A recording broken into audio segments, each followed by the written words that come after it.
My name is Kyle. The war is finally over. For 10 years, I have fought across the Roland continent, rising from a simple servant to a squad leader in the Imperial Army. Now, as winter ends, I am leading my final mission, escorting a supply convoy back to our northern fortress. The journey is cold and bleak. Around me, yaks pull heavy wagons and a massive thunder rhino carries tons of loot taken from the defeated orcs. At the back, dozens of orc prisoners walk in chains. Even though we won, the land feels lonely and frozen. My men are tired but happy. They are already dreaming of hot food and beer, but I keep them alert. I know that the most dangerous time is right before the end, and I won't let my guard down. I feel a deep bond with my soldiers. One of them, a strong half-beast named House, asked if he could stay with me after we retire. My own family died long ago in the chaos of battle, so the army is the only home I really have left. I don't know what the future holds for a man who has only known war, but the thought of leaving my brothers behind fills me with uncertainty. During the trek, I met with Supervisor Licka, a merchant whose goods we are protecting. He gave me a pouch of gold from the sale of our battle spoils. Even in a warm carriage with hot tea, my mind stayed on the road. I checked on my scout, Carmen, to ensure our path was clear of bandits or remaining enemies. I have survived this long because of luck and strict discipline, and I intended to bring every one of my men home safely. After 13 days of marching through the wind and mist, the high stone walls of the northern fortress finally appeared on the horizon. Seeing the Empire's golden banner waving in the sun brought a mix of relief and confusion. As we approached the busy gates, I realized that my life as a soldier was likely ending. I have reached the fortress, but I am still searching for where I belong next. After entering the fortress, I settled my squad and went straight to the military office to report my mission's completion. I have served the Empire for 10 years, surviving many battles to become a squad leader. The officer told me that because the war is over, I can finally retire with honor and receive compensation. However, he offered me a second choice, a pioneer order to explore a new world called the Alpha Plane. I was shocked. I had only heard of other worlds and myths. He explained that mages had built a stable portal to this new realm, and the Empire needs experienced officers to claim land and resources there. I spent 3 days in deep thought. Returning home felt meaningless because my family died in the war and my village is gone. The thought of a new world, though dangerous, felt like a fresh start. I decided to accept the challenge and become a pioneer knight. When I told my squad, most chose to take their pay and go home to live in peace. But 2 stayed with me. House, the loyal half-orc, and Carmen, our sharp young scout. They believe in me and want to build a new life by my side. I officially accepted the pioneer order. It is a serious contract. I have 2 years to build a base and control a territory in the Alpha Plane. If I succeed, I can become a hereditary noble, like a baron. If I fail, the Empire will take everything back. I have 1 month to prepare and use my 10 free teleportation slots to move my team and supplies through the portal. A new life is waiting for me beyond the stars. In the quiet of the Veterans Rest Tavern, I sat down with House and Carmen to plan our future. To make our expedition to the Alpha Plane work, we had to be smart with our resources. We had 10 free teleportation slots and a limited budget. My goal was to expand our small group to 6 or 8 reliable people. One thing that moved me deeply was the loyalty of my men. When we discussed our finances, Carmen and House insisted on adding their own retirement pay and savings to the team fund. After ensuring they kept 100 gold coins each for emergencies, our total reached 3,000 gold coins. With our budget set, I gave everyone a job. House would look for new members, Carmen would find equipment, and I would gather information. I learned something vital from my old commanders. The Alpha Plane lacks metal. This means any iron gear we bring will be worth at least double its value there. I decided we must use some of our free teleportation slots to carry extra weapons and armor as a strategic reserve. Our team grew quickly. House brought in Pound, a massive and powerful Minotaur shield warrior, and Doug, a Knoll crossbowman who also knows about healing herbs. Both are veteran soldiers who, like many non-humans, have no homes to return to. I officially named them my knight squires, giving them legal status and a promise of fair pay. Later, we met Beryl, a sturdy dwarf mercenary and blacksmith. He overheard our plans and asked to join. His ability to both fight and forge weapons made him the perfect sixth member. Finally, Carmen found a lead on affordable equipment through an old friend, manager Rika from the Violet Caravan. With our team forming and a meeting set to buy our gear, our dream of exploring the new world is starting to feel real. We are no longer just soldiers, we are pioneers. To prepare for our journey to the Alpha Plane, I led my team to the Violet Chamber of Commerce to buy equipment. We met manager Rika, who showed us a warehouse full of military surplus and captured gear. I made sure everyone picked items that suited their specific needs: heavy shields for the Minotaur Pound and the Half-Orc House, and light, flexible armor for our scouts, Carmen and Doug. After we picked our personal gear and a bulk order of extra weapons to sell later, Rika quoted a price of 1,284 gold coins. Since I knew metal was rare in the new world, I negotiated hard and brought the price down to 1,200 gold coins. This left us with about 1,800 gold coins from our original fund. It was a big expense, but seeing my team well-equipped gave me confidence. Recruiting more members proved difficult. Most retired soldiers were too cautious or preferred higher-paying contracts. With only 6 members and 10 teleportation slots available, I decided to visit the market. It was a grim place, but I hoped to find someone with talent who needed a second chance. I found Rune, a young half-elf with incredible archery skills. I bought him for 200 gold coins and immediately tore up his contract. I told him he was now a free member of our team, and he accepted. Soon after, a veteran named Rune approached me. He was a skilled two-handed swordsman looking for a fresh start after losing his wife in battle. His experience and steady nature were exactly what we needed. My team is finally complete. We are a diverse group: a human leader, a half-orc, a minotaur, a gnoll, a dwarf, a half-elf, and 2 human veterans. We come from different backgrounds and races, but we are now united by a single goal. As I look at my 7 companions, I feel the weight of responsibility. We are ready to leave the Roland continent behind and face whatever the Alpha Plane holds. In the early spring of the holy year 582, just as the sun rose, Kale's expedition team left the northern fortress where they had stayed for nearly half a month. They had rented 2 sturdy wagons from the Violet Chamber of Commerce to carry 2 heavy resource crates, along with bedding, food, and water for the journey. Their destination was Valen City, an important city in the heart of the Empire directly governed by the Mage Association, and the location of the planar teleportation array. Kale chose not to travel quickly along the busy main roads. After leaving the fortress, he led the convoy along smaller paths near the wilderness and decided they would camp outdoors every night until they reached Valen City. "Boss, why aren't we staying at inns?" House muttered as he helped unload the tents, clearly missing the fortress's good food and wine. "We need to get used to each other and learn how to work as a team," Kale explained while checking the terrain around the campsite. "Inns are crowded and full of strangers, not good for team communication. Besides, the new land we're heading to will be far more desolate." His gaze swept over Rune, who was quietly setting up a tent, and Rune, who was calmly cleaning his twin swords. "We need to train together. Before we reach that completely unknown world, we must know each other's fighting styles as well as our own, and learn to cooperate smoothly." Thus, their journey south became a moving training camp. During the march, Kale no longer allowed anyone to walk casually. Based on everyone's strengths, he set up a formation. Carmen, the scout, and Doug, with his sharp senses, acted as the vanguard, moving about a mile ahead and to the sides to scout and warn of danger. Pound and House, the team's powerhouses, guarded the wagons carrying vital supplies. Kale and Rune stayed in the middle, ready to support the front or rear at any time. At the back, Beryl kept watch behind them, while Rune, with his half-elf senses, helped maintain vigilance. At first, this way of marching felt awkward for everyone, but Kale insisted on it, and often simulated different encounter situations, ordering the team to change formations.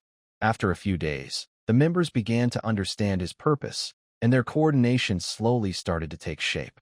Each time they set up camp, Kale arranged sparring sessions to help the team get to know each other's fighting styles more quickly.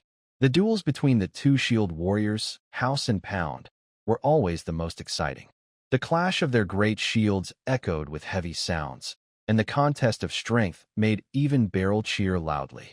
Although House was not as strong as a pure-blooded Minotaur, he was more agile, often dodging and counterattacking with skill. Pound, on the other hand, was as steady as a rock, his defense flawless. When he launched a powerful counterattack, House often struggled to keep up. Carmen and Doug focused on agility and precision. Carmen's bow was faster, favoring continuous and moving shots, while Doug's crossbow was more hidden, aiming for a single, decisive strike that required patience and stealth.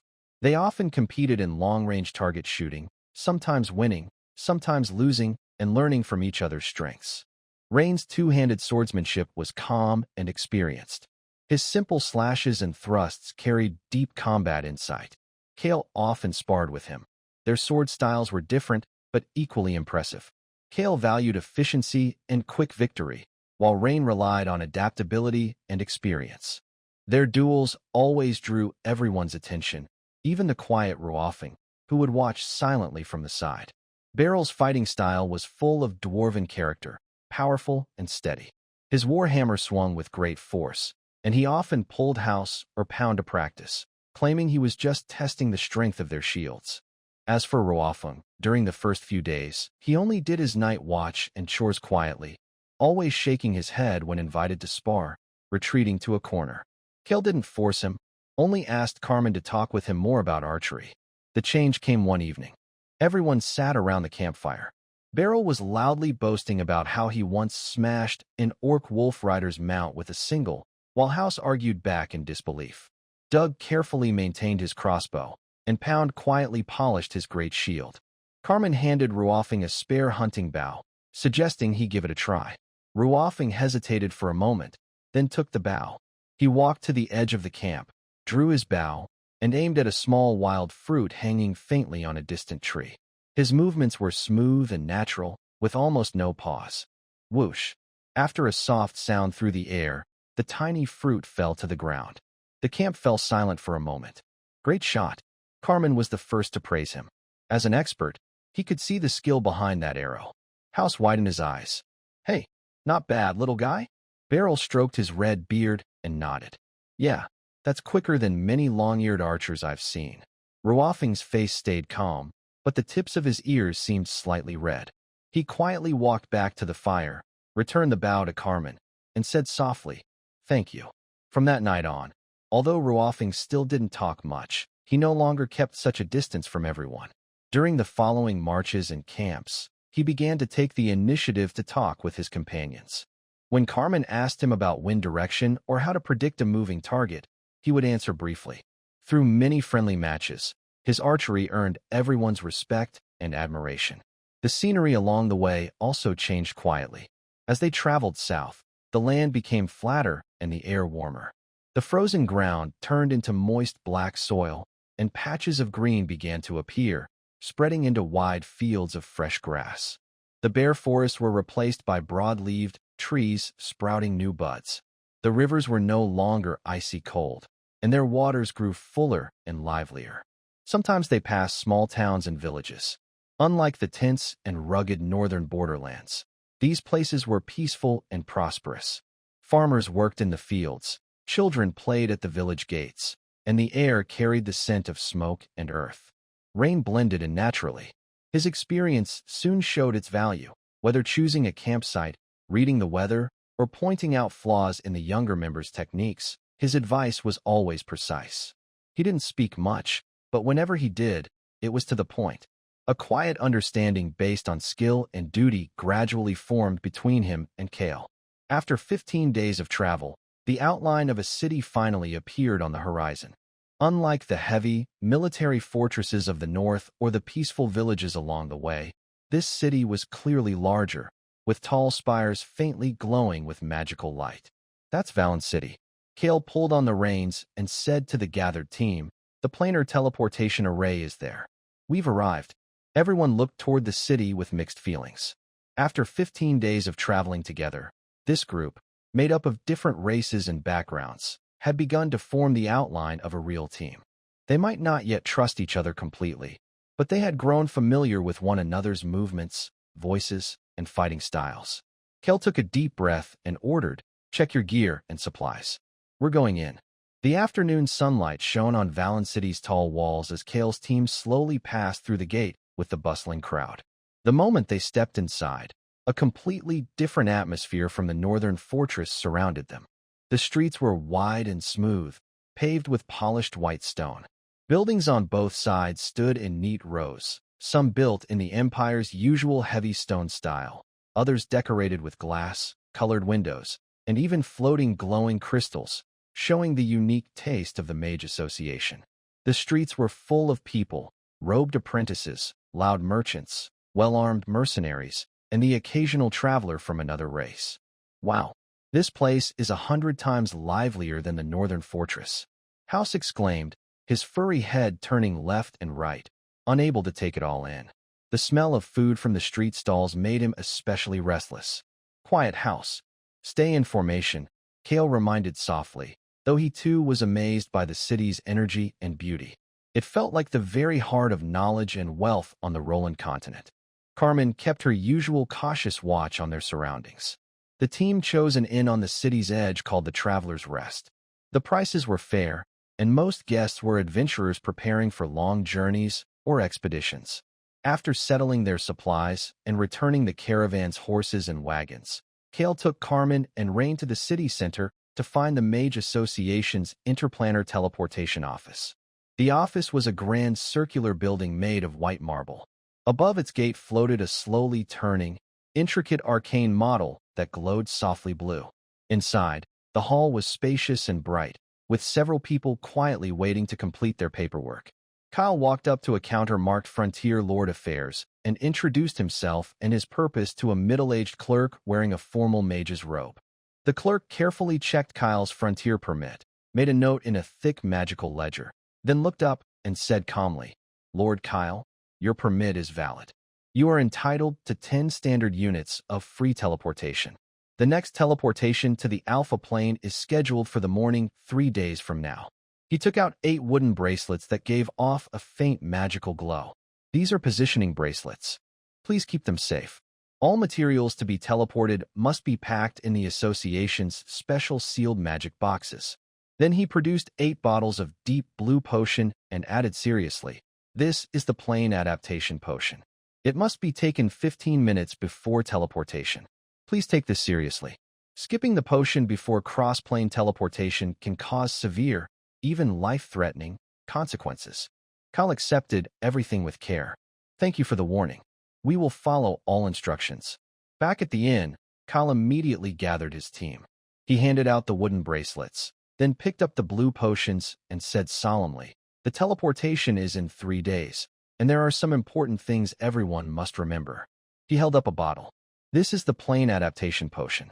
According to the Mage Association, cross-plane teleportation puts great strain on living beings. Without the potion, you'll suffer strong discomfort afterward, dizziness, nausea, weakness, that could last for a month. Worse, the symptoms can grow worse over time, leading to mental collapse or even death." He looked around at each teammate to make sure they understood. "So, everyone must take the potion 15 minutes before teleportation. That's an order." House turned the wooden bracelet on his wrist curiously. "Boss, this thing looks pretty plain. What's it for?"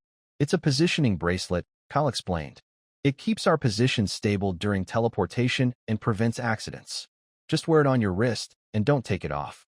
Then Kyle directed the team to start sorting the 2 crates of metal goods. Under Barrel's guidance, they carefully packed the swords and hand axes into the special sealed magic boxes provided by the Mage Association.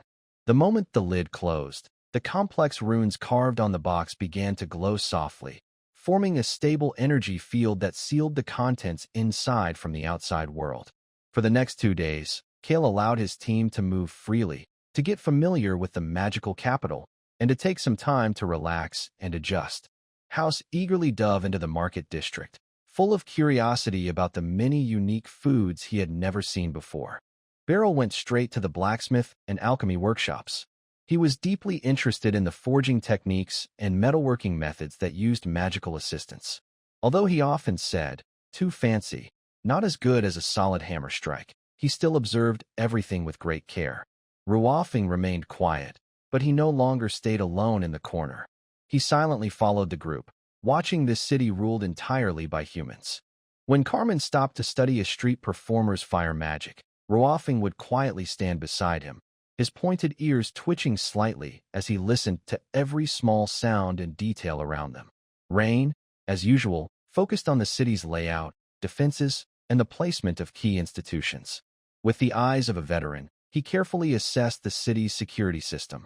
Kale himself spent the time gathering information about the Alpha continent. On the morning of the third day, the team arrived on time at the teleportation hall deep within the Mage Association's headquarters. Unlike the noise outside, the hall was solemn and quiet. The tall dome was set with glowing white magic crystals that lit up the entire space. The hall was vast, with only a few teams waiting for teleportation, making it feel almost empty. At the center stood a massive teleportation array. The first thing that caught the eye were two black stone pillars, each 10 meters tall, covered in intricate runes. They stood facing each other like a doorway, with strange energy ripples shimmering between them like water. Around the pillars, a huge circular magic array about 15 meters in radius was carved into the floor. Countless fine lines and runes formed a complex system for guiding and controlling energy. For archmages in deep blue robes stood at key points around the array. Their faces were focused as they carefully placed fist-sized high-grade magic cores into the matching slots on the floor. Each time a core was set, a faint magical hum filled the air, and the runes in that area began to glow. The ripples of energy between the stone pillars grew more active, and their range of movement slowly expanded. "Everyone, please step forward and get ready," a mage's assistant announced clearly. Kale took a deep breath and led his team ahead. House and Pound followed closely behind, carrying two sealed magic boxes.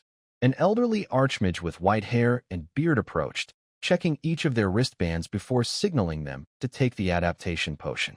"It's time. Drink the potion," Kale ordered. He pulled out the stopper and drank the deep blue liquid in one gulp. A burning sensation spread from his throat through his whole body, followed by dizziness and slight nausea. He forced himself to stay calm and saw his teammates frowning as they drank their potions too. Moments later, the huge magic circle on the ground suddenly shone brightly. The energy ripples between the central pillars began to spin rapidly, producing a deep humming sound. "The teleportation array is about to activate. Everyone, enter the circle now and stand inside the glowing rings." The archmage's voice, amplified by magic, echoed through the hall with unquestionable authority. Kale stepped first into the glowing circle, followed by his teammates, each standing within a ring of soft white light. When the last person was in place, the white-haired archmage began chanting an ancient and complex spell. His hands moved swiftly through the air, leaving behind trails of glowing arcane symbols that guided the flow of energy within the circle. The light from the magic circle grew brighter and brighter, and the humming sound became sharper until it turned into a deafening roar. The swirling energy between the pillars transformed into a blinding white gateway that no one could look at directly. "In the name of magic, open the path to a new world," the archmage shouted, thrusting his hands forward. Kale felt a powerful force envelop his entire body. It was as if he had been broken down into pure energy, his consciousness pulled and blurred with an endless white light and roaring sound. The dizziness and weightlessness overwhelmed him, as though his very soul was being drawn by some mysterious power. He didn't know how long it lasted. Perhaps a moment, perhaps forever. Then, the pulling force vanished. Kale's awareness snapped back, and the intense dizziness and nausea nearly made him fall. His vision was blurry, his ears rang, and he struggled to steady himself, gasping for breath. After taking a short breath, he looked around. Most of the team members were leaning or slumping, with House kneeling on one knee and coughing. Pound was trying to support himself with his large shield. Ryan looked pale, but was still standing. Carmen and Doug were helping each other, while the barrel was swaying his head and cursing. Wind was closing his eyes tightly, leaning against the magic ceiling box, looking unhappy. The intense dizziness and nausea slowly faded like a tide, but a strange heavy feeling still held everyone's limbs. Kyle blinked hard, and his vision gradually focused from a blurry light and shadow. They were still inside a teleportation hall, but the stones here looked dull gray, and the building style was rougher and more practical, with fewer delicate magic decorations like those in Valen City. The air smelled very strange, with a slightly spicy scent that was cool when inhaled. Through the large open stone door, they saw that outside was no longer the familiar scene of Valen City. Instead, there were buildings made mainly of wood and rough stones, very different in style. Looking further up at the sky, two full moons hung side by side. One was smaller and silver-white, the other larger with a faint purple glow. It was probably night in Alpha. "Everyone, report your status." Kyle's voice was a little hoarse. He forced himself to ignore the lingering discomfort and quickly checked on his team. "Nothing serious, just feeling a bit nauseous," House replied hoarsely, holding his knee. "I'm fine," Carmen said, her face pale, but her eyes alert as she quickly scanned the new environment. "I'm okay," Ryan said simply, but his grip on his sword showed he was also tense. Pound and Doug nodded silently. The barrel was grumbling as he stretched his muscles. "This place smells weird." Wind leaned against the magic ceiling box, breathing quickly, but when he saw Kyle's gaze, he nodded slightly. A simple-clad mage approached and said, "Welcome to the Alpha Realm. This is Roland City. After effects of teleportation are normal. Usually, it takes 1 to 3 days to fully adjust. Please follow me to the rest area." Over the next 3 days, Kyle's team rested at the designated pioneer camp in Roland City. Kyle spent 50 gold coins to buy a book called Atlas of the Alpha Continent, compiled by the Mage Association. This thick book and their observations within the city quickly outlined the basic features of the Alpha Plane and Roland City. Roland City is large, with high, thick walls that give it a fortress-like feel. The central area is filled with tall towers, glowing with mysterious magic light at their tips. This is the territory of the Mage Association and the core of the city's defenses. The city is roughly divided into 4 regions. The eastern part is controlled by the Holy Empire, with buildings made of heavy stone, similar to what Kyle is familiar with. The Empire's military office is also located here. The other 2 major empires, along with various professional guilds and merchant alliances, occupy the north, west, and south districts. The highest authority in the city is the Roland Alliance Council, made up of representatives from different groups. Currently, about 100,000 people live in Roland City and its surrounding areas. Due to high teleportation costs, large-scale migration is almost impossible. Every person who can cross between worlds, whether a warrior, mercenary, or craftsman, is very valuable. The expansion areas around Roland City spread outward from the center. Some villages and small towns have been built by official organizations from different countries, and farmland has been cultivated to support the current population. However, exploration shows that this area lacks large, high-quality iron mines, with only a few average-quality copper mines found. This means that the 2 boxes of iron Kyle brought will likely bring good profits. The natural environment around Roland City is beautiful but dangerous. Looking out, there are vast, flat fluorescent grasslands that glow faintly at night. Scattered across these plains are forests with blue leaves, shimmering lakes, winding rivers, and distant low mountains. Many native creatures are highly toxic, which makes antidotes and healing potions very important for explorers. In the explored areas, no powerful civilizations have been found yet. The main threats come from native tribes and various magical beasts. The bestiary mentions creatures similar to the goblin races of the Roland Plain, such as bear goblins, dark green-skinned orcs, regenerative hill trolls, and savage ogres. Poor road conditions, frequent harassment by local creatures, and a severe lack of labor are the main difficulties faced by all expansion efforts. Kyle still saw a tall, thin humanoid creature with gray-blue skin, pointed long ears, and large solid-colored eyes doing heavy physical work inside the city. The guidebook said this was a native, gray elf, tribe from Alpha. They are quiet, average in intelligence, quick to learn simple skills, and generally gentle. They are the main source of farm laborers and helpers in the current expansion territories. To adapt to the Alpha environment, the Roland people tamed some native creatures. Kyle saw a 6-legged horse used as a mount, known for its endurance, and a large, gentle iron-horned ox used for pulling heavy loads. They also provided meat from a furry herbivore called Mumu Beast and a bird called Crested Bird that lays hard-shelled eggs, kept his poultry. On the third day, after most team members recovered from teleportation side effects, Kyle immediately began his plans. First, the 2 boxes of iron tools brought by the team were taken to the military supply depot in the East District. As he expected, in Alpha where metal was scarce, these iron weapons were very valuable. After some negotiations, 30 swords and 20 hand axes were sold for a total of 1,500 gold coins. This new income gave them enough starting funds.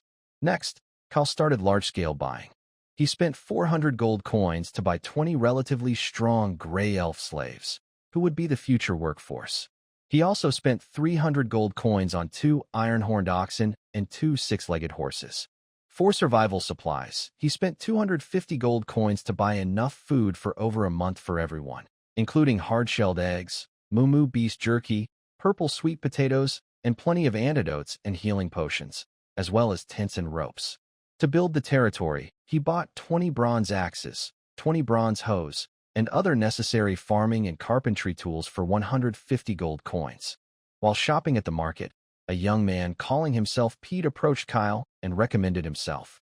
Pete said his teacher was a civil official from a province in the Holy Empire of Roland on the continent. A year ago, he joined the Empire's expansion team. Sadly, Pete's clerk was killed in an attack by ogres on the expansion territory a month ago. After the territory leader recruited a new civil official, Pete was left unemployed.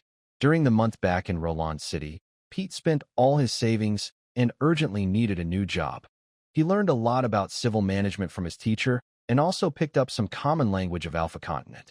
Kyle, considering the need to communicate with local natives and build his territory, invited Pete to join his exploration team. After returning from the trading market, he nearly used up the 1,500 gold coins he earned from selling weapons, but he gained the essential supplies and manpower needed for the early stage of development. Kyle still had about 500 gold coins left, planning to keep it for emergencies and initial territory operations. Once everything was ready, Kyle went to the Holy Empire military office. On a parchment map, he chose his exploration area, located at the northeast edge of the Empire's current expansion zone, near a large river called the Sleep River, close to Outpost 4. Your task is to establish and maintain a settlement with at least 50 effective residents within 1 year in this area, the clerk explained as part of the routine briefing. Your territory needs to develop farmland, gather wood, minerals, furs, and herbs, and ensure the territory's normal operation to supply logistics to the frontline outpost. In cooperation with the outpost's clearing operations, the outpost may also provide some military support in special cases. Completing these tasks will affect your territory assessment after 1 year. Good luck, Knight. In the spring of the Holy Calendar Year 583, using the same calendar and seasons as Roland, the morning fog had not yet fully lifted. Kyle's exploration team was already ready to set out. Kyle's team was quite large. Leading the group, Kyle and Carmen rode 6-legged native mounts. These creatures' long legs moved with a strange rhythm, better suited for rough terrain than Roland's horses, though riding them still took some getting used to. Both kept a vigilant watch ahead and to the sides, looking out for any potential threats. The core of the team was 2 wagons pulled by iron-horned oxen. These huge animals moved steadily, incredibly strong, with thick leather yokes deeply embedded in their shoulders. The cart is fully loaded with supplies purchased from Roland City. Carefully wrapped food in waterproof oilcloth, mainly long-lasting purple sweet potatoes and dried beast meat, valuable antidotes and healing potions, materials and tools for building tents, and 20 bronze axes and hoes. These will be the most important tools in the early days of exploration. Ryan and House stand guard on either side of the cart. Ryan calmly observes the situation, while House occasionally shouts loudly at slaves who try to slack off or lose focus. On the sides of the group, Pound and Dog are responsible. Pound's large, fortress-like body and big tower shield are reassuring barriers. Dog uses his keen wolf-like senses to detect any unusual sounds or smells in the wind. The barrel of wine and the young elf named Zephyr at the back are also alert.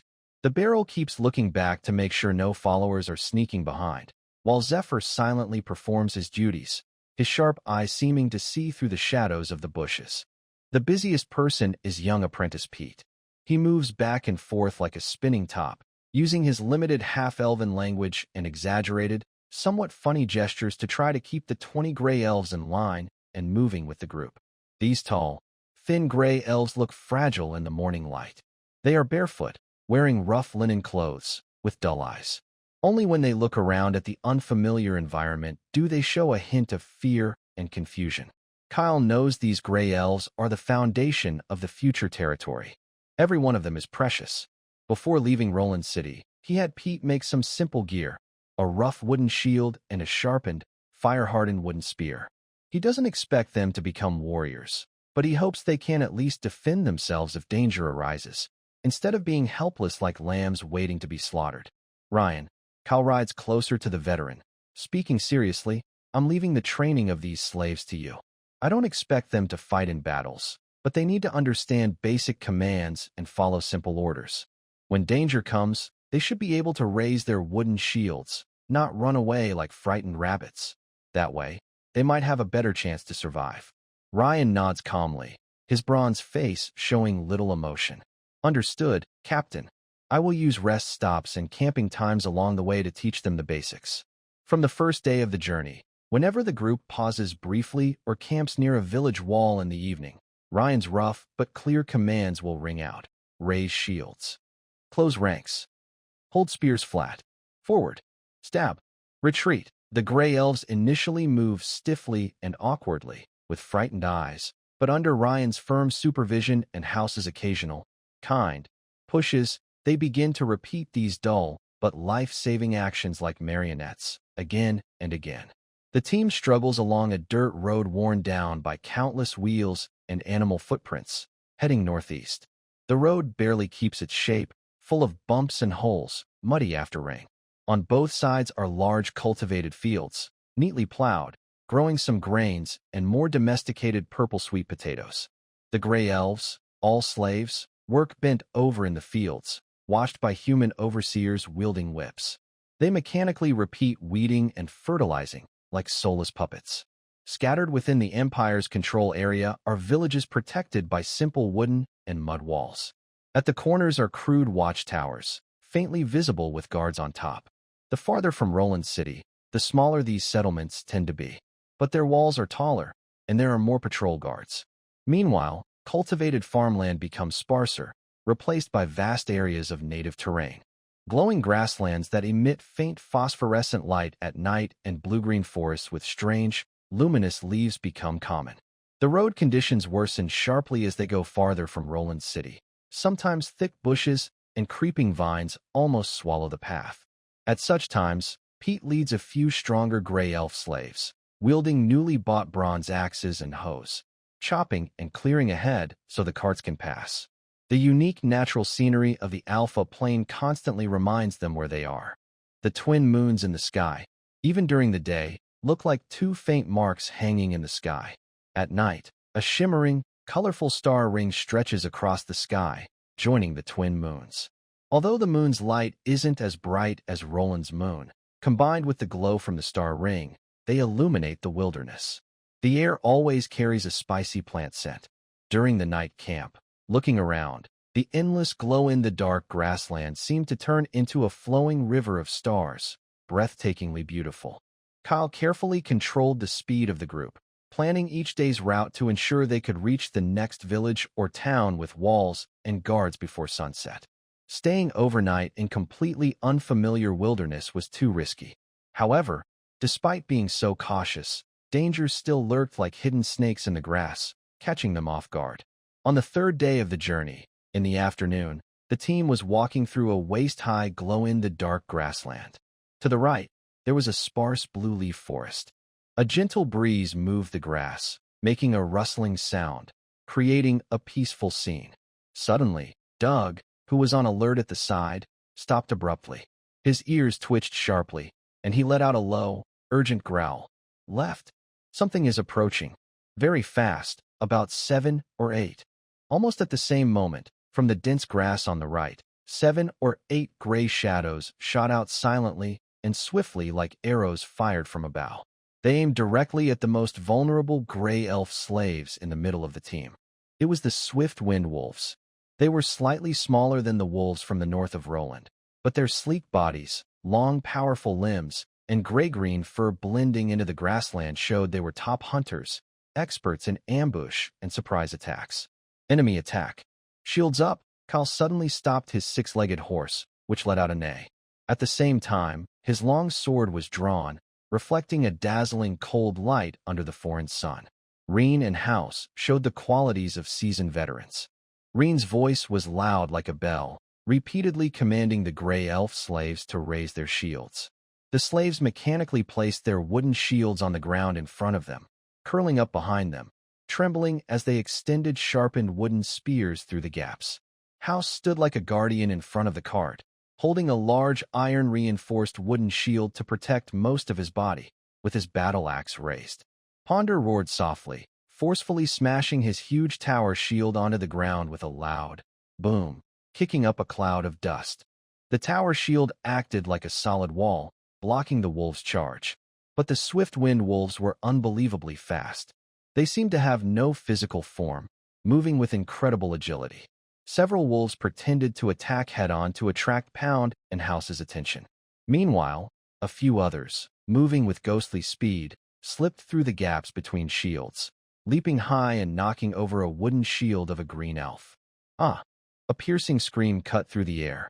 A gray elf was torn by the cold teeth of a swift wolf, his throat ripped open. Warm blood sprayed out, staining the green leaves.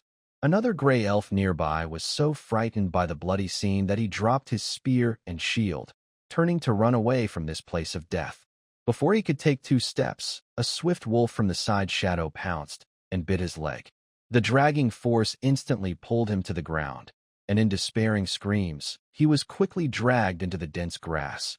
Only the terrifying tearing sounds and the fading whimpering revealing his final fate.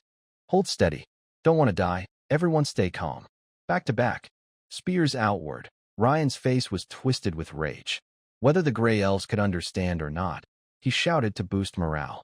At the same time, his double-edged sword transformed into a silver whirlwind, slicing a wolf attempting to pounce from the side in half mid-air.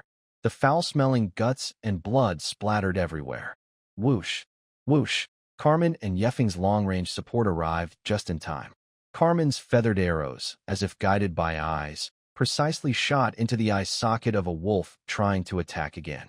The wolf didn't even have time to howl before dying instantly. Yeffing quickly drew his bow again, and the arrow, with a faint strange curve, pierced through another wolf's neck in an instant. Take this! The roar of the barrel echoed from the rear. Seizing the opportunity, he swung his heavy war hammer with great force, smashing it onto the head of a wolf trying to ambush from behind. It was like smashing a ripe melon, with red and white splattering everywhere. This sudden battle was extremely fierce, but ended very quickly. The remaining wolves, unable to disrupt the formation or expand their attack, lost 4 more companions in an instant. The lead wolf let out a sharp, brief howl. The surviving wolves immediately abandoned their attack, without hesitation, grabbing the bodies of their fallen comrades and the gray elf slaves, then disappeared swiftly into the vast grass like ghosts. For a moment, only heavy breathing, terrified and suppressed sobs of the gray elf slaves, and the painful moans of injured elves could be heard. Kyle's face looked very grim. He quickly counted the losses: 2 gray elf slaves confirmed dead and dragged away, 3 others injured by wolf claws, and 1 who twisted his ankle after falling. Fortunately, the core team members and important supplies were safe. Doug immediately stepped forward and used his portable herbal hemostatic to bandage the wounded. Pack up now. We need to leave quickly. The smell of blood will attract more dangerous creatures, Kyle ordered firmly, suppressing his anger and frustration. Wind and Carmen silently moved forward, carefully pulling out usable arrows from the wolf carcass. After cleaning the blood off, they stored the arrows. Doug also checked his crossbow bolts, putting the intact ones back in place. This sudden attack was a hard lesson for everyone. Ryan increased the training for the Gray Elves, even having Pound and House use their strong bodies to crash into the Gray Elves' shield formation to improve the slaves' shield defense skills. On the 5th day of the journey, the team left the open grassland area and entered a hilly region mixed with blue-leaf forests. The path became rougher and harder to travel, with many obstacles blocking the view. The person in charge of the rear, barrel, and wind both sensed something was wrong at almost the same time. "Boss, there's a small tail behind us. They've been following for a while, sneaky and sneaky." Barrel lowered his loud voice to report to Kyle, who was at the back of the team. Wind didn't speak. Instead, he pointed precisely at a dense bush behind and to the side with his long fingers, and said quickly and clearly, "Green skin, very messy. There's a leader, riding. A creature I haven't seen before, with short limbs. About 40 of them in total." Kyle signaled the team to stop and used a hill and the wagon for cover to observe secretly. Soon, he saw the followers, the bear goblins. They were much taller and stronger than the Roland goblins, covered in dirty, tangled brown-green fur. Their ugly faces showed greedy and foolish expressions. They waved rough wooden sticks, simple stone axes, and even carried large animal thigh bones. They moved without any formation, pushing and shoving each other, making chattering noises. At the end of this chaotic group of bear goblins, a bigger, more muscular leader sat on a strange, burrowing lizard. The cave lizard is about the size of a small horse, with short, strong limbs. Its body is covered in thick, muddy gray-brown scales. Its claws are large, clearly good for digging. It moves slowly, taking uneven steps. These goblin-like creatures' eyes greedily fix on the team's loaded cart and the seemingly weak, easily frightened gray elf slaves. But they also seem naturally afraid of the fully armed, dangerous-looking team members, only daring to follow from a distance, chattering and arguing without daring to get closer. "Humph, a bunch of greedy, cowardly green rats." Hausch snorted disdainfully at the ugly goblins. Rain said in a deep voice, "They're waiting for us to make a mistake or get into trouble. Then they'll swoop in like vultures to take advantage." Carmen didn't want to waste time fighting them or be constantly watched to avoid unnecessary trouble. Carmen and Rofeng find a chance to shoot from afar, aiming at those in front. Hausch and Pound prepare to charge directly, drive them back without chasing too far. Rain, command the others to protect the cart and the slaves, keep a defensive formation. The orders were quickly given. Carmen and Rofeng moved silently to good shooting spots, like stealthy leopards. In the next moment, 2 arrows shot through the air. Carmen's arrow pierced a goblin wielding a wooden club and shouting loudly, while Rofeng's arrow was even more deadly, hitting another goblin trying to throw stones in the head. For the Empire, Hausch shouted the familiar battle cry and charged fiercely, with Pound, like a heavy war chariot, on either side, attacking the chaotic goblin horde. The goblin creatures clearly didn't expect the outnumbered enemies to dare to attack first. Seeing their comrades fall and scream, and facing Pound's mountain-like shield and Hausch's shining battle axe, their courage, built on numbers and bullying the weak, quickly vanished. "Run! Run!" Fear spread like a plague among the goblins. They made exaggerated, meaningless screams, abandoned their armor and weapons, and scrambled to escape, cursing that they were born with fewer legs. However, in the chaos, the goblin leader riding the cave lizard was unlucky. His clumsy mount was frightened and bumped into his own kind, causing chaos. Instead of catching up with the fleeing main group, it spun around confused and charged toward House and Pound. When the leader realized what was happening and tried to make his mount turn and run away, it was too late. House moved quickly like a fierce tiger, rushing forward with a stride, and struck the bear-like goblin leader hard with his shield. The force knocked him straight off his cave lizard mount. Before he could get up, House used the hilt of his sword to hit him the back of the head, knocking him out. The frightened cave lizard made hissing sounds, pulling its small limbs and head into its tough scales, curling into a trembling, stone shape, and stayed still. Seeing the other bear goblins scramble and disappear into the forest, Kyle waved his hand. "No need to chase. Tie up this prisoner and take this. Mount. We should keep moving." After a tough 5-day journey, the team's view suddenly cleared. In front of them, a military outpost built on rolling hills appeared. It had wooden walls covered with bark, tall watchtowers, and golden griffin flags fluttering in the breeze. This was Outpost 4. They had finally arrived. Most people let out a long sigh of relief. The exhaustion and tension from the past days seemed to ease a little. Kyle stopped his horse and looked beyond the outpost. His gaze fell on a distant, shimmering silver river, the Sleep River, marked on the map.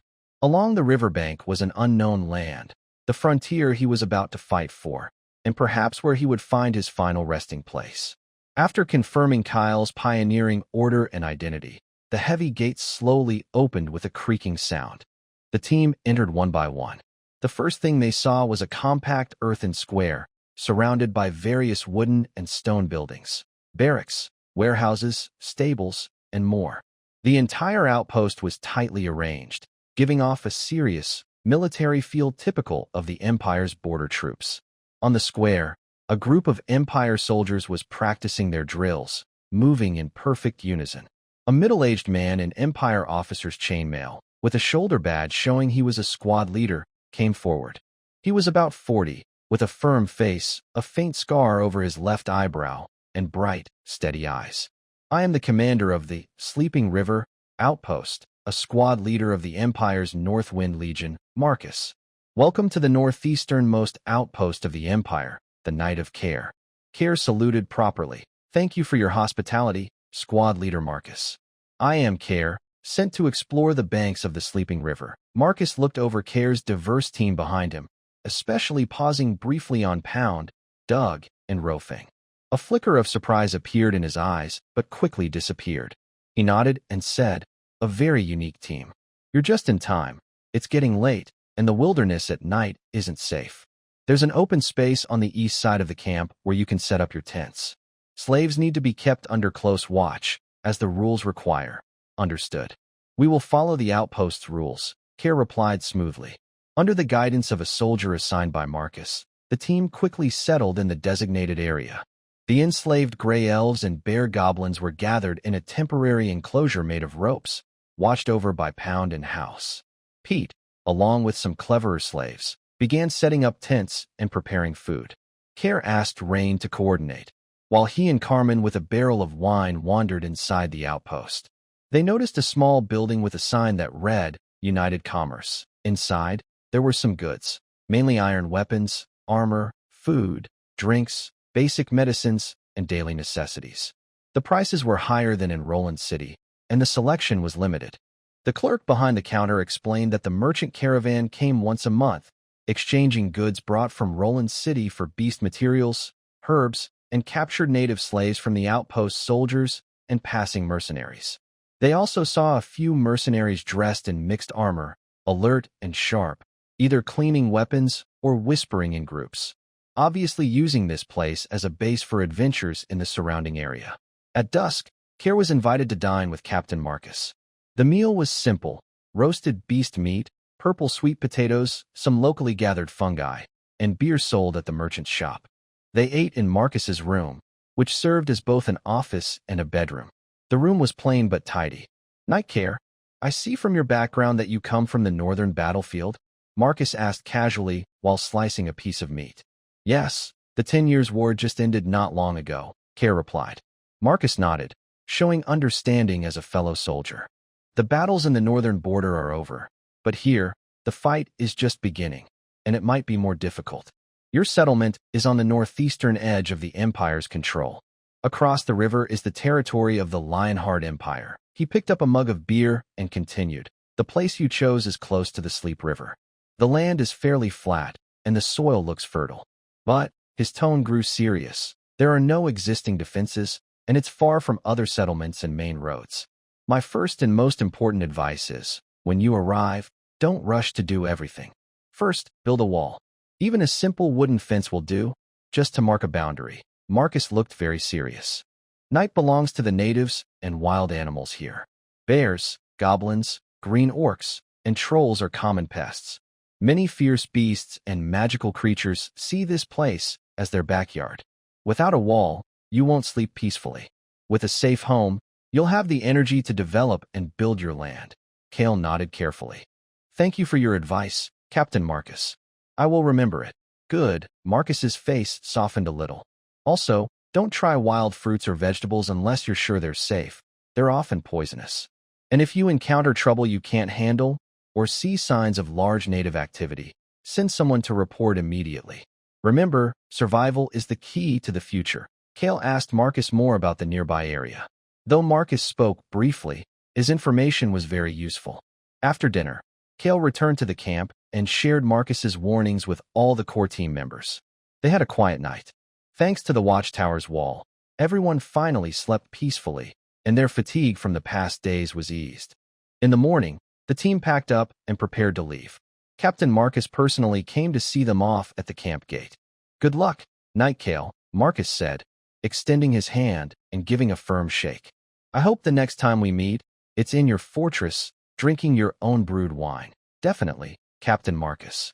Thank you for your hospitality and advice," Kale replied sincerely. After saying goodbye to the Sleep River outpost, the team followed a narrower, almost abandoned path, heading northeast toward the Sleep River again. Perhaps because it is near the outpost, where human activity is more noticeable, this day's journey felt much calmer. On the road, only a few small harmless local animals were seen, along with some bear-like goblins that quickly hid in the woods when they spotted the team from afar. As they continued forward, the moisture in the air gradually increased, and the wind carried a faint, slightly sweet smell of river water. The terrain became flatter and more open, and large areas of glowing grasslands reappeared, dotted with uniquely shaped trees. In the evening, the front runners, Kyle and Carmen, finally saw a large river just ahead through the sparse trees. "Here it is." Kyle stopped his horse and looked over the land that was about to belong to him. It was full of life, but also hidden dangers. The team chose a slightly higher spot near the riverbank as their camp for the night. "We camp here tonight. Stay alert. Ryan, set up double watch. Pound and House, watch the slaves. No one is allowed near the river." Everyone got busy again. The campfire was lit, warming the chilly early spring night and reflecting off the silent, deep river. Kyle stood at the edge of the camp, gazing at this vast, wild land, feeling both excited by the challenge and burdened by responsibility. Tomorrow, Real exploration would begin at this riverbank. As the iconic twin moons of the Alpha world had not yet fully disappeared, the first sunlight shone on the temporary camp by the sleepy river. The shimmering water came from the north and turned west here. Kyle stood outside the tent, taking a deep breath of the cool, moist air, his eyes sweeping over the land bathed in a faint golden dawn. A mix of responsibility, hope, and a little confusion filled his heart. He turned around and saw the team members emerging from their tents one after another. "Everyone," Kyle's voice was clear in the quiet morning. "From today, this land under our feet will have a name." He paused, then looked at the rising sun struggling to break free from the horizon. "It will be called Morning Light Territory." "Morning Light Territory," Carmen repeated softly, smiling. "Good name, boss. It symbolizes hope and new beginnings." "Hee hee, Morning Light Territory sounds way better than that piece of land." House chuckled, patting his belly. A simple breakfast, baked purple sweet potatoes and dried meat, along with a few slightly sour berries collected nearby, prompted Kyle to start assigning tasks immediately. Time was tight, and they needed to find a good place to build their fortress quickly. "Carmen and Rofin, you are in charge of scouting along the river, heading north and west. Focus on finding high ground that is easy to defend. Stay hidden and note any potential threats or resources. Rain and Doug, you will explore east and south. Watch the terrain and look out for signs of native tribes. House and Pound, take Pete and some slaves to gather more wood and vines near the camp. Reinforce our temporary shelter just in case. Beryl, you and I will check the soil and rocks around the camp closely."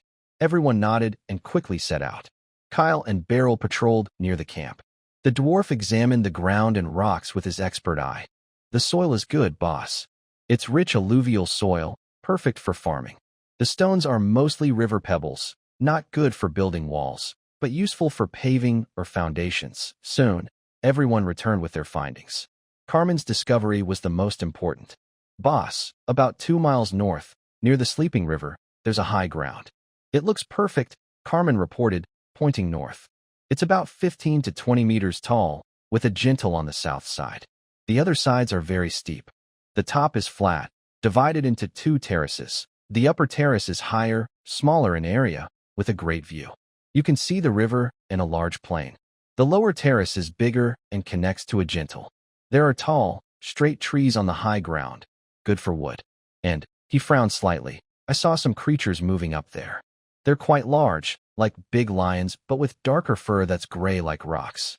It seems they're guarding the high ground, like stone-skinned lions, Rune mused after recalling the bestiary.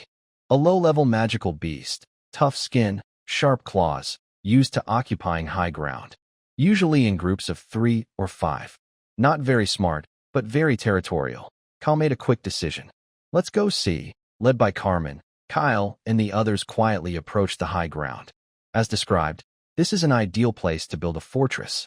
The high ground rises by the river, with steep cliffs forming a natural barrier. Only the southern-facing inland is gentler, but still enough to create an effective defensive ramp. The top is divided into 2 levels. The upper level, about 20 meters high, covers roughly half an acre, while the lower level, about 15 meters high, is larger, around 1,000 square meters. Scattered on the high ground are straight, hardwood trees called ironwood, which are excellent building materials. Near the riverbank below, there is a dense patch of ironwood trees, thick enough for harvesting to build walls. At this moment, the sunlight is just right, clearly showing 3 giant beasts carved like rocks, lazily lying at the edge of the upper platform, basking in the sun. They are over 3 meters long, muscular, with gray-brown fur that blends with the rocks beneath them, known as stone-skin lions. Here it is. Kyle's eyes spark with determination. This high ground is the heart of our Dawn clan. Clear them out, and we'll have a perfect starting point. The battle plan is simple and effective. Pound and House, both shield bearers, will attract the stone-skin lions' attention from the gentle. Carmen, Rune, and Doug will take advantageous shooting positions on the upper ground for ranged attacks, aiming at vulnerable spots like the eyes. Kyle and Rune, as mobile forces, will look for opportunities to strike from the sides. The barrel is responsible for protecting the rear. The fight begins quickly. The stone-skin lions are indeed tough-skinned. Carmen and Rune's arrows mostly leave only shallow marks, unable to cause fatal injuries. But they are slow, and faced with Pound and House's wall-like shields, they can only roar angrily and pounce. Doug's crossbow bolts are powerful, successfully injuring one lion's front leg, affecting its movement. After a moment of stalemate, an opportunity arises. One lion is struck on the nose by House's battle axe, causing pain and making it stand upright, exposing its softer belly. Kyle, like a leopard, swiftly moves to the side and accurately stabs his sword into its heart. Almost simultaneously, Rune seizes the moment when another lion is dazed after Pound's shield hits it, swinging his broadsword with a tearing sound and slashing fiercely at its neck. The remaining lion, seeing its companions fall instantly, roars loudly. Instead of fleeing, it becomes even more frantic and lunges at Pound. Ruafeng's eyes sharpened as he caught the moment when the creature lunged into the air. He shot an arrow that seemed to have eyes of its own, piercing through the open mouth of the stone-skinned lion and hitting it right in the back of the head. The heavy body of the stone lion collapsed with a loud crash. The battle was over, and the high ground changed hands. Kale stood at the edge of the upper platform, pointing at the land below and sharing his plan with the team. Look here. This highest platform will be the core of our inner fortress. Our first buildings, including our homes, storage, and command post, will be built here. This platform is relatively separate, easy to defend, and hard to attack. It will be our starting point. He estimated that half an acre was enough to build a few sturdy wooden houses, a storage room, and still leave space for a small training ground. He pointed to the next level down. That larger platform below will be our future outer fortress. When we have enough people, we will build barracks, workshops, stables, and even a small market there. The edge can be protected by walls built along the steep of the high ground. Finally, he pointed to the flat land near the river below. The outermost area will be the outer city. We can dig a moat, use the water from the sleeping river, and surround the entire high ground. More gray elf slaves will live there, with pens for animals and vegetable gardens closer to the water. Of course, Kale withdrew his gaze and looked at everyone. Our goal now is to quickly establish a basic camp and defensive walls within this inner fortress. The orders were quickly given. Kale was responsible for overall planning, site selection, and supervision. Rune coordinated all the gray elf slaves, assigned tasks, and maintained order and security. House and Pound led the strongest slaves, using bronze axes to cut down the forest on the and some of the ironwood on the high ground, then transported the wood to the platform. The barrel was in charge of guiding the slaves in initial processing of the wood, peeling, and cutting. Carmen and Doug continued to guard the perimeter, scouting the surroundings to prevent interference from native creatures or wild animals. Ruofing assisted Kale in precisely planning the locations and layout of the buildings within the inner fortress and monitored the river and the opposite bank from the high ground. Pitt used his woodworking skills, leading a few agile gray elves to make simple wooden wedges and connectors, preparing for the construction of the gate and fence. Cal did not forget about the captured goblin from the road. After dinner, he asked House to question the goblin. He was curious and hopeful about the goblin's animal taming skills, wondering if it could bring some surprises to their territory. While House happily interrogated the goblin, he reminded him to be gentle. Soon, House returned angrily to Kyle. "Boss, the green-skinned rat only squeals loudly and didn't give us any useful information. Did you bring Pete to help with the questioning?" Kyle suddenly thought. Maybe you can't understand the goblin's language, and it just screams loudly because of that. House sheepishly scratched his head, then his face darkened. That green rat is so annoying. He's bullying me because I don't understand their language. No, today I must make him understand why the flowers are so red. After saying this, he prepared to talk more with the goblin. Don't forget to bring Pete along, Kyle reminded him as House left. More than half a month has passed since the dawn of the first day. Thanks to everyone's hard work day and night, the small fortress on the hilltop has finally started to take shape. The fortress wall is about 3.5 meters high, made of double-layered peeled logs tightly packed and fixed with large wooden wedges. Diagonal braces reinforce the wall, making it very sturdy. On top of the wall, there is a walkway for people to stand on. On the south side, facing the Gentle, a strong double door that can be locked from inside and outside was built. It took 10 days to finish the wall. Almost all the people helped, especially chopping and transporting wood, which was very exhausting. Inside the wall, close to the inner side, they built a row of simple wooden shelters using leftover wood and branches. These served as temporary homes and storage for key team members and supplies. Building these shelters took another 4 to 5 days. They even built a simple forge in the corner of the fortress using collected stones and clay for basic tool repairs and forging. Standing on the new wooden wall, Kyle looked over his small territory, feeling a bit more at ease. At least, they now had a relatively safe place to stand, no longer worried about sudden night attacks. But new worries also arose. First, the food supply. The food purchased at the start is almost gone after a long journey and 2 weeks of intense use. The purple sweet potatoes and dried meat can only last less than 10 more days. Next is money. The 1,500 gold coins earned from selling weapons have already been spent on initial supplies. Most of the team's savings are also gone, leaving less than 200 gold coins in the purse. In this dangerous frontier that hardly provides any sense of security, we need to find a way to earn money for supplies, Kyle said at the evening meeting. After everyone shared ideas, he quickly made a few decisions. Pete will lead most of the gray elf slaves to farm in an area near the Sleep River underground. The first batch of seeds will be used to plant purple sweet potatoes, which have a short growing cycle. Carmen, Rofeng, and Doug will form a small hunting team. They will gradually expand their scouting area, focusing on a common herd herbivore on the glow grassland, the magic antelope. These animals are deer-sized, with tasty meat, no horns on their heads, but they run very fast and are very alert. Hunting them will provide meat, and their skins and fur can be collected for future trade at the Sleep River outpost for more food. After the wall is built, work on cutting down trees continues. Ryan and House lead the remaining gray elf slaves to cut trees in the forest below the underground area and nearby regions. They will dry and pile the wood to prepare materials for future expansion of the outer fortress. Ryan does not relax his training of the gray elves despite the construction work. Every morning and evening, the commands to raise shields, spear, are still given on time. After observing for some time, Ryan suggests to Kyle that they select the 5 strongest among the 18 gray elf slaves for better shields and sturdy spears.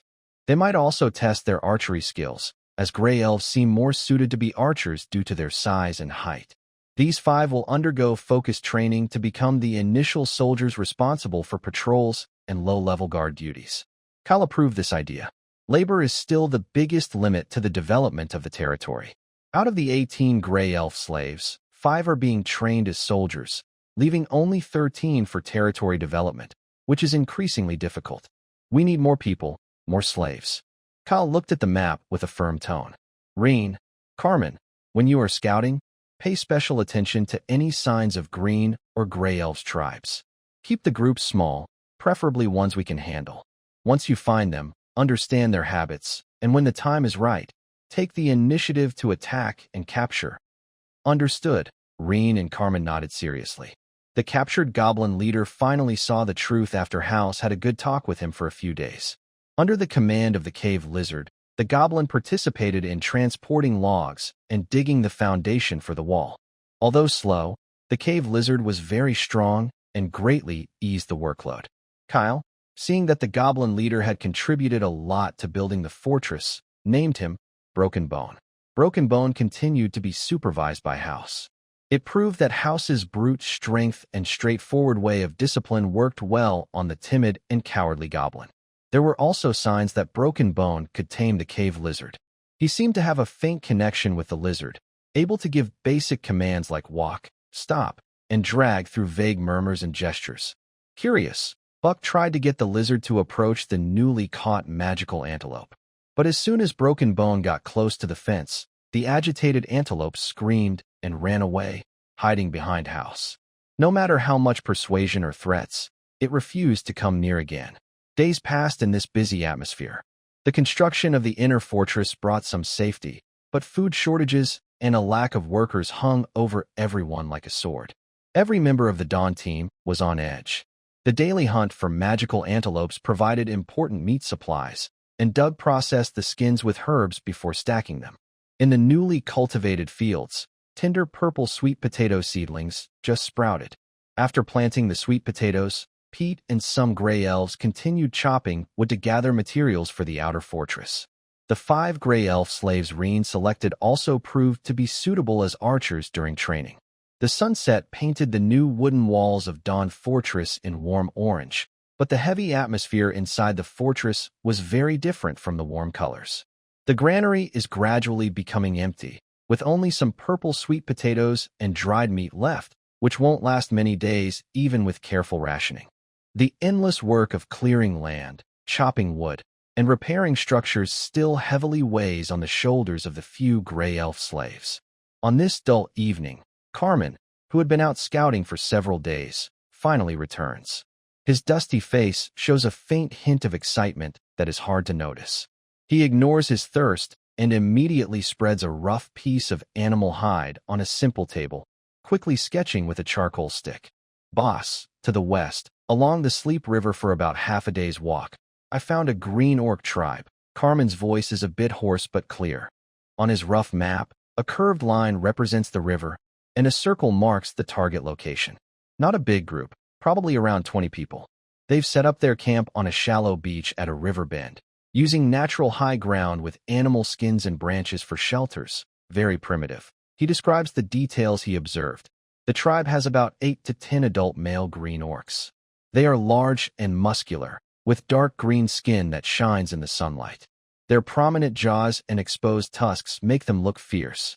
They wear simple, unprocessed leather armor, armed mainly with heavy wooden clubs and stone axes with sharp stones tied to them. Rough, but deadly. There are also 5 or 6 female green orcs, responsible for handling caught fish and prey, tanning leather, and caring for 4 or 5 cubs rolling in the mud of the camp. At the edge of the camp, he also saw 2 or 3 old green orcs, hunched and shuffling, leaning against the shelters with dull eyes. They mainly get food from fishing and hunting nearby magic antelopes. No signs of planting crops, Carmen added, pointing out a key detail. They are very alert, especially when returning from hunting at dusk or preparing to go out in the morning. There are sentinels at the camp's edge, but, he lowered his voice, at dawn, they are least alert. Kale stared at the circle on the map representing the green orc tribe, labor. This is the key to choking the Dawn's grip. We can't attack directly, he said in a deep voice. A frontal would cause casualties, and what we want isn't their bodies, but workers who can wield hoes and lift logs. He set the tone. We need a careful plan, aiming to capture them alive with minimal cost, especially the adult male fighters. Over the next 2 days, a tense and organized atmosphere of preparation filled the inside and outside of the fortress. Using his experience in making poisons, Doug collected a type of grass leaf with a strong paralyzing effect from the nearby blue leaf forest and glowing grassland.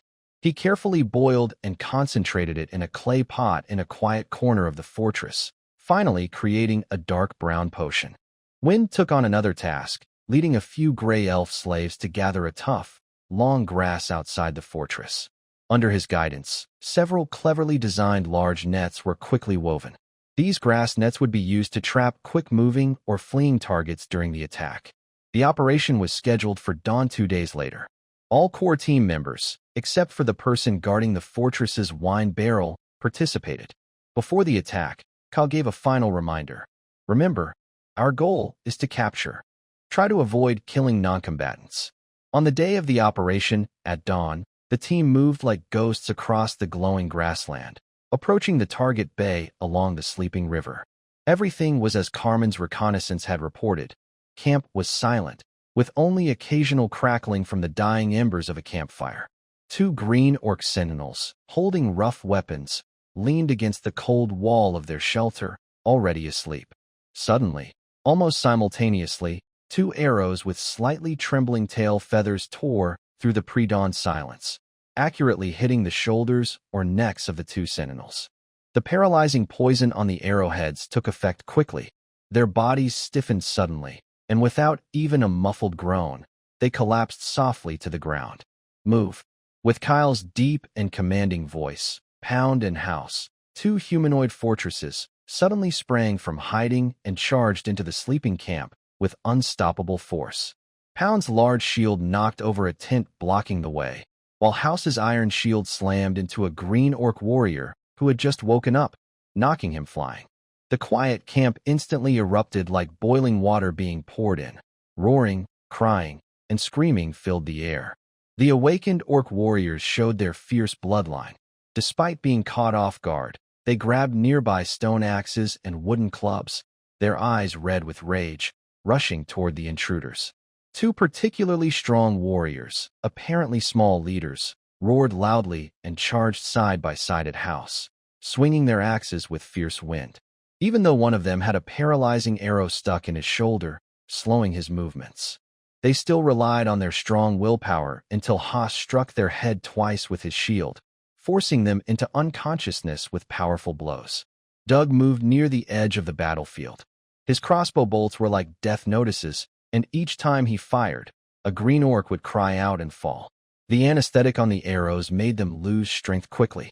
He waited for the right moment and threw a heavy net, which caught a green orc soldier trying to escape into the river. Wind and Carmen took high positions outside the camp.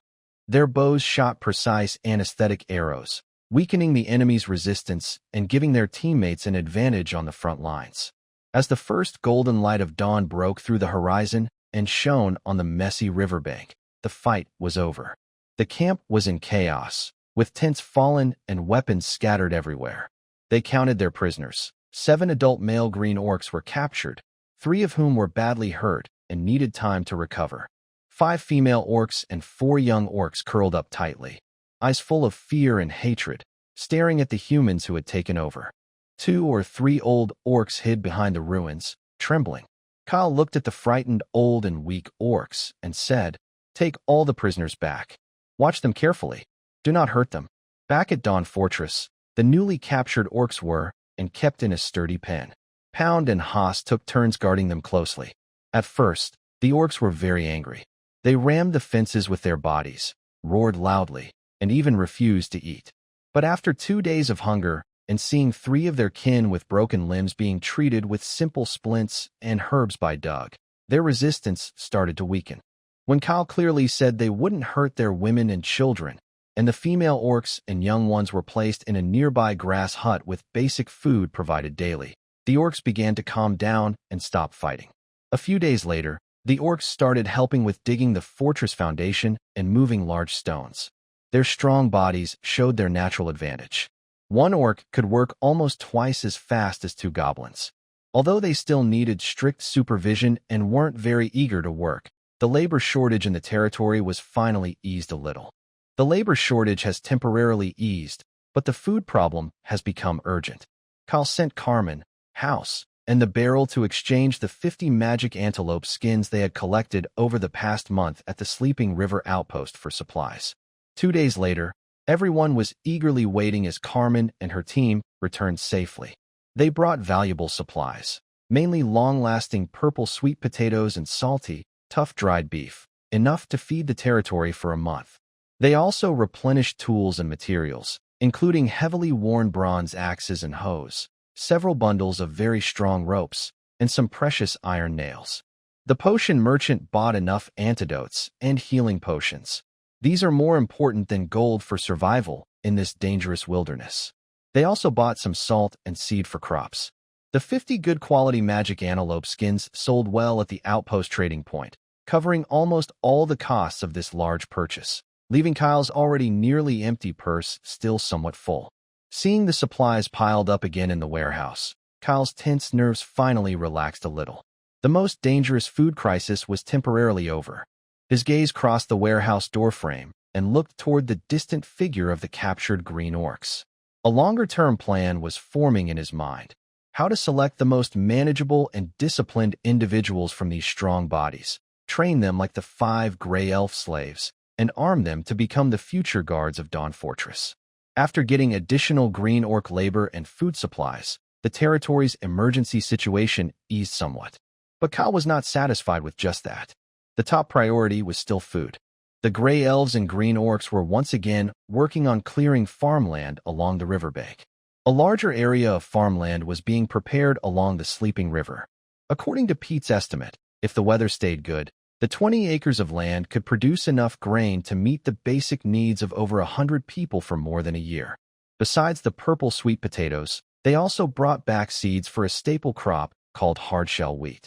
This crop is hardy and adaptable to poor soil. Although its yield isn't very high, the flour milled from it can make durable, storable flatbreads. Kyle decided to plant it alongside the purple sweet potatoes as the main future food crops for the territory. The inner fortress was also continuously improving. The muddy ground was covered with gravel and compacted, so walking on it no longer felt muddy. A simple path connecting the wooden shelters was cleared, making the area more organized. The wooden shelter where the core team lives was reinforced, with gaps filled with mud to prepare for the upcoming rainy season. At the same time, a larger project, the construction of the outer fortress, was scheduled and began with initial work. Kyle planned to do this step by step. First, transforming the steep on the high ground. The slaves used bronze picks and iron shovels to dig along the top of the downward, aiming to create a nearly vertical edge. This was very hard work, but the strong green orcs used their strength well. During digging, they found a blue-gray, hard rock buried beneath the soil of the high ground. After checking, they confirmed that although this stone was not as good as high-quality granite, it was easier to mine and strong enough to be used as the base and walls of the fortress. Kyle decided to use these local blue stones to build stone walls along until they reached the upper platform, the inner fortress ground. On the gentler southern side and above the platform, they still used a mix of earth and wood. Hunting for magical antelopes was still part of Carmen, Rofing, and Dog's daily routine. This was not only to get meat, but also because their skins and fur were the only stable items they could trade outside the territory for now. But Kyle knew relying only on hunting was not a long-term plan. The amount of fur depended heavily on seasons and animal movements, making it unreliable. Unexpectedly, a happy discovery was made. Buckets found some exposed, rust-colored rock layers on a hill about half a day's journey southwest of the fortress. He excitedly reported to Kyle, "Boss, it's iron ore. It's a bit low-grade and full of impurities, but it's definitely iron ore. With my skills, I can repeatedly forge and remove the impurities, making it possible to craft iron tools, farming implements, and even lower-quality weapons like spearheads, arrowheads, or rough machetes." This news greatly excited Kyle. It meant that Dawn had access to iron tools and weapons, and iron could even become an important trade item. He quickly made a plan, Once we finish planting the crops, we'll immediately gather people to start mining this vein. Buckets, tell me what tools and workers you need. We must build our own iron workshop as soon as possible. However, with happiness comes worry. On a clear morning shortly after planting the hard wheat and purple sweet potatoes, a panicked gray elf soldier ran to report that several fields near the forest edge had been thoroughly disturbed. Most of the recently buried seeds had been dug up and eaten, leaving behind messy footprints and claw marks belonging to bear goblins. These greedy and timid creatures clearly saw this newly cleared farmland as a free buffet. Kyle was furious. Food is the lifeblood of the territory, and he would not tolerate any loss. That night, Kyle personally led a patrol with Ryan, House, Pound, and a few soldiers. When the bear goblins sneaked toward the fields again under the cover of darkness, they were met with torches suddenly lit and swift attacks. Most of the bear goblins scattered quickly, but 2 slowest ones were caught on the spot. This time, Kyle showed no mercy. In front of all the slaves, he executed the 2 goblin thieves on the spot and hung their heads on wooden stakes at the edge of the fields as a warning. He wanted to send a clear message. Damaging the Dawnlight territory's crops would cost you your life. A few days later, Carmen, while expanding her scouting area, discovered a group of about 20 sneaky gray elves near the edge of the blue leaf forest to the southeast of Dawnlight territory. The elves were ragged, hungry-looking, with fearful and alert eyes. The group included elders and children, appearing to be a fleeing band. Carmen didn't want to scare them off, so she immediately returned to report. Kyle made a quick decision. He personally led the territory patrol team to the scene and successfully surrounded and captured the exhausted gray elves, bringing them back to Dawnlight Fortress. After repeated questioning and communication with Pete using his rough gray elf language, they finally learned about their origins. The elves claimed to come from a distant area to the northeast, from a small gray elf settlement enslaved by a tribe of ogres. Unable to endure the ogres' brutal exploitation and the constant fear of being eaten, they risked fleeing in a group, wandering aimlessly until Carmen found them. Kyle looked at these frightened elves and began to consider. Instead of locking them in a pen like the orc prisoners, he temporarily placed them in a separate corner of the inner fortress, providing basic food and water. He also asked Pete to continue trying to communicate and learn more about the ogre tribe, while observing their behavior. Meanwhile, Kyle slightly changed his policy towards the captured green orcs. For the older and younger orcs, he ordered more food to be provided each day and allowed them to meet their families at specific times. He understood that simply oppressing them would only breed hatred and rebellion. Only by combining kindness with discipline and giving them a small hope might, in the future, turn these natives into real strength for the territory, even if the process would be very long. In late April, after carefully planting the last batch of hard-shell wheat seeds along the riverbank, the initial wave of territory development came to a pause.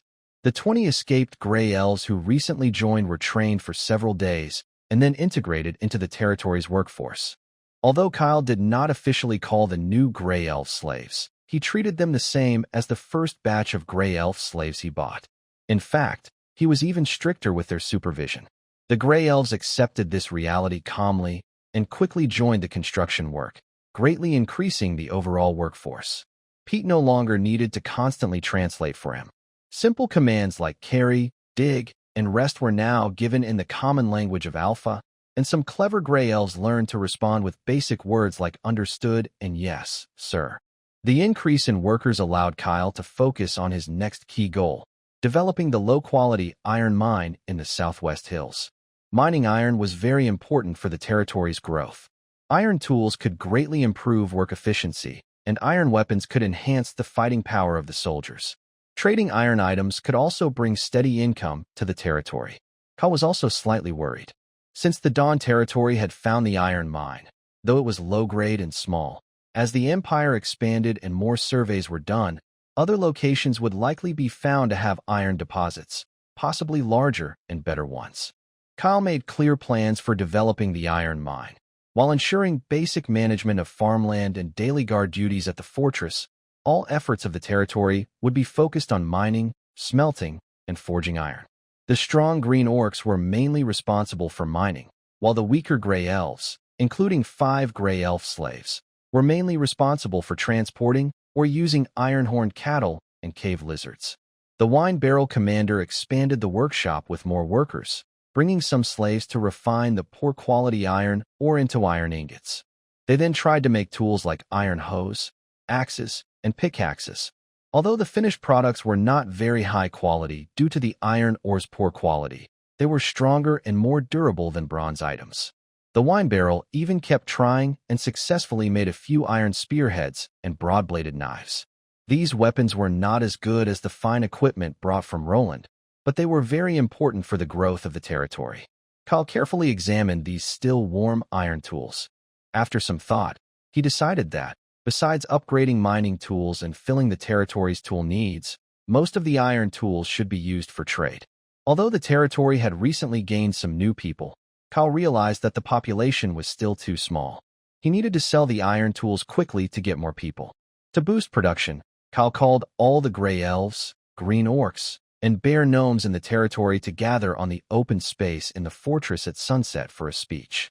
Everyone here has come to Dawnlight territory for different reasons. Over the past time, whether you are homeless and have nowhere to go, or afraid of the territory's whips and forced to work here, what we have, this fortress, the farmland by the river, and the iron tools, are all earned through your hard work. I hope one day Dawnlight territory can become a home for all of us, he said, looking at the silent crowd. When you are willing to see yourselves as part of this territory and are ready to contribute, I, Kyle, will abolish your slavery. You will become true citizens of the territory. You will have equal rights, more food, your own shelter from the rain, and your own land. My warriors and I will protect everything that belongs to you with our lives. On the day of the territory's first harvest, those who perform well will be rewarded. Kyle's promise caused a big stir among everyone. Whether they were gray elves or green orcs, they had thought they would spend their lives under the territory's control and whips, and that their descendants would live the same way. However, Kyle's promise sparked a small hope in his heart. Even if he doubted it, the first harvest day was only a few months away, and he could take a chance. Kyle didn't expect a few words of promise to make all the gray elves and green orcs change immediately, but many of the slaves' work enthusiasm did improve noticeably. At the same time, Kyle made a request for Carmen's reconnaissance mission. Besides regular patrols within the territory, they should try to extend the scouting area outward, especially toward the southeast, where the gray elves' escape route was. They needed to verify information about the ogre tribe. Kyle was eager to understand the size, activity patterns, weapons, and possible invasion routes of this potential threat. One day, Ryan led House and Pound on an extended patrol toward the hills west of the fortress, an area they hadn't explored much. They unexpectedly encountered a pack of wolf-like creatures, shadow wolves. These wolves are common predators at the border of the glowing grasslands and forests. They are larger than swift wolves, with adults standing up to waist height, gray-black fur, and good at sneaking and ambushing.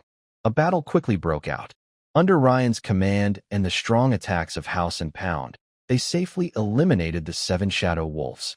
While clearing their nests hidden in rock crevices, the team unexpectedly found 2 fluffy wolf pups that had just opened their eyes. Deciding how to handle these pups caused a small discussion inside the fortress. In the end, Kyle decided to give Bonecrusher, the goblin, another chance to prove his worth. He assigned Bonecrusher the task of feeding and initially taming the pups. He also appointed the oldest green orc juvenile to assist Bonecrusher. This young green orc, perhaps still a boy, was usually silent but often observed how Bonecrusher interacted with the cave lizards. Kyle was willing to give him a chance. Bonecrusher, faced with these 2 small, delicate creatures, immediately revealed its lazy nature. It tried to push all the tedious work of feeding and cleaning onto the green orc juvenile and wanted to find a sunny corner to nap. As expected, House's attention quickly made it realize the seriousness of the task. Under House's patient discipline, Bonecrusher finally started working more seriously. Unexpectedly, the green orc juvenile showed remarkable talent and far more patience than Bonecrusher during the process of caring for the pups. He seems to naturally know how to communicate with the young beasts, and when he feeds them, the wolf pups appear very obedient. Although Bone Fragment has the ability to tame animals, his laziness, timidity, and lack of patience greatly limit this skill. Meanwhile, the young green orc gradually forms a complementary relationship with the bear goblin. Kyle suggests that Bone Fragment be responsible for basic, technical guidance, such as recognizing the health of the wolf pups and suitable food, while the green orc boy mainly handles feeding, companionship, and initial obedience training. Kyle also names the green orc Stone Claw. Time quietly passes amid busy work. Nearly a month has gone by since Carmen and others went to the outpost for trading. On the riverside fields, young wheat and purple sweet potato plants have grown into a lush green, promising a good harvest soon. Kyle believes the time is right to restart trade. The morning breeze by the sleepy river still carries a bit of chill. Kyle and Beryl stand in the middle of the inner fortress, in front of the goods prepared for transport to the sleepy river outpost. 60 bundles of tan magic antelope hides neatly tied, 20 shining metal farm tools, and 5 thick-backed machetes. The quality is a bit rough. Beryl picks up a machete, but it's 10 times better than those soft bronze ones. The folks at the outpost, as long as they're not blind, should see their value. Kyle nods. Let's go early and return early. Ryan, I'm leaving the territory in your hands. Don't worry, boss, Ryan responds calmly. The team, led by Kyle and Beryl, includes 4 gray elf slaves driving iron-horned ox carts. They travel silently along the familiar road, and by the afternoon, the wooden walls of the Sleepy River outpost come into view on the horizon. Inside the outpost, they head straight to the United Trade Guild trading point. When Beryl places the metal farm tools and machetes on the counter with a loud clatter, the previously noisy surroundings suddenly quiet down. Several mercenaries browsing the goods look over with surprise and curiosity. The guild's supervisor, Ross, quickly approaches, picks up an iron, and examines it carefully. Lord Kyle, this is truly amazing. Ross's voice is filled with disbelief and excitement. I never expected your territory to produce iron tools. After a quick round of bargaining, 20 iron farming tools were sold at 25 gold coins each, totaling 500 gold coins. The 5 thick-backed machetes were especially popular and were bought immediately by a group of mercenaries at 40 gold coins each, totaling 200 gold coins. 60 pieces of magical antelope hide sold for 300 gold coins, bringing in a good total of 1,000 gold coins from this batch of goods. The appearance of the iron products quickly caught the attention of the outpost commander, Marcus. He sent someone to invite Kyle and the barrel of wine to his office. "Night, Kyle. I hear your territory can forge iron tools," Marcus asked directly. "Yes, Captain Marcus. We are very lucky to have discovered a small, poor iron mine in our territory. After many attempts, we managed to create some iron weapons," Kyle replied, casually handing Marcus a sample machete brought from the Merchant Guild. "It's of average hardness, but," he paused and then added, "being able to produce iron weapons in this world is already very rare." He paused for a moment, tapping his fingers on the table. The guards and soldiers at the outpost have always had issues with their equipment. The Empire's supplies are limited, and the prices from the Merchant Guild are too high. I want to order a batch of weapons for your territory, like these machetes and spearheads. The first batch will be 50 pieces at 80% of the market price. Of course, I will report the loss in price as a contribution to the Empire, which will be counted in your territory's annual assessment. This was a good order. Although there was a price loss, it would help with future evaluations of the territory. Kyle responded calmly. "Thank you for your trust, Captain Marcus. Dawn's Edge will prioritize completing your order." After discussing the weapons, Marcus's expression grew serious. He lowered his voice. "Kyle, I called you here for more than just a trade.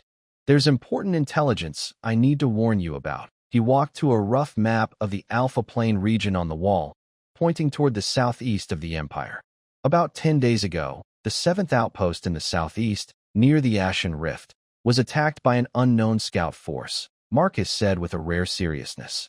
"From the captured equipment and loot, their strength far exceeds any native tribes we've encountered before. They call themselves Frostborn, a native group from a place called the Frostborn Kingdom," Marcus explained. "The Frostborn troops are disciplined and well-equipped, especially with high-quality iron gear." He emphasized, "Their equipment far surpasses any weapons and armor we can produce in the Alpha realm." They are even comparable to the main forces of the Empire's homeland armies. This means the Frostborn Kingdom is a civilization with advanced metalworking skills and strong military power. Kyle nodded quietly, feeling the pressure of an impending storm. Exactly, Marcus agreed. The Frostborn Kingdom currently refuses any official communication. The 7th outpost is on full alert and has warned all nearby stations. Kyle, your Dawnlight territory is in the northeast. It seems safe now, but no one can guarantee threats won't come from unexpected places. You must strengthen your defenses, expand reconnaissance, especially upstream of the Sleeping River and into the distant mountains. We need to understand the true layout of this continent. The sense of crisis quickly overshadowed the joy of the successful negotiation. Kyle knew that the peaceful development of Dawnlight territory could end at any moment. With Marcus's intelligence and the custom weapon order, Kyle immediately began procurement. He first spent 300 gold coins to buy enough food to support the entire population for a month and a half. Then he spent 150 gold coins on antidotes, healing potions, salt, oil, and other essentials. Finally, he went to the pens managed by the Empire's soldiers inside the outpost. To strengthen the patrols against potential threats, he decided to buy new soldiers. Besides the common gray elves and scattered green orcs, Kyle noticed a small group of about 7 or 8 unusually tall figures. They were generally over 2 meters 2 in height, with deep gray skin resembling granite, muscular and carved like stone. Their heads were square, features rough, and their eyes cloudy with a primitive ferocity. Even in heavy shackles, their incredible strength was evident. This is the Stonehide clan Kama, the officer in charge explained. They come from the eastern hills. Not very smart and hard to tame. Harder than green orcs, but they are very strong and have good endurance. They were originally meant for mining work. If you want, I can sell them to you at a discount, 60 gold coins each. Kyle carefully observed the stone-skinned slaves. Their individual strength seemed comparable to that of green orcs, and in some ways, even better. He calculated his funds, 1,000 gold coins from selling goods, for 150 gold coins spent on food and supplies, leaving 550 gold coins. With about 200 gold coins in his pocket as reserve, he had roughly 750 gold coins available. I'll buy 10, Kyle decided. After paying 600 gold coins, 10 stone-skinned slaves were brought out. They stood silently, like a row of cold stone statues. Once the transaction was complete, Kyle didn't want to stay at the outpost longer.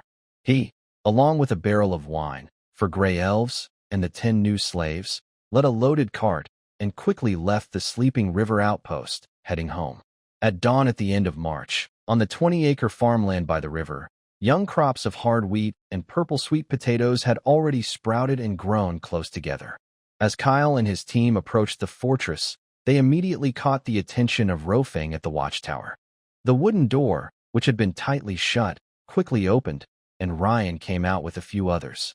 "Boss, everything went smoothly?" Ryan asked calmly, glancing over the supplies and the unusually tall stone-skinned slaves. "The goods are in place, but we brought back something more important," Kyle replied with a serious expression. He briefly ordered, "Hausch, have someone unload the supplies and count them into storage. Pound, these new slaves are under your care. First, settle them. Give them food and water, but don't remove their shackles for now." He paused, then looked at Ryan and the barrel of wine. "Gather all the core members. We'll have a meeting in the conference room." A moment later, in the central room of the inner fortress, which served as both a dining hall and a meeting room, the core members gathered. Kyle didn't delay. He directly shared the results of the Sleeping River outpost trip and Captain Marcus's warning. When they heard the unfamiliar race name, Frostborn, and learned they possessed fine iron tools and strict discipline, everyone fell into brief silence. "High-quality iron tools," muttered the barrel of wine, his thick fingers unconsciously tapping on the table. "Why do we only find poor ore? Dwarves are naturally obsessed with high-grade mineral veins," and this news made him feel frustrated. "Captain Marcus warned us to strengthen our guards and expand our scouting." Kyle looked around at everyone and spoke in a calm, clear voice. "To the south, where dawn leads, there is a large area controlled by the Empire. The Frostborn threat is unlikely in this direction. To the west and across the Sleeping River is the expansion area of the Lionheart Empire. Although there are no neighbors now, the chance of threats is also low. What is beyond the north along the Sleeping River and the eastern part of the territory? Starting today, our scouting missions will be more important. Carmen, I need you to extend the scouting distance in these two directions as much as possible. Carmen immediately straightened up and looked sharp. Understood, boss. I will plan new routes for the scouts. Also, Captain Marcus has ordered 50 weapons for us, mainly machetes and spearheads, Cal said, looking at the barrel. Barrel, this is the most important task for the territory right now. We must finish this order quickly. Then, we will expand and arm our army. The barrel snorted heavily. Don't worry, boss. I'll assign those quick-witted gray elf apprentices to me, and Pete will help coordinate the mining and transport of iron ore. I promise. Besides the 50 weapons for the order, I will produce the best iron equipment for our soldiers as fast as I can. Ryan. Cal turned to the veteran. What do you think about the 10 new Stoneflesh tribes? Ryan thought for a moment and replied, They are big and strong, probably tougher than green orcs. But their brains don't seem very sharp, so training will take more time. I suggest we pick 5 more gray elves, 7 green orc warriors, and the 10 new Stoneflesh tribes to form a reserve squad with the 5 existing gray elf slaves. I will have them train 2 hours a day during their work. After some time, we can select 10 of the best from these 17 to form the official squad. Those 10 will then undergo full-time training. Good idea. I think this method is very effective. I suggest we use it to select all future soldiers in the territory. Cal nodded. After the meeting, the entire Dawn territory seemed to wind up like a tightly wound machine, becoming busy and tense. The barrel went into the workshop area, where the sound of hammering grew louder and more frequent. Pete was busy coordinating personnel across different areas, making sure the entire process from mining to transport, smelting, and forging ran smoothly and efficiently. Ryan focused on training the soldiers. The team of 17 people, besides their daily work, also trained for 2 hours in the morning and after dinner. Under House's shouts and Pound's demonstrations, the new slaves of the Stone Skin tribe and the Green Orcs learned basic moves like shield raising, formation, and spear thrusts.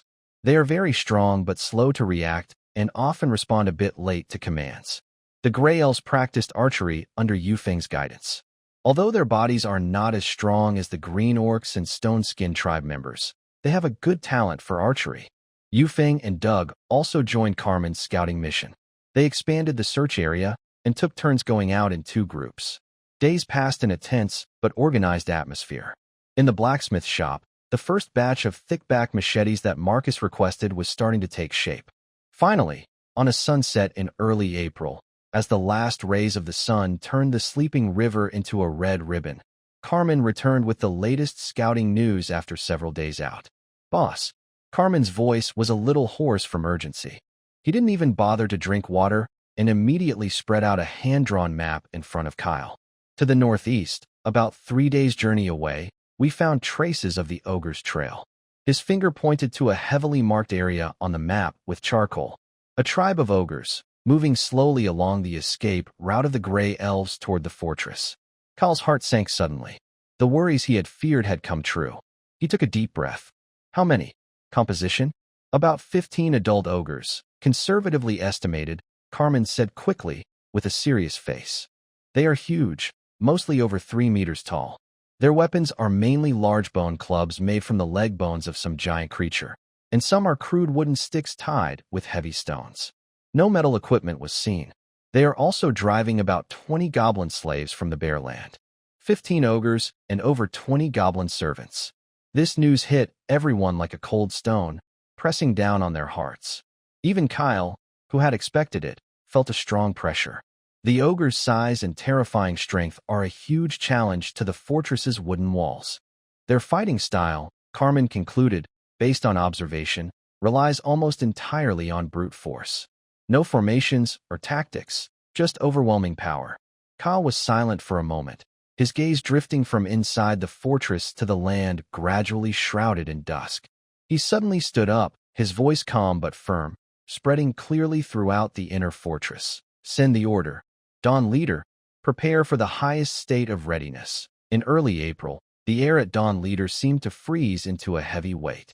Since Carmen brought back news of the approaching ogres, All work in the territory shifted to preparing for battle. Under Ryan's command, both Corps members and soldiers focused on final preparations. Green orcs and stone-skinned tribesmen swung heavy pickaxes and hose outside the wooden walls of the fortress, racing against time to dig the last section of trench. These trenches are over 2 meters deep, with sharpened wooden stakes pointing upward from the bottom. Behind the trenches, a simple wall was built using the excavated soil mixed with thorns and sharpened wooden stakes, forming the first crude defense line. In the distance, carefully camouflaged pits, tripwires, and animal traps like venomous snakes hidden in knee-high glowing grass. The forge and the barrel burned day and night, its blazing fire casting a red glow over the workshop area. The sound of hammering was dense, like a sudden rain. The task of fulfilling Marcus's orders was temporarily put aside. All iron materials were prioritized for making and repairing weapons. But time was too tight. Besides 17 soldiers using inferior machetes, thickened iron spearheads, and sturdy wooden shields, the remaining slaves could only harden wooden spears by fire to make them more effective. On the third day at noon, Kyle stood on the wooden wall of the fortress, his sharp eyes sweeping over the tense soldiers lined up behind the outer defenses. There were 50 in total, the entire armed force Dawn leader could muster. They were divided into 5 groups of 10, each led by Ryan himself. House, Pound, Wind, and Barrel. Gray elf slaves were positioned on the flanks. They were smaller but agile, mainly responsible for long-range harassment with hunting bows and slings. Green orcs and the newly arrived stone-skinned slaves formed the core of the defense line. Their strong bodies and natural endurance were key to the defense. The stone-skinned tribe's dark gray skin blended almost with the dirt in the dim light. They silently held wooden shields and spears, their eyes still vacant. But they could at least understand basic commands like raise shield and stab. Ryan's steady voice echoed along the line, repeatedly emphasizing tactics. Hold steady. Remember your training. Rely on the trenches and low walls. Follow orders and strike together. No retreat. Anyone who retreats will face military discipline. Hausch looked like a humanoid beast, carrying his iron-bred shield made of oak. He moved back and forth along the defensive line, shouting loudly to encourage the new soldiers. Pound stood like a silent mountain, positioned at the center of the line. His huge tower shield was planted on the ground, serving as a strong barrier that made everyone feel safe. Time slowly passed in tense silence. In the afternoon, at the edge of a sparse forest in the distance, a frightening figure finally appeared. With heavy footsteps, 15 ogres, like moving small hills, formed a loose line and marched forward with heavy steps. Their dark brown, rough skin was covered with scars and rashes. On their large heads, small but fierce eyes sparkled with greed and destruction. They carried huge bone clubs and rough wooden sticks tied with stones, which looked terrifying just to see. Around them, more than 20 goblin servants, like noisy hyenas, jumped and yelped, waving smaller wooden sticks and stone axes. Prepare. Ryan's voice suddenly rose above the approaching terrifying sounds. The soldiers clenched their weapons tightly, their knuckles turning white from the effort. Some started trembling uncontrollably, especially the gray elves. Facing such huge monsters, their natural fear almost overwhelmed their willpower. The ogre group charged straight toward the outer wall of the Dawn leader's fortress without any tactics. They clearly didn't see this simple fortification as a threat. But the wilderness traps first gave them a hard lesson. The frontline ogres suddenly stepped into a cleverly disguised trap. Their huge feet sank into a pit, causing a loud collapse of earth and angry roars. Their massive bodies fell into the hole. The sharp wooden stakes at the bottom didn't kill them directly, but they disrupted the ogres' charge formation. Then, a tripwire was triggered, causing 2 more ogres to stumble forward. Although they quickly struggled to stand again, their momentum slowed. The goblin servants suffered even more. The sound of snapping traps and shrill screams filled the air. 4 or 5 of them had their legs caught and fell into the grass, crying out in pain. Arrows now. Seizing the moment of chaos, Ryan gave the order decisively. The gray elf soldiers on the side, urged by Wind and Carmen, trembled as they shot their first volley of arrows. The scattered arrows hit the ogres, but most bounced off their tough skin. The thrown stones from the sling had little effect, only leaving harmless red marks on the ogre's skin.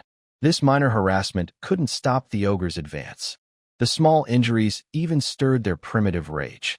They took big steps, ignoring the struggling goblins and scattered traps beneath their feet, like a flood breaking through a dam, crashing over the low wall and ditch.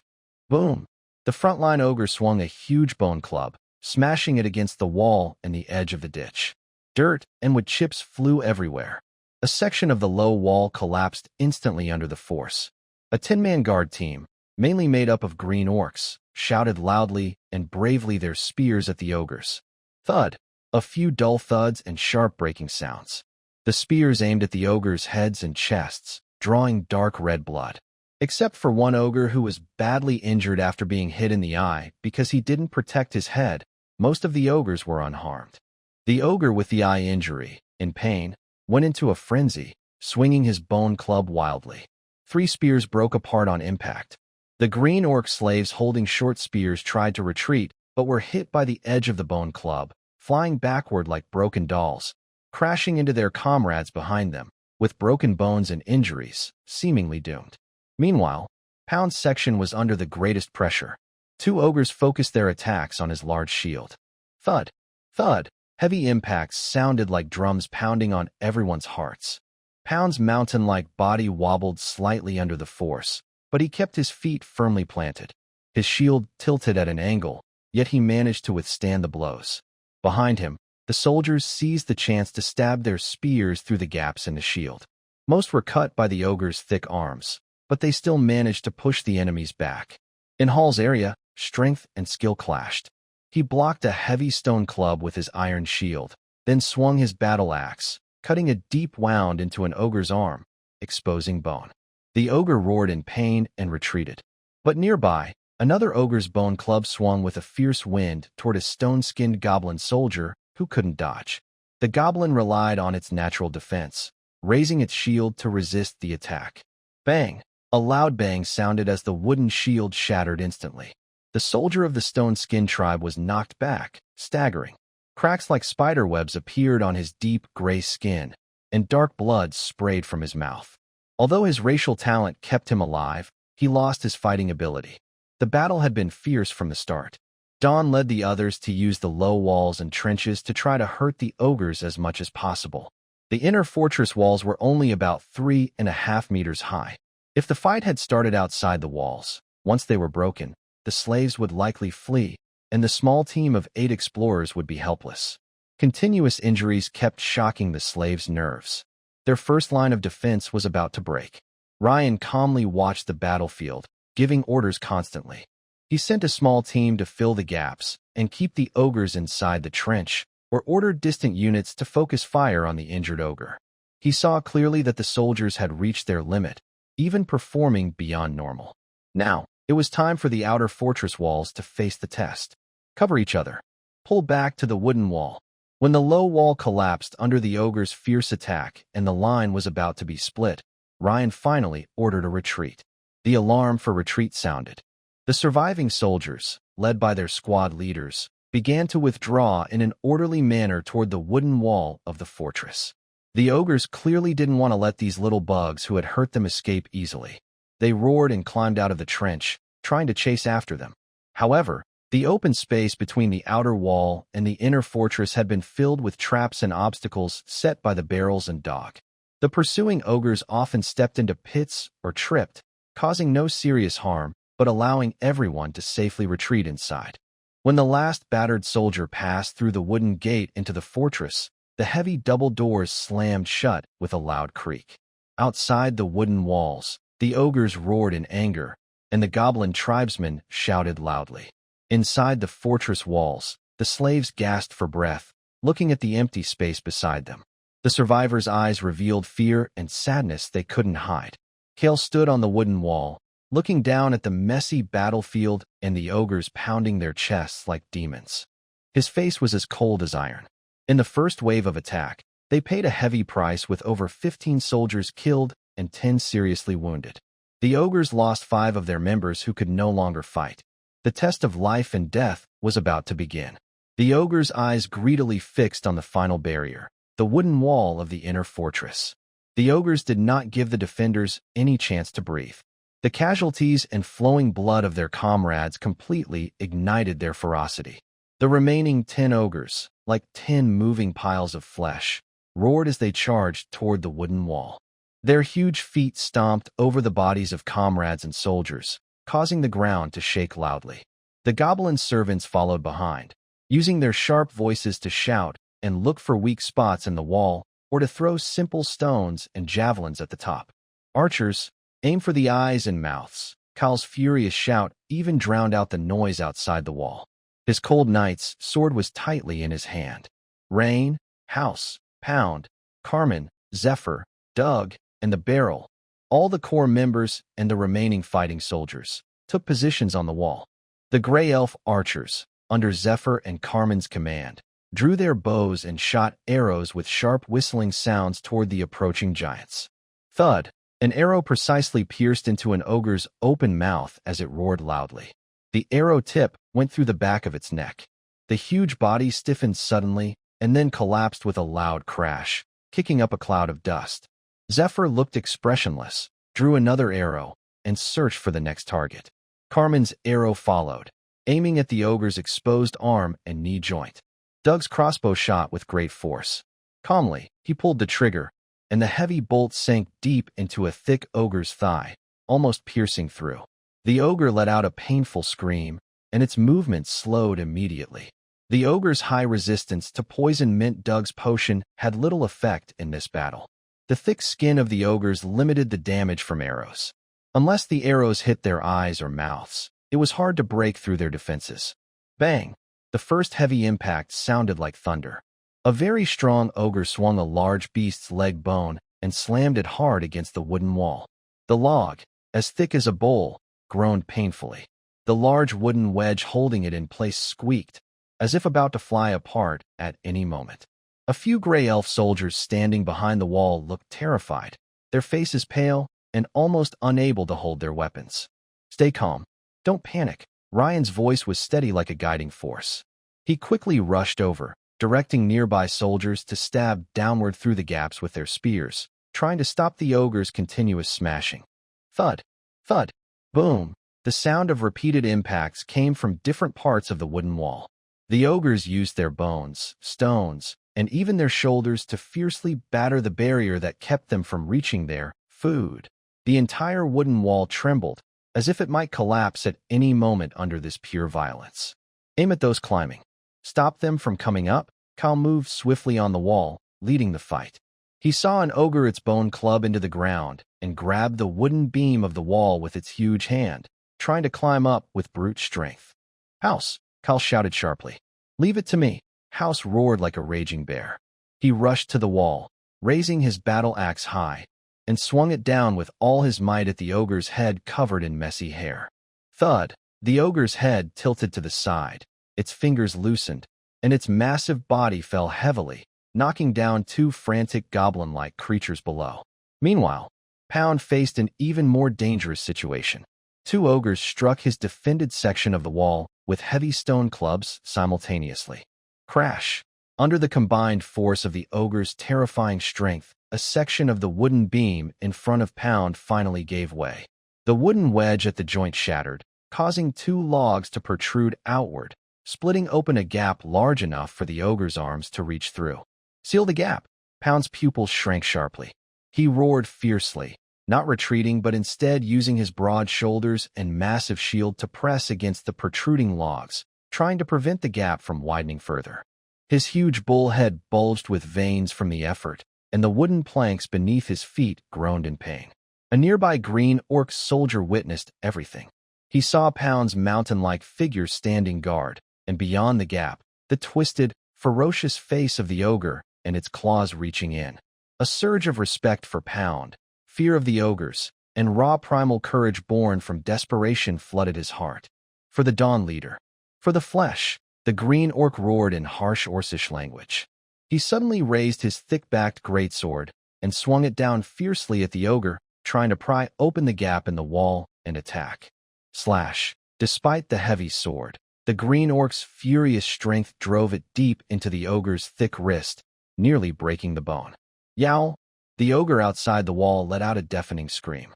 The pain made him quickly pull back his claw, and blood spurted out like a small waterfall, splashing all over the green orc's face and head. This sudden scene not only temporarily eased the danger at the gap, but also ignited the fighting spirit of the other green orc slaves nearby. They looked at their bloodied comrades and at Lord Pound, who was still holding the gap with his body. A long-suppressed bravery suddenly burst out. "Kill!" shouted another green orc, raising his spear and stabbing down recklessly from the battlement. "Hold them back!" More green orc slaves began gathering at the dangerous spots, desperately using their weapons to stop the ogres from climbing and smashing. The green orc's unique fighting bloodline was fully activated. Kale watched all this, feeling shaken. He didn't expect these enslaved green orcs to burst out with such incredible fighting will at a critical moment. He quickly seized the chance and shouted loudly, "Look, ogres are not invincible. For your brothers and families behind you, fight." The resistance on the wall temporarily steadied thanks to the green orc slaves' outbreak. The core team members fought even harder. The war hammer from the barrel struck with every, accompanied by the sound of bones cracking. Ryan's broadsword was like the Grim Reaper's scythe, precisely cutting into the ogre's wounds. Carmen and Wolf's arrows flew almost non-stop, and Dog's crossbow always delivered heavy strikes at critical moments. The wooden wall groaned and trembled under the relentless of the ogres, but stood firm and unyielding. The pressure on the wooden wall suddenly eased, and the battle gradually subsided like the tide. The 5 surviving ogres, surrounded by anxious goblin slaves, slowly retreated into the distant glowing grasslands, disappearing into the growing dusk. Outside the wooden wall was a chaotic battlefield. The huge bodies of the ogres lay scattered on the ground. Dark red blood flowed from their massive wounds, soaking the land. Morning light protected their home. Clang! A gray elf soldier's hunting bow fell to the ground, and he softly slid down the wall, covering his face with his hands, crying quietly. More people collapsed to the ground, gasping heavily with blank eyes, as if they had not yet recovered from the fierce battle. Kyle stood with his sword sheathed, his chest rising and falling rapidly. His leather armor was stained with dark red blood spots, and his arms trembled slightly from holding his sword for a long time. He looked around. The wooden walls were covered with dents and cracks, with several broken sections. The top of the wall was even more tragic. Dead bodies and severely wounded people were mixed together, their painful groans filling the air.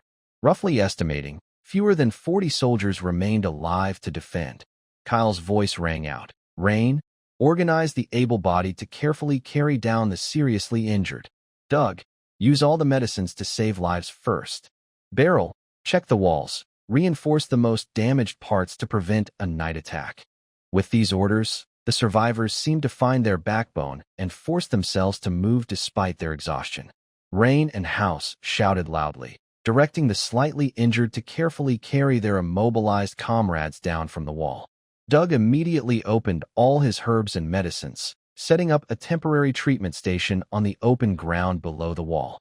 Beryl cursed as he gathered some intact stoneflesh slaves, using spare logs and support beams to reinforce the shaky wall sections. Kyle did not stay on the wall to command. He strode down the stairs to the temporary treatment area. The wounded lay everywhere, some with severed limbs, some with large cuts across their chests and stomachs, and others unconscious. He walked straight to a severely injured green beastman soldier. This strong fellow was called Fong, the one who had bravely fought at the breach in the wall, injuring the ogre with his cleaver to give Pound a chance to breathe. Now, his face was pale, and intense pain made his whole body tremble. But when Kyle approached, his bloodshot eyes still tried to stay open. Kyle knelt down, ignoring the gruesome wounds and strong smell. He took clean linen and water from Doug, carefully wiping the blood around Fong's wounds. His movements were unskilled and a bit clumsy, but he was very focused and serious. "Hold on," Kale's deep voice said as he looked at the bloodied, passionate green orc fighting for the territory. "You will survive, I promise." His fangs clenched tightly, and he nodded with difficulty. Kale moved from one injured person to another, checking on the wounded. He personally bandaged the lightly hurt, and quietly encouraged those with serious injuries. He did not care about race, whether they were gray elves, green orcs, or stone-skinned tribes. He treated everyone equally. This silent act of kindness was noticed by all the survivors, especially the soldiers. Night fully fell, and the light of the twin moons and the colorful glow of the star rings cast an eerie, sad quiet over the bloody battlefield. In the middle of the fortress, everyone who could still move was gathered around several blazing bonfires.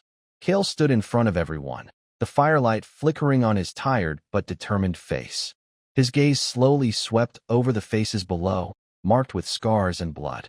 Today, Kale began, his voice quiet but clear. We lost many comrades.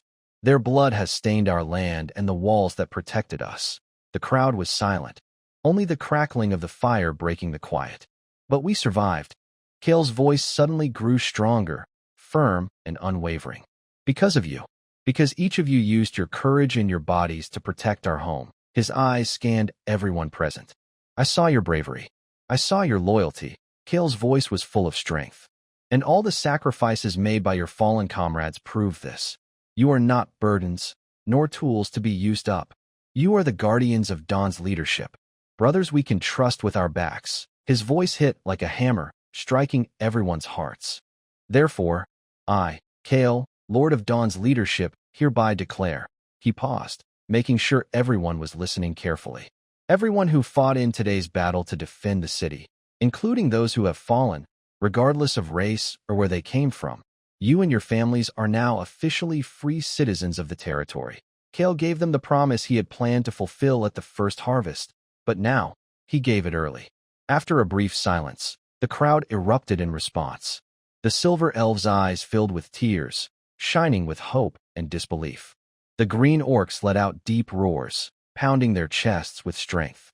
Even the stone-skinned tribes, whose eyes had been dull, now sparkled with life.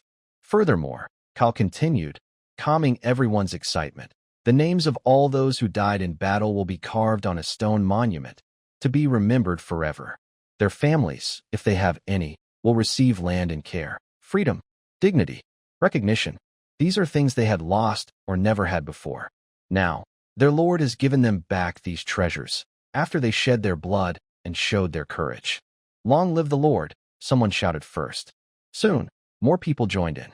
Their voices, once chaotic, became organized, forming a strong wave that echoed across the bloody battlefield.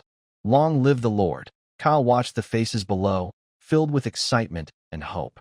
He understood that, through this battle, the Dawn Guard's strength had been damaged, but its spirit had truly come together in the fire and blood. These former slaves, proven by their blood, would become the strongest and most reliable foundation for the territory's future. The first light of dawn shone again on the Dawn Guard. The glow of the twin moons faded, and the star ring disappeared behind the daytime sky. Inside and outside the wooden walls, everything was a mess. The walls were covered with deep dents and dried bloodstains. In the largest wooden hut in the fortress, the core members of the Dawn Guard gathered for their first official post-battle review. Everyone looked tired and serious. Kyle sat in the main seat, calmly looking over everyone, finally focusing on Ryan. Ryan, tell us about the losses. Ryan took a deep breath. In terms of personnel, 60 slaves fought, 19 were killed, 11 seriously injured, and 15 lightly injured. Of the original 17 soldiers, only 7 remain. None of our core members were killed, but almost everyone was wounded. He paused, then added, the defenses on the outer walls are almost completely destroyed, and the wooden walls inside the fortress are badly damaged, especially the southwest section, which needs rebuilding. We've lost a lot of weapons. More than 30 spears are broken, and we've used up nearly 70% of our arrows. A series of numbers hit everyone like cold stones. At dawn, after this battle, our spirits were greatly weakened. Doug, how are the wounded? Kyle looked at the goblin archer. Doug looked tired. 11 seriously injured have been treated, but some are not in good shape. Whether they survive depends on their will and the next few days. The minor injuries are not serious. He glanced at Kyle. Our medicine supplies are almost gone. Carmen then reported on the scouting. The ogres retreated completely, heading northeast along the same path, with no signs of returning. The goblin minions have dispersed. I will keep watching and be ready for a possible return of the ogres. Finally, everyone's eyes turned to the barrel. The dwarf was wiping his war hammer with a dirty cloth, only lifting his head now, his bloodshot eyes filled with blood. The fight is over, people are dead, and the wall is almost broken, the barrel said heavily but firmly. Now we need to think about how to help the survivors live better, how to make this broken wall stronger, and how to sharpen our weapons. He placed the cleaned war hammer on the ground with a loud thud and looked directly at Kyle. Boss, the ore we're using is trash. It's full of impurities, low quality. Even if we burn it hard, it can only make hoes and dull knives, and it's not durable. If we had better steel for our spears, they wouldn't break so easily. If our arrows were sharper and harder, those ogres wouldn't be able to charge so close. The poor quality of equipment was one of the main reasons for the heavy casualties. If the slaves had better iron or steel gear, and if we added more city defense crossbows on the wall, the losses wouldn't be so severe. We must find better iron ore, the dwarf said firmly. With this broken mine, we can only produce junk. We need real iron. Iron that can forge strong armor and sharp swords. I want to lead a scouting team myself when the time is right, to carefully explore our territory. I don't believe we can't find good ore. After Kyle and the others finished speaking, he paused to think. Then he looked around at everyone. We've suffered heavy losses this time, and many problems showed during the fight. I'm glad none of you were hurt. Next, we still have many tasks to do. Kyle made detailed plans for the upcoming affairs within the territory. Pete needs to register the free citizens, comfort and compensate the families of the fallen, and reallocate the workforce based on current needs. He will also plan a residential area for the free citizens below the fortress, allowing them to build their own houses. The existing collective labor system will remain for now, but once the population increases enough, free citizens will be allowed to farm their own land and set up workshops or shops. Relevant rules and systems will be improved. Rune is responsible for assisting Pound. He will select 10 free citizens to form the first guard team to establish the territory's security. After the population grows, the team will be expanded to 20 members. The guards will receive professional training and be equipped with better weapons and armor. Carmen is in charge of assisting Wolf. She will continue to expand the scouting area, focusing on tracking the movements of the ogres. The barrel will prioritize completing the weapon orders for the outpost. When the time is right, a scouting team will be organized to explore the North Creek for minerals. If possible, they will also try to build a few defensive bed crossbows to strengthen the fortress walls. House and Doug are responsible for repairing and reinforcing the inner fortress walls. The walls have proven their importance during ogre attacks, so this time, the repairs must significantly improve their defenses. Currently, population growth is the main limit on the territory's development. Therefore, the barrel must finish the weapon orders quickly. Kyle plans to personally lead a team to the outpost after the orders are completed to bring back some people. After the meeting, the core members dispersed to begin restoring the territory.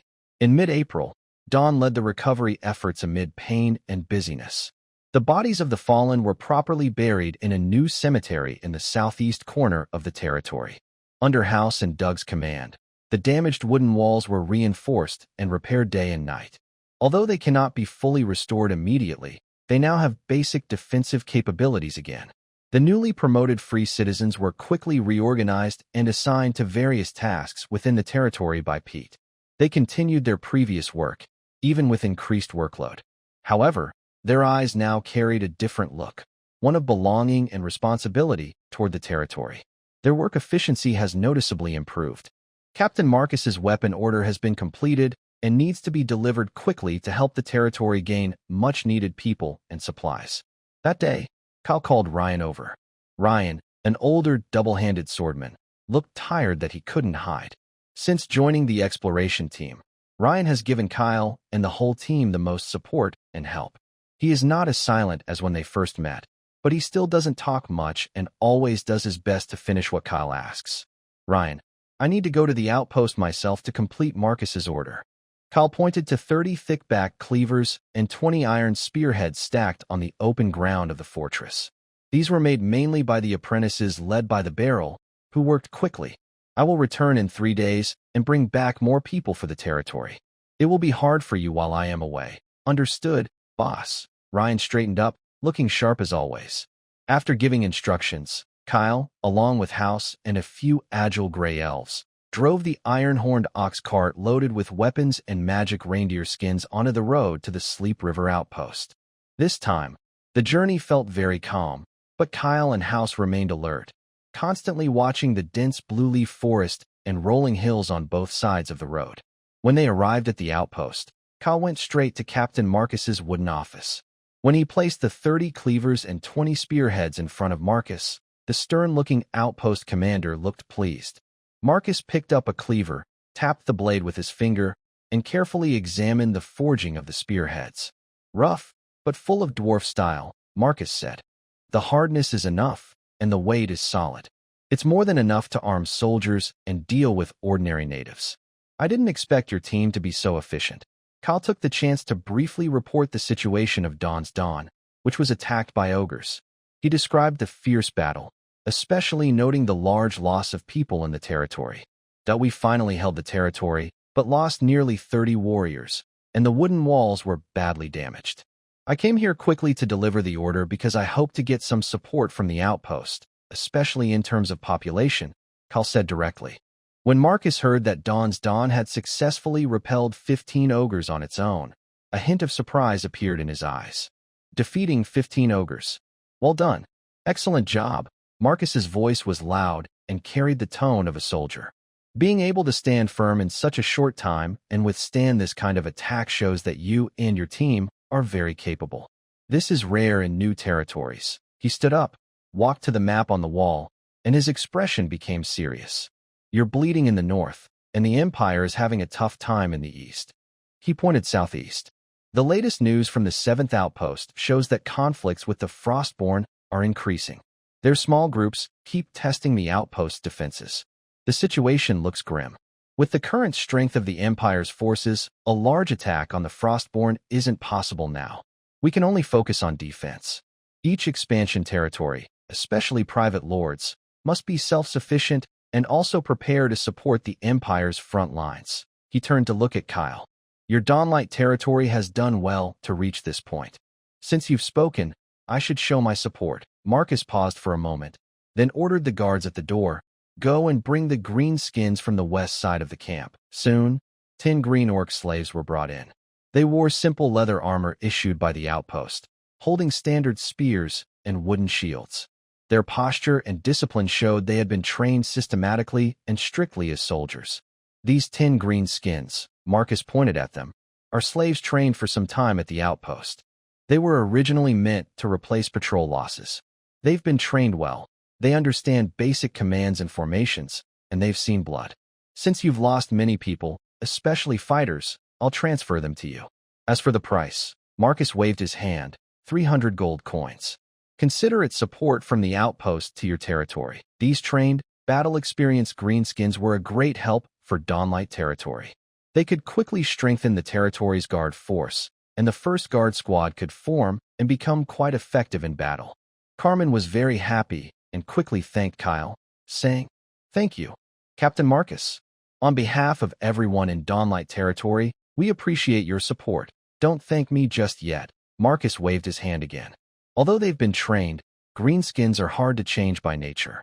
Whether you can make full use of them depends on your skills. He paused for a moment, then continued. Additionally, the Merchant Guild has received a new batch of slaves. There are a few good ones among them. You can go take a look. Carmen understood immediately. After thanking Marcus again, she headed straight to the Merchant Guild's pen. With the help of Ross, the guild's supervisor, Kyle carefully selected 20 relatively strong gray elf slaves, costing 500 gold coins. He also noticed a new race, the Horn Tribe.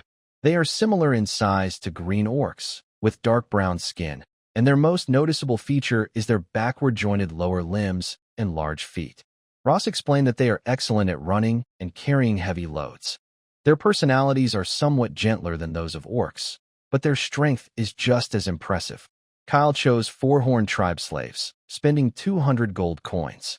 In total, including the 10 green orc slaves transferred by Marcus, the Dawnbringers team gained 34 new people during this patrol mission. This not only made up for the population lost in the ogre attack, but also slightly increased the total. The 10 green orc slaves, trained for battle and ready to fight immediately, are especially important for strengthening the territory's combat power. Once the deal was done, Cal didn't delay. He quickly led this diverse new team, along with the remaining gold used to buy food and medicine, rushing back to the territory. In mid-July, at Dawnbringer's territory by the Sleepy River, the cultivated farmland by the river was heavy with golden wheat heads, bowing low and rippling in the breeze. The purple yam vines, once lush green, had turned yellow, signaling the harvest season had arrived. The entire territory was filled with busy, joyful activity. Free citizens and newly purchased slaves waved sickles, carefully harvesting each wheat stalk and digging up purple yams. Sweat soaked their clothes, but everyone's face was full of happiness and hope. Most of the native inhabitants, except for the gray elves who had very primitive farming habits, relied mainly on hunting and gathering. The invasion of the Roland Plain brought not only conquest and slavery, but also advanced farming and manufacturing techniques. After several rounds of replacing population with iron tools, the Dawnbringers' population now includes 41 freed citizens and 184 slaves, totaling over 200 people. Although the slaves did not enjoy the same treatment as free citizens, Cal did not excessively exploit the various races of slaves. The food was not very plentiful, and the portions might not be enough to fill everyone, but no one would go hungry. The wooden shelter where they lived was simple, but it kept out the wind and cold. The clothes were short, but enough to cover the body. When someone was lazy or made a mistake, the guards would harshly whip them, but there was no unjust beating or abuse. All of this depended on obeying the territory's rules and working hard at assigned tasks. Compared to slaves who used to have no fixed home, often went hungry, and faced attacks from wild animals or other strong races, this life seemed not so bad. Especially after learning that the free people in the territory were originally slaves, and most of the new slaves also held hope. At dusk, in the main square of the inner fortress, a big harvest festival began. Several large bonfires were lit, crackling loudly. A big pot was set up, boiling with freshly harvested purple sweet potatoes and chunks of beast meat, mixed with local herbs that made the smell very tempting. Hard, toasted wheat cakes piled up like small hills. There was even special beer from the outpost brought back for this celebration. Cal stood in front of the crowd, looking at the lively scene, and for once, he showed a little relaxation and happiness. His gaze swept over the free people and slaves. Today, we celebrate the harvest. Cal's voice was clear and strong, spreading across the square. All this food was earned through everyone's hard work.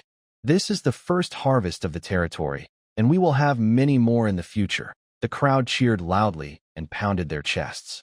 Kyle raised his hand to quiet them, his tone serious. A few months ago, I promised the free people here that I would make the same promise to the remaining non-free people. After working in the territory for half a year, those who perform well will be granted the status of free people. Boom! The crowd erupted in excitement, especially the hopeful slaves, who, after seeing how they were truly treated and hearing the clear promise from the Lord, became very excited. Long live the Lord! Long live Dawn Territory! Someone shouted first, and suddenly, the cheers sounded like a mighty wave. Whether they were free people, core members of the territory, or slaves who had not yet gained freedom, everyone was shouting from their hearts. At this moment, their unity reached its peak. The excitement of the harvest festival has not yet fully faded, and Dawn has returned to its usual busy and orderly rhythm. The piled-up grains need proper storage. The newly built outer fortress still has one last section to complete, and the blacksmith shop with the iron barrels is still ringing with clanging sounds. In the early morning training ground, the dew has not yet fully evaporated. 20 members of the Territory Guard are standing in neat lines. The small team consists of 10 green orc shield warriors, 5 stone-skinned long spear soldiers, and 5 gray elf archers. House, as the team leader, stands straight at the front. Behind House is a green orc about his size, known as Fong, who showed bravery during the Ogre War. Just now, Kal appointed him as the deputy team leader. This decision immediately caused a slight stir. The other team members looked surprised, especially the 9 other green orcs. They didn't expect that a native outsider could be promoted to a leadership role. Although Fong is only a deputy, Some strong green orcs believe they are just as capable. Fong had the advantage of joining the territory early and fighting bravely in the Ogre War. In a one-on-one fight, they are confident they could defeat Fong. Kyle stepped to the front of the line, his gaze calm as he looked over everyone, finally focusing on Fong. Fong instinctively straightened his posture. After the ogre battle and several months of performance, you have all proven yourselves. Kyle's clear voice reached every soldier. I hope you will work harder in training and learn more from Captain House and Instructor Rain. Every loyal, brave, and capable soldier has a chance to be promoted to deputy, squad leader, or higher. From now on, you must understand and trust your teammates, no matter what race they are. Every teammate around you is your most reliable partner. Use your weapons to protect our shared home. After speaking, Kyle signaled Rain to continue the training. Fong, you are in charge of today's training. House, supervise, Rain ordered. Training began, and problems started to appear. When Tusk Fong followed his usual practice and ordered the team to advance with shield formations, a green orc shield soldier named Scarface, either intentionally or out of habit, moved too slowly. This caused a noticeable gap in the formation. Scarface, keep up, Tusk Fong shouted. Scarface glanced at him and said casually, New captain, your commands aren't loud enough. I didn't hear clearly. House stood coldly to the side, not hitting his shield as he usually did, but signaling Tusk Fong to continue. Tusk Fong's face turned red with frustration. Instead of punishing Scarface, he shouted loudly, I know some of you think you're better than me. I don't mind sparring after practice. But during training, when you hear my commands, you must follow them without question. Anyone who makes a mistake will be whipped 20 times, and the whole team will run 20 laps. The team members didn't expect Tusk Fong to be so strict. Even if some were unhappy, they didn't want to be punished because of a mistake. They'd rather finish practice and then practice alone with Tusk Fong. The training continued smoothly. Kyle and Rain watched from afar. Boss, Tusk Fong is pretty good. He's worth training, Rain said. In a while, I believe he can become a qualified deputy leader, even the leader. Kyle nodded slightly. The number of different races in the territory will grow, and the territory will expand. Our core members will eventually be responsible for separate areas. We need the guards to trust each other. I don't want to face enemies on the battlefield and also worry about our own soldiers. Only when everyone in the territory truly considers Dawnlight as their home can we go further together. I don't want us to come to Alpha just to be owners. I want Dawnlight to be a place where we can live happily for our whole lives, even for our descendants. As the sun set, casting long shadows on the training ground, Tusk Fong gathered his team and asked House for permission to end the day's training. Kyle wasn't worried about whether anyone would challenge him or what the outcome might be. The last section of the outer fortress wall was completed and closed under the sunset. Built with stone foundations and mixed civil structures, the wall winds along the edge of the high ground, fully enclosing the lower platform. It doesn't carry the scars of many battles like the wooden inner fortress, but it exudes a sense of new strength and stability. The morning after the outer wall was completed, Beryl directly found Kyle, who was inspecting the new wall. The dwarf still carried the smell of the forge, and his fiery red beard was glued into strands by sweat. Excited, he spread out a wrinkled but heavily drawn animal hide map in front of Kyle. Boss, I can't stand making those poor-quality iron tools anymore. Beryl's voice was deep and urgent. This is Carmen's map of the North Creek area. I want to go see it myself. Kyle looked down at the rough map. A thick, curved line represented the Sleeping River, with several tributaries branching off upstream along the northern part of the river, stretching toward the northern mountains. About 3 days' journey north of the territory, a small river marked as North Creek winds from the mountains in the northeast, and finally joins the Sleeping River. Carmen's scouting team had found some iron ore near North Creek. After examining the ore, Beryl was convinced that better iron could be found by exploring the hills and mountains around North Creek. Kyle had temporarily dismissed Beryl's several suggestions, but today, Beryl seemed eager to go without delay. Kyle silently studied the map. His gaze swept over the potential danger zones marked on it, steep canyons and peaks labeled as large bird nests. Although no native tribes or settlements had been found yet, large unexplored areas on the map hinted at possible risks. Our current small iron mine is no longer enough to expand production. Some apprentices from the Cloven Hoof tribe can now handle all the smelting and forging. Our territory guard team also needs better weapons and armor. Actually, Cal had another thought. The territory's current output relies only on small iron mines and scattered animal hides. With over 200 people, the territory's food production alone can't sustain itself. The current resources can't support further growth. Finding larger, better iron deposits could open new opportunities for development. How many people do you need? Cal finally asked, his voice calm but decisive. Beryl's spirits lifted, clearly having a plan in mind. Carmen, his eyes and mind are the best. Without him scouting ahead, we can't go. Give me 10 more. No, 8 skilled fighters. 4 green orcs will guard, carry heavy loads, and clear the way. 2 gray elves skilled in archery will form a small guard team with the orcs and also help Carmen scout and record routes. I will bring 2 apprentices from the Horn clan to assist me and learn some exploration skills. It seems that Bucket has thought about this team many times. He must have been very anxious lately. Cal nodded slightly. I'll send Doug with you. The green orcs and gray elves will be taken from the territory guard team. Food supplies should last 20 days. Also, bring 2 iron horn cattle to carry supplies. Okay, boss. I'll get ready right away. Bucket excitedly clenched his fist and was about to rush out.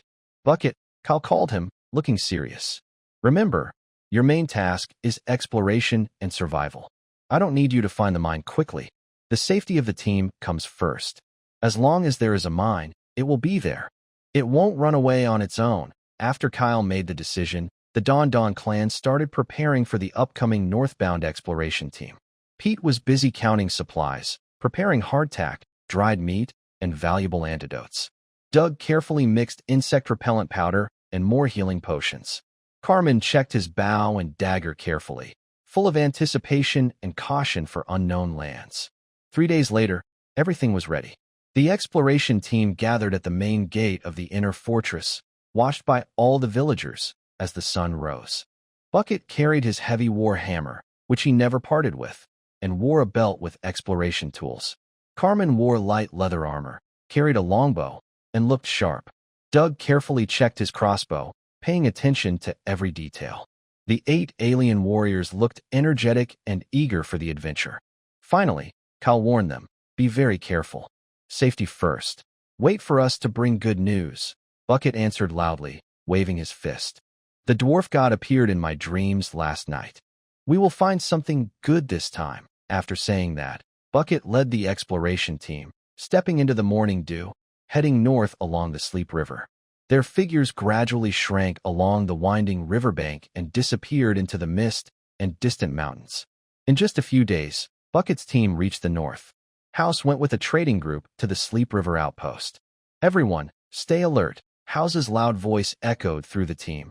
Keep your eyes bright. Don't let the enemy touch you.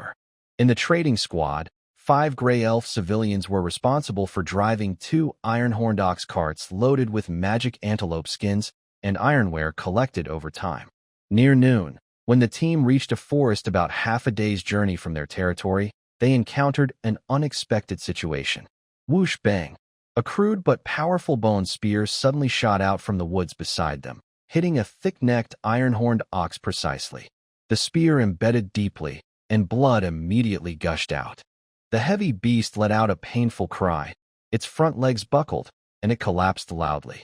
The cart it was pulling tilted sharply, spilling goods everywhere. Enemy attack. Stay hidden, Hausa shouted angrily, smashing his large shield onto the ground, with his battle axe already in hand. The 5 gray elf civilians, though startled, remained calm. They quickly used another intact cart and the fallen ox as cover, drawing their bows and aiming at the woods where the spear was thrown, carefully watching for any suspicious movement. At the edge of the woods, bushes shook violently. A huge figure roared as it charged out, an ogre. Its dark brown skin shone oily in the sunlight, and it wielded a giant bone club, eyes burning with greed and violence. It clearly saw this transport team as prey. Hold steady. Just one. Hausa kept his eyes on the approaching ogre, not rushing to attack. Instead, he ordered the gray elves to maintain their defensive formation. Hausa quickly assessed the situation. An adult ogre, With him and the 5 gray elves meant a 50-50 chance of victory, but casualties were likely. The other ox and remaining goods might not be saved. The Lord had repeatedly emphasized that people were more valuable than supplies. In a split second, Hausa made a decision. Retreat. Abandon this cart. Take what you can and follow me back. Hurry, he shouted fiercely, stepping forward to block the ogre's powerful bone club with his iron shield. Clang.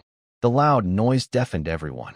Hausa's body shifted. The ground beneath him slightly sank, but he did not retreat. The gray elves, hearing the retreat command, shot their bows without hesitation. Ignoring the results of their shots, they quickly led the frightened ox away along the same path, beginning to retreat. House fought and retreated, using his shield to block attacks and his battle axe to strike swiftly. He kept the ogre's progress slow, buying time for the team to escape. The ogre roared angrily, swinging its bone club fiercely, but couldn't break through the rock-solid half-orc shield warrior. Seeing the team had moved to a safe distance, House suddenly used his shield to block a heavy again. Using the rebound, he leapt back and turned to run wildly. The ogre chased a few steps, but, seeing the small group retreating and the dead iron-horned ox, finally stopped and let out a victorious roar. House and the team ran quickly until they were sure the ogre wasn't following, then slowed down. This is bad luck, House cursed, looking grim. Let's go back and get some help. When House and his slightly battered team returned to Dawnlight Keep, Kyle immediately noticed them. After hearing House's report, Kyle's brow furrowed tightly. Only one? It's rare for a lone ogre to act alone, Kyle said thoughtfully. Whatever caused the ogre to appear alone, it couldn't be ignored. An ogre so close to the fortress is a big threat to our territory. It must be dealt with. Kyle stood up decisively. House, can you still fight? Of course. Boss, I haven't had enough yet. House immediately pounded his chest and shouted. Get the guard squad together now, and include House, Kyle ordered immediately. In less than half an hour, a skilled cleanup team was assembled. Kyle led the team himself, including House, Pound, and 14 guards. They quickly moved along the trail back to the attack site. When they were still some distance from the river bay, a gray elf archer brought back the latest scouting report. Lord, the sentry whispered, the target is still in the woods. But, not just one. There are 3 ogres, eating the iron-horned ox we left behind. 3. Kyle's eyes sharpened. The situation was a bit more complicated than expected, but still manageable. He signaled the team to move quietly, using the trees and bushes for cover, and approached the ogres silently. Through the sparse gaps in the blue-leaf forest, they could clearly see the scene on the open ground near the river bay. 3 ogres sat around a campfire, tearing apart the carcass of the iron-horned ox, making a mess. 2 of the creatures are especially large and focused on eating. The third is smaller but holds a twisted wooden staff wrapped with feathers and bones. Unlike the others, it doesn't gobble food but keeps looking around cautiously, sometimes lifting its head. Its bare chest is painted with simple, twisted patterns in dark red, faintly glowing. Pound and House. Each take 4 warriors to hold back the other 2. Tusk, take the others and follow me to quickly deal with the one holding the stick. Be fast, catch it off guard, Kyle quickly ordered. Without extra shouts, the attack team burst out like a hunting leopard, ready to strike. Kyle led the charge, sword pointed straight at the ogre shaman. The sudden attack caught the 3 ogres off guard.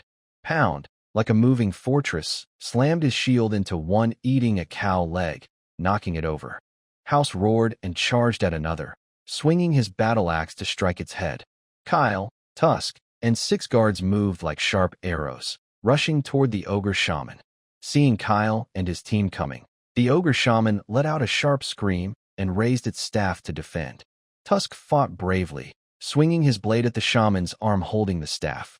2 green orc warriors struck its legs with shields to unbalance it, while a gray elf archer aimed at its head. Kyle moved around the battle, looking for a chance to finish it. His eyes stayed fixed on the strange patterns on the shaman's chest. But this ogre shaman was tougher than expected. Though not very big, it was quick and agile. When swinging its staff, it sometimes released faint energy waves, making nearby orcs dizzy.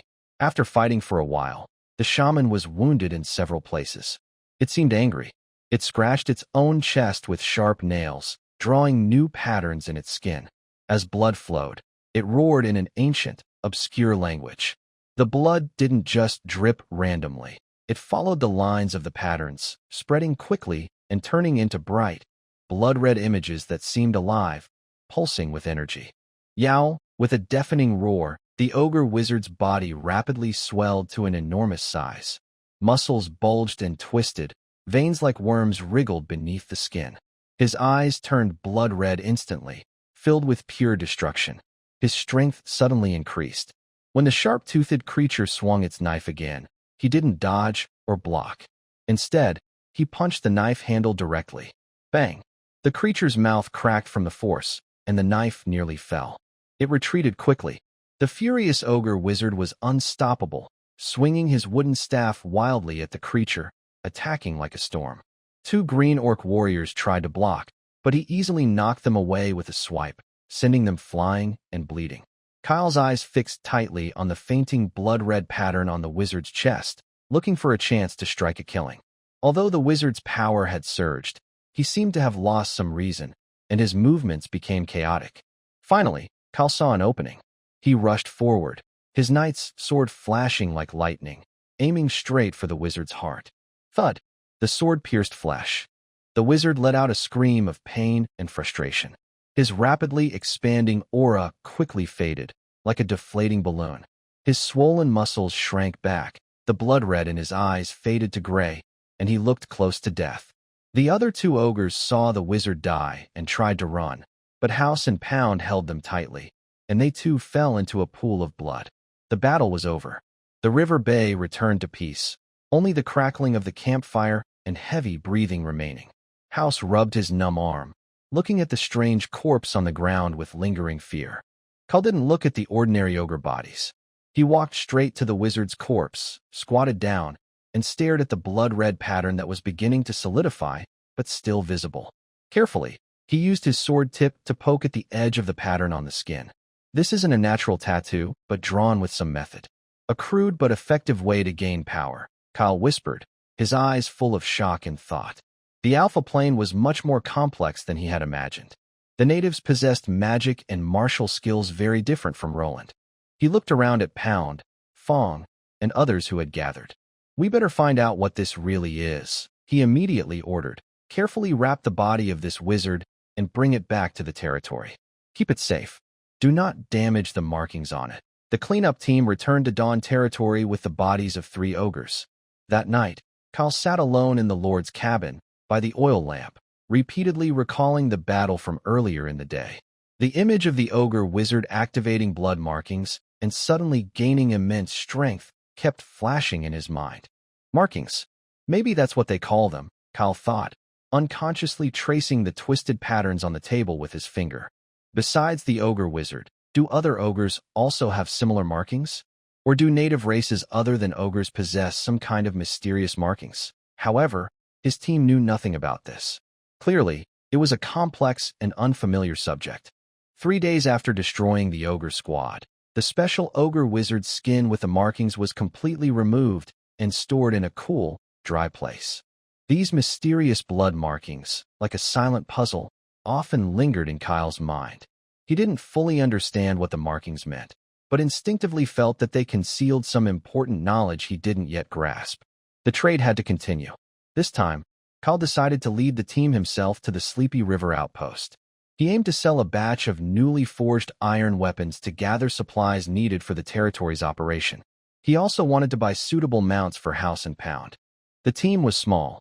Besides Kyle, there were House and 4 green orc warriors as guards, along with Pete, who managed the carts and recorded the trades. On a single iron-horned ox cart, they carried iron weapons and prepared magic antelope hides. The weapons were made by apprentices of the Cloven Hoof tribe, but their quality was far below that of the ones personally crafted and guided by Beryl. The journey was smooth and uneventful. Soon, the familiar wooden walls of the Sleepy River outpost appeared in sight. Upon entering, Kyle instructed Pete and House to go to the trade point of the United Merchant Guild to negotiate the sale of the goods. He, along with 2 green orc warriors, headed straight for the largest livestock market inside the outpost. His goal was clear: the one-horned rhinoceros.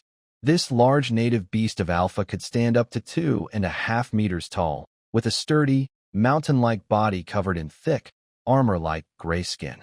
Its name came from a single, thick, sharp horn on its forehead.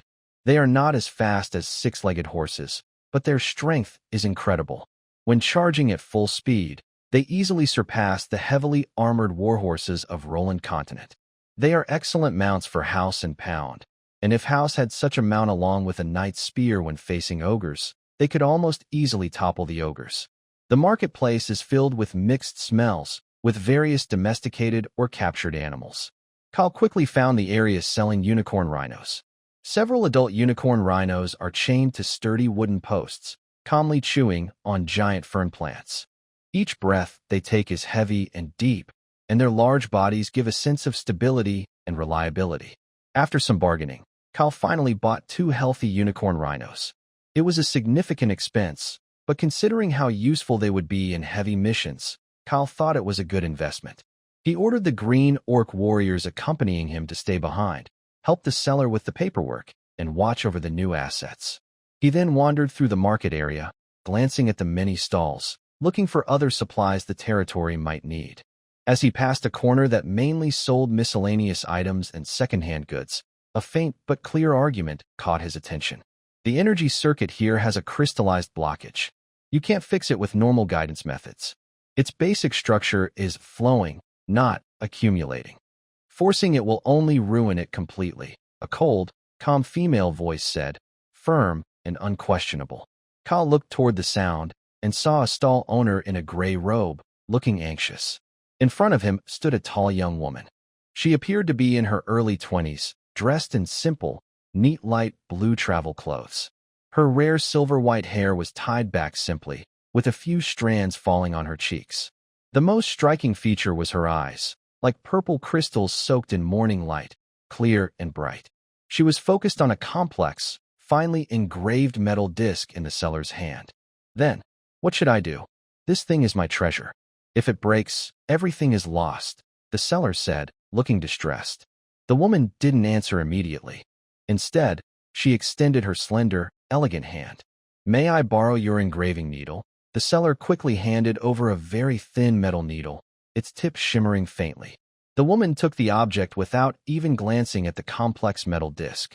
She held the engraving needle with her fingertips, quickly and steadily puncturing and sketching at several points along the edge of the disc. Her movements flowed smoothly, carrying a subtle rhythm, as if she were creating a delicate piece of art. Kyle noticed that her lines were not random, but formed simple, yet strange symbols that seemed to follow a certain pattern. When she finished the last, the tiny symbols glowed faintly, and inside the disc, a very soft humming sound could be heard. The dull gemstones inside the disc began to emit gentle light again. Done, the woman said calmly, handing the engraving needle back to the stunned stall owner. This is a glimmer compass. Its core is to guide the free light elements in the environment to form a stable direction. Your previous maintenance method was based on a common arcane energy technique, but you used the wrong basic principle. I have temporarily cleared the nodes, but the internal crystals need special potion soaking, or the problem will recur in half a year. The stall owner held the restored compass, excited and speechless. Thank you so much. You are truly. This small gift is just a token of my gratitude. He hurriedly grabbed a handful of gold coins to give her. The woman slightly turned aside, avoiding the coins. It's just a small effort. Remember the principle, and don't make the same mistake next time. After speaking, she ignored the grateful stall owner and turned to leave. Kyle stood there, feeling deeply amazed. He had little contact with mages and knew nothing about arcane principles. But her explanation about energy circuits, basic structure, and principles, along with her effortless repair process, convinced Kyle that this beautiful woman was an extraordinary mage. Seeing her about to disappear into the crowd, Kyle hesitated no longer. He quickly stepped forward and stopped a few steps behind her, trying to keep his voice calm. Honorable mage, may I trouble you for a moment? The woman paused and turned around. Her violet gemstone-like eyes looked calmly at Kyle, with a faint hint of inquiry. There was no panic, nor warmth. As soon as their eyes met, Kyle felt a strange flutter in his heart. He suddenly lost the courage to look directly at her, and quietly shifted his gaze away. "Sorry to bother you," Kyle said with a simple knight's bow. "My name is Kyle, from the Dawn Leader of the North. I accidentally saw you repairing that device earlier. May I ask, was the magic you used rune magic?" The woman nodded slightly, as a polite response. "You can think of it that way. The basic guiding runes are used to correct the flow of energy." Her answer was simple and direct, without blame for the interruption or curiosity about Kyle's identity. "You seem to have a very unique understanding of runes," Kyle said carefully, trying not to sound too eager.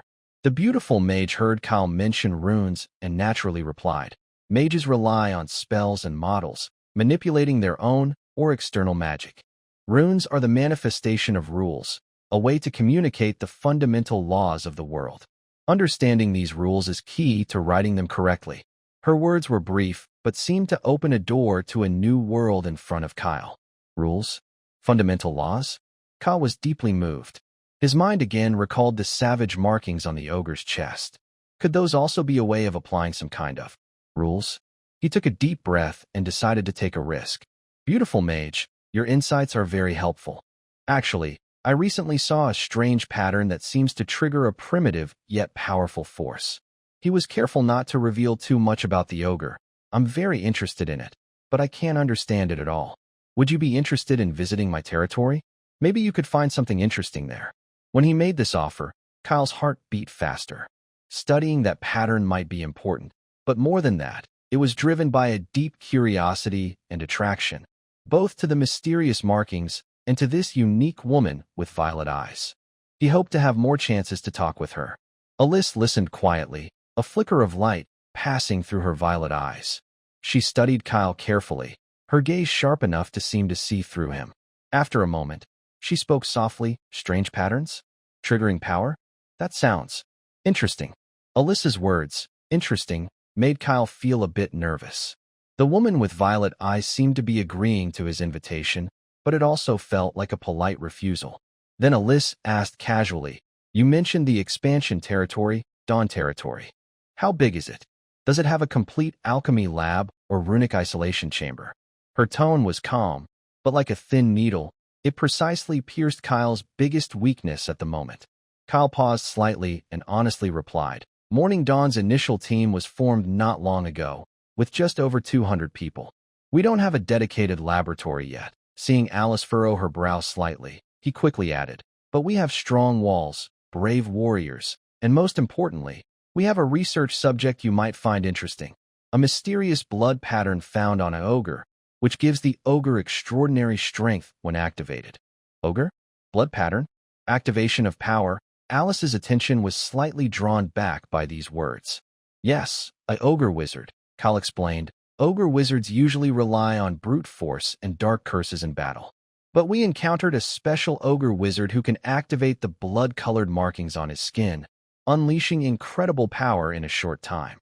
At this moment, a young human boy, about 15 or 16, who had been quietly following Alice, couldn't help but whisper, "Teacher, it sounds very dangerous, and there's no laboratory." He was Alice's apprentice, named Finn. Alice raised her hand slightly to stop her apprentice from speaking further. She looked at Kyle sharply. "Energy used outside the Roland system?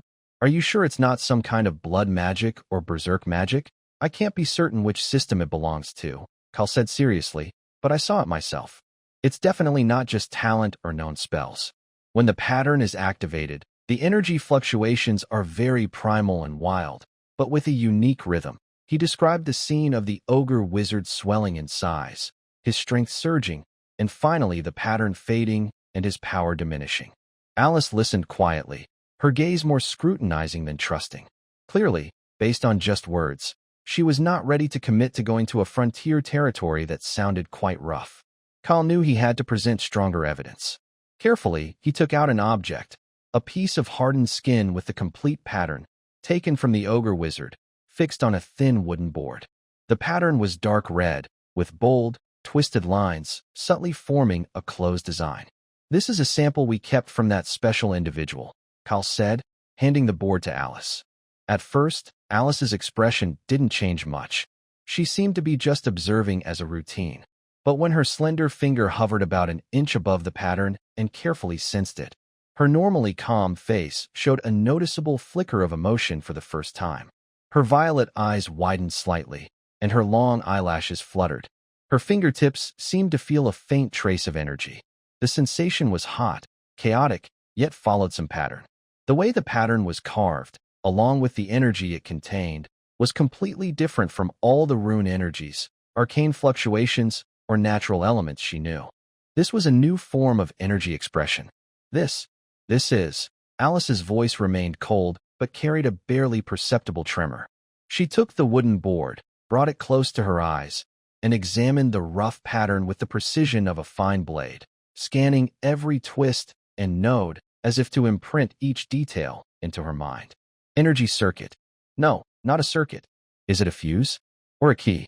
The structure is so primitive, yet the energy it shows is incredible. She was fully absorbed in analyzing this strange pattern, forgetting her surroundings, her previous doubts, and even temporarily forgetting Kyle and apprentice Finn. To her, this pattern was like a faint light suddenly shining in darkness, pointing to a realm of possibilities she had never considered.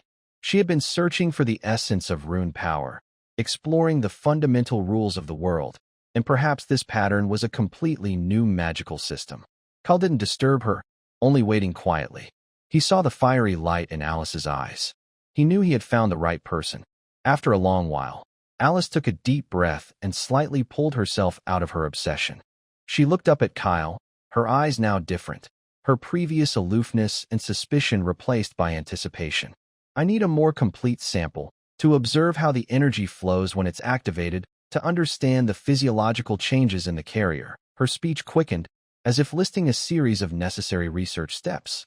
The system behind this carving technique might be even more astonishing than I imagined. She turned to the worried apprentice Finn and spoke with firm authority. Finn, pack your things.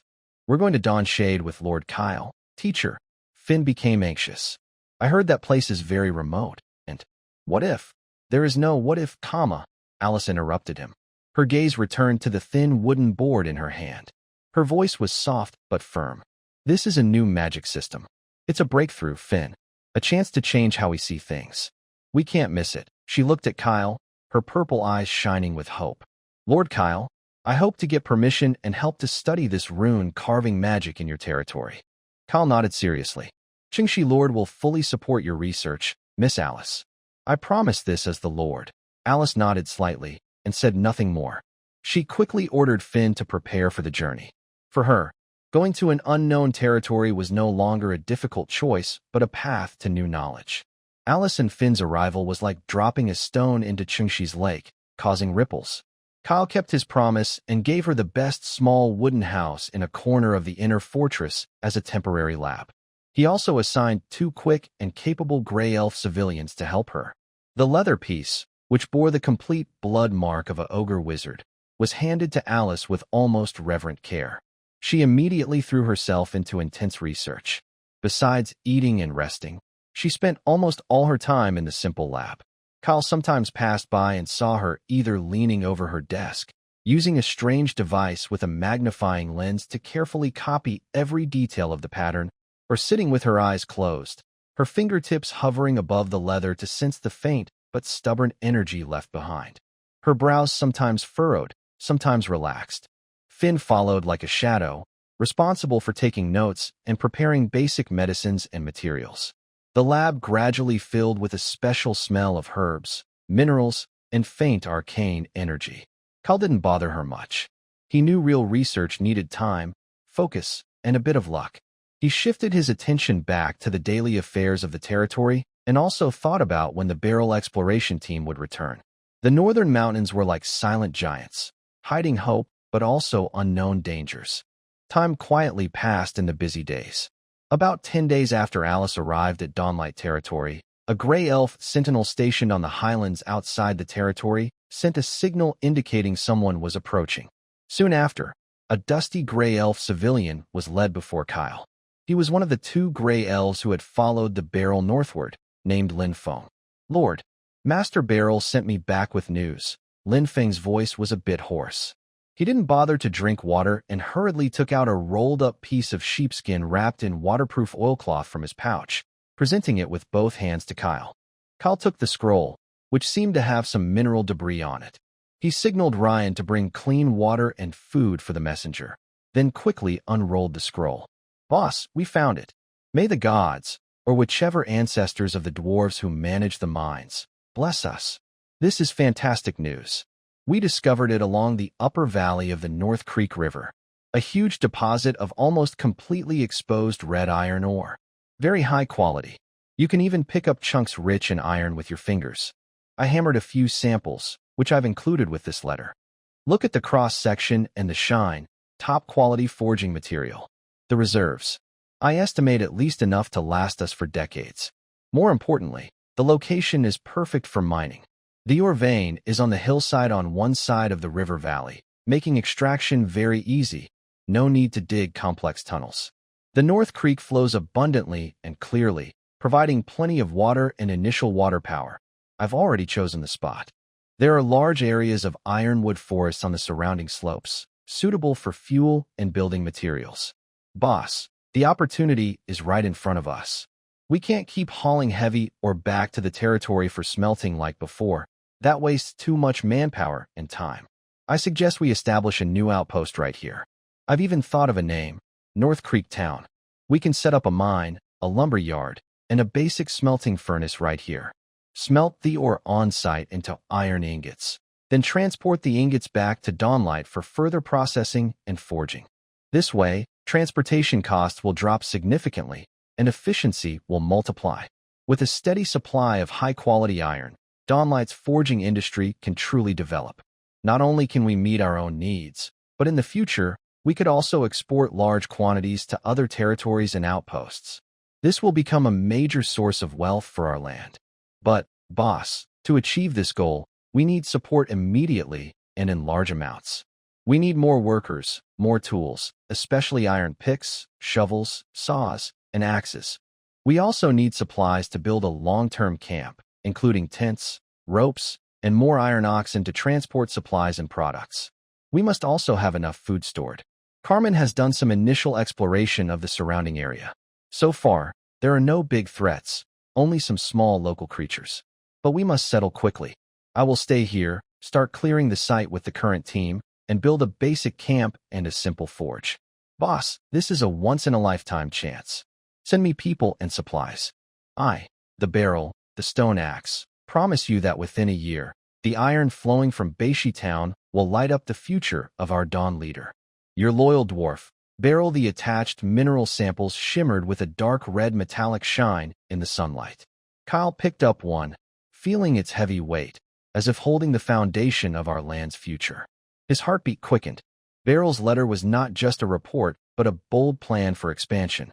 Building a new mining town directly, Beryl's courage and vision made Kyle feel excited. Ryan, take a look too, Kyle said, handing the letter to the veteran beside him.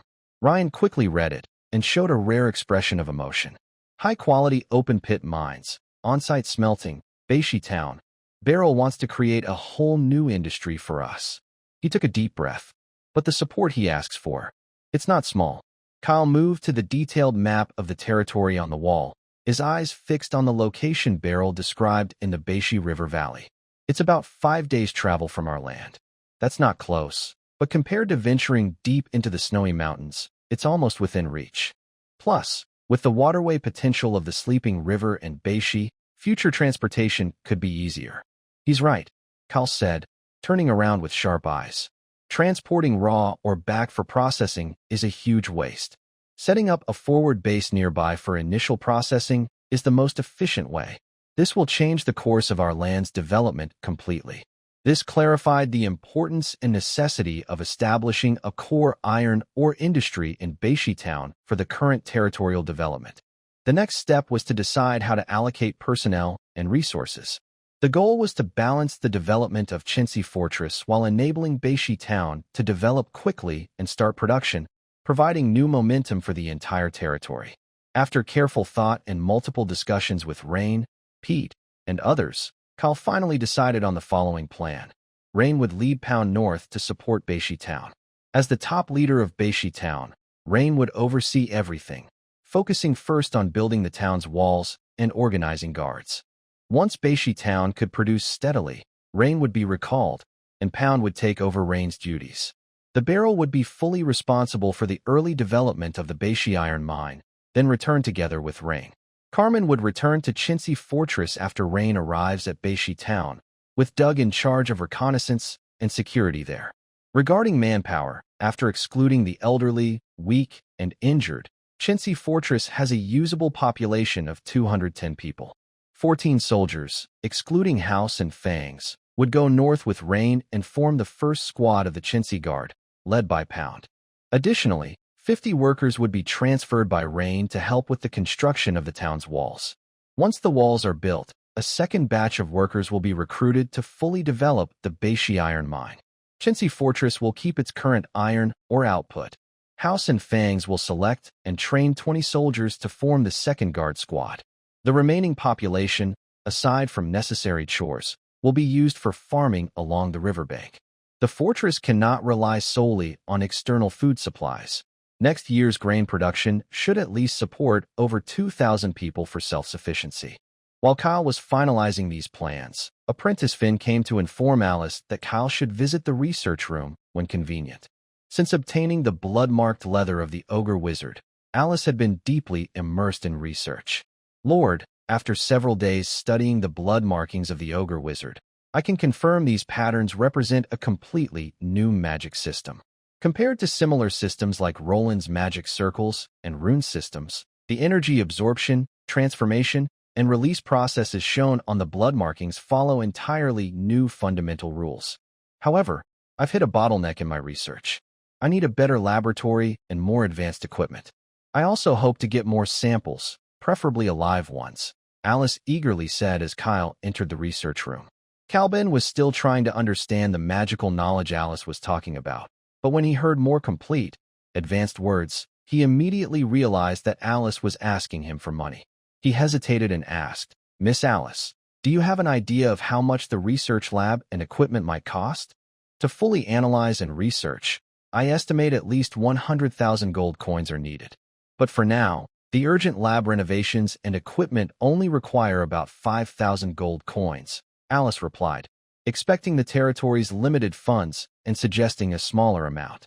Calben recalled the current amount of gold in the territory, less than 500 coins. He immediately felt regret for asking about the cost. Even if he didn't understand magic well, asking a mage how much a research lab costs with only 500 gold coins seemed very naive. He took a deep breath to calm himself. Then he briefly explained the discovery of high-quality iron ore in the barrel and the upcoming construction of North Creek Town. He said that soon, the territory would have enough funds to support her research project.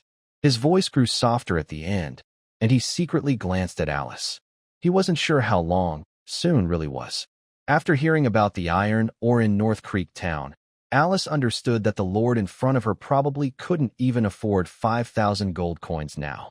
She smiled slightly and said, "My lord, the most important thing right now is to obtain new samples, preferably living ones. The initial investment of 5,000 gold coins isn't something that needs to be done immediately." Calben looked at Alice gratefully. "Thank you, Miss Alice. I will find a way to get new samples as soon as possible. And I will also solve the gold problem." After speaking, he bowed in a knight's salute and left the research room. Over the next 2 days, the entire Dawn territory operated quickly around the North Creek Town plan. With Pete's full coordination, they prepared iron picks, axes, shovels, plenty of ropes, tents, and enough food to support the reinforcement team for 20 days. They also allocated 2 iron-horned oxen to Rang. The pressure of gold from Alice made Calben even more determined to develop the North Creek iron mine. 3 days later, a support team led by Rain and Pound carried heavy supplies and Kyle's urgent orders as they traveled along the sleeping river toward North Creek Town, which was marked by a large barrel. As the team began building North Creek Town, Kyle's mind seemed to drift there too. He even dreamed of the barrel bringing back a large amount of high-quality iron ingots to Dawn Fortress. He knew that building North Creek Town had to follow the original plan step by step. No matter how impatient he was, the early construction and development would take time and could not be rushed. Kyle quickly adjusted his mood and focused on Dawn Fortress. Mobility of the territory was always a problem.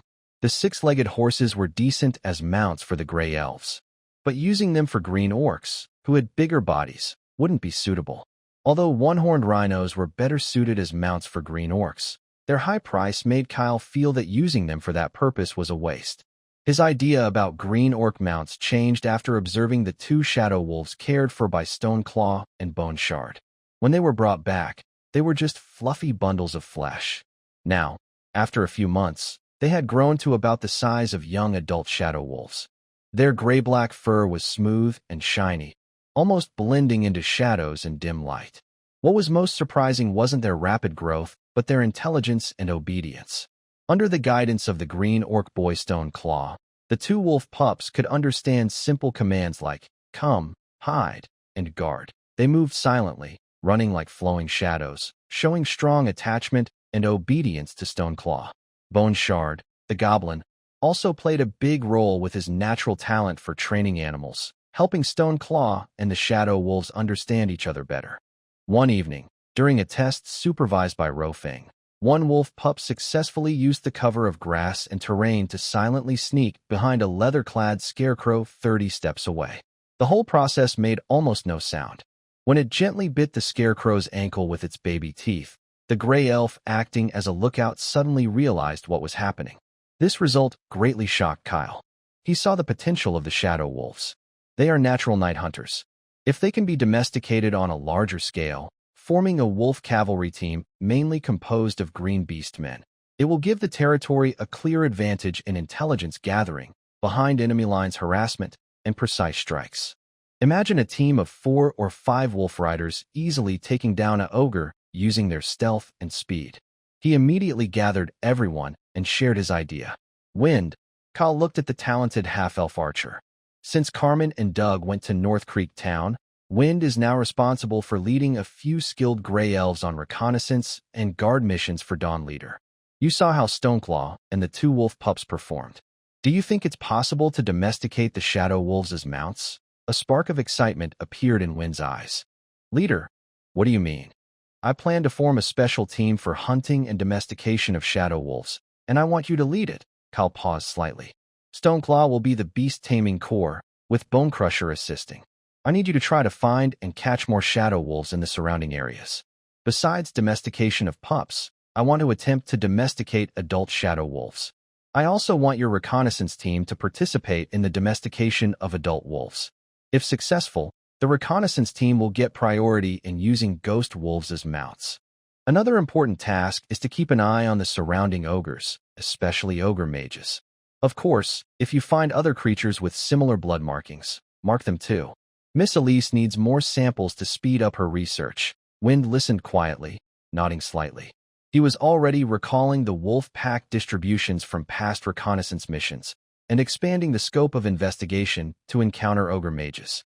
Remember, Kyle emphasized, safety first. Shadow wolves are fierce and vengeful. All actions must be carefully planned. After arranging the shadow wolf mounts, Kyle turned his attention to the one-horned rhinoceros. He bought 2 one-horned rhinos from the Sleep River outpost. One has already gone north with Pound. The other has not yet been assigned to House. He called House to the open space in front of the inner fortress. The giant one-horned rhino was quietly grazing nearby. House. Kyle pointed at the beast. From today, you're switching from infantry to cavalry. Houses widened his eyes and circled around the one-horned rhinoceros twice. He reached out his large hand to pat its side, making a thumping sound. His face showed great joy. Huh? Wow. Boss, this thing charges when ridden, and it can even knock out those green-skinned kids. They are not as fast as 6-legged horses, but their impact and carrying power are unmatched, Kyle said. Houses, you need to practice charging and fighting on the rhino's back, combining your strength with your mount's crushing charge. He looked at Houses seriously. When you ride the one-horned rhino, you are like the sharp spearhead of Dawn's leadership. I want to see your charge tear open the enemy lines on the battlefield. Don't worry, boss. Houses growled excitedly. I'll train it to be as obedient as my fist. Kyle stood in the open space, watching Houses eagerly try to guide his new mount. He also saw Wind whispering with Claw and Wolf Cub about hunting plans. A sense of urgency filled his heart.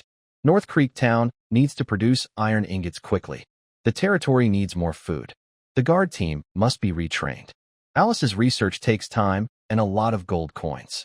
All these things push him to run the Dawn leadership machine faster and more efficiently. The road ahead is still long and full of challenges. The construction of North Creek Town went very smoothly. A letter from Rune showed that the town's walls were being built on schedule. Although Kyle constantly hoped for high-quality iron ingots from North Creek and sometimes wanted to send a second group of people to start mining immediately, he held back these impulses. The location of North Creek and the current strength of Dawn Fortress meant that North Creek had to have enough self-defense first. If North Creek was invaded, Dawn Fortress wouldn't be able to help. The 20 guards in North Creek were their only reliance. If North Creek fell, Kyle wouldn't be able to organize a second expansion, so the walls were very important. Still, Kyle wanted to prepare enough workers in advance to keep the iron mine running smoothly. Over the next 2 months, Kyle personally made several trips to the Sleeping River outpost, almost clearing out all the poor-quality iron and magical antelope skins in the territory's stock. He even mortgaged some of North Creek's unproduced iron ingots to the Merchant Guild and bought a large number of new slaves in batches. This group of new slaves numbered up to 50, mainly consisting of the Crackhoof tribe, which is suitable for mining and processing ore. Because Care's tolerant policy towards alien slaves, the number of slaves increased rapidly. Some of the older slaves, due to Care's earlier promise of promotion, became free citizens. This also brought about administrative issues. The first problem was the gap between the new and old free citizens. The Dawn's first group of free citizens earned their status through fierce battles, bloodshed, and sacrifice. They own their own land and homes and have better food. They naturally formed a circle and felt superior to the new free citizens and slaves still working hard to become free citizens. Among the new free citizens, there are many strong green orcs. Like the green orcs in the first guard team who refused to be pushed around, they believe the original free orcs were just lucky to get a chance. They think if they had joined earlier, they would be just as good. But the original free citizens couldn't prove their strength with fists like the orcs. This caused the new free citizens to feel annoyed when they saw the older ones acting superior. Since orcs are naturally good fighters, there have been several fights, either initiated or provoked. Eventually, House, who heard the news, became the champion of these fights. However, discipline through punishment couldn't fully resolve the conflicts. As more people gained free citizen status, these conflicts only grew bigger and more complicated. Furthermore, no matter how open Care's policy is, the divide between slaves and free citizens is the biggest obstacle at this stage. Free citizens own their assets and are given easier tasks, even when working in groups. But the hardest, most dangerous jobs, like digging trenches, moving large stones, cleaning waste, and mining, are almost entirely done by slaves. Slaves sweat under the hot sun, watching free citizens rest on time and get better food. Many slaves, especially those of the same race as the free citizens, feel deep dissatisfaction like an underground current. Although there haven't been fights between old and new free citizens, slaves often cause trouble in various ways. Different races within the same group also sometimes join in the chaos. Just like the delicate nature of the gray elves, who value cleanliness and order, they often complain about the green orcs' rough and careless work habits, such as damaging tools or making a mess in the work area.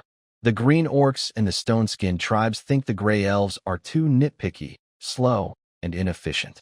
Once, while expanding the animal pen, several gray elf slaves carefully arranged the wooden stakes. A green orc, annoyed by their slow pace, roughly pushed one aside and grabbed a hammer to work quickly.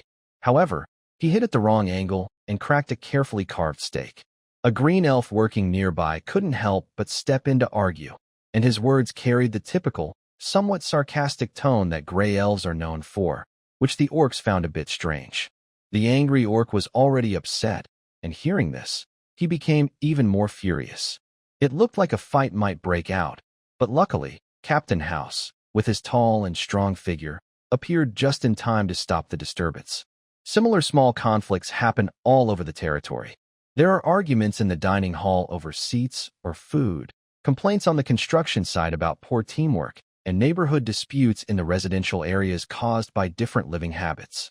These petty disagreements, like tiny grains of sand, gradually accumulate and wear down the territory's fragile unity. Kale watched these ongoing quarrels and thought hard for a long time. The clever house also offered his advice: just turn everyone into slaves. With whips to control them, they will behave. House's suggestion, though full of complaints, wasn't entirely unreasonable. Many territories in the empire had considered, like Kale, improving slaves' treatment and status to boost work efficiency. But when they thought about the problems that might come with it, they usually chose the simplest solution instead. Kale, however, wanted to find a different way. Whenever he remembered the diverse companions in the exploration team, he became more determined. But he also knew that the current situation could not continue forever. After many sleepless nights of careful thought, multiple discussions with the territory's leaders like Pete, and even seeking advice from Alice, Kale decided to carry out a thorough reform. He wanted to lay a new, stronger foundation in the Dawn territory. One day, after morning training, all the residents, whether core members, free citizens, or slaves, were called to the central square of the inner fortress. Kale stood on a temporary wooden platform in the middle of the square, looking tall and firm. He didn't speak right away, but slowly looked over every face below. Residents of Dawn's Dawn. Kale's voice was quiet but clear, spreading across the square and quieting the small noise. We come from different places and have different pasts. Among us are humans, half-orcs, minotaurs, dwarves, half-elves, gnolls, gray elves, orcs, stone-skinned folk, and hoof tribes. Each time he mentioned a race, he paused briefly to look at the crowd. We have fought side by side, using our blood to protect this land. We are also working together, sweating to build our home. His words brought everyone's thoughts back to the fierce city defense, to the fields, mines, and workshops of everyday work. Some of the early free citizens straightened their chests proudly, while many slaves lowered their heads. But I also see, Kale's tone turned serious. I see divisions, dissatisfaction, and conflicts caused by background, past, or race. I see those who work hard worried about their treatment being unfair. I see those trying to survive eager to change their status. I see different customs causing disputes over small matters. The crowd fell silent, everyone holding their breath, surprised that the leader was so direct in addressing these issues. This is not anyone's fault, Kale continued. It is a necessary pain as Dawn's Dawn grows. But we cannot let this pain weaken our roots or stop us from moving forward. Today, I will announce the basic laws of Dawn's Dawn. It is not the final code, but the first step toward our future. Its core is simple: contribution. He took a deep breath and loudly announced the main point of the laws. First, starting today, Dawn's Dawn will implement a contribution point system. All residents, whether you were free or a before, regardless of your race, from now on, you will have a unified identity, Dawn's Dawn residents. Everyone, as long as you work, fight, provide special skills, or do anything beneficial for the territory's development, you will earn corresponding contribution points. Pete will be responsible for creating clear standards for evaluating contributions, from cultivating 1 acre of land, mining a cart of ore, making a tool, participating in training and patrols, to fighting in battles, offering useful suggestions, or learning new skills. All these actions will be recognized and recorded transparently. When this was announced, there was an immediate wave of surprised murmurs from the crowd, especially the slaves, whose eyes first showed disbelief. People didn't fully understand what contribution points were, but having a unified status was something they had always strived for. Now, the Lord was helping them achieve this goal in such a way. Kyle raised his hand to quiet the crowd, his voice firm and strong. Second, contribution points will be the only standard for resource distribution and better treatment. Dawn territory does not look at your background or race, only at how much you have contributed to this land. Anyone who works hard for the territory can get better food, clothing, housing, and even land allocation. His gaze was sharp as he looked at the early free citizens. Past achievements are remembered by the territory and have been converted into initial contribution points.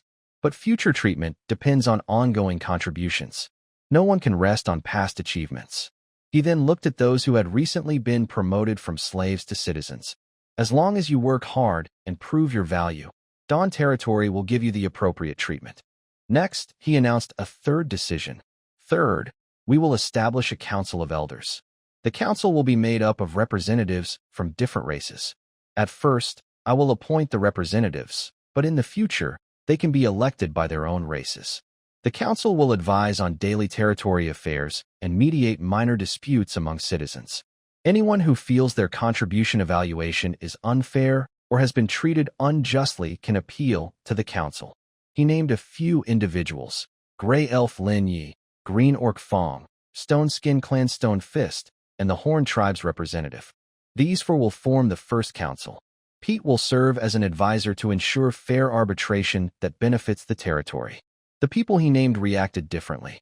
Lin Yi felt the weight of responsibility. Fong was surprised but held his head high. Stone Fist nodded silently. Pete took notes seriously, and the Horn Tribe's representative looked confused and flattered. The detailed rules of the Dawn Leadership Basic Law will be posted on the notice board and explained to all the residents by dedicated personnel. Kyle concluded with a firm voice filled with confidence and hope. I know that implementing any new system won't be easy, but I hope that from today on, everyone in Dawn will learn to accept and understand each other. With our hands and hard work, we will create a better future for ourselves and our children. Kyle's words echoed across the square and then slowly faded away. The crowd fell into brief silence, as if processing this surprising change. Soon, discussion started again, but this time, without the previous anger and opposition. In the following days, Pete was very busy. He needed to create detailed rules for evaluating contributions. House also began to link training performance with contribution points while training the second squad of guards. He noticed that the formerly enslaved Green Orc warriors looked much more motivated. Members of the council, like Lin Yi and Tusk Fong, carefully handled the first dispute caused by tool damage between the Gray Elves and Green Orcs. The basic law and contribution point system temporarily eased conflicts among different races and social statuses in the territory. Kyle also made some informal agreements with Pete. They decided to group residents of the same race in designated areas, but to promote racial integration, they planned to limit the size of each race's residential zone. Multiple zones would form a larger village or community, with shared gathering squares, markets, and eventually schools and clinics, encouraging mutual help and benefit among races. Although the laws and rules they could make now are rough, Kyle saw that the overall atmosphere of the territory was improving. He believed that with continuous effort and experimentation, his persistence would lead to a bright future. The warm breeze of late spring brushed the wooden walls of Dawn Fortress. Kyle stood at the top, sword in hand, gazing intently northward. There, he kept watch over North Creek Town. Carmen's return brought good news that the town's walls had been successfully completed, which eased a great burden from his heart. Before Kyle could send the 50 workers he had prepared to North Creek, the impatient dwarf, the Barrel, had already taken the people who had just finished building the wall and quickly started mining iron. Dwarves are very passionate about high quality ore, like a blazing fire. After hearing that the wall at North Creek was successfully completed, Kyle immediately ordered Haas to take half of the second squad of guards and the 50 workers, mainly made up of the Crackhoof tribe, to North Creek. He believed that their arrival would greatly speed up the mining and initial smelting plans. The high-quality iron ingots and the wealth they would bring seemed just around the corner. Since Kyle was able to take a break from his busy territory affairs, he decided to focus on another important matter: obtaining a living sample of a goblin witch. About 2 weeks ago, Wynn's scouting team confirmed a small goblin tribe in the hills about 2 days northeast of the territory. According to Wynn's repeated observations, the tribe is small, with about 8 to 10 adult goblins, including one goblin, which with dark red markings on her body. To successfully complete this high-risk capture, Kyle and his team prepared carefully for half a month. Their goal was clear: to capture the goblin witch alive with minimal cost. Haas and his new one-horned rhinoceros mount would be the main force for the attack and suppression. This was also the first chance to test the combat ability of the heavy-armored one-horned rhinoceros cavalry. The team was led by Kyle himself. Haas and his rhinoceros would attack first, while Carmen and Wind, with their reconnaissance team, would scout, lure the enemy, and provide long-range support. They also brought 4 Green Orc warriors to help restrain and tie up the target at critical moments. The entire plan was carefully thought out. First, Carmen and Wind would lead some scouts to harass and lure the goblin tribe's outer area using fast-moving horses, creating chaos and distracting the goblins. Then, Wind would use his precise archery skills to anger and lure the goblin witch into a preset ambush site, a narrow, three-sided dry riverbed. Haas, Kyle, and the 4 green orc warriors would hide there, using the terrain and the impact of the rhinoceros to quickly subdue the target. On the morning of departure, the team gathered in front of the inner fortress gate. House rides on the back of a one-horned rhinoceros. The large creature seems to sense the battle coming, its thick hooves restless and pounding the ground with dull sounds. House gently strokes its rough skin and grins, saying, "Today, it's all up to you. You better make me proud." Kyle looks over each team member and says in a serious voice, "Remember, our goal is to catch them alive. Avoid fighting other ogres unless necessary. Follow the plan and stay safe."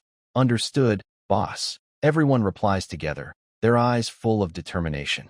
The team quietly leaves Dawn Fortress and heads straight for the hills where the target is. The 2-day journey is filled with tension and excitement. The team stays alert, avoiding scattered wild animals, and finally, at sunset on the 2nd day, they reach a hidden camp chosen by Wind. They meet up with scouts who have been watching the area.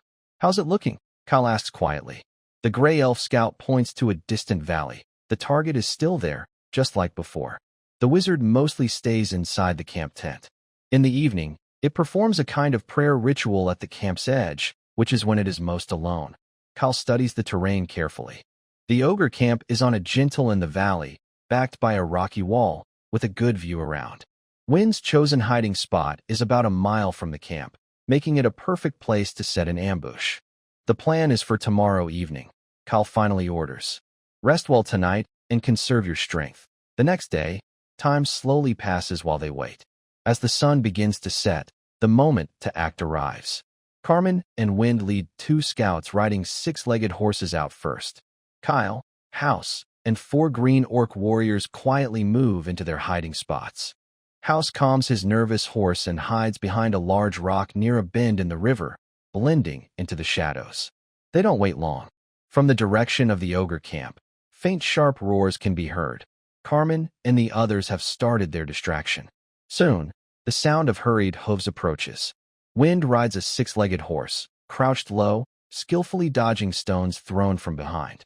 A few dozen steps behind him, the angry ogre wizard roars in frustration, chasing after him. Its dark red markings on the chest seem to ripple with its anger as it runs. "House, get ready," Kyle shouted softly, drawing his sword. Ruofing rode his horse into the ditch. As he passed the ambush point, he signaled to Kyle that the target had been successfully lured out and that there were no large groups of enemies behind them for now. The ogre wizard roared as it chased into the ditch. It was clearly furious from the arrows Ruofing had shot at it. But just as it stepped into the narrow part of the ditch, a loud, thunder-like roar exploded. For the Dawn Leader. "Crush it." House rode his one-horned rhinoceros out suddenly from behind a large rock. Its thick hooves pounded the ground with a deafening sound, making the entire ditch shake. Its sharp, sturdy horn aimed straight at the ogre wizard's chest, charging with incredible force. The ogre wizard didn't expect such a fierce attack. Its eyes showed shock as it hurriedly held a wooden staff in front of it to block, while muttering strange sounds. The blood mark on its chest suddenly lit up. Boom! A loud crash echoed. Under the powerful impact of the one-horned rhinoceros, the huge body of the ogre wizard was knocked off the ground and flew backward, crashing heavily into the dirt wall of the ditch, kicking up clouds of dust. Its wooden staff broke apart under the strain, and the blood mark on its chest dimmed instantly, failing to activate its power. But since ogres are known for their strong vitality, it didn't faint immediately from such a heavy. Instead, it struggled to get up, its eyes burning with madness and pain. "Now's the time." Kyle darted out like a leopard.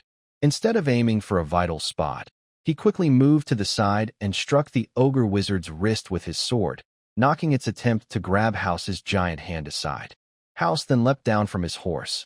His large iron shield slammed down on the ogre wizard's back with great force. Thud! A muffled sound, and the ogre wizard froze in struggle. At the same time, 2 arrows shot into its thick thigh and arm almost simultaneously, coming from Ruofing and Carmen, who arrived just in time. For green orc warriors quickly charged forward, using specially made beast tendon ropes. Despite the ogre wizard's unconscious twitching, they tightly bound its limbs. The whole process took only a minute or two, quick and clean. Check the bindings and retreat. Kale carefully watched the entrance of the ditch, where angry roars from other ogres could be heard. Everyone quickly lifted the unconscious ogre wizard onto a sturdy one-horned rhinoceros. Then, following a planned escape route, they hurriedly disappeared into the dark night, leaving the angry roars of the ogres far behind. A few days later, inside Morninglight Fortress, in Alice's temporary lab, the living ogre wizard was secured to a reinforced wooden frame with special shackles. Alice had prepared a sedative that put it into a deep sleep. She stood in front of it, her violet eyes shining with focus and excitement. Finn was nearby, nervously taking notes. She didn't rush to act, but spent a lot of time carefully sensing and measuring the dark red patterns on the ogre wizard's chest using glowing crystals and metal probes. She observed the flow of energy inside its body. Incredible, Alice whispered. The energy channels and the flow of muscles and blood. This isn't external addition. It seems more like a natural part of the body being guided and amplified. She began to try very gentle energy stimulation, watching how the patterns responded. Kale stood a little farther away, holding his breath and watching carefully, not daring to disturb her. Finally, after many cautious tests, Alice seemed to make a decision. She asked Finn to prepare to record. Then, she extended her index finger, gathering a tiny, specific frequency of arcane energy at the tip. She gently touched a key point on the pattern. The moment her finger touched, buzz, the dark red pattern suddenly lit up, like a glowing hot iron. The ogre wizard violently, muscles swelling as if inflated by air. A fierce aura spread instantly. The wooden frame creaked loudly. Kale quickly gripped his weapon, almost rushing forward. But Alice remained calm. She quickly withdrew her finger and, with her other hand, traced a simple blue rune in the air. The rune appeared on the ogre wizard's forehead. The fierce aura was suddenly cooled like being doused with water, fading quickly. The pattern dimmed again, and the ogre wizard's body gradually stopped twitching. The lab was silent. Only the heavy breathing of everyone could be heard. Alice turned around, her face showing a bit of tiredness, but her eyes were full of excitement. She looked at Kyle and spoke with a tone full of enthusiasm. This pattern is like a key or a special resonance formation.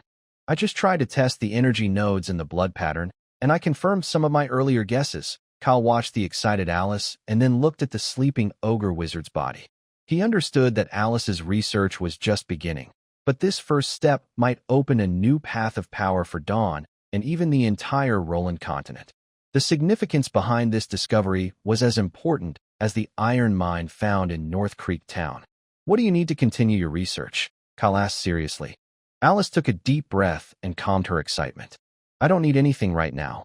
I need to do more tests and studies on the samples. Once I gather enough data, I will need professional equipment to help analyze and verify my ideas. Kyle nodded, understanding her. The debt of 100,000 gold coins would soon start to be paid off. The first 5,000 gold coins were waiting to be exchanged from the resources of North Creek Town. 1 month later, on a peaceful afternoon, a team of more than 10 people escorted several heavy iron ox carts slowly approaching Dawn Fortress. This time, at the front of the team was a dusty figure named Beryl. Open the gate.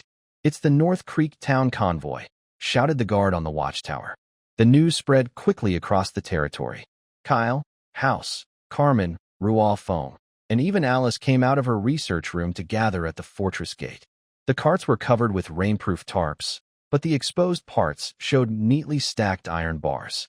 Beryl, with a proud smile, said, "Mission accomplished.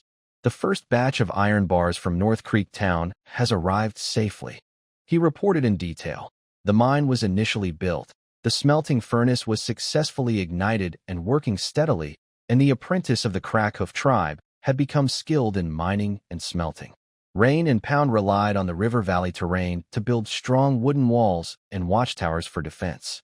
Dork had conducted several reconnaissance missions around the area, finding only small wild animals and no large threats for now. Kyle picked up one of the iron bars. It was heavy and shone with a fine blue-gray color in the sunlight. Great. Excellent. He couldn't help but praise, a genuine smile appearing on his face. This was not just an iron ingot. It was a lifesaver for the territory's development. Leader, with this, we can make better axes, more durable pickaxes, and even sharper swords. Alice's attention was immediately drawn to this high-quality material. She asked Kyle for a few iron ingots to use in basic energy affinity tests. Her main research focus lately was how to reliably replicate blood patterns onto a specific carrier. A few days later, the hunting team led by Roafing successfully captured another live, shimmering mink needed for Alice's experiments. This small, agile local creature can release faint electric arcs from its fur to defend itself in danger. Alice immediately began intense experiments. She tried various materials, including wooden chips, ordinary animal hides, and even a small piece of skin taken from an ogre wizard, but the results were not good. The energy either couldn't attach or dissipated instantly. By chance, she used a piece of magic antelope hide that had been electrocuted by the shimmering mink as a base. Magic antelopes are creatures with faint magical energy, but because they are non-aggressive, they are classified as beasts. Their leather seemed to naturally have a very weak magical conduction property. When Alice used her special engraving needle to guide the faint electric arcs from the mink, sketching simplified energy guiding patterns on this hide, a miracle happened.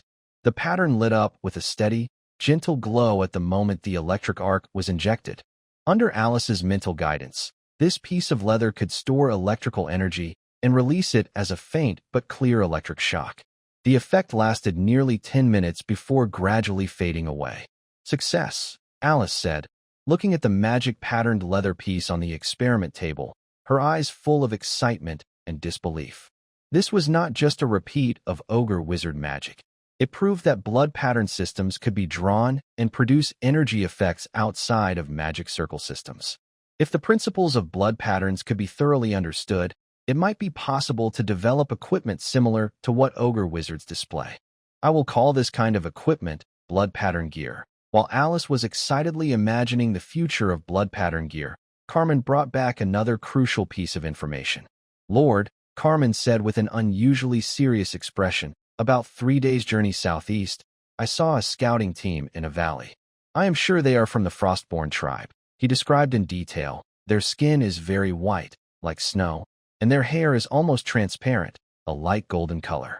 They wear sturdy-looking leather armor, with key parts embedded with a faintly blue, cold-looking metal. Their weapons are uniform spears and strange curved knives.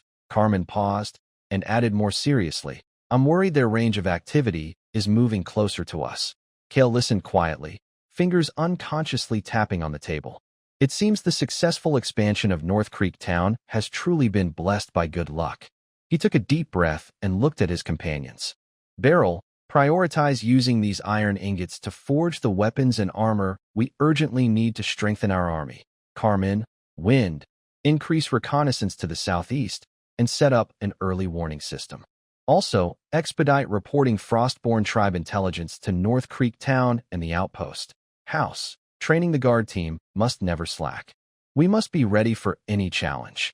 The early summer sun had become warmer, generously shining over the slumbering riverbank. Kale stood on the fortress wall, but a heavy seriousness clouded his brow. His gaze crossed the lush purple potato fields and the hard wheat fields, looking toward the southeast, where the slumbering river outpost was located. A trade caravan from the Empire brought not only the research equipment that Alice urgently needed before Beryl returned, Kale had commissioned the Empire's trade team to buy the equipment using half of North Creek Town's iron ingot output for the next 6 months. It also carried news that could change the current balance of the Alpha Plane. The caravan leader, a cautious but sharp-eyed human, after completing a trade exchanging high-quality iron ingots and magical antelope hides for supplies, seemingly casually said, Lord Kale, days of peaceful trade like this may not last long. The true power of the Empire is coming. The true power? Kale asked calmly. The main army, the leader lowered his voice, with a hint of awe, no longer scattered explorers and support units. It is an entire, well-equipped Imperial main force. It is said that the mages have developed a technology to replace high-level magic cores with local magic crystals. The potion adaptation has also been improved, and the cost of teleportation between worlds will soon be greatly reduced. The Emperor and the Council have decided to fully incorporate Alpha into their territory. War is coming.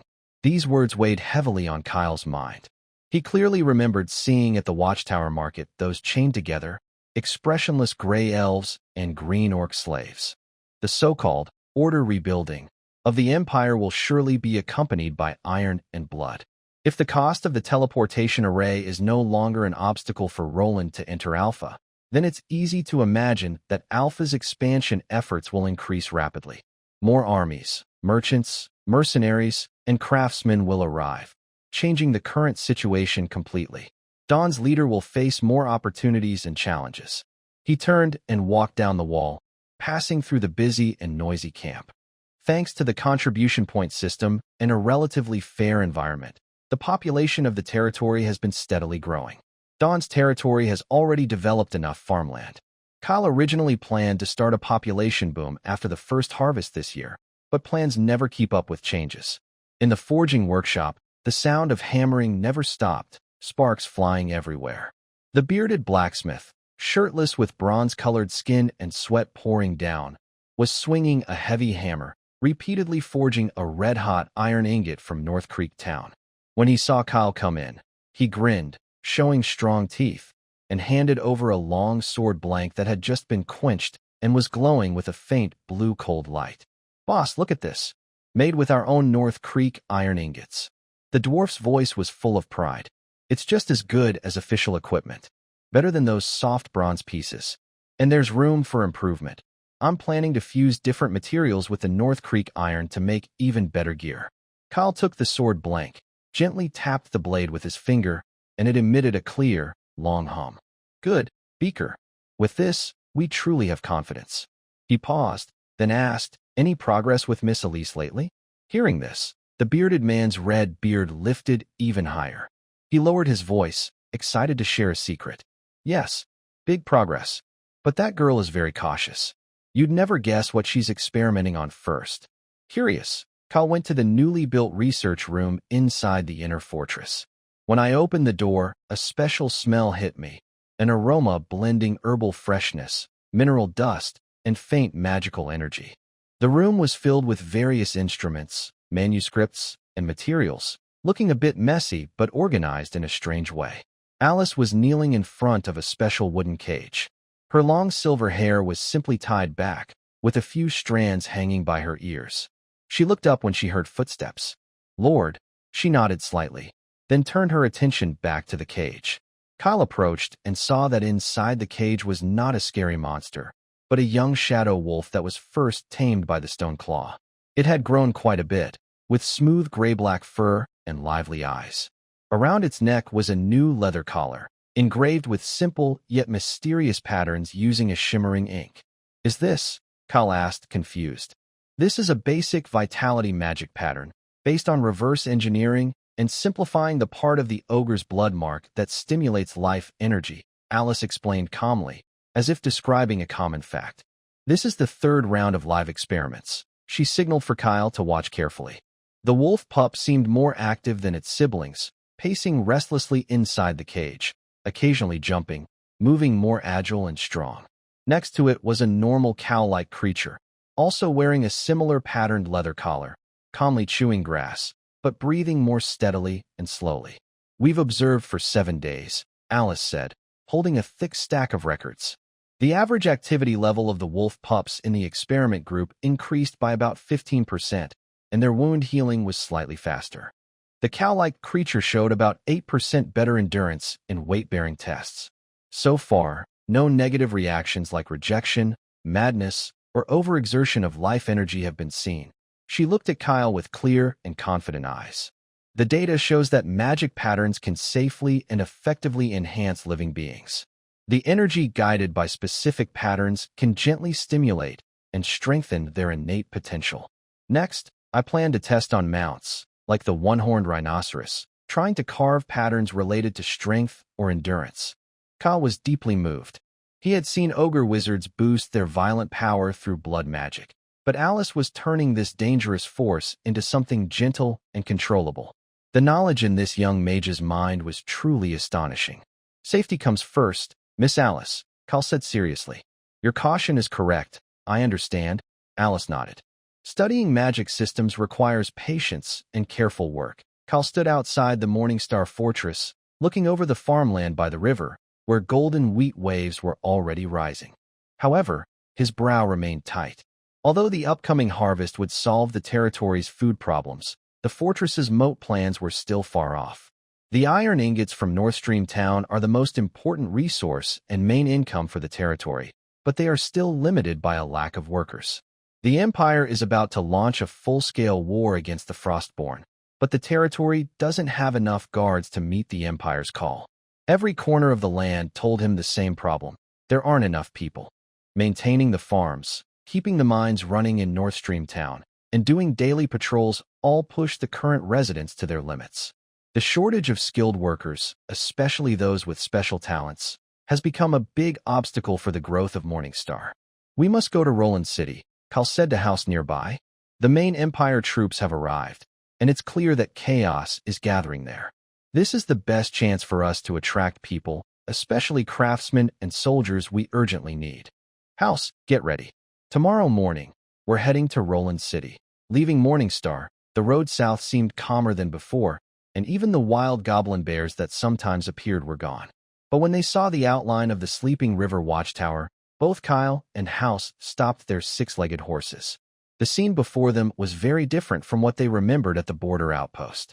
The original wooden wall had been greatly expanded outward. The new fortifications were taller and thicker, with banners flying on the walls. Besides the familiar golden Imperial Griffin flag, there was now a roaring bear banner representing the main army. The camp had grown several times larger, stretching down to the distant hills. Before they got close, a strong sense of danger hit them. Groups of soldiers in standard iron armor were practicing outside the camp. The disciplined shouts of the soldiers and commands from officers created an invisible pressure. Their eyes were sharp, and they were well equipped. Whether it was the shiny swords and armor or the crossbows emitting faint magical waves on their backs, everything silently showed the strength of the Empire's main army and their readiness for war. Wow, House muttered softly, lowering his voice. This scene is just as intense as the vanguard of the Orc King's army during the Northern Campaign years ago. Kyle nodded silently. He led House through the busy camp and noticed that the original United Trade Guild trading post had grown much larger. The goods being traded were mostly military supplies, standard weapons, armor, rations, and potions, being loaded onto carts heading east. The air was filled with the smell of rust, leather, and a faint sense of tension. They didn't stay long, just stopped briefly at a guard post to drink water, then continued south early the next morning. Kyle understood that the previous conflicts Captain Marcus mentioned with the Frostborn were no longer just tests. The Empire was now sending its real war machines into the Alpha Plane. The peace of this new land was about to be shattered. After more than 10 days of travel, when the iconic, glowing spire of Roland City appeared on the horizon, Kyle and House saw a bustling, even somewhat bloated, giant city compared to when they left. Before entering the city, the main road to the city gates was blocked by all kinds of vehicles and crowds. Two-wheeled carts, ox-drawn wagons loaded with belongings, families walking with children, and small caravans of pack animals formed a slow-moving line stretching around Roland. The guards at the gate had doubled in number, but still couldn't ease the congestion. Inside the city, the scene was even more astonishing. The main streets were crowded shoulder to shoulder, with temporary tents set up in open spaces along the roads. The air was thick with the smells of sweat, dust, animals, and food. Shouts and arguments created a noisy, chaotic scene. Wow, this is 100 times busier than when we last came, House exclaimed, eyes wide. His tall, half-orc body stood out in the crowd, drawing curious, fearful, or even disgusted looks. Kyle calmly observed the wave of newcomers. Most of them were human civilians with weathered faces, eyes filled with confusion and hope. They were mostly farmers and craftsmen seeking land and a new life in this land. Among the crowd, there are many craftsmen carrying tool bags, blacksmiths, carpenters, and masons. Their tools are their greatest wealth. Some middle-aged or elderly men, standing straight with sharp eyes and a military-like demeanor, are clearly retired soldiers from Roland. They are here seeking a second chance in life.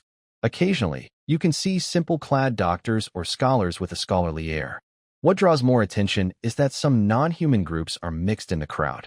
Several large, differently colored orcs and half-orcs, wearing old but well-maintained leather armor, stand silently together, keeping a subtle distance from the humans around them. They face discrimination within the human empire. Coming to Alpha, they hope to prove their strength and earn respect through bravery. Kyle visited the market. It was lively, but different from before. The cages held only native non-human slaves of Alpha, dull-eyed gray elves, rebellious green orcs, silent horned tribes, and even a few with bark-like skin called wood-skin tribes. Most were captured during the Empire's expansion and suppression campaigns. Facing this lively and chaotic crowd, Kyle knew time was tight. He immediately rented a temporary space near the Mercenary Guild and put up a clear recruitment notice. The notice highlighted the main advantages of Dawnlight. Located in a relatively safe part of the Empire's northeast, proven safe by repelling large native attacks, with steady farmland and iron mines, and most importantly, a fair system based on the fundamental law and contribution points, where all races can earn status and rewards based on ability and contribution. Kyle personally oversaw the recruitment, with House standing behind him like a guardian. His strong half-orc physique served as silent promotion and deterrence. The recruitment was very intense and carefully considered. First, Kyle hired over 40 households, about 80 people, of human civilians, mostly experienced farmers. He valued their stability and urgent need for basic labor to support the territory. Next, he focused on recruiting key skilled workers, 5 experienced blacksmiths, one of whom had been a master in a small workshop, 3 talented carpenters, and 2 masons. He was also fortunate to recruit 2 physicians experienced in treating injuries and common illnesses, as well as several retired veterans who had once served as squad leaders or instructors in the Imperial Legion. They would become the core officers of his future territorial forces. What surprised Kale the most was a group of 12 retired Roland orc and half-orc warriors who came to meet him at House's invitation. Their leader was a veteran named Bloodaxe. His face was covered with scars and carried a cold expression, but his eyes were sharp. "Sir Knight, we've heard about your lands," Bloodaxe said in a rough voice. "We heard that in your territory, orc and half-orc warriors can earn respect through their skills and scars, instead of always being treated as expendable or as beasts." Kale looked at him, then at the other warriors behind him, each scarred, their eyes filled with both caution and hope. He nodded solemnly. "In the Dawn territory, loyalty and courage are the only things that matter. I need your axes to clear the way for our future, and in return, you will receive the respect and rewards you deserve." Without much bargaining, the squad joined Kale's ranks. Finally, Kale visited the market again. He carefully selected 120 strong and relatively young local non-human slaves, 30 gray elves to assist in farming and guard duties, 20 green orcs for the guard force, 50 cleft-hoof workers for mining, and 20 stone-skin laborers for heavy work and defense. The cost was high. Kale had nearly spent all his funds, trading his entire fortune for manpower. When Kale and House led this large and diverse group, over 200 people in total, out of Roland City and back toward the north, they looked like a small migration army. Among them were human families carrying their belongings, filled with both hope and worry for the future. Silent orc veterans watching their surroundings carefully, uneasy local slaves huddled together, and the craftsmen, physicians, and officers on whom great expectations were placed. Managing such a group was no easy task. Kale had to rely on the newly recruited veteran officers and Bloodaxe squad to maintain order, while House acted like a roaming military policeman, using his loud voice and presence to settle minor disputes along the way. While passing through the Sleep River outpost, they did not stop, but the tense military atmosphere silently taught the newcomers a lesson, giving them a clearer understanding of the dangers of the land they were about to enter. After nearly 20 days of travel, when the wooden walls of Dawn Fortress finally appeared on the Sleep River bank, the team burst into excited and relieved cheers. Carmen and others had already opened the gates to welcome them. Watching the large, lively group, even as a core member of the pioneering team, he couldn't hide his shock. In the summer of year 583 of the Holy Calendar, the sunlight was like melted gold pouring over the Sleep River, casting a bright glow on Dawn Fortress's rough wooden and stone walls. Over 200 new settlers arrived like a sudden flood, filling every corner of the fortress instantly. Kyle stood by the window of the expanded council hall inside the fortress, looking down at the busy scene below. Children were playing and chasing each other. Women were busy hanging clothes on makeshift racks, and new and old settlers were cautiously talking. All of this signaled a bright future. He turned around and faced the core members and new leaders gathered in the hall, speaking calmly and firmly. More and more people are coming. That's both wealth and a test. We must first build a strong backbone that can be effective. Otherwise, the more people we have, the faster we'll fall apart. After several days of discussion, a new management system combining the Empire's military structure with the needs of the territory was officially announced by Kyle during a public meeting in the central square of Dawn Fortress on a midsummer morning. The first target of the reforms was the territory's guard unit. Facing the Empire's orders to suppress and the territory's expanding defenses, it was urgent to establish a unified command and a clear division of labor for the armed forces. From today, the Territory Guard will be expanded to a squadron. Kyle's voice echoed across the square, silencing all whispers. Ryan was officially transferred back before Kyle's return. Currently, Ponder was in charge of North Stream Town, assisted by Doc. I appoint you as the squadron leader of the 1st Guard Squadron, commanding the entire force. Understood, my lord. Ryan replied firmly. This trust was heavy, meaning he needed to forge this diverse group of warriors into a true sword. Next, Kyle announced the organization of 5 regular military squads under the command of the unit. Each squad mainly consisted of shield fighters, spear users, and archers, crossbowmen. 1 captain and 1 vice-captain were appointed for each squad, totaling 22 people. First squad, stationed at North Creek Town. Captain Pound, vice-captain, to be chosen from the current personnel in North Creek Town. Second squad, stationed at Dawn Fortress. Captain House, vice-captain, Blake. The half-orc House excitedly grinned and patted a nearby old human soldier named Blake, who had a weathered face but sharp eyes. Blake had served in the Empire Army for over 15 years and chose to come here after retirement to find a new life. Third squad. Kyle looked at the particularly strong green orc, Captain Fong. Vice-Captain Scarface. All members are to be stationed at North Creek Town under Pound's unified command. The third squad consisted entirely of green orc shield fighters and spear users. Fong's chest heaved heavily as he shouted in rough common language. For the Lord. For Dawn Lord. The green orc Scarface, with a fierce scar on his face and a fierce look in his eyes, also pounded his chest heavily. Fourth squad, stationed at Dawn Fortress. Captain Victor. Vice-Captain Blood Axe, a quiet, reserved human veteran squad leader named Victor, with an old scar on his left arm, stepped out alongside the orc veteran Blood Axe. The two exchanged a glance, showing mutual respect for each other's strength. This squad was made up of orcs, half-orcs, and human veterans. Fifth squad, stationed at Dawn Fortress. Captain Carmen. Vice-Captain Rofe. Half of the 5th squad were light cavalry scouts, and the other half were elven archers. All members rode 6-legged horses. Carmen and Rofe stood side by side, one agile and alert, the other calm and sharp. The last part of the military organization was the militia system. Dawn Town required all adult males to undergo training during their free time. The militia was overseen by Raynor. At the same time, Dawn Fortress was officially renamed Dawn Town. The surrounding settlements of Dawn Fortress were also officially named Riverbend Village, and a talented human immigrant was appointed as the first village chief. On the afternoon the reform plan was announced, a special team gathered outside the north gate of Dawn Town. Centered around Fong's 3rd squad, the team escorted a workforce made up of 50 split-hoof tribesmen, 10 Stoneskin warriors, and 10 green elves, along with wagons loaded with tools, seeds, and supplies, all heading toward North Creek Town.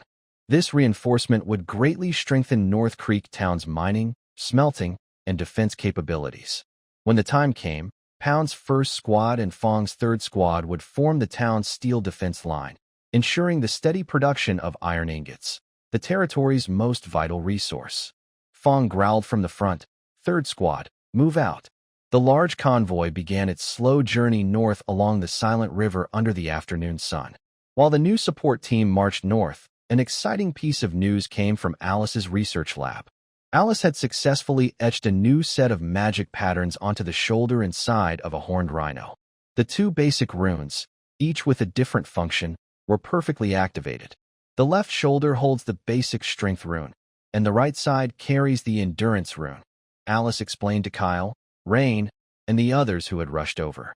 Her fingers traced the glowing lines in the air. These runes don't create power. They guide and enhance the creature's own life energy, locking it in to boost performance. The results are stable, strength up by about 10%, endurance by nearly 20%. Beryl shouted excitedly, slapping the rhino's thick hide. This big fellow can handle it. If our cavalry could all ride beasts like this, we'd be unstoppable. Kyle studied the massive war beast marked with glowing runes, his eyes shining. Such a small improvement could decide the outcome of a long march or a crucial charge. You've done well, Alice. This technology is now classified as top secret. Only those present here may know of it. The reforms had not yet fully settled, and the practical use of rune technology had just begun, when, as expected, a summons arrived from beyond the borders. A dusty messenger wearing the flame-trimmed leather armor of the Roaring Legion rode a six-legged horse straight through the south gate of Dawntown. He handed Kyle a parchment sealed with the blazing emblem of the Imperial Army. The command was short and cold. All registered exploration leaders within the district must gather at least a 20-person military force and report to the Sleep River Outpost within 20 days. They are to participate in a large joint cleanup operation led by the Roaring Legion against remaining indigenous forces in the control area. Those who fail to arrive on time will be considered defiant of the Empire's will. Kale handed the order to Rune beside him. Their eyes met without words. Dawn led this newly reforged sword, still not fully tempered, into the test of battle. Inform the military headquarters, Kale said calmly but with firm authority. Dawn lead. Report on time. The late summer sun was still fierce, but a faint cold wind hinted at approaching danger. Kale stood on the new southern gate watchtower of Dawntown, watching the assembled troops below. Howe's 2nd Squad and Carmen's 5th Squad, a total of 40 people, had formed ranks. They wore matching iron-plated armor, weapons shining brightly. This was the first appearance of Dawn Guard's 1st company under Imperial orders. Remember, Kale's voice was quiet but clear, reaching everyone. We represent Dawn Lead. Completing the mission is the top priority, but remember, your most important protectors are your comrades. Return alive. For Dawn Lead, Howe roared, pounding his iron-banded oak shield with a dull sound. His deputy, Blake, a seasoned human soldier with sharp, eagle-like eyes, nodded steadily. Carmen and Woofing exchanged glances, gently stroking the long neck of their six-legged horse. Let's go. The team set out from Dawntown, heading south amid worried or hopeful gazes of the townspeople. Just a day later, the familiar Sleep River outpost appeared on the horizon. Before they reached it, a tense, deadly atmosphere hit them. After Kale identified himself and issued the order, they were allowed into the camp. Inside, besides the main Legion soldiers, many other armed groups dressed differently but equally fierce could be seen, likely from other exploration leaders. The air was thick with the tension of an impending great battle. Inside a large command tent supported by thick logs, the leader of the Roaring Legion responsible for this regional purge, a scar-faced middle-aged officer, met with several representatives of the frontier leaders, including Kyle. I am Captain Hector, the officer said evenly. No need for unnecessary words. The Empire's will is clear. On this land, there are only two kinds of beings, Imperial citizens and slaves. His cold gaze swept over everyone present, carrying an undeniable sense of authority. In the Purge Zone, all non-Rolandian intelligent creatures are targets. Resistors must be eliminated. Captured enemies and supplies obtained during the Purge are war trophies, either kept or sold at a set price by the Legion. He paused, his tone growing more serious, with a warning tone. Any sheltering, showing sympathy, or secretly hiding natives without permission is considered disobedience and treason. Do you understand? Yes? Everyone replied in unison, their voices echoing inside the tent. Kyle kept a calm expression and responded along with the others, but deep inside, he felt a heavy weight. These rules were simple, brutal, and efficient, full of the Empire's cold logic. This purge was nothing but conquest and plunder. Captain Hector then assigned the task areas and allied forces for cooperation. Kyle's squad was assigned to a hilly area in the northeast. They would work alongside a private territorial force called Blood Falcon, led by a greedy-looking human man. Kyle gathered his team and gave instructions in a relatively quiet corner. Our mission area is Blackstone Hills. Carmen, your squad will do reconnaissance ahead, find out the main strongholds and migration routes. House, your squad will be the main attack force. Remember, be efficient, quick, and minimize unnecessary casualties. Yes, everyone responded. The team set out again, leaving the noisy camp behind and heading toward the purge zone. Carmen's 5th squad quickly disappeared into the distance, their 6-legged horses making light, swift footsteps. 2 days later, based on intelligence from Carmen, the team identified a small goblin outpost near a creek.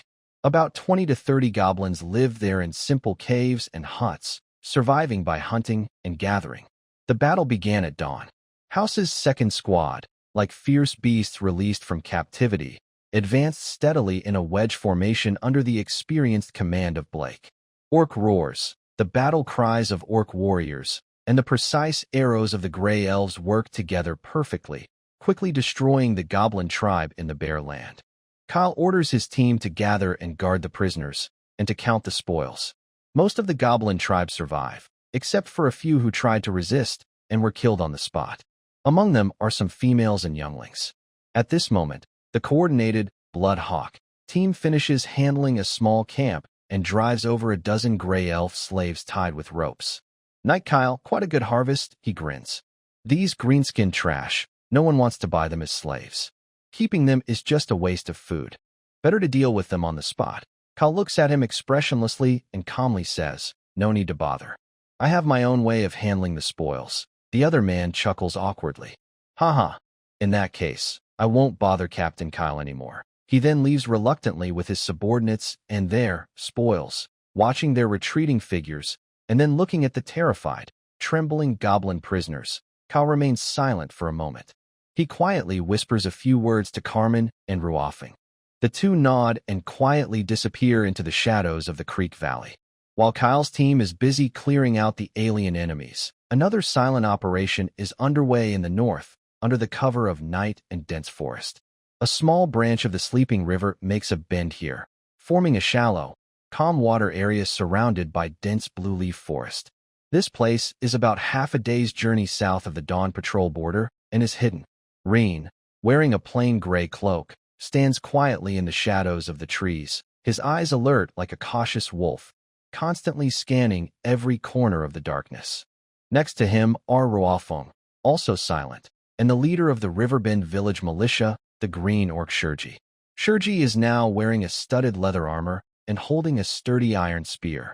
Behind them are 5 militia members, 2 Green Orcs and 3 Grey Elves, looking tense. Ruafing, are you sure this is the place? Is the timing right? Reen's voice is low. Ruafing's sharp ears twitch, and he nods. The mark Carmen left points here. The timing is just about now. As soon as he finished speaking, a few calls mimicking the night owl's hoot, 3 long and 1 short, came from the other side of the woods. Zephyr immediately responded with the same rhythm. After a moment, there was a rustling in the bushes, and several figures stumbled out. There were about 7 or 8 of them, all Grey Elves, wearing tattered clothes, with scratches and bruises on their faces and arms. When they saw Ryan and the others, especially the tall green beastman figure of Stoneback, they visibly shrank back and huddled together. Stoneback stepped forward and stuck his iron spear into the ground. Don't be afraid. We are the Dawnlight team. His voice was deep and steady, typical of a green beastman. A slightly bolder Grey Elf woman looked up and tremblingly asked, does Lord Dawnlight really want to accept us? Not as slaves. Yes, Lord Care has set the rules. No one can change them, Stoneback said, pointing to himself.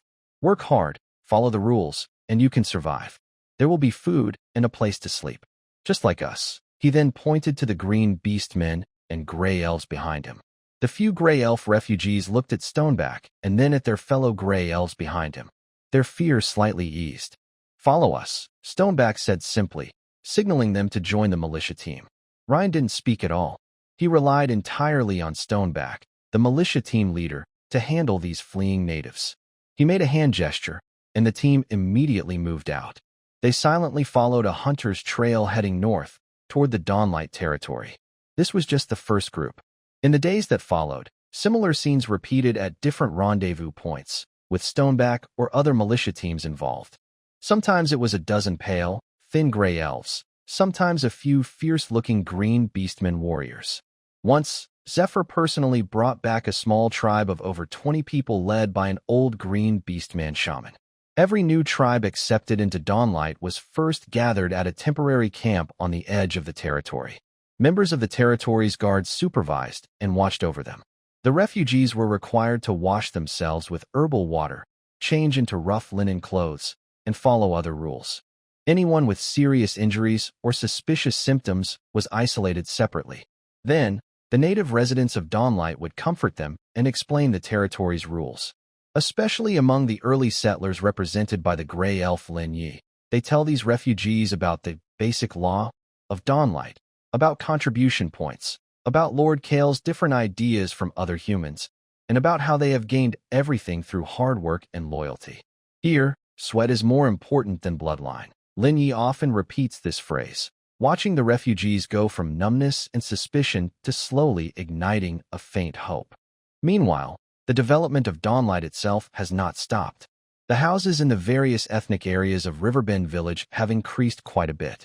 In the newly cultivated fields, late-season hardshell wheat seedlings shine with a green glow. In the blacksmith shop, apprentices are now skilled at making farming tools and iron weapons. The blacksmiths are also trying to improve the quality of North Creek refined iron.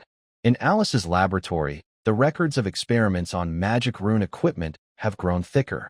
A new batch of high-quality iron ingots from North Creek has also been sent to Dawnlight Town. A transport team of 6 iron-horned oxen brought 50 standard iron ingots. With the stable operation of the North Creek furnace and the use of water-powered blowers, North Creek Town can send 3 batches of iron ingots each month. These ingots are mainly used to buy equipment for Alice's laboratory, and the remaining resources will be exchanged for other materials to help develop Dawnlight. In the late autumn wilderness, the colors become dull and cold. Yellow fluorescent grass bows in the wind, like faded patches of fur. Only the stubborn blue leaf forest persists, with its dark blue canopy standing out under the gray sky. Kale's small team follows the tracks and ruts left by the roaring army, deep into the heart of the suppression zone. The atmosphere here is completely different from the outer areas, filled with the smell of blood and burnt flesh. Their task this time is to assist the main force in removing a medium-sized green orc camp called Claw Rock. According to reconnaissance by Team Carmen, this camp is backed by a steep cliff, making it easy to defend and hard to attack. It has over 100 adult green orc warriors and an unknown number of non-combatants. The battle begins before dawn in the darkness. A full squad from the Roaring Legion acts as the main, using a heavy infantry formation to keep the Green Orcs' main force occupied. Kale's team and other armed groups attack the camp's weak points from the sides with fierce strikes. The fighting is extremely intense. The Green Orcs erupted with more fierce energy than before, far beyond the scattered soldiers. The Shield Warrior and House's team stood at the front, fighting alongside the Green Orc warriors wielding heavy stone axes and bone clubs. The spear bearers followed closely, stabbing their spears mechanically, while the archers shot precise single arrows.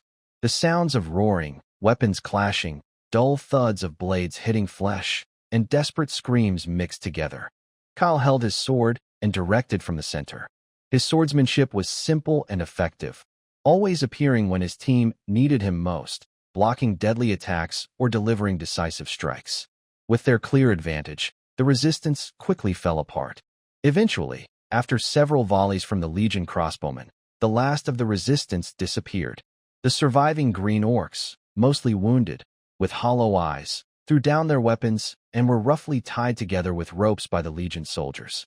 Many others, including women, children, the elderly, and the weak who had hidden deep inside the caves from the start, were driven out by fierce soldiers. Their terrified crying and the soldiers' shouting filled the air. Kyle watched this scene. The cost of victory was the injury or death of a few soldiers, while the orcs left behind over 70 bodies lying around their camp. A Legion squad leader approached the group of prisoners, his gaze cold as he swept over the injured and fallen green orc warriors.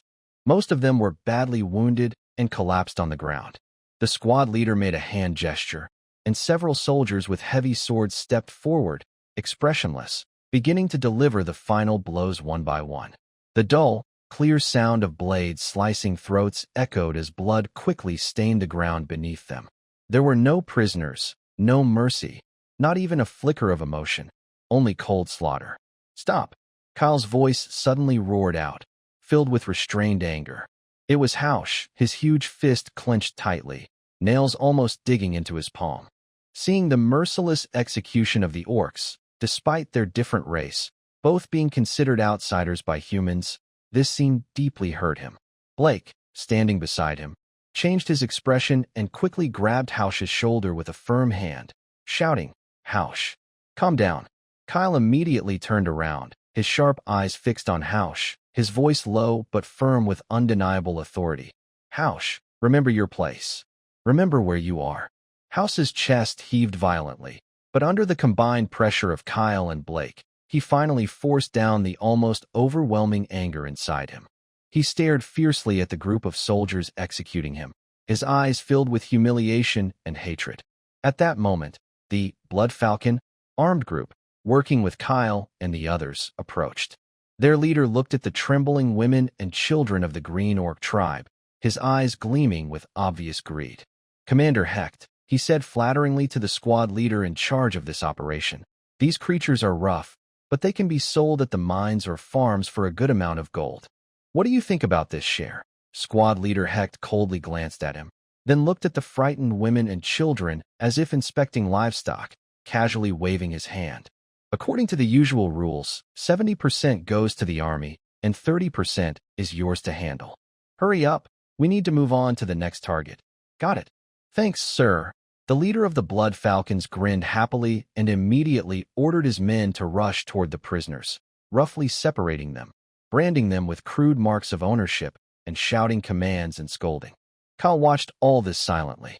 He knew this was the rule of the Empire, brutal and bare. He couldn't change it, at least not now, but he could choose how to act within his authority. He walked up to squad leader Hecht, saluted calmly, and reported, "Sir, my unit has finished clearing our area. No resistance remains. We seized some rough weapons and animal hides, but they are of little value." Hecht looked at the disciplined soldiers behind Kyle, who had far less loot than the Blood Falcons, and a faint, almost unnoticed, scrutinizing look crossed his face. He said softly, "Captain Kyle, your team fights well, but you're a bit too clean. Remember, war isn't a dinner party. Showing mercy to the enemy is cruelty to your own people." "Understood, sir," Kyle replied with a slight bow, hiding the expression in his eyes. That night, the camp was set in a sheltered mountain valley. Kyle called Carmen and Yeffing into his tent. "You saw what happened today?" Kyle's voice was low. "We can't change the Empire's ways, but we must not let our hands be stained with unnecessary blood, especially that of women and children." He spread out a simple map and pointed to a small goblin settlement they would attack the next day. "Here, Carmen, take your team and scout ahead. Wind, make sure your arrows only hit enemies who are armed. Stay safe, but try to leave as many alive as possible." While Kyle was planning the next day's tasks, a regular message from Dawnlight arrived. The letter mentioned the latest progress in magic rune equipment. The collaboration between Beryl and Elise had made new progress. They successfully etched a basic sturdy magic rune onto a thickened wooden shield. Tests showed that the shield's defense, especially against blunt force, had visibly improved. Elise believed they had found a key way to combine rune magic with normal gear and was already selecting shields and leather armor for further enchantments. Kyle folded the letter and walked to the tent entrance. looking out at the faint outline of distant mountains in the dark. On one side was the cold, harsh Empire's purge, and on the other, the territory was growing quickly. His belief became clearer and stronger. Autumn was deepening. Dawnlight was steadily moving forward through acceptance and growth, and some new changes were quietly appearing on this land. The first thing that caught the villagers' attention was two increasingly noticeable gray shadows. Stoneclaw, the quiet and focused young green orc, now almost always stayed close to two shadow wolves. With his patience and natural charm, he had gained their trust and obedience. The wolves had grown into nearly adult size, about shoulder height, with bodies full of energy. Their gray-black fur shimmered subtly in the light. They moved silently, especially at dawn and dusk, blending perfectly into the shadows. Right now, outside Dawnlight Town, on an open field, a simple test was underway. Ryan, the temporary squad leader, and some curious villagers watched nearby. Stoneclaw stood in the middle of the field. He raised his hand slightly and made a downward gesture. The two shadow wolves, restless at his feet, immediately lowered their bodies, let out low growls, and fixed sharp eyes forward, like statues frozen in place. "Hide," Stoneclaw said softly in simple language. Two shadowy figures suddenly darted out, moving quickly and quietly through the grass, tree trunks, and uneven terrain. They moved so fast that only slight movements of the grass and occasional glimpses of dark eyes could be seen.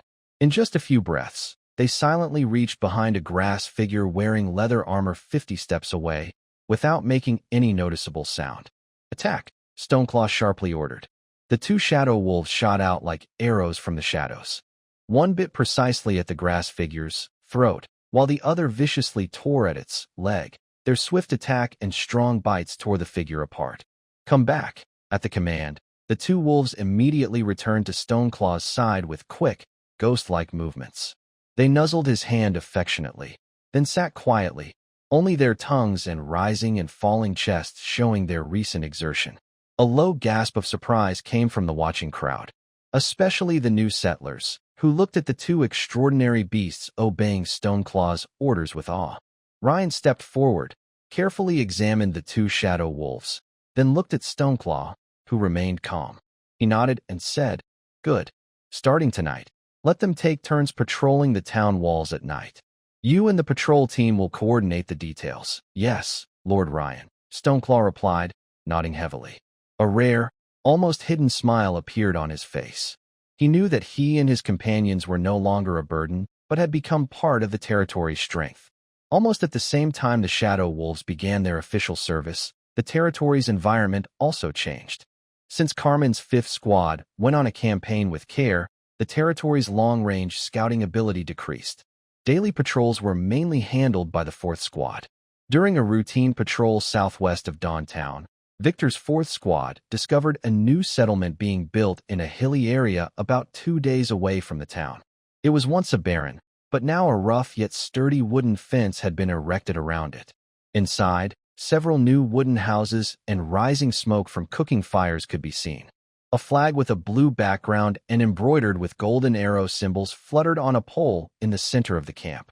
The patrol team did not approach recklessly but kept a careful distance to observe.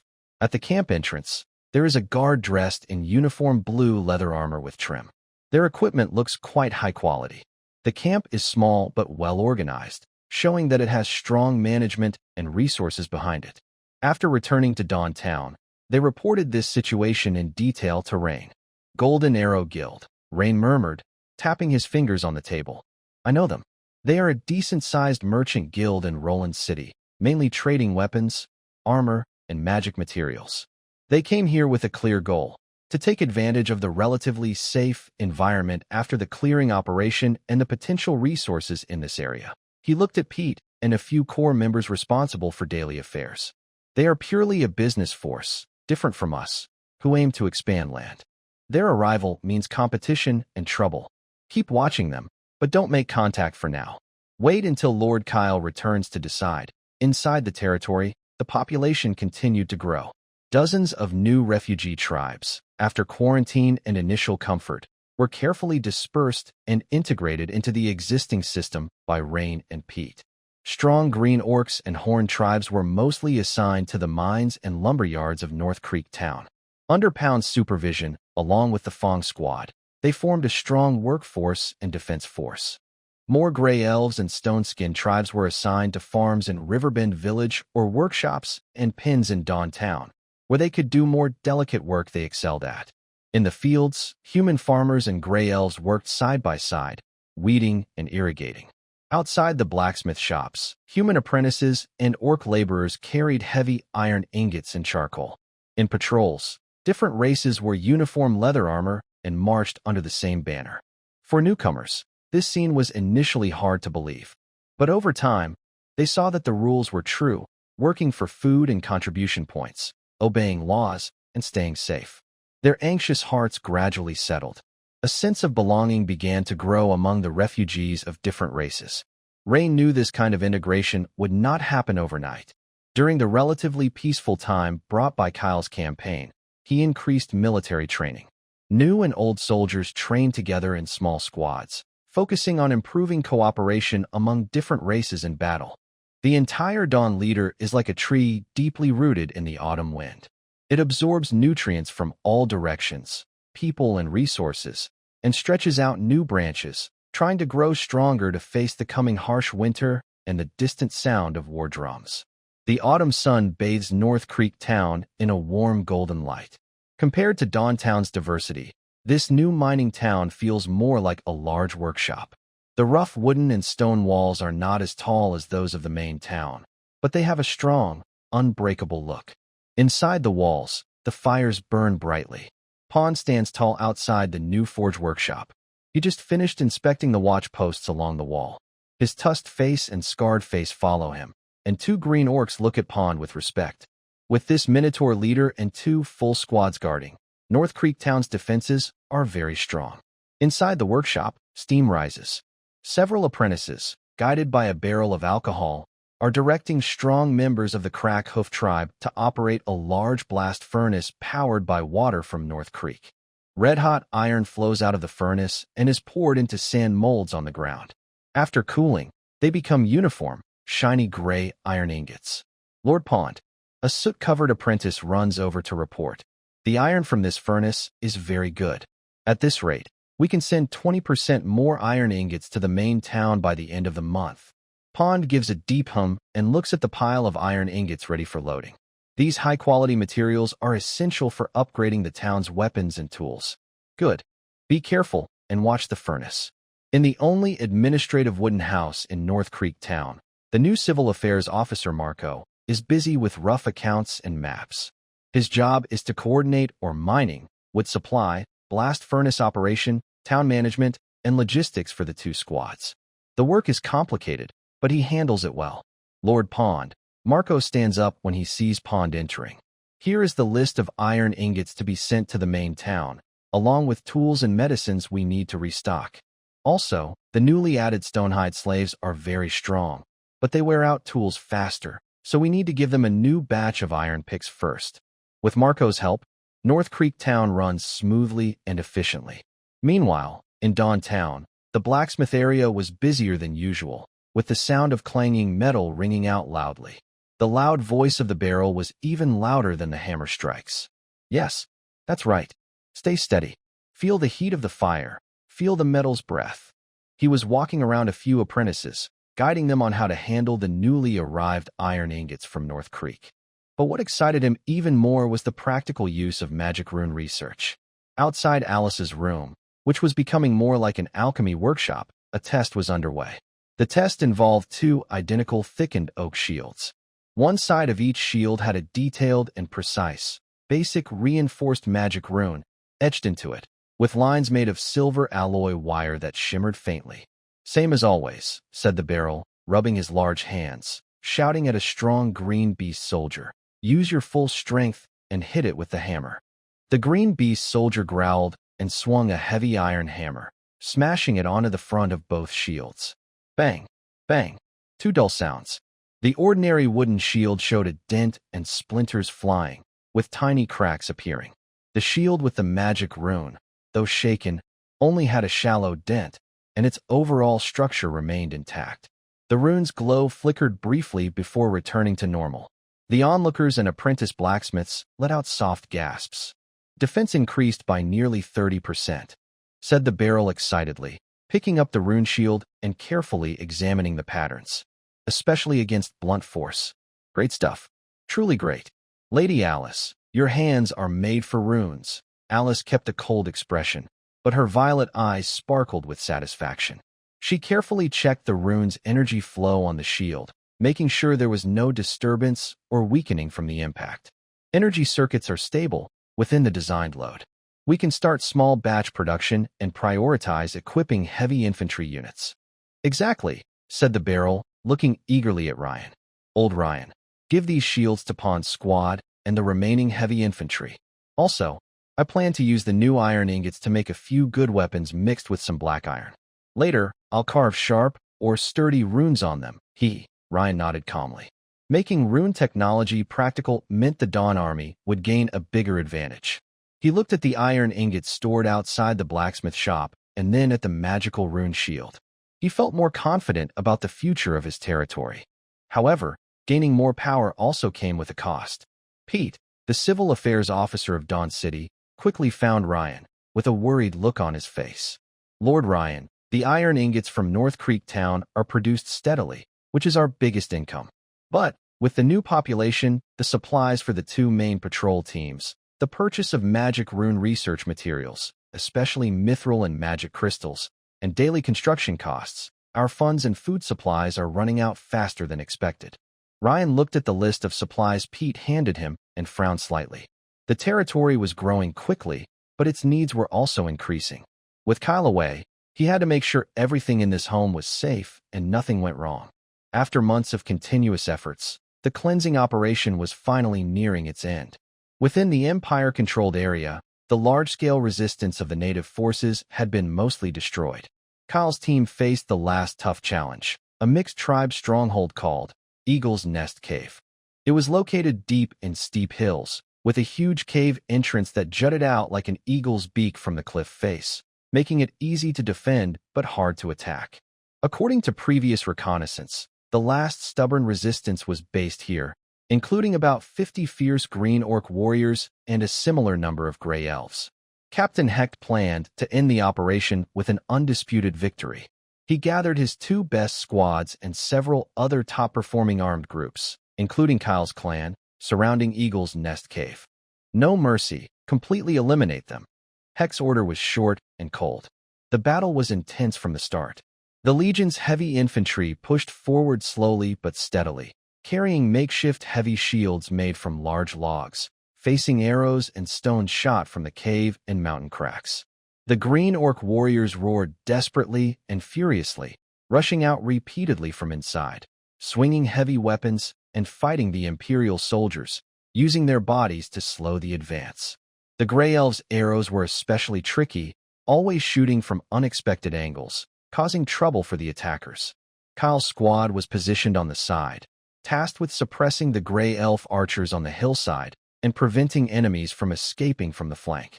House's second squad stood firm like a rock, holding their position with shields and battle axes against the native attackers. Carmen's fifth squad used the mobility of their six-legged horses to move across the battlefield, shooting arrows at exposed enemies and providing the main force with a clear view of the sides. The fight lasted all morning, and bodies piled up at the cave entrance. Just as the soldiers finally broke through the rough barrier and entered inside, something strange happened. Inside the cave, there were even more frantic and frightened screams, not the shouts of warriors, but desperate cries from women and children. "Follow me," Kyle whispered sharply to Carmen and Ruafone, leading some of the second squad members as they rushed into the dark cave with the soldiers. Inside, the cave was wider and more chaotic than expected. With the light of torches, they saw many trembling figures deep inside, mostly women, elders, and children of green or gray skin, clutching their legs and staring with wide, scared eyes. They hid behind rocks, watching the bloodied soldiers rush in, their eyes full of hopelessness. A few injured green orcs stood at the front, growling threateningly, but it was clear they were out of options. One furious squad leader raised his sword, ready to give the order to kill. Wait, Kyle suddenly stepped forward, blocking those who weren't fighting. His voice echoed in the cave. Captain Heck's orders are to eliminate resistance. These people can't fight back anymore. The squad leader hesitated, looking at Kyle and then at the frightened women and children. A flicker of doubt crossed his face. The Empire's orders were harsh, but not all soldiers enjoyed killing. Kyle turned around and faced the green orcs, speaking as calmly as possible but with authority, mixing a few words of orc and gray elf languages. He shouted, "If you want to live, surrender now." That afternoon, all the units involved in the cleanup gathered outside Eagle's Nest Cave. Captain Hecht stood on a large rock, giving a final speech. This operation has mostly achieved the goals set by the military, clearing the main threats in the area. Your efforts will not be forgotten by the Empire. His voice was cold, but then he added, "However, I want to remind some people, war is not a game, and it's not a place for cheap sympathy. The interests of the Empire must come before personal, unrealistic fantasies. We must clearly identify who the enemies are and who our allies are. Remember our main goal in coming to this new world." He didn't name anyone directly, but many people's eyes unintentionally or intentionally glanced at Kyle and his Dawn Leader squad. Kyle listened silently, as if those words had nothing to do with him. He just quietly looked toward the north, in the direction of the Dawn Leader. He knew that from this moment on, the path he chose would no longer only face threats from the natives and harsh environments, but also carry the scrutiny and potential hostility from comrades. The storm of clearing the land finally subsided, but another, more complicated and possibly more brutal survival storm was already beginning to sound its dull prelude. In late autumn of the holy calendar year 583, the cold wind finally swept away the last warmth on the plains. Kyle led his small team on the way back. The original group of 40 people had no casualties, which was quite a miracle. However, unlike the tense and uplifting mood when they set out, the return journey was shrouded in a heavy silence. The soldiers walked quietly, rarely speaking. Their leather armor was stained with blood and dust that was hard to wash away. Their weapons were still sharp, but seemed burdened by too much killing, feeling heavy. House no longer shouted loudly as he usually did. Instead, he carried his battered iron shield and kept moving forward silently. His face showed a rare somberness. Veteran soldiers like Blake also looked exhausted. They were used to life and death, but the cold cruelty of the Empire's treatment of the natives still left a mark on their hearts. Carmen and Woofing were even more silent, their eyes often scanning the wilderness warily, as if the frightened eyes of women and children were still watching them from some corner. Kyle watched all this. He knew this was not defeat, but a necessary price for growth, an internal wound left after ideals collided with harsh reality. He didn't try to boost morale. Some things need time to settle and be understood. After several days of travel, when they saw the familiar land by the sleeping river from afar, the heavy atmosphere was finally broken. "Look, we're home," someone in the team shouted first, their voice filled with surprise. Everyone looked up and gazed toward the north. The once familiar wooden stone wall now looks taller and thicker, with new wooden arrow towers added on top. Inside the wall, the sparse buildings have become much denser, and you can see the outlines of several new two-story wooden houses. Outside the wall, along the riverbank, the scattered fields and huts have merged into a large village. Between the neat fields, busy little black dots can be seen working. Further away, towards the river bend, houses stand orderly with smoke rising from chimneys, creating a peaceful scene. Compared to before the expedition, the population of Dawn Fortress has grown many times over. Wow. Is this still the same fortress we left? House stared with wide eyes, his honest face full of shock. The previous gloom was replaced by a strong sense of belonging and pride. "It's home," Kyle said softly, a slight smile on his lips. The heaviness of the journey eased greatly when he saw this thriving homeland. Everything here proves his choice was right. The path he took was worth it. The arrival of the team was noticed early by the watchtower, and the heavy south gate slowly opened. Ryan and a few remaining members, Beryl, Pete, and Alice, were already waiting inside. Behind them, many villagers, including humans, gray elves, and green orcs, had come to see what was happening. They looked at the returning team with curiosity and respect. "Welcome home, boss." Ryan stepped forward, a sincere smile on his steady face, and patted Kyle's shoulder firmly. "We're back," Kyle nodded, glancing over everyone. His eyes finally settled on Alice, and he nodded to the beautiful mage. Without much small talk, Kyle, House, and Carmen arranged for the returning soldiers to rest. Then, he immediately called a meeting with all the core members in the expanded Lord's Council Hall. Sitting at the long wooden table, Kyle listened to everyone's reports. The first to speak was Ryan, who reported on the military situation. "The territory's standing army is in good shape. We've encountered some small groups of wild animals and native troublemakers, but they've all been driven off. Following your orders, we used the southern supply point to gradually receive over 80 refugees from different tribes, mainly gray elves and green orcs. They've been scattered and settled, and the situation is now stable." Next is Pete. He has several sheets of parchment filled with numbers in front of him and reports clearly. "My lord, based on initial statistics, the harvest of hard wheat and purple sweet potatoes has been stored. With existing reserves, our food supply is sufficient. On the financial side, most income comes from selling iron ingots in North Creek Town. However, military supplies, magic rune research, and the increase in population consume a lot of resources. Currently, our funds can only keep things balanced. We need to find more sources of income." His report is professional and calm. Then, a written report from North Creek Town is presented. It details the operation of the mines and smelting factories. The furnace runs steadily, producing about 60 iron ingots each month, with high quality.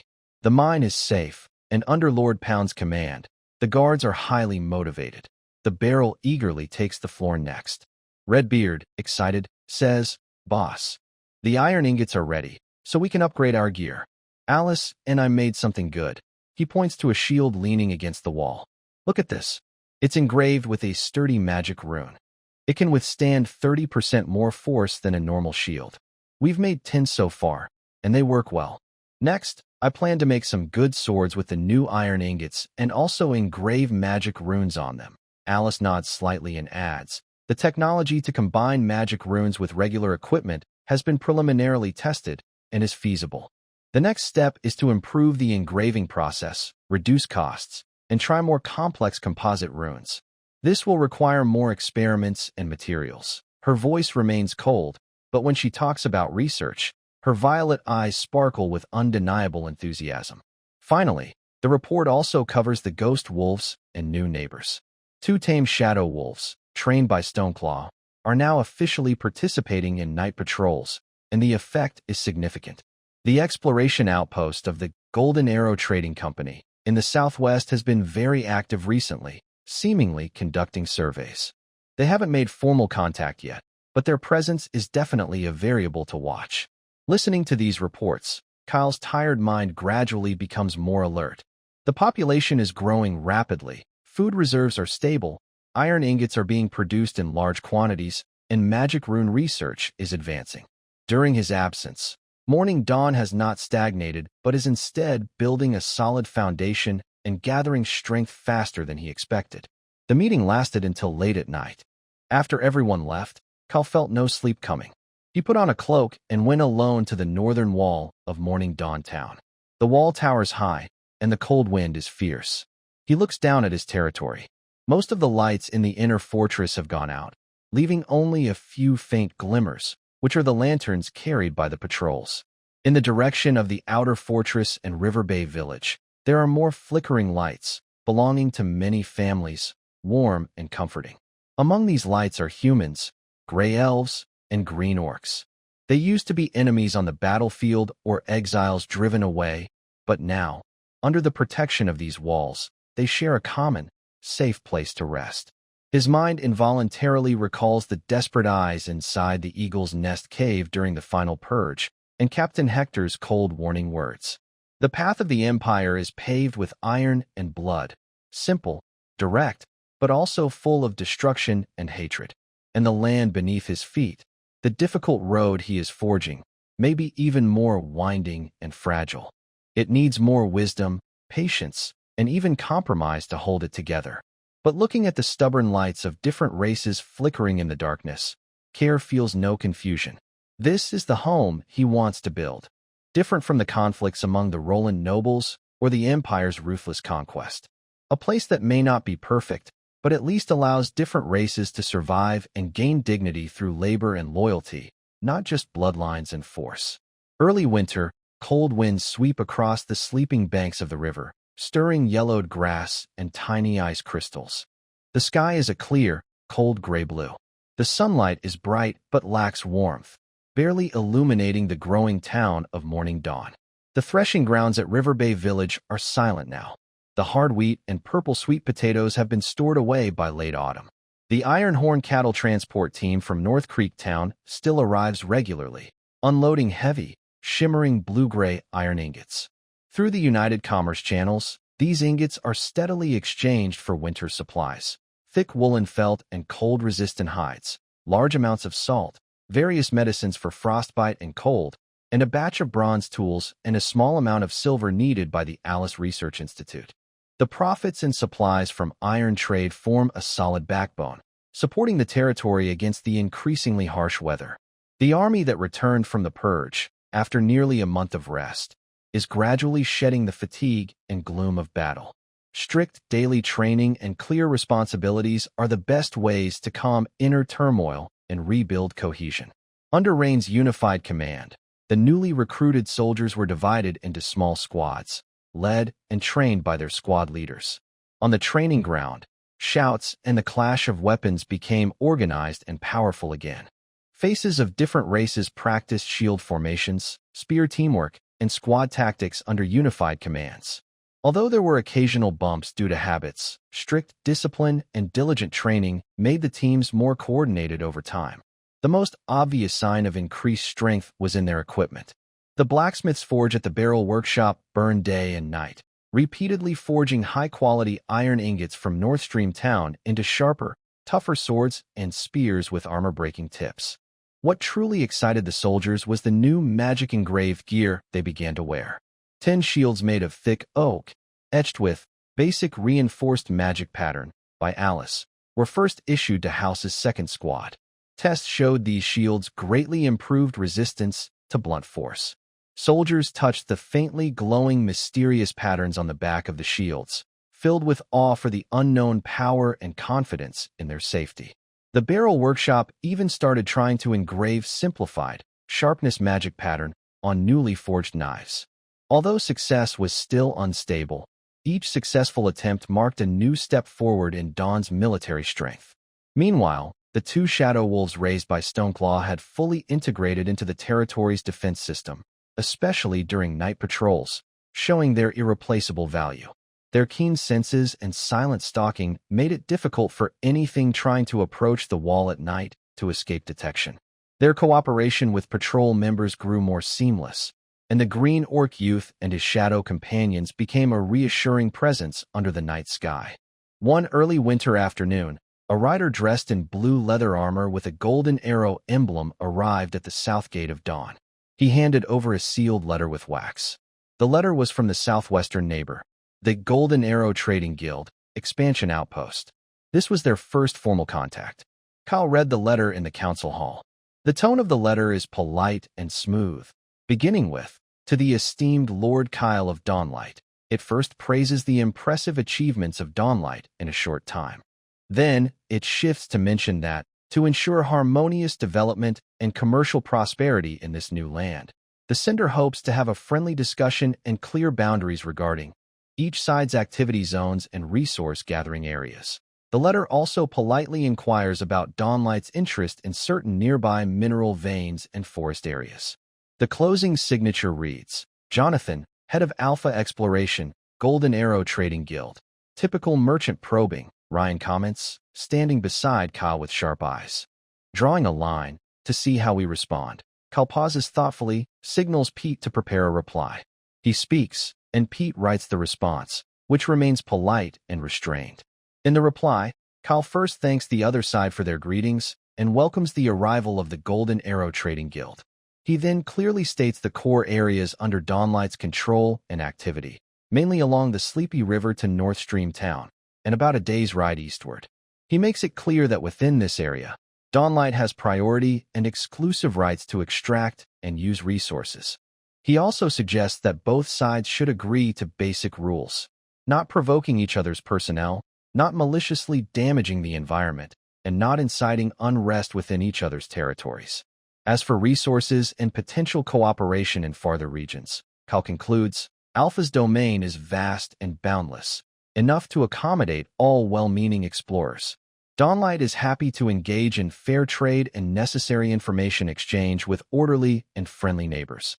The reply is delivered by a guild writer. This first official contact is calm on the surface, but full of underlying currents. Both sides have outlined their initial spheres of influence. The future relationship, whether cooperative, competitive, or confrontational, will depend on the struggle for interests and the balance of power. Shortly after communicating with the Golden Arrow Trading Guild, Ryan brings a hurried letter from Northstream Town, marked as personally from Kyle. It mentions that a reconnaissance team near the northern snowy mountains, 10 days' journey from Northstream, encountered an indigenous tribe called the Rock Mountain Clan. They expressed a desire for peaceful coexistence with Dawnlight. Ryan believes this matter is best decided personally by Kyle. When faced for the first time with the local force's desire for peaceful coexistence, Kyle quickly agreed to their proposal.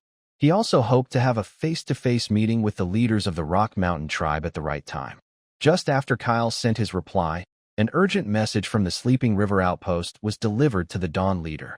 The message confirmed that the Empire's main army, the Roaring Legion, and its attached units had completed their final assembly and stockpiling of supplies in the eastern region. The vanguard had already moved forward to engage the Frostborn Kingdom's forces. A large winter attack against the Frostborn Kingdom was about to begin within a few days. Captain Hecht and his troops had also been ordered to march to the front. Outpost Commander Marcus Ironshield, in a private letter, warned Kyle seriously, "Night Kyle, the storm is rising. The main army is advancing eastward, and the rear areas need to be more alert. The Frostborn are not easy opponents, and the war's progress is unpredictable. Stay vigilant, strengthen yourselves, and be prepared for any change." This news was like a big stone thrown into a calm lake, causing ripples among the high-level leaders of Dawn Leader. War was no longer just about suppressing native tribes. It was a direct clash between two powerful forces that would decide the fate of the region.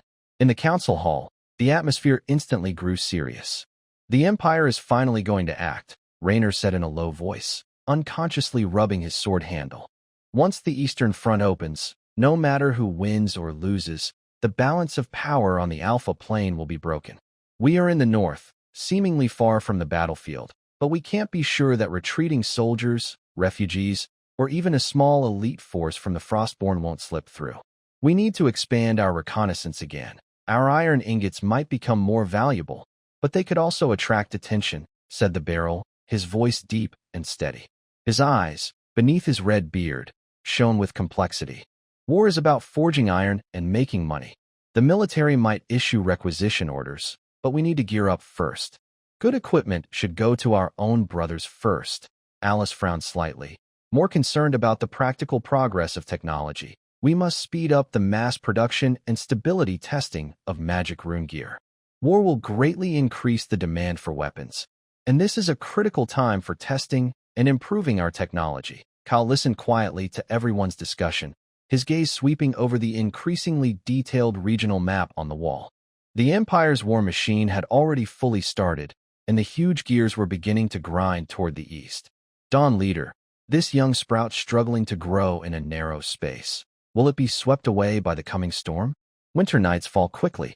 The last rays of the setting sun turn the western sky into a deep crimson purple, while the eastern horizon is already dark blue, with the first few cold stars shining sharply. Cold winds like icy blades sweep past the walls, ruffling his black hair and bringing a sharp, clear wakefulness. His gaze crosses the land below, lights, houses, farms, and hope, and looks further north. At the border where dusk and distance blur, the tall snow-capped mountains stand silent like ancient giants. They hide the iron mine of North Creek Town and also hold unknown challenges and opportunities. News of war from the east sounds like distant thunder, warning of an approaching storm that will sweep across the land. The Empire's war is about conquest, plunder, and enforcing imperial will, filled with the smell of iron and blood, following the harsh law of strength. And what about Dawn Leader? Kyle takes a deep breath of cold air, feeling the sharpness and weight that fill his lungs. He recalls the helplessness and persistence during the cleanup operation, the steps from numbness and conflict to initial cooperation and building a home among different races, and the warm lights that still shine in the cold night. Lights belonging to Dawn Leader. Everything here is hard-won. It was not achieved through pure force and plunder, but through sweat, wisdom, necessary compromises, and a new understanding of life and order, built little by little, different from the Empire's strict rules. The Empire's war is about power and territory, but the survival and growth of Dawn Leader is a more complex, longer fight. It must oppose not only external enemies and harsh environments, but also bridge deep-rooted internal differences, establish and maintain new rules and identities, and find a path that can embrace diversity on this land full of conflicts. The Empire's war has begun, but Dawn Leader's fight for survival has only just started.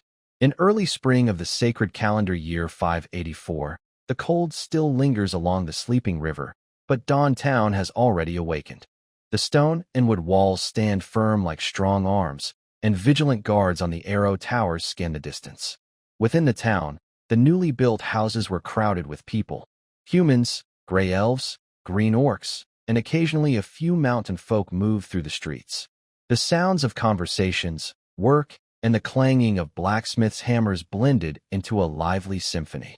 However, inside the central fortress's council hall, the atmosphere was very different, serious and heavy with careful thought. Kale's finger moved across a parchment filled with writing, listing all the current military forces of the territory. Sitting opposite him, Rain's face was calm as usual, but a faint worry flickered in his eyes. 120 people, Kale said slowly, his voice clear in the quiet room. That's all we can gather for the winter, Rain nodded. Training new soldiers takes time, and our equipment is just now being fully supplied. That's the best we can do, leader. Over at North Creek Town, Pound leads 20 men in the first squad, and the third squad of the Fangs has 20 as well. North Creek's defenses are solid. Here, we have House's second squad, Victor's fourth squad, Carmen's fifth squad, each with 20 men. Plus, Blake, now promoted to squad leader of the sixth squad, with 20 new recruits. Altogether, these are the forces we can immediately deploy. Compared to the growing population and expanding control of the territory, this force seemed small and somewhat weak. Just then, hurried footsteps sounded outside. A dusty messenger was let in, and the Imperial Legion badge on his uniform made Kale and Rain both tense. Knight Kale. The messenger saluted and handed over an order stamped with a fiery emblem. Imperial Military Command. The spring offensive is scheduled, targeting the Frostborn stronghold Frostcall Pass. All Northern Lords registered with the Empire must, within 20 days, lead at least 60 soldiers to the Eastern Front at the Anvil Camp for deployment. Failure to arrive on time will be considered disobedience. The words on the order were brief and cold, carrying undeniable authority. The news quickly spread among the Corps members. The small council hall instantly grew tense. 60 men, House was the first to shout, slamming his broad hand on the table. And we have to bring our own food and weapons? The Empire's old men sure have a plan. How many people do we even have? Go and gather the Frostborn, Rayphone whispered, his keen half-elf senses making him more aware of the danger. Their ice guard is not easy to deal with. Alice frowned and raised a practical concern from a logistical point of view. If we send 60 people, what about defending the territory? Long marches and battles will drain our supplies. It's a big risk for us right now. Rain summarized everyone's worries and looked at Kyle. Boss, the risk is high. If the main force leaves, our home will be empty. Kyle remained silent, glancing again at the list of troops and the detailed regional map on the wall. His fingers tapped unconsciously on the table as he quickly weighed his options. Not going means openly defying the Empire. Going means risking our foundation being drained and our homeland being taken. After a moment, he lifted his head, his gaze sharp and firm. We must go, he said firmly. This is an order from the Imperial military. We have no choice. He stood up, walked to the map, and pointed east. But we can choose how to go. 60 is the minimum. If we go, We will send out an elite force that everyone will remember as Dawn.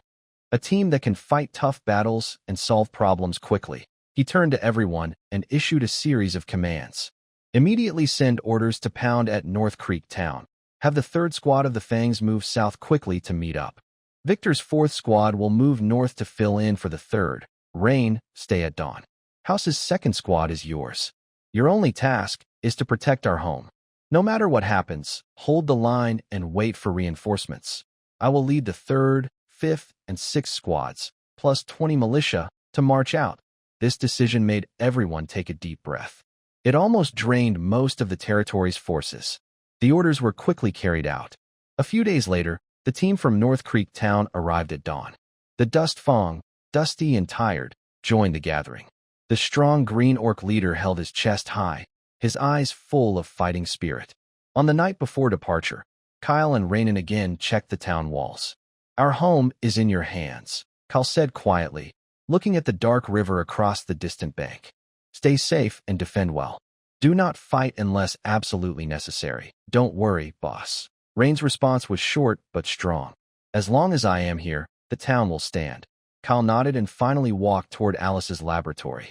Under the oil lamp, Alice was carefully examining several shields, with magical runes etched on them that shimmered faintly in the light.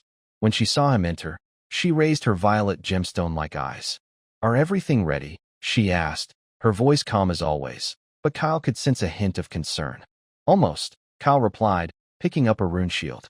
He felt a very faint flow of energy from it. "Is this the latest version?" "Yes, the basic reinforced effect is much more stable now. Prioritize giving it to the Fong squad.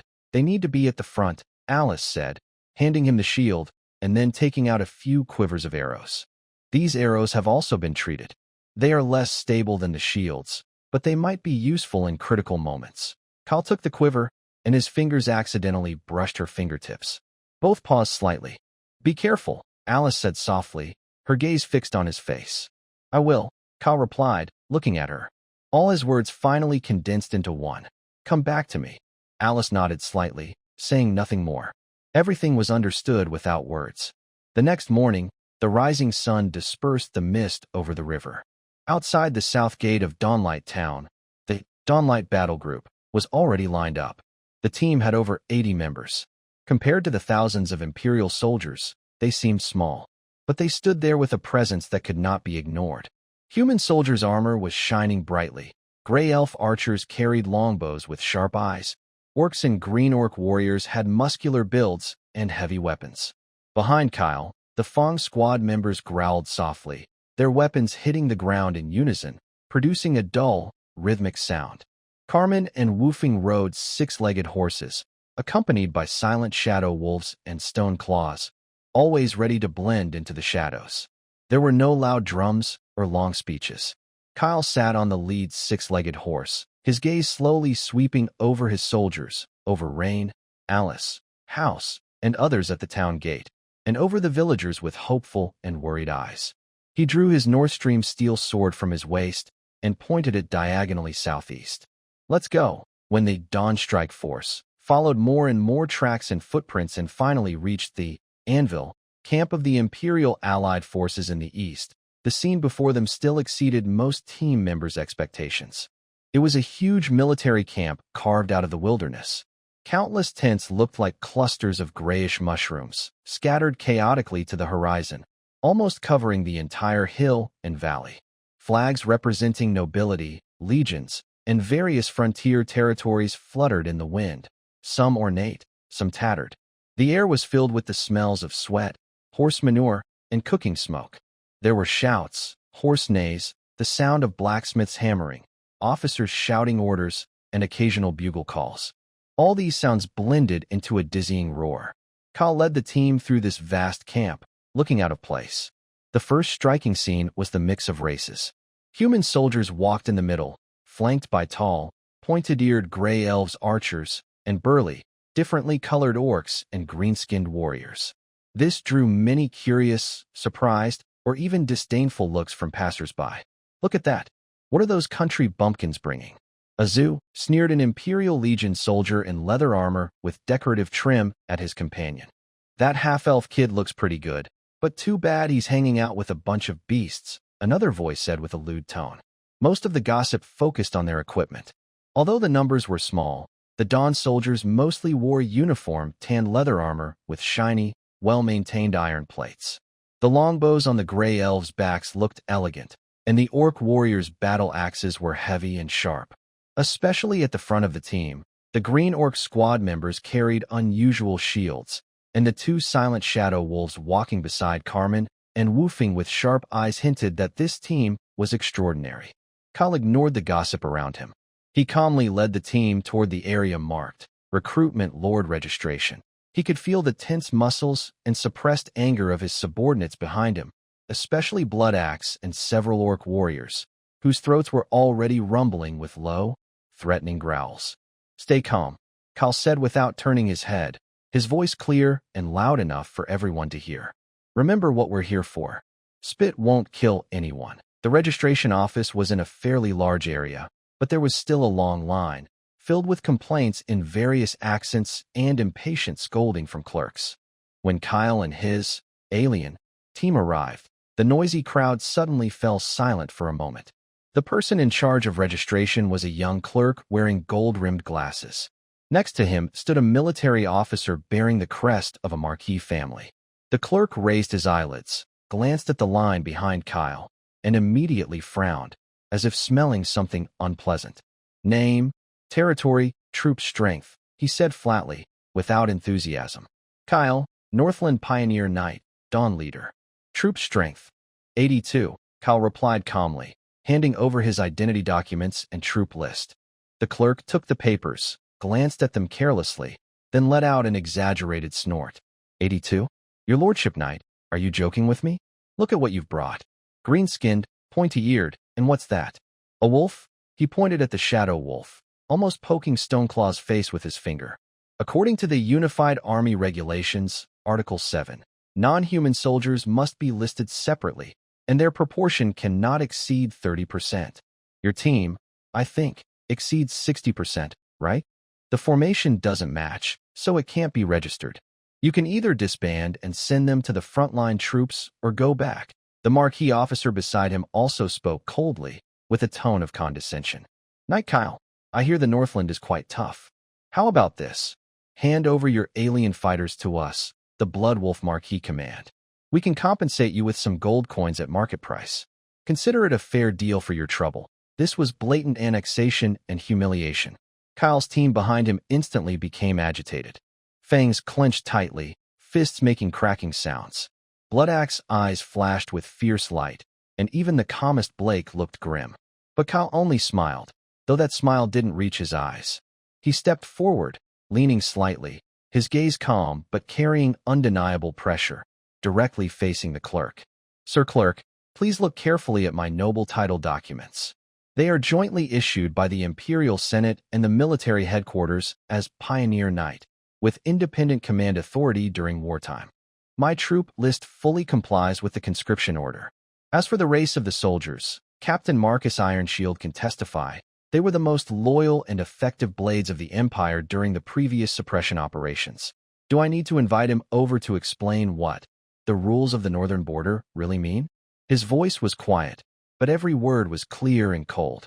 When he mentioned Marcus's name, the clerk and the marquis officers' faces slightly changed. The commander of the Sleep River outpost, though not very high in rank, had a lot of say in the frontline area, especially about northern border affairs. The clerk hesitated, opened his mouth, and his face turned pale and then red. The marquis officer snorted coldly, turned away, and said nothing. Kyle ignored them and picked up his pen. He signed his name and his unit number, Northern Border, Dawn Battalion, in the register.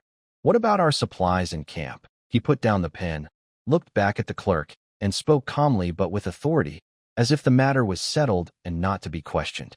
The clerk pointed grudgingly to a pile of supplies nearby and a low-lying corner near the camp edge.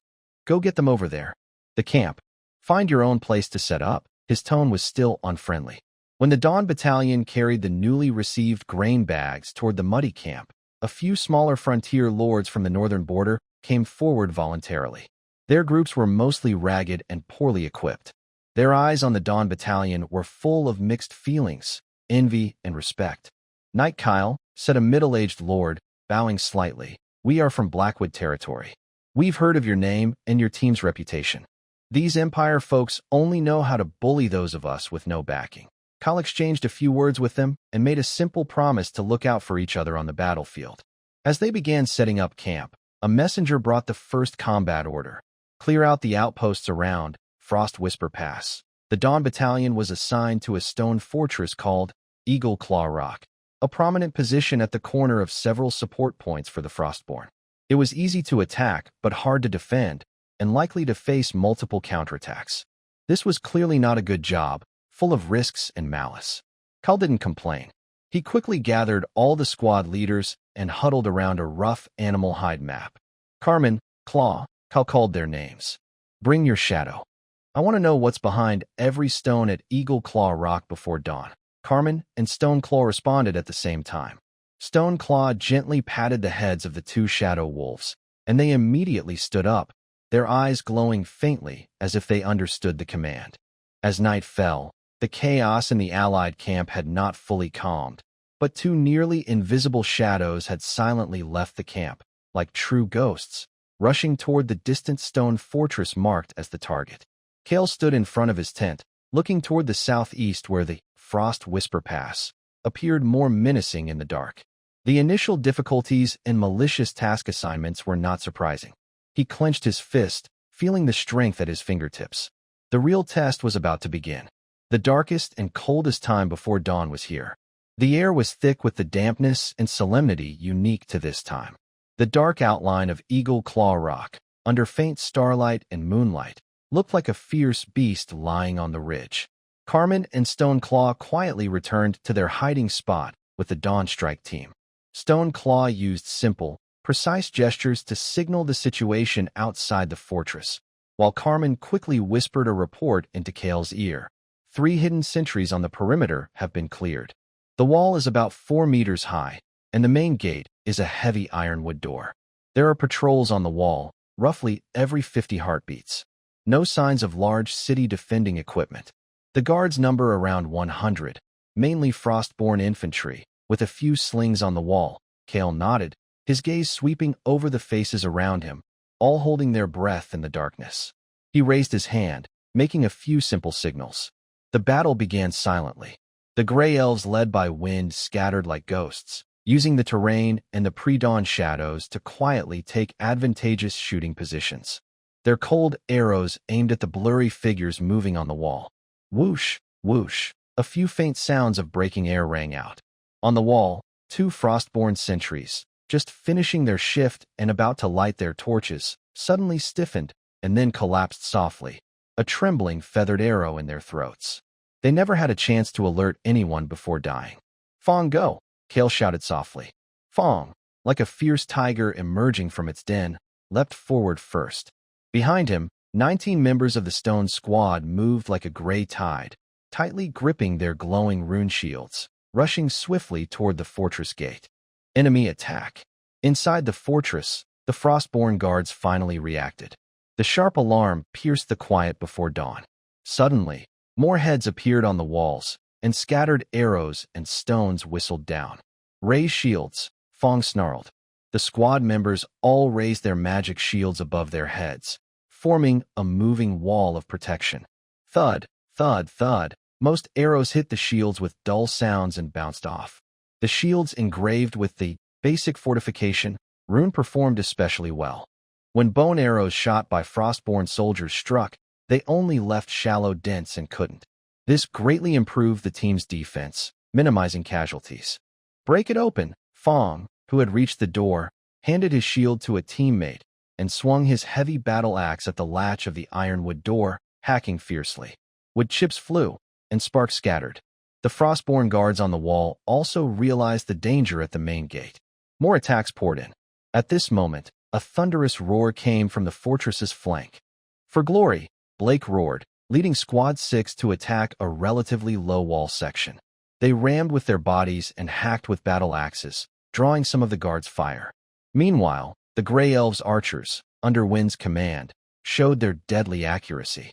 Their arrows seemed to have eyes, targeting frostborn soldiers trying to throw stones or shoot from the wall. Every bowstring twang was almost always followed by a muffled groan or scream, greatly suppressing the guards' counterattack. In the chaos, no one noticed two gray shadows, like flowing darkness, silently slipping along the shadowy base of the fortress wall to the side. Stoneclaw made a hand gesture.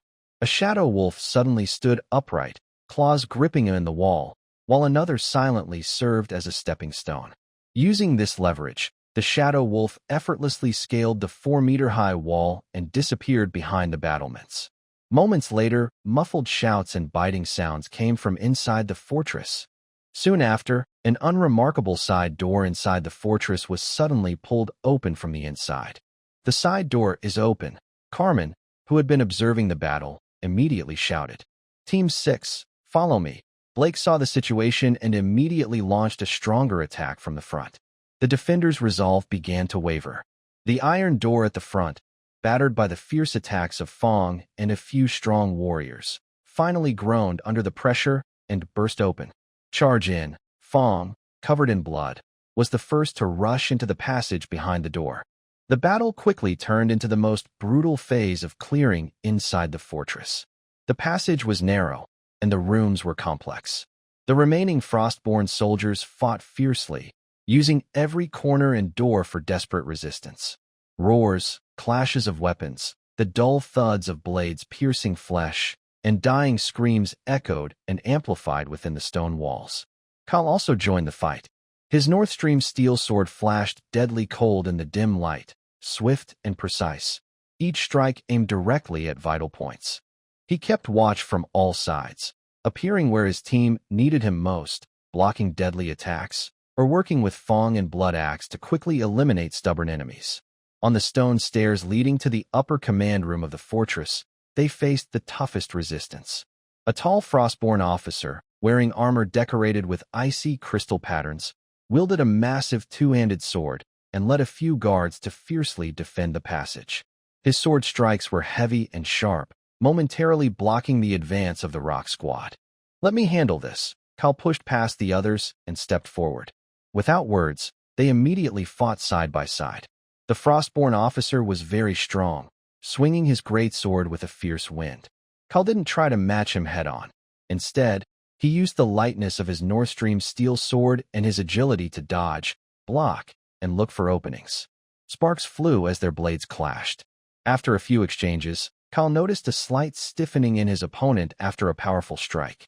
He quickly slid to the side, and his long sword shot out like a venomous snake, aiming precisely at the officer's unprotected armpit. Thud! The tip of the sword pierced through armor. The Frostborn officer grunted and froze for a moment. Kyle didn't give him a chance. With a flick of his wrist, he lifted his sword and sliced through the enemy's throat. The tall figure collapsed heavily, eyes still wide with shock and anger. With their leader dead, the last bit of resistance crumbled. The remaining Frostborn soldiers were either swiftly killed or escaped through secret tunnels unknown to others. When the sun fully rose and cast its golden light over Eagle Claw Rock, the frost banner at the top of the fortress was cut down and thrown off the wall. A banner with patterns of dawn and rivers slowly rose in the morning breeze. The battle was over. The battlefield was checked. Inside the fortress, there were over 70 Frostkin soldiers' bodies. On the side of the Dawn battle group, 3 were killed, 5 seriously wounded, and more than 10 lightly injured.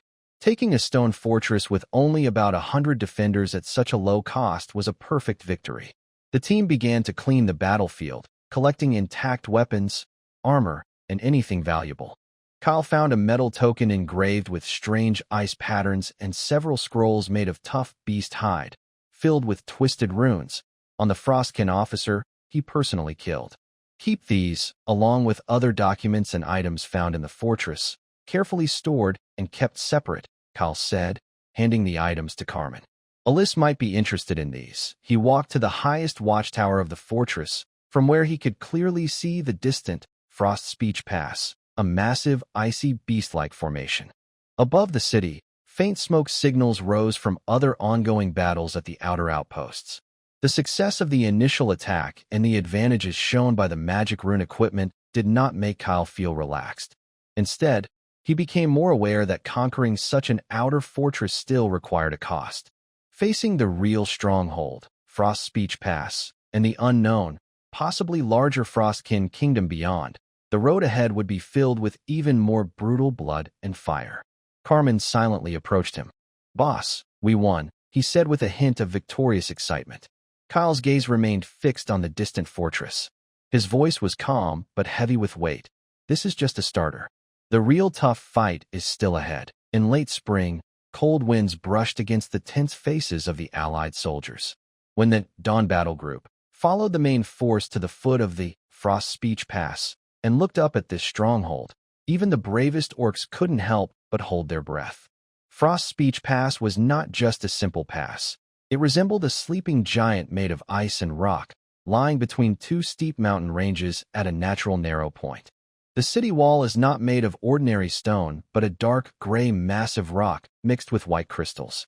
Under the faint sunlight, it reflects a cold, hard shine, as if holding countless years frozen in time. The wall is over 15 meters high, covered with scratches from age and battles, yet it remains very smooth and hard to climb. Sharp towers like ice spikes point toward the gray sky. Behind the towers, faint figures of frostborn guards in white or light blue armor can be seen, silent as ice, giving off a chilling aura.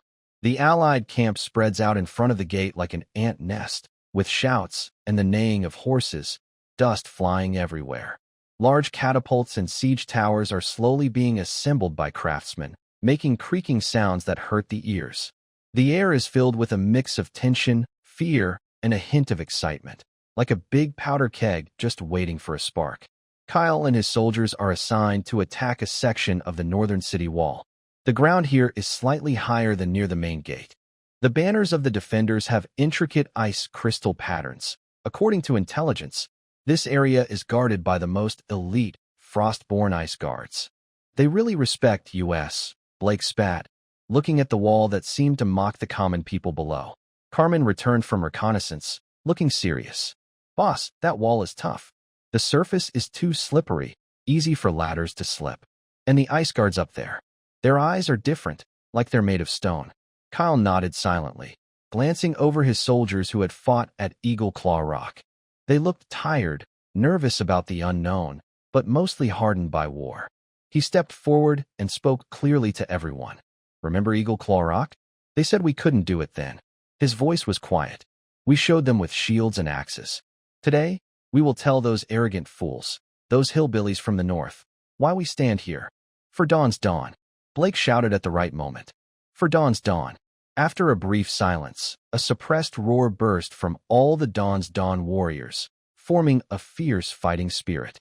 The attack horn sounded, piercing through the sky with the heavy beat of drums. In the Allied ranks, dozens of catapults roared together, hurling huge stones with a scream of death toward the wall. A constant roar filled the air, ice chips and stone dust flying everywhere. The city wall had some dents and cracks, but overall, it seemed only slightly scratched. "Morning Dawn team, advance," the order was given. Kyle personally stood in the formation, with Tusk leading a small team at the front, pushing a heavy ladder and the only low siege tower assigned to them toward the northern wall. Suddenly, the wall responded. Dense arrows rained down like hail, mixed with powerful heavy crossbow bolts and blue flame javelins. Rolling logs and stones crashed against the wall. "Shield up. Hold steady." Tusk's shout was clear despite the noise of arrows and falling rocks. A moving wall of shields appeared again. Most arrows bounced off, but heavy crossbow bolts and flaming javelins posed a serious threat. A magic pattern shield was struck hard by a heavy crossbow bolt, causing the green orc warrior holding it to grunt and stumble back, cracks spiderwebbing across the shield but not breaking it. Another blue flame javelin stuck into a regular shield, igniting cold flames that forced the shield bearer to drop it. Casualties began to appear. People fell from arrows or were crushed by rolling stones, their screams drowned out by the chaos of battle. Finally, the ladder reached the wall, its iron hook firmly gripping the battlements. The siege tower slowly and steadily moved closer. "Follow me." Tusk was the first to throw down his shield, biting into his battle axe, moving like the swiftest ape, climbing the slippery ladder. Members of the third squad followed closely behind. The iceborne defenders on the wall were terrifyingly calm. They pushed the ladder with long spears, trying to knock climbers and ladders down from above. They struck heads with heavy hammers, and some wielded blue ice wands, summoning cold fog to freeze the climbers' hands and feet. The fight shifted from the ground to the vertical wall, becoming even more brutal and direct. Tusk was the first to leap onto the battlements. Like a human storm, he swung his battle axe, smashing a frozen defender trying to stab him with a spear, knocking both the attacker and weapon away. He held tightly onto the narrow gap, buying time for his teammates. More members of his team and the sixth squad climbed up, and a fierce melee erupted on the wall. The Ice Guard are truly formidable. They are very strong, skilled in fighting, and highly resistant to cold. They work in groups of 3, moving smoothly together like cold-killing machines. The soldiers of Dawn rely on their magic gear and brave spirit, fighting fiercely on the walls. Every inch of the battlements is stained with hot blood. Kyle also climbed onto the wall. His Northstream steel sword flashed with cold light, blocking and stabbing precisely. He moved like a ghost on the battlefield, always saving his teammates in danger. He saw the fangs of the enemy, like a war god, rushing through the enemy ranks. His battle axe struck with blood every time, tearing through the area around him. Just as Kyle blocked a war hammer aimed at a young soldier and stabbed through an ice guard, he caught a glimpse of a cold gleam from the shadow of a tower behind him. It was a strange-looking crossbow arrow, glowing with a dark blue color, clearly poisoned, aimed at his back. A Frostguard officer had a cold smile on his face and pulled the trigger. The shot was too close and too fast. Kyle had just finished an attack. His strength was gone, and his new energy had not yet built up. Lord! A thunderous roar sounded nearby. It was Fongtooth. He had noticed the deadly sneak attack.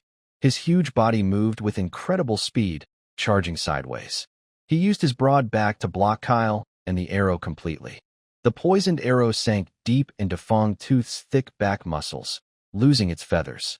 His big body trembled suddenly, a look of pain flashing across his face, then turning into an unnatural dark greenish color. Fongtooth! Kyle's eyes widened with anger. He grabbed his staggering friend. Master, I'm fine. Fongtooth tried to smile, but spat out a mouthful of black blood with a sickly sweet smell. A sneak attack. His huge body slumped down, supported tightly by Kyle and 2 squad members rushing over. Take him down. Quickly. Kyle's voice was hoarse with anger and grief. Fongtooth was badly wounded. His sharp spear was broken, and the Dawn soldiers' attack slowed. Despite everyone fighting fiercely, they could no longer push the Ice Guards back. Instead, they were slowly forced to retreat and shrink away. The first wave of the attack lasted nearly an hour, ending with the sound of a mournful horn signaling retreat. The enemy forces withdrew like a tide.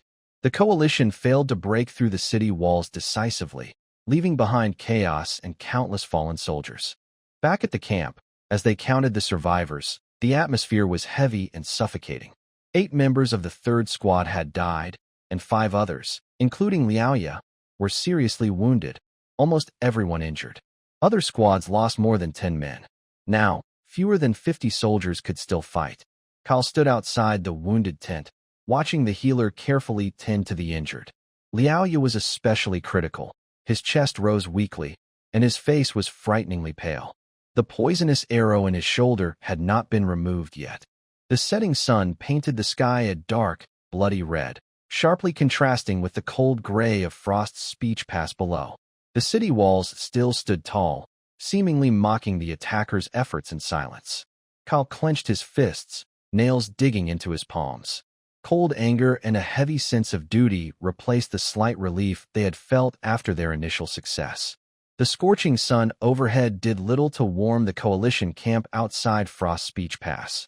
Instead, it intensified the frustration and anxiety that had spread after their recent failed. The corpses piled beneath the walls began to rot, their stench mixing with the smell of sulfur and blood, making people sick. The attack seemed like a ship crashing into an iceberg, leaving behind shattered fragments, while the tall city walls remained silent and unmoving. The banners of the Iceborne Guardians fluttered on the battlements, silent mockery. Inside the main tent, the mood was even more serious. Several key generals and powerful lords gathered around a sand table, arguing loudly. An all-out attack is suicide. You saw the situation on the north wall. Those ice creatures aren't afraid of death. Siege? That's a joke. How long are our supply lines? How much food and materials are stored inside? Come winter, who will freeze first? Us or them? We must find their weak spot. There has to be one. Kyle stood in the corner. As a young scout knight, he had no right to speak at such a high-level meeting. But listening to these unproductive arguments and looking at the area on the sand table representing the north wall, his mind replayed the look of defiance in Liao Ye's eyes when he fell, and the images of soldiers climbing the slippery walls, being struck by falling stones. He took a deep breath, stepped forward, and spoke softly but clearly interrupted the debate among the generals. Gentlemen, perhaps we can think of a different approach. All eyes immediately focused on him, filled with scrutiny, displeasure, and curiosity. Knight Kyle, the deputy commander of the Allied forces, an old general with white hair, raised his eyebrows. What's your idea? Kyle moved to the model of the city, avoiding the steep front of the northern wall, and pointed to the foundation where it connected with the mountain. Attacking the wall directly would cause too many casualties. A long siege is too costly for us. But what if we let the wall collapse on its own? He pointed to that part of the wall's base. Here, where the rocks meet the mountain, it's not completely solid. If we dig tunnels straight down to the base, then gather all our mages and focus their magic on one point, we could trigger a big explosion with concentrated magic energy. He looked around sharply. We don't need to up the entire wall. Just create a large enough gap for our troops to rush through. Meanwhile, we launch a fierce fake attack from other directions to distract the defenders. When the gap appears, a small, elite team, like nails, must rush in first, hold the defenders back, and open a path for the rest. The room fell silent. The plan was bold and risky, but not impossible. Dig tunnels? That takes time. And how do we hide it from the defenders? Gathering and detonating magic energy requires precise control, which is very risky. And most importantly, the team that first rushes into the gap. The old general's eyes burned as he looked at Kyle. It's almost a suicide squad. Who will go? Kyle straightened his back, his voice firm and without hesitation. If the plan is approved, my Dawn battalion will be the vanguard. After a brief silence, the old general slammed the table. Good. We'll do as you say. Tell me what resources you need. All other units, cooperate fully with the feint attack. The plan was named Breaking the Ice. Over the next few days, the Allied camp appeared strangely calm. On the surface, troop movements were frequent, creating the illusion of preparing for a full-scale attack again. In secret, all the summoned magic users and stone-digging craftsmen, under strict confidentiality, began working at night. The tunnels started from a safe distance away from the city walls, slanting downward toward the designated section of the wall's foundation. Kyle and his Dawn battalion were finishing their last preparations. They knew they were about to enter the most brutal furnace. Everyone carefully checked their gear, sharpened their blades, and hid the last few healing potions and energizing herbs that Alice had prepared. The atmosphere was tense and determined. No one spoke, but a strong belief in fighting together and surviving together flowed silently among them. On the fifth day, night fell again. The tunnel had been dug in place, and the mages reported that the magic energy was reaching its limit. The Allied forces launched a fierce fake attack on other parts of the city, with drums and shouts echoing loudly. The flames lit up half the sky. Kyle and his soldiers hid in a trench close to the planned explosion point. He looked back at the familiar faces, the scar-faced warrior with fierce eyes, the steady Blake, and the veteran soldiers who had survived the battles at Eagle Claw Rock and the North Wall. Remember, Kyle's voice was deep and clear. Charge in without hesitation, move forward. Take a good position and hold it. For the Fong. The scar-faced warrior growled, igniting the suppressed fire in everyone's eyes. Suddenly, there was no loud explosion. Instead, there was a moment of extreme silence, as if all sounds in the world had been taken away. Then, the ground beneath them suddenly shrank inward, and with terrifying force, it surged upward and exploded. Boom! A loud crash, mixing the sound of earth and stone breaking and energy bursting, suddenly erupted. At the base of the sturdy northern wall, it was as if an invisible giant beast had broken free from underground. The wall, embedded with white crystals, was not shattered but seemed to be ripped apart and hollowed out from inside by a giant hand. Bright magical light burst from the cracks, and streams of blue, white, and yellow energy twisted wildly like out-of-control snakes, tossing huge rocks into the sky. Thick smoke formed a small mushroom cloud of death. A huge gap, wide enough for 10 horses to pass side by side, suddenly appeared before the Allied forces. Through the swirling smoke, they could see the buildings inside the city and the panicked soldiers. Now is the time. Dawn Battalion, charge. Kyle's roar drowned out the brief ringing in his ears and the faint sounds of collapsing structures. For the Fong. For Dawn Leader. The remaining 40 or so Dawn warriors, like fierce beasts breaking free from chains of revenge, leapt out of the trenches. They charged forward at top speed, fearless and relentless, toward the gap filled with lingering death energy. Behind the gap, the Iceborne guards, stunned by the huge change, finally reacted. Amid the frantic shouts of their officer, they formed a tight line of guns, trying to block this sudden deadly wound. Bang! The frontline Dawn warrior crashed into the cold rain of gunfire without slowing down. Shields clashed with spears, and the sounds of bodies and blades hitting each other filled the air like rain. The scar-faced warrior roared wildly, breaking a spear with his battle axe, then chopped a nearby Iceborne guard in half along with his armor. Blake commanded the soldiers to hold their shields tightly and stab wildly through the gaps with their spears. Kyle was in the middle of the team, his Northstream steel sword flashing like silver lightning, each strike carefully finding the enemy's weak points. He saw the Frostguard officer on the wall, directing fire that badly wounded the tusked beast, shouting desperately to organize a counterattack. Kyle moved like lightning, rushing straight at the officer. 2 Iceborne guards trying to stop him were quickly stabbed down by his swift swords. The officer saw Kyle and recognized him. A fierce look crossed his face as he raised a beautifully decorated ice crystal sword to meet him. Clang! The 2 swords clashed, sparks flying everywhere. The officer was strong and skilled, wielding a cold, sharp sword that tried to freeze Kyle's movements. But Kyle's rage and fighting skill were even greater. He abandoned his defenses, attacking like a storm, each strike filled with the fierce desire to avenge his comrades. After a few moves, he found a tiny opening. With an incredible angle, Kyle's Northstream steel sword swept aside the officer's ice crystal sword and then stabbed directly into his throat without any obstacle. The officer stared at Kyle in disbelief, his sword falling to the ground as he collapsed softly. With the general dead, the defending soldiers at the gap fell into brief chaos. Just then, the main force of the Allied army shouted their battle cries from behind. Distraction troops, seeing the signal, began their full.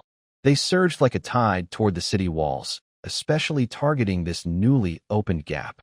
Hold steady. Push forward. Kyle wiped the blood splattered on his face and shouted sharply.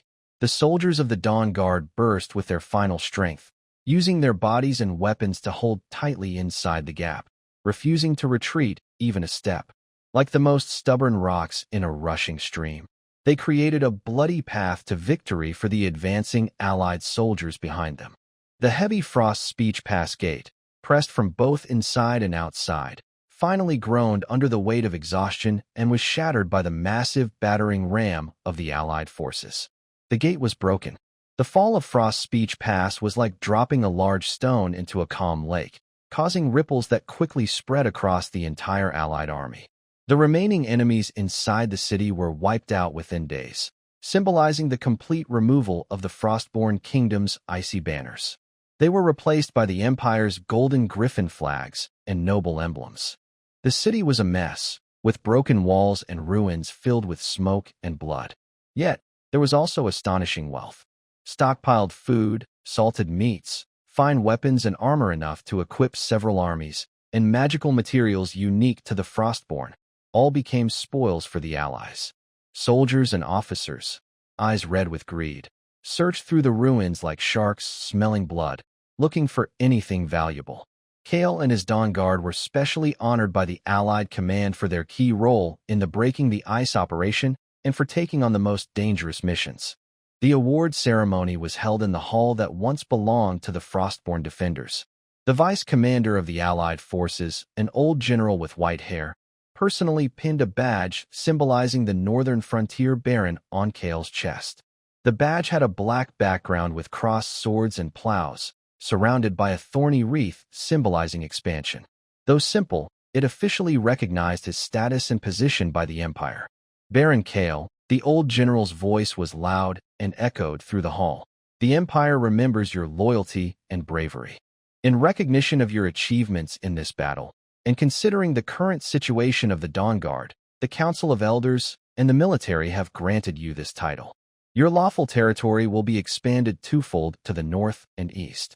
He did not award a higher noble rank, which was expected. A territory with only a few hundred people and a small army of about 100 was a fitting reward for a baron, showing the Empire's favor without allowing it to grow too large too soon. Kale was not interested in empty titles, but in real development space.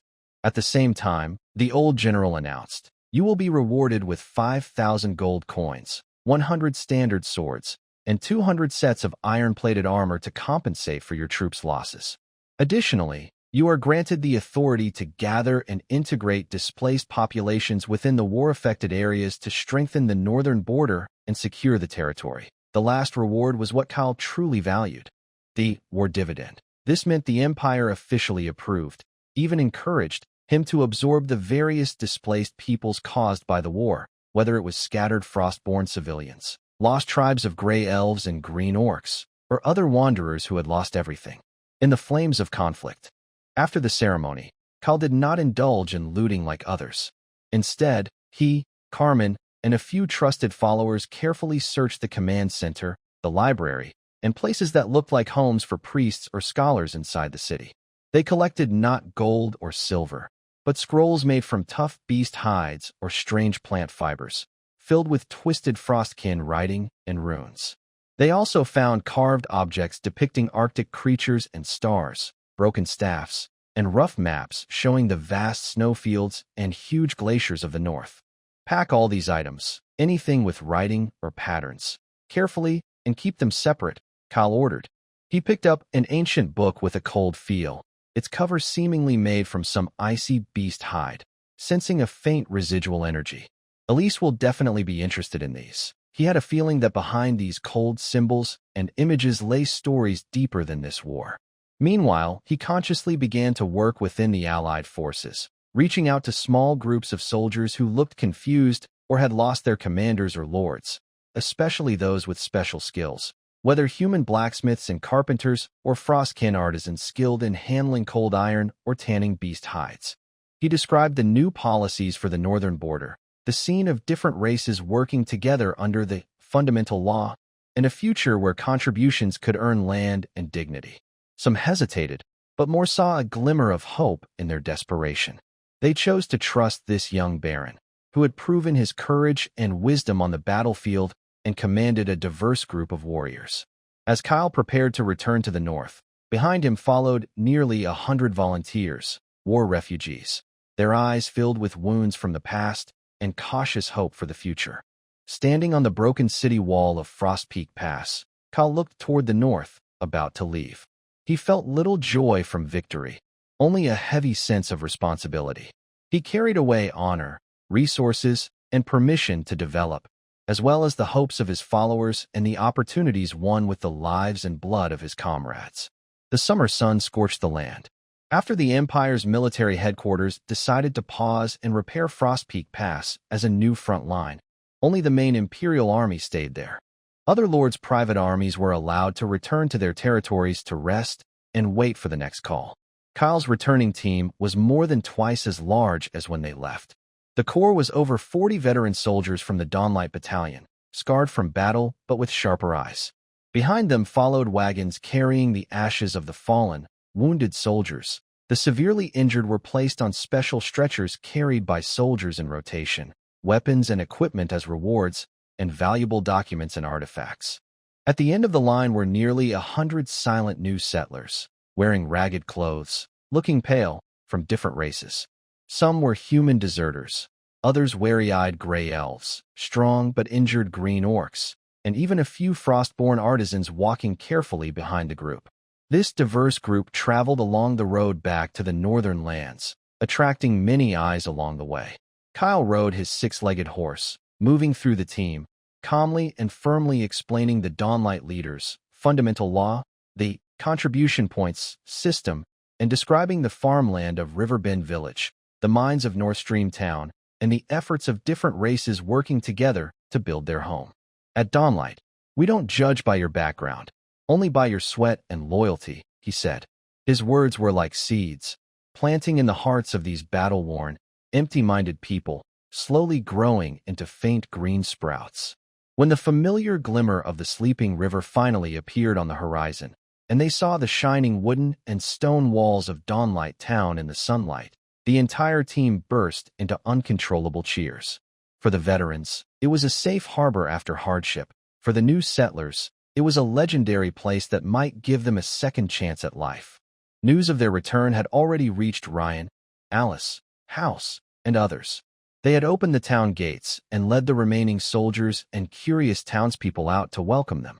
Seeing the heavy casualties of the team, especially the unconscious and still bluish face of the creature on the soft frame, Ryan clenched his fists. Alice's violet eyes immediately clouded with worry. When they saw the new faces behind the team, a dark, crowded mass of different races, they felt a heavy pressure beyond surprise. There was no grand victory celebration. The first thing was a solemn and sad mourning. Outside the town, dozens of new graves were dug. Kyle personally placed the urn covered with the Dawn banner into a grave and announced in a hoarse but firm voice, "Their names will be carved on the hero's monument, forever remembered by Dawn. Their families will receive care and support from the territory." Then, the seriously injured were quickly taken to Alice's expanded medical room. Alice, with her apprentice and the territory's healer, immediately began urgent treatment. She especially focused on the creature, trying to use known antidote herbs and basic life magic symbols to fight the strange poison. The new settler's placement was handled by Pete. He set up a temporary quarantine zone outside the town, built shelters, distributed clean food and water. He registered everyone, explained the laws, did simple health checks, and assigned work based on skills and strength. The healthy went to build the new Stonehold. Skilled workers were sent to the workshop, and those good at farming prepared to cultivate new fields in Shady Village. Everything was busy and orderly, despite some chaos and friction, overall moving in a positive direction. At night, the Lord's Council Hall was brightly lit. The core members gathered again. The atmosphere was very different from before the expedition, less nervous, more serious, and full of the ambition to explore after experiencing life and death. Kyle spread out the Baron appointment letter and the new territory map on the table. He spoke directly. "Next, we need to do 3 things. First, population integration and development. We will work hard to increase the territory's population, start new settlement plans. After the populations of Riverbend Village and North Creek Town reach their limits, they will be used to settle additional citizens. The new settlements are named Stonehold and Shady Village. Stonehold is located north of North Creek Town, near the Rock Mountain Tribe's territory, which will be the future mining and defense outpost. Shady Village is chosen near the upper part of the Sleeping River, close to Riverbend Village, focusing on agriculture and livestock. We will quickly complete the site selection and preparation for construction. Second, military reform and innovation. The Territorial Guard has been expanded to 5 squads, totaling 500 people. We will build the army using experienced veterans as the core and include reliable new immigrants to help with the expansion. Third, diplomatic development. We are preparing to establish a formal alliance with the Rock Mountain Tribe and refine our cooperation. At the same time, we will try to make initial contact with the expansion forces of the Lionheart Empire across the river to explore trade opportunities. His plan was clear and strong, painting a bright, yet challenging future for Dawn's leadership. Finally, Kyle picked up an ancient Frostborn book with a cold cover, brought back from Frost Peak Pass, and carefully placed it on the table in front of Alice. "Alice," his eyes deep and curious, "I think these might help us learn more about the Frostborn. This could be more important than the recent war we just won." Kyle personally ordered that these newcomers be quarantined and observed according to the territory's refugee shelter regulations and provided them with clean food and water. The officials responsible for questioning did not conduct rough searches, but patiently learned about their skills, past experiences, and the work they were willing to do. When these few gray elf families were confirmed to be harmless and assigned to farm the fields in River Bay Village, responsible for their specialized crop care, they could hardly believe the truth of it all. After the first month of work, they exchanged their contribution points for their own cloth and a small jar of honey. Their dull eyes finally brightened with a light called hope. The news spread like stones thrown into a lake, with slow but steady ripples. More and more scattered individuals and small groups began gathering at Dawnlight Leader, mainly gray elves who had lost their tribes and green orcs. They brought survival skills from the wilderness and a desire for a stable life. However, Kyle's ambitions went beyond this. These small groups could not satisfy the rapidly growing territory. He needed a more stable and larger population source. His eyes turned to the distant Roland continent, the land that nurtured him but was also full of oppression and inequality. One day, he summoned Peter to the Lord's Council Hall. The young civil officer, after more than a year of training and experience, looked less inexperienced and more calm and capable. "Peter, your work in Dawnlight Town has been very effective and has made an unforgettable contribution to the territory's development. I am glad I invited you," Kyle said directly. "But now, I have a more difficult task for you that will greatly influence the future of the territory." He signaled for Peter to come to the map and pointed to several areas on the Roland continent. "We need more people, not just in number, but in quality. Farmers who lost their land, craftsmen seeking opportunities, retired soldiers dissatisfied with the current situation and looking for a new start, and skilled artisans who are marginalized, regardless of race. They are the foundation of the territory's future." Kyle ordered Peter to temporarily step down as the civil officer of North Creek Town, forming a small, capable team. The members should be good speakers, familiar with different parts of Roland, and carry enough startup funds to operate. "Your task is not to cast a wide net aimlessly," Kyle said, pointing at the map. "You need to go to the villages, where the most farmers have lost their land and are eager to start over. To visit the Craftsmen's Guild and the town market, where skilled artisans struggle with competition or exploitation. To go to the taverns and the gathering places of retired soldiers, seeking those brave veterans whose spirits are still alive and who want to prove their worth again. Even to approach small merchants with little profit and few opportunities. Tell them that in Alpha's northern lands, there are vast untamed fields, many job opportunities, and a fair system called contribution points. We want people who can settle here and help us build a new home." Pete takes a deep breath, his eyes shining with a sense of responsibility and strong purpose. He knows this is not just recruitment, but selecting seeds for the future of Dawn's Guard. "I understand, sir. I will find the best people for our land." While Pete prepares for his trip to Roland, another secret and riskier route begins to operate under Care's orders. The leader of this route is Carmen, assisted by Rune and the entire 5th Reconnaissance Squad. Carmen uses his knowledge of terrain and animal paths, combined with patrol patterns in the Empire's frontier lands, to carefully plan a hidden route that avoids main roads and checkpoints. He makes use of mountains, forests, and river valleys for cover.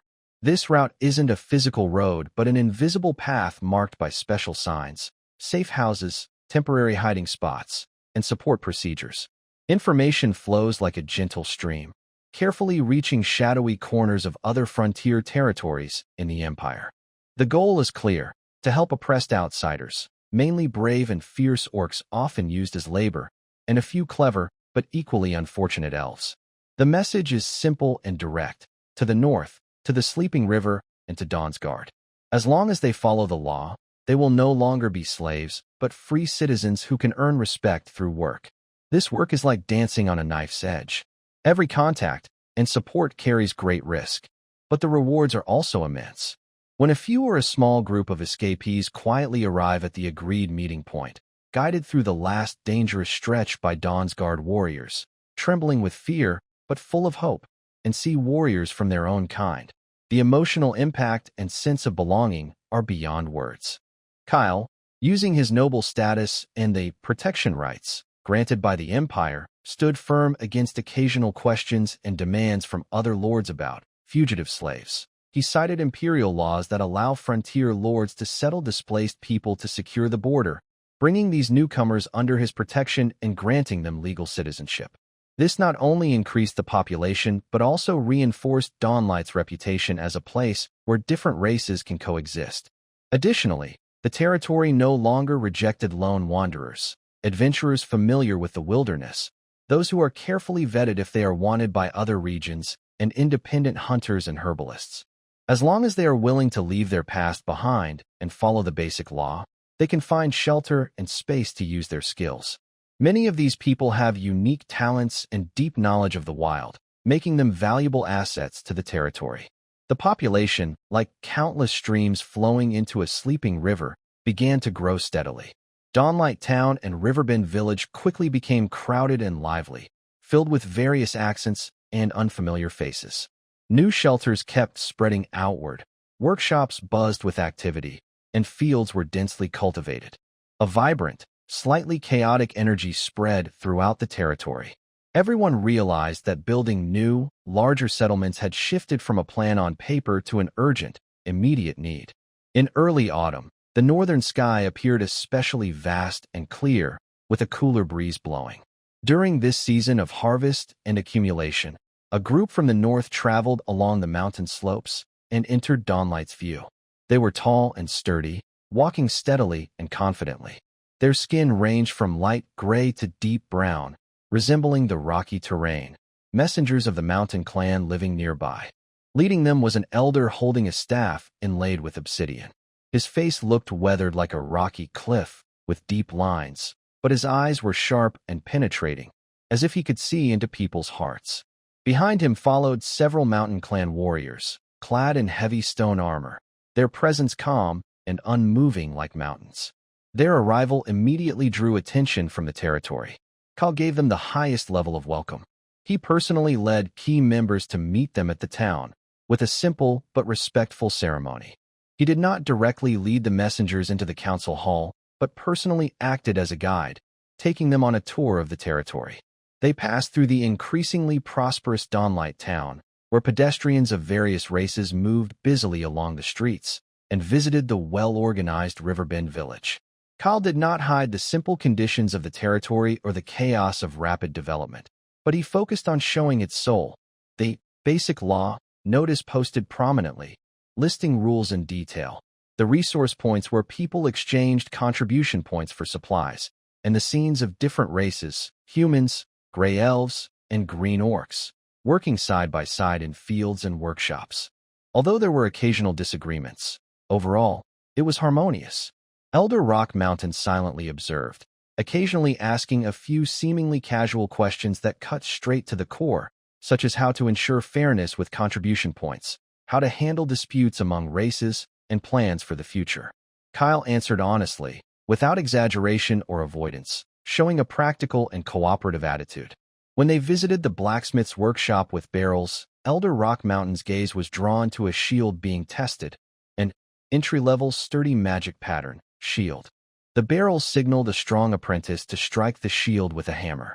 With a loud bang, the shield trembled violently, but only a shallow dent remained, and the overall structure was intact. The magic pattern's glow flashed and disappeared. On the elder's stony face, his eyebrows moved slightly, and he gently brushed his rough fingers over the mysterious patterns on the shield, feeling the power within, different from any energy he knew but flowing steadily. Interesting craftsmanship, he murmured, the first clear praise since entering the territory. The next formal negotiation took place in the largest council hall in Dawnlight Town. The atmosphere was practical and serious. The Elder Rock Mountain valued Dawnlight's potential, its unique system, and the emerging magic pattern technology. Kyle, on the other hand, urgently needed support in mineral knowledge and strong warriors from the Elder Rock Mountain. The main points of the negotiation focused on the scope of mutual military aid. The Elder Rock Mountain wanted clear boundaries for assistance to avoid being dragged into endless border conflicts. Kyle emphasized the idea of a common threat, and they ultimately agreed that, When facing large-scale invasions or threats to mutual security from external forces, they would provide necessary military support to each other. The depth of technological exchange. The Rock Mountain tribe is willing to share more advanced mineral exploration and deep mining techniques, including some basic rune knowledge they have for harnessing rock energy, different from magic rune systems, more focused on strengthening and construction. In return, they hope to learn introductory magic rune techniques mainly used for strengthening weapons and armor, as well as the Dawn leader's experience in crop rotation and fertilizer use. Kyle agrees to exchange the basic knowledge, while the core secrets are temporarily kept secret.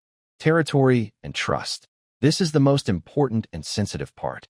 The Rock Mountain tribe finally officially recognizes the Dawn leader's control over the areas bordering their traditional lands and allows the Dawn leader to establish the Stonehold as a forward outpost and trading point along the border. As a foundation of exchange and trust, Kyle, representing the Dawn leader, swears on the honor of ancestors and territory never to intentionally invade the tribe's sacred sites and main settlements. He also promises to offer aid if the tribe faces a survival crisis. After several rounds of sometimes intense, sometimes deadlocked negotiations, finally, on a bright autumn day, in front of many villagers and Rock Mountain warriors, Kyle and the elders of the tribe signed the Northern Border Watch Alliance Treaty. It was written with special mineral ink and stamped with ancient Rock Mountain seals and the Dawn leader's noble insignia. The alliance's formation acts like a stronger barrier than any stone wall along the northern border of the Dawn leader's territory. It not only brings the long-desired deep mining techniques and potential heavy infantry recruits, laying a solid foundation for the Rock Mountain barrier concept, but more importantly, it allows Kyle to fully set aside worries about the North and focus all his energy and resources on developing and integrating the new lands. Almost at the same time as the treaty was signed, Pete received good news from the Roland continent. He successfully convinced a group of about 50 people, including retired veterans and their families, as well as a dozen skilled craftsmen dissatisfied with the current situation, to set out for the northern border via teleportation. Carmen's secret passage continued to work, and another group of about 30 escaped slaves from various races, after a dangerous journey, successfully arrived. As news of the alliance spread like wings, combined with ongoing efforts from various channels, the population of the Dawn leader's territory experienced a truly explosive growth. As autumn deepens and leaves fall, the clerk responsible for household registration reports to Kyle. After a preliminary count, considering mobility and registration delays, the total population of the territory has confidently surpassed 5,000. Every day, new faces arrive filled with hope and nervousness. Faced with such a large and complex population and the new opportunities brought by the Northern Border Watch Alliance, Kyle knows that the current system is no longer enough for future growth. He gathers all key members again in the expanded council hall and announces an important decision. Everyone, he says, his gaze sweeping across each face. From now on, we will fully start building Stonehill Town and Grove Village. These will be our two main pillars for future development. Autumn sunlight bathes the vast northern land. On this hopeful and challenging plain, two new locations have been chosen, and construction begins. The sounds of busy work and chatter replace the quiet of the past. Stonehill Town is located in a natural valley about a day and a half north of North Stream Town. Kyle and the Mountain Tribe messengers selected this site together. The valley entrance is narrow, with steep mountains on both sides, making it easy to defend and hard to attack, like a giant natural fortress. Behind it, the mountains are rich with mineral veins, as pointed out by the Mountain Tribe. A clear, cold stream winds through the valley, providing plenty of water. The massive figure of Pound, as tall as a mountain, stands on a newly flattened high ground at the valley entrance, becoming the anchor of the construction site. His deep, powerful voice easily conveys commands without shouting, coordinating the priorities of defenses and civil works. The main builders are tall, strong Mountain Tribe allies, naturally skilled at carving rocks and building stone walls. Next are the energetic green orc workers, who handle the heaviest earth-moving and transport tasks. Some experienced human stonemasons and carpenters from Dawnlight Town are also involved, providing technical guidance and building complex structures.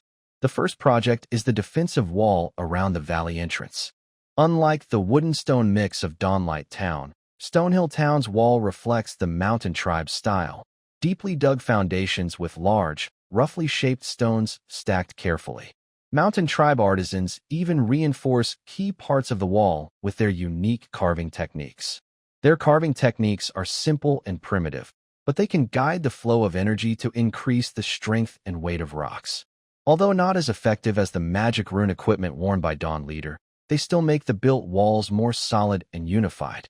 At the same time, work is underway to cut down trees and build semi-underground houses and warehouses that can withstand the harsh winter winds and snow of the northern border. Beryl, who often comes from Dawn Town, uses his keen dwarf instincts to guide mineral exploration and the layout of smelting areas. Throughout the valley, the sound of hammering, shouting, rocks falling, and chopping would blend together. This place will be the strongest fortress for Dawn Leader to face the unknown northern threats in the future, and it is also an important location for increasing resource output. Another place, Shady Grove Village, is located on a wide, fertile floodplain upstream of the Sleeping River. The construction here shows a very different scene. The land is flat, with abundant water and dark soil, making it ideal for farming. Pete, holding a detailed plan drawn with several gray elf elders and experienced human farmers, carefully divides the area into functional zones: large grid-like fields, reserved pasture lands, workshops near water sources, and neatly arranged residential areas. Everything is orderly, full of a sense of careful cultivation and management. The main builders are human farmers and gray elves. Skilled gray elves are responsible for planting orchards and herb gardens, and guiding the digging of irrigation channels to better cover the land. Stronger groups like the Crackhoof and Stonehide tribes are responsible for clearing weeds, burning bushes, digging complex irrigation ditches, building granaries for storing grain, and pens for livestock. These militia teams patrol the outskirts of the cultivated area with spears and hunting bows, guarding against small predators like magical antelopes and night claws that try to damage crops or attack lone travelers. Compared to the sturdy, defensive style of Stone Town, Shady Grove Village has a more pastoral feel, full of hope for planting and harvest, and it's easy to imagine the fields full of waving wheat and gardens bursting with fruits and vegetables next year. Kyle does not stay in Dawn Town. He often rides his six-legged horse back and forth between two construction sites. In Stone Town, he and Pound inspect the progress of wall building, check the depth of the foundations, and discuss the strange rock rune principles with mountain tribe craftsmen. In Shady Grove Village, he talks with old farmers about crop rotation plans, jumps into muddy irrigation channels, and works with gray elves and Crackhoof tribes to clear blocked rivers.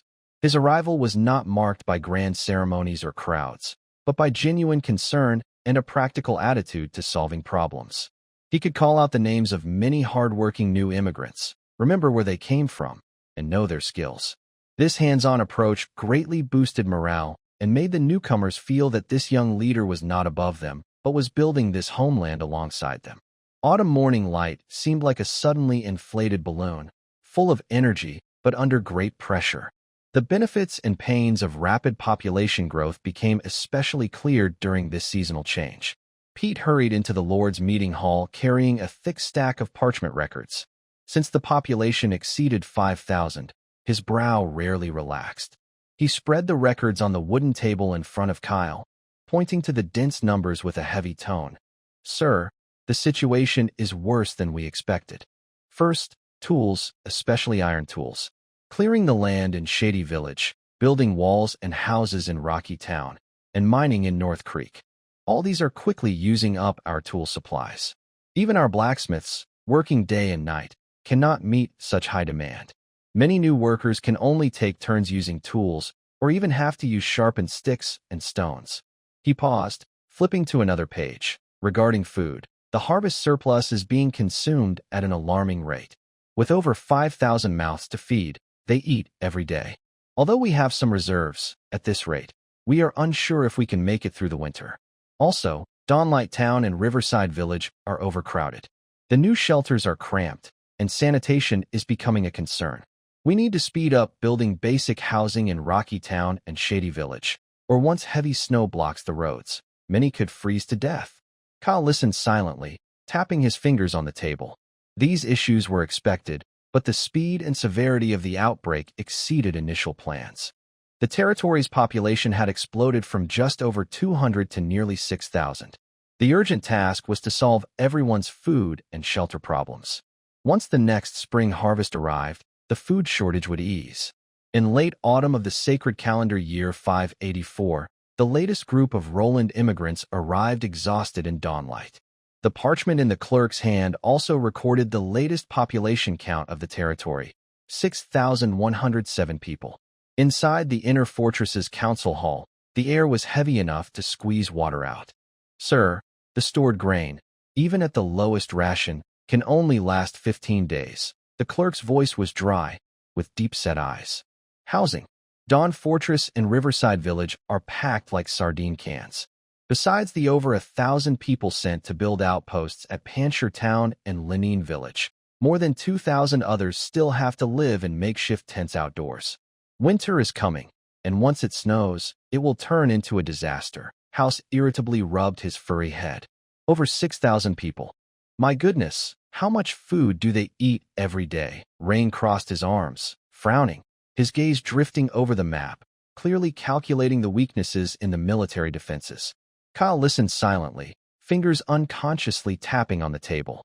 Over 6,000 people.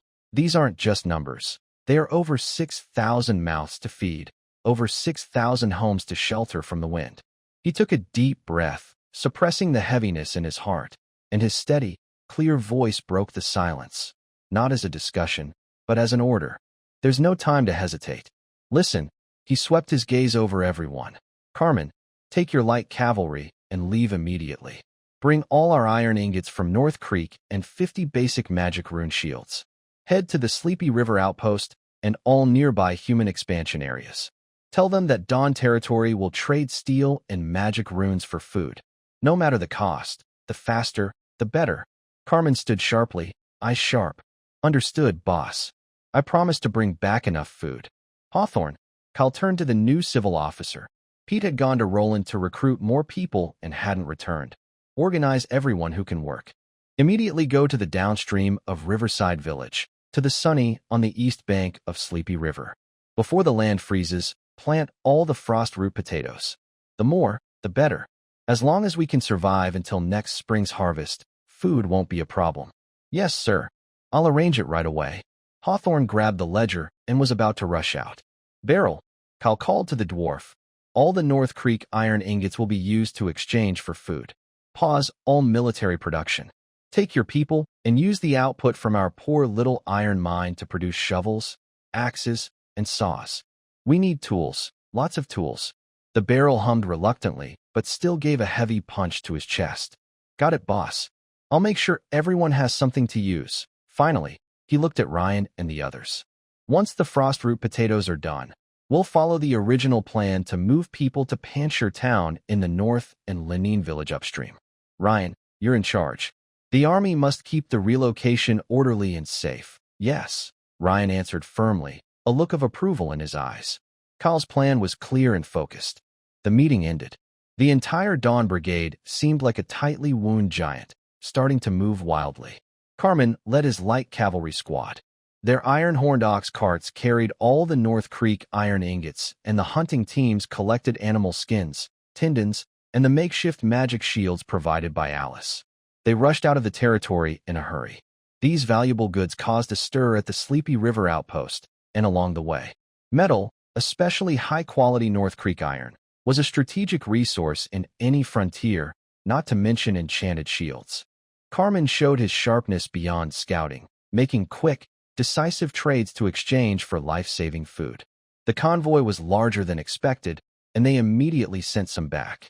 Meanwhile, on the broad slopes by Sleepy River, a race against time was underway.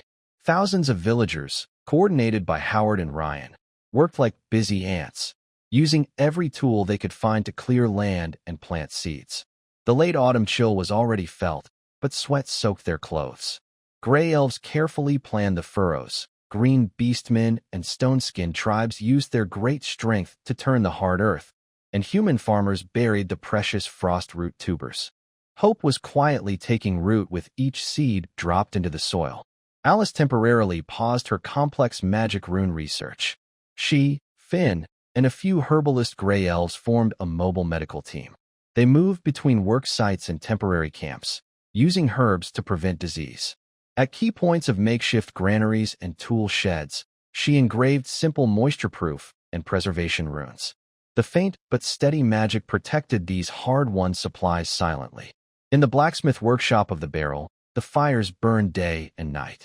Once filled with the clang of sword-making, now it was noisy with the making of farm tools. Dwarves, shirtless, supervised the apprentice of the Crackhoof tribe as they poured molten iron from the poor quality ore into tools like hoes and axes. Although they grumbled about how this was an insult to dwarf craftsmanship, the tools they made remained strong and durable. After planting the first batch of frostroot tubers on the last hillside, there was no time to celebrate. Large-scale population movement began. Under the protection and guidance of the army, people, old and young, with their simple belongings, moved northward like two slow-flowing rivers. One group headed to the town of Panshur, built near the mining area and the newly discovered limestone quarry. The other went to Linine village in the northern part of Hushue village. Kale personally checked the resettlement situation in both places. Panshur town, located on the edge of the northern mountain area, had rough but sturdy houses made of stone and wood. Thanks to the joint efforts of the Rock Mountain tribe and early settlers, many houses had been built to house the migrants. In contrast, Linine village upstream of Hushue village looked different. Tall blue-leaf forests provided natural barriers and building materials. The gray elves skillfully blended wooden houses with the natural environment, arranging them neatly. They even reserved areas for herbal gardens and public squares, making the village peaceful and lively. Seeing the new residents finally settle into weatherproof homes and start organizing their new lives, Kale's previously tense heart relaxed a little. Their faces no longer showed fear and confusion, but instead held hope for the future. As night fell, he and Alice stood side by side on the wall of Dawn Fortress, gazing into the distance. The scattered lights of Hushue village flickered along the quiet riverbank, like new stars born in the darkness. "The hardest part is finally over," Alice said, her voice tired but relieved. She gently rested her head on Kale's strong shoulder, seeking warmth and comfort. Kale reached out and held her cool hand tightly, feeling the warmth of their palms. "Because of you," he said softly, full of certainty. "Without your medical team and those small magic runes, we wouldn't have made it." Their brief moment of warmth was soon overshadowed by worries. Kale looked toward the dark southeastern sky and said in a deep voice, "Carmen brought back food, and the frostroot tubers are planted. The people are temporarily settled, but we've almost used up all our iron ingots and magic rune supplies. Before spring next year, our army won't be able to upgrade their equipment. We can only hope the Empire's summons come a little later." At some point, Rain quietly appeared behind him and said, "According to the latest news from the Empire's military headquarters, the failure at Frost Speech Pass seems to have greatly upset the Frost Kingdom. Their armies are gathering near Frost Speech Pass, and a new war may be coming soon." Kale nodded. "The sudden increase in population has put a heavy burden on Dawn's leadership, but as long as they survive this winter, Dawn's territory will develop faster. Rain, equipment can wait, but expanding and training the army cannot stop. We must complete the army training this winter." The cold autumn wind blew over the wall, carrying the scent of snow from distant mountains, and brought a sense of looming rain. The last warmth of late autumn was swept away by the north wind. On the fields along the Sleep River, the morning frost covered the yellow glow grass like a thin layer of salt. On a cold morning, in front of Dawn Fortress, the square was a scene of seriousness mixed with fiery energy. More than 500 soldiers, trained in basic drills, stood in neat ranks. The soldiers from Roland, including humans, orcs, and half-orcs, along with Alpha's green orcs, gray elves, stone-skinned tribes, and mountain clans, formed a diverse group that was unique to Dawn. Kale and Rain stood side by side on a makeshift wooden platform, their eyes sharp as hawks scanning every face below. Kale took a deep breath of cold air and spoke loudly, his voice cutting through the icy atmosphere. "Soldiers, over the past time, Thanks to each of your efforts, we have built our home in Dawn. But threats we do not know about have never left us. For our families and everything we now have, we must have enough strength to defend our home. I declare that the Dawn Guard's 1st Squad is officially expanded into the Dawn Guard's 1st Battalion. There was no thunderous cheer, only a straightened spine and clenched weapons. All soldiers' eyes burned with determination. Appoint Rune as the military commander of the Dawn Guard, in charge of the entire army. Rune stepped forward. His bronze face was marked with wind and calmness. His voice was loud and clear as a bell, as he read out the appointment that would shape the future defense of the territory. 1st Squad. Squad leader, Pound. The full strength of the 1st Squad is 100, with a mixed composition. They are stationed in North Creek Town and Panshire Town. The Minotaur Pond is still stationed in the Rockstone Town and cannot lead a team to this meeting. The new soldiers will complete their winter training in Dawnlight Town before being sent to North Stream Town and Rockstone Town. 2nd Squad. Squad leader, House. The 2nd Squad is fully staffed with 100 mixed troops. They are stationed at Dawnlight Fortress and Riverbend Village. For Dawnlight, House's voice is rough like his battle axe. He swings his weapon and hits his iron shield with a rhythmic sound that makes people feel tense. His soldiers respond with deep voices. 3rd Squad. Squad leader, Carmen. The 3rd Squad is planned to have 50 light cavalry. Carmen's agile figure steps forward. With a special whistle, a group of sleek, gray-black shadow wolves silently emerge from the shadows on the side. Their green eyes skin the crowd with wild caution, but stay obediently behind Carmen. Carmen's squad currently has 20 shadow wolves as mounts, with the rest riding 6-legged horses. Due to a lack of mounts, 50 soldiers are temporarily unassigned. Dawnlight's leaders began taming shadow wolves early on. To quickly form a full squad of shadow wolf mounts, they even tried to tame adult wolves, but adult wolves remained wild after training, and their endurance and obedience were less reliable than those of young wolves. Therefore, Bonebreaker and his goblin team have established a mature breeding system. They select the best wolf pups, breed them intensively, and care for and train them daily. Finally, Carmen's soldiers will complete riding adaptation and combat training. Soon, all squads in Kyle will be able to ride shadow wolves. 4th Squad. Squad leader, Wind. The 4th Squad is fully staffed with 100 soldiers, including 50 gray elves with longbows and 50 humans and gnolls with crossbows. Wind nods silently. The gray elves behind him raise their longbows gracefully and in perfect unison, showing incredible coordination. The crossbowmen check their weapons calmly. 5th Squad. Squad leader, Fong. The 5th Squad is fully staffed with 100 green orcs, made up of shield warriors and spear soldiers. For the Lord. For meat, Fong roars in rough common language, pointing his great cleaver at the sky. Behind him, all the green orc warriors respond with roars and pounding their chests, showing fierce energy. 6th Squad. Captain Victor. The 6th Squad is fully staffed with 100 members, a mix of veteran humans and new recruits. Veteran human Victor calmly saluted with a standard imperial military gesture. The soldiers behind him looked confident and dependable. According to the Kyle plan, the Guard's 1st Battalion will consist of 10 squads, with squads 7 to 10 currently empty. At this moment, Kyle's loud voice rang out again, quieting the subtle commotion after the orders were given. Remember, the numbers and positions assigned to you today are not the end, but the beginning. They are responsibilities and opportunities. In the future, whoever leads more brothers to success, who can raise the Dawn Leader's flag higher on distant peaks, will stand in a higher position and earn greater glory. The future of the Dawn Leader depends not on divine blessings, but on our swords and shields, working together to forge ahead. After a short but powerful ceremony, each squad, led by non-commissioned officers, began intense training. Kyle urged Rune to make the most of the precious time to quickly develop combat strength, as the fires of war between the Empire and the Frostborn could flare up again at any moment. Almost at the same time, in the workshop where the barrels forge burned day and night, a strategic shift was underway. Alice held a piece of metal etched with simplified patterns and showed it to Kyle and the barrel.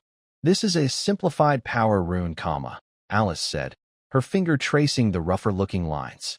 I deliberately reduced the efficiency and stability of the energy channels. Its effect is only about 30% of our personal fortress runes, and after more than 50 energy cycles, the pattern will overload and gradually break down, unable to be repaired. That's enough, Kyle said, taking the metal piece and feeling the energy flowing within. A sharp glint appeared in his eyes.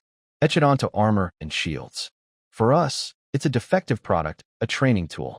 But for other pioneers and wealthy mercenary groups, this could be a quality upgrade that boosts their strength. The barrel immediately understood Kyle's plan, and his red beard perked up excitedly. Boss, you mean we make a batch of censored rune gear to sell? Haha, that's a good deal. Those guys will be fighting over it. Exactly, Kyle nodded, setting the strategy. The rune gear we sell externally will be vastly inferior to the ones we use ourselves. This not only helps us exchange for much-needed gold coins and special resources, but also keeps our advantage in magic rune equipment. Got it. I'll set up a separate production line and hire a few quick-handed apprentices to focus on making these trade goods. The barrel was full of energy and immediately started planning for workers and materials.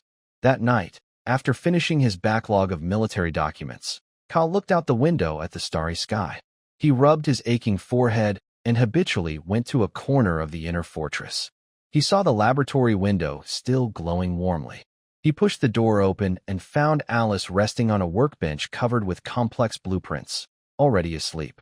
Her long silver hair spread like moonlight across the table, shining softly in the flickering firelight. He moved quietly, took off his thick fur coat, and carefully draped it over her slightly thin shoulders. His small movement woke her. Alice's long eyelashes fluttered, and she looked up with sleepy purple eyes filled with a mix of confusion and deep tiredness. But when she saw Kyle, her sleepy expression quickly softened into a gentle smile. "You're here. Don't tire yourself out too much." Kyle sat beside her, noticing the dark circles under her eyes. He gently brushed a stray hair from her cheek. "The territory's affairs are never finished, but you only have one." Just thinking about the future, Alice leaned into his warm, solid embrace, her voice faint. "The power of magic runes shouldn't be limited to me alone. It should be like words, like math, understood, passed down. If we could build a magic rune academy to study and teach systematically, so more talented children can learn and use them, even develop new branches, then we could truly change the world, not just craft a few powerful weapons." Kyle held her hand tightly, feeling the delicate strength that contained the potential to change the world's balance of power. "I will support you, using all the resources I can gather. In the future, soldiers of Dawn will wear rune armor, wield enchanted blades. Farmers will plow fields with rune plows. Artisans will melt metals with rune flames. This will no longer be just a dream. And you, Alice, will be the founder of all this." Alice looked up and gazed into Kyle's eyes softly. "I can't do it alone. Researching knowledge needs quiet, but its application and inheritance require strength to protect and promote. But with you, I see a clear path leading to that future."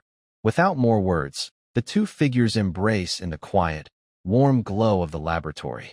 Their feelings and dreams merge completely at this moment. From first meeting to understanding each other and becoming each other's support, everything feels so natural. The first snow of winter in year 584 fell quietly like light feathers at dusk. Pete, carrying the last group of about 200 Roland immigrants, braved the wind and snow and finally returned. He brought back more than just people. "Sir, I have bad news." Pete hurried into the meeting hall, cold and eager, before even brushing off the snow on his shoulders and taking a sip of hot soup. "I confirmed in Roland City that the Empire has found large, high-quality iron deposits on the land they took from the Frostborn Kingdom. The quality is said to be as good as our North Stream mine." The hall instantly fell silent, only the crackling of the fire remaining. House opened his mouth wide, the barrel's wrinkles furrowed, and Rain's eyes became sharp. Everyone understood what this meant. The exclusive advantage of North Stream iron ingots and the era of huge profits were about to end. The territory's most important economic pillar was now at risk. Before they could fully digest this pressure, new surprises arrived. Lord, a gray elf sentinel with the Sylvan village mark rushed into the fortress, bringing news from across the river. "West Bank. On the western side of the Sleep River, human activity has appeared. They are building a base. Kyle, Rain, and Carmen stood by the Sleep River near Sylvan Village, looking across the water. The snowstorm was even heavier than before, but on the slightly higher ground across the river, they could still see busy figures. A simple camp relying on the woods was taking shape, with fences and the frames of a few main wooden houses already built. It was clear that the overseers were humans dressed in Lionheart Empire-style leather armor, while most of the digging and hauling work was done by ragged gray elves and green orc slaves. According to the initial boundaries of the Roland Alliance, west of the Sleep River was the expansion area of the Lionheart Empire. It seems that the decreasing cost of teleportation arrays is making our neighbors unable to resist coming out in this cold winter, Kyle said calmly, his eyes sharp as a blade, carefully assessing the scale and speed of their construction. He then ordered Carmen, keep a close watch and record their numbers and movements. Do not engage in any provocative actions for now. Wait until the snow lessens, find a suitable moment, and in the name of the patrol team, try to make unofficial contact to learn about their intentions and background. The golden lion flag on the opposite bank, stubbornly fluttering in the snowstorm, looks like a sudden marker in the morning light. It signals that the future situation of the territory will become more complicated. Spring in the year 585 of the sacred calendar seems to come more generously than before. The gentle sound of the sleeping river, carrying the breath of new life, flows through the morning light territory. In the newly cultivated fields around River Bay Village and Forest Shade Village, the frost root potatoes planted last autumn are ready to harvest. The villagers are busy, their faces showing rare, peaceful smiles. The gradually accumulating grain in the warehouse, though limited, temporarily eases worries about hunger. As soon as the autumn harvest arrives, morning light will no longer worry about food. Even if the Lord makes another population explosion, there will be enough grain. However, this peaceful scene is about to be shattered. The sound of hooves thundered as a messenger, surrounded by a small squad of elite Imperial cavalry, ignored the routine questions from the territory's guards and charged straight into Morning Light Fortress. His horse whip even knocked over a frightened elf child. The soldiers wore bright armor, looked proud, and stood out sharply against the muddy, humble surroundings of the land and its people. Kale met them in the inner hall. The messenger didn't even dismount. He unfolded a sheepskin scroll stamped with the blazing emblem of the Imperial Army on horseback and read aloud in a cold voice. By order of the Emperor and the military headquarters, to Lord Kale, Baron of Morning Light. It has been confirmed that the Frostborn barbarian army has gathered in the Icewind Valley, heading straight for the Empire's eastern fortress, Frost Speech Pass. To defend the Empire's honor and expand our territory, we are mobilizing your elite forces. Within 15 days, form a unit of 150 soldiers, equipped with enough food for 50 people for half a month, and immediately head to the Eastern Front under the command of the Iron Fist Legion. No mistakes allowed. The hall fell silent, only the crackling of the torches. House Haas widened his eyes, Pond clenched the edge of his great shield, and Carmen and Rofeng exchanged serious looks. The messenger paused, his tone tinged with an unmistakable excitement, looking down at Kale. Baron Kale, this is not just a city defense. The military headquarters has planned this for a long time, aiming to use this opportunity to wipe out the main force of the Frostborn. At that moment, our army will pursue the enemy relentlessly, directly attacking the Yellow Dragon, and push the front line deep into the Frostborn Kingdom's heart. After speaking, he didn't wait for Kyle's response. He turned his horse around, leading the cavalry to kick up dust and ride away. The tense atmosphere immediately filled the entire council hall.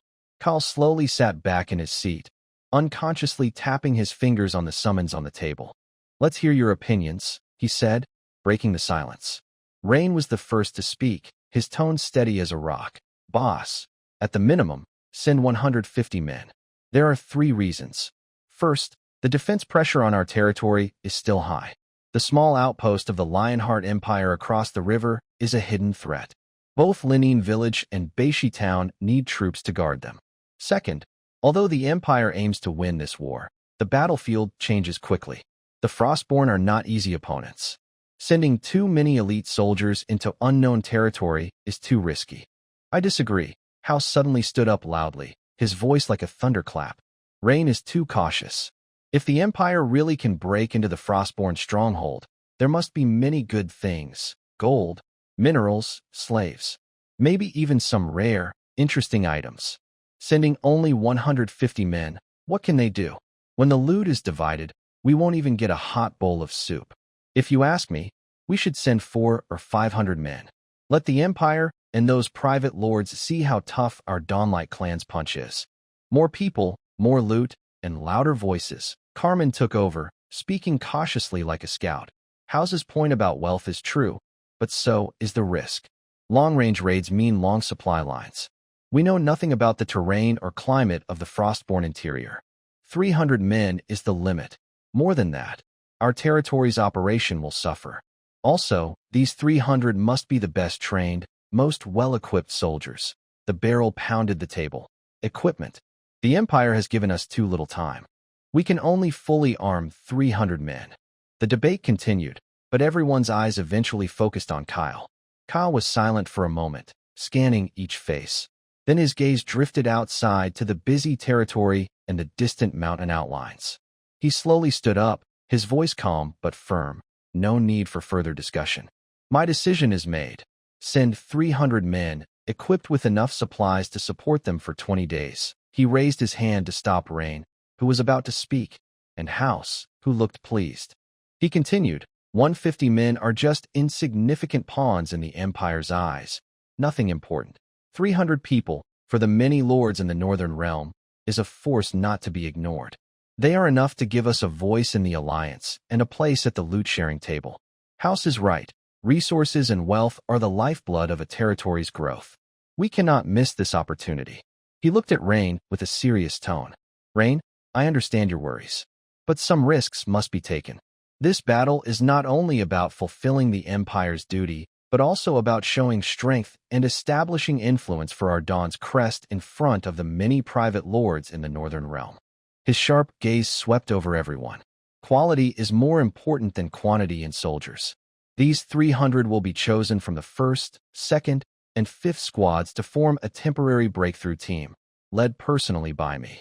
Rain, you stay in your territory to oversee everything. House, Carmen, and Wind will accompany me. Pound, North Creek Town and the northern defenses are under your full responsibility. Beryl, I give you 5 days to repair and strengthen the equipment for these 300 soldiers first. His commands were clear and firm. The entire Dawn's crest shifted from the joy of spring harvest to the urgency of war.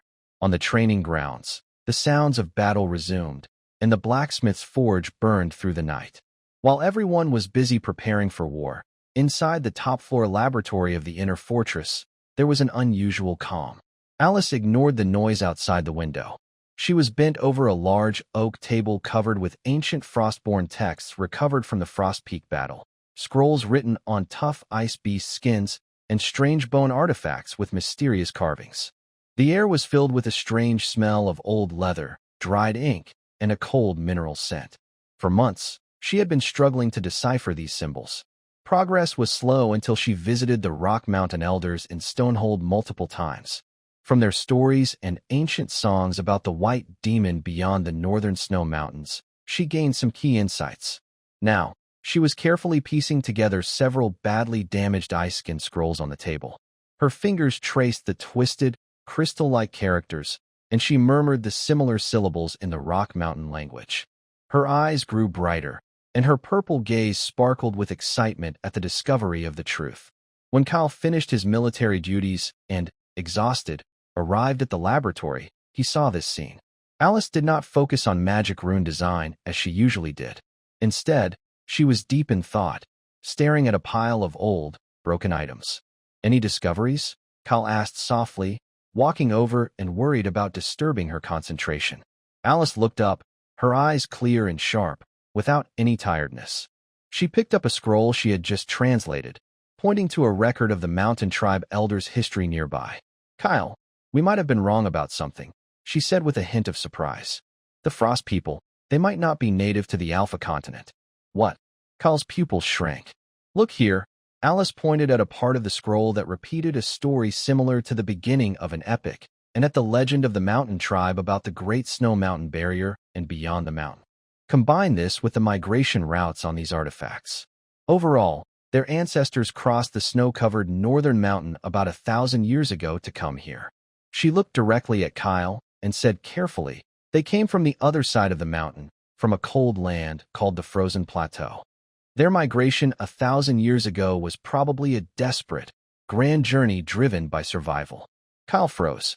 He took the copied scroll and her notes, looking at the faint routes and the hidden history of migration. This discovery was like a lightning bolt, breaking through many of his old ideas about the Frost people, about their resilience, their coldness, their fierce fight for their land, and their strange ice magic. If all this came from the trauma of losing their home centuries ago and their fierce protection of their new one, then the nature of this war seemed more complicated and mysterious. Other worlds, Frozen Plateau, 1,000-year migration. Kyle whispered, repeating the words. His gaze seemed to pierce through the laboratory walls, looking toward the distant, mysterious northern snow mountains. Our war with the Frost people might have started long before, and it's not just about conquest and resistance. He paused, tightening his grip on Alice's hand, a deep light flickering in his eyes. If the Frostborn truly came from another world 1,000 years ago, then they must still hold many hidden cards and secrets. Outside the window, the rallying horn had already sounded. 300 of the Dawn Guard's most elite soldiers were lined up on the training ground. The spring sunlight cast a golden glow on their new armor and sharp weapons. The Empire's war against the Frostborn was about to begin again, unstoppable. But in Kyle's mind, the outline of the war was now shadowed by a larger, more uncertain discovery in the laboratory. Thunder rumbled faintly in the distance, like both a war drum and echoes from ancient icy plains, warning of a coming event that was not just a simple conquest or surrender.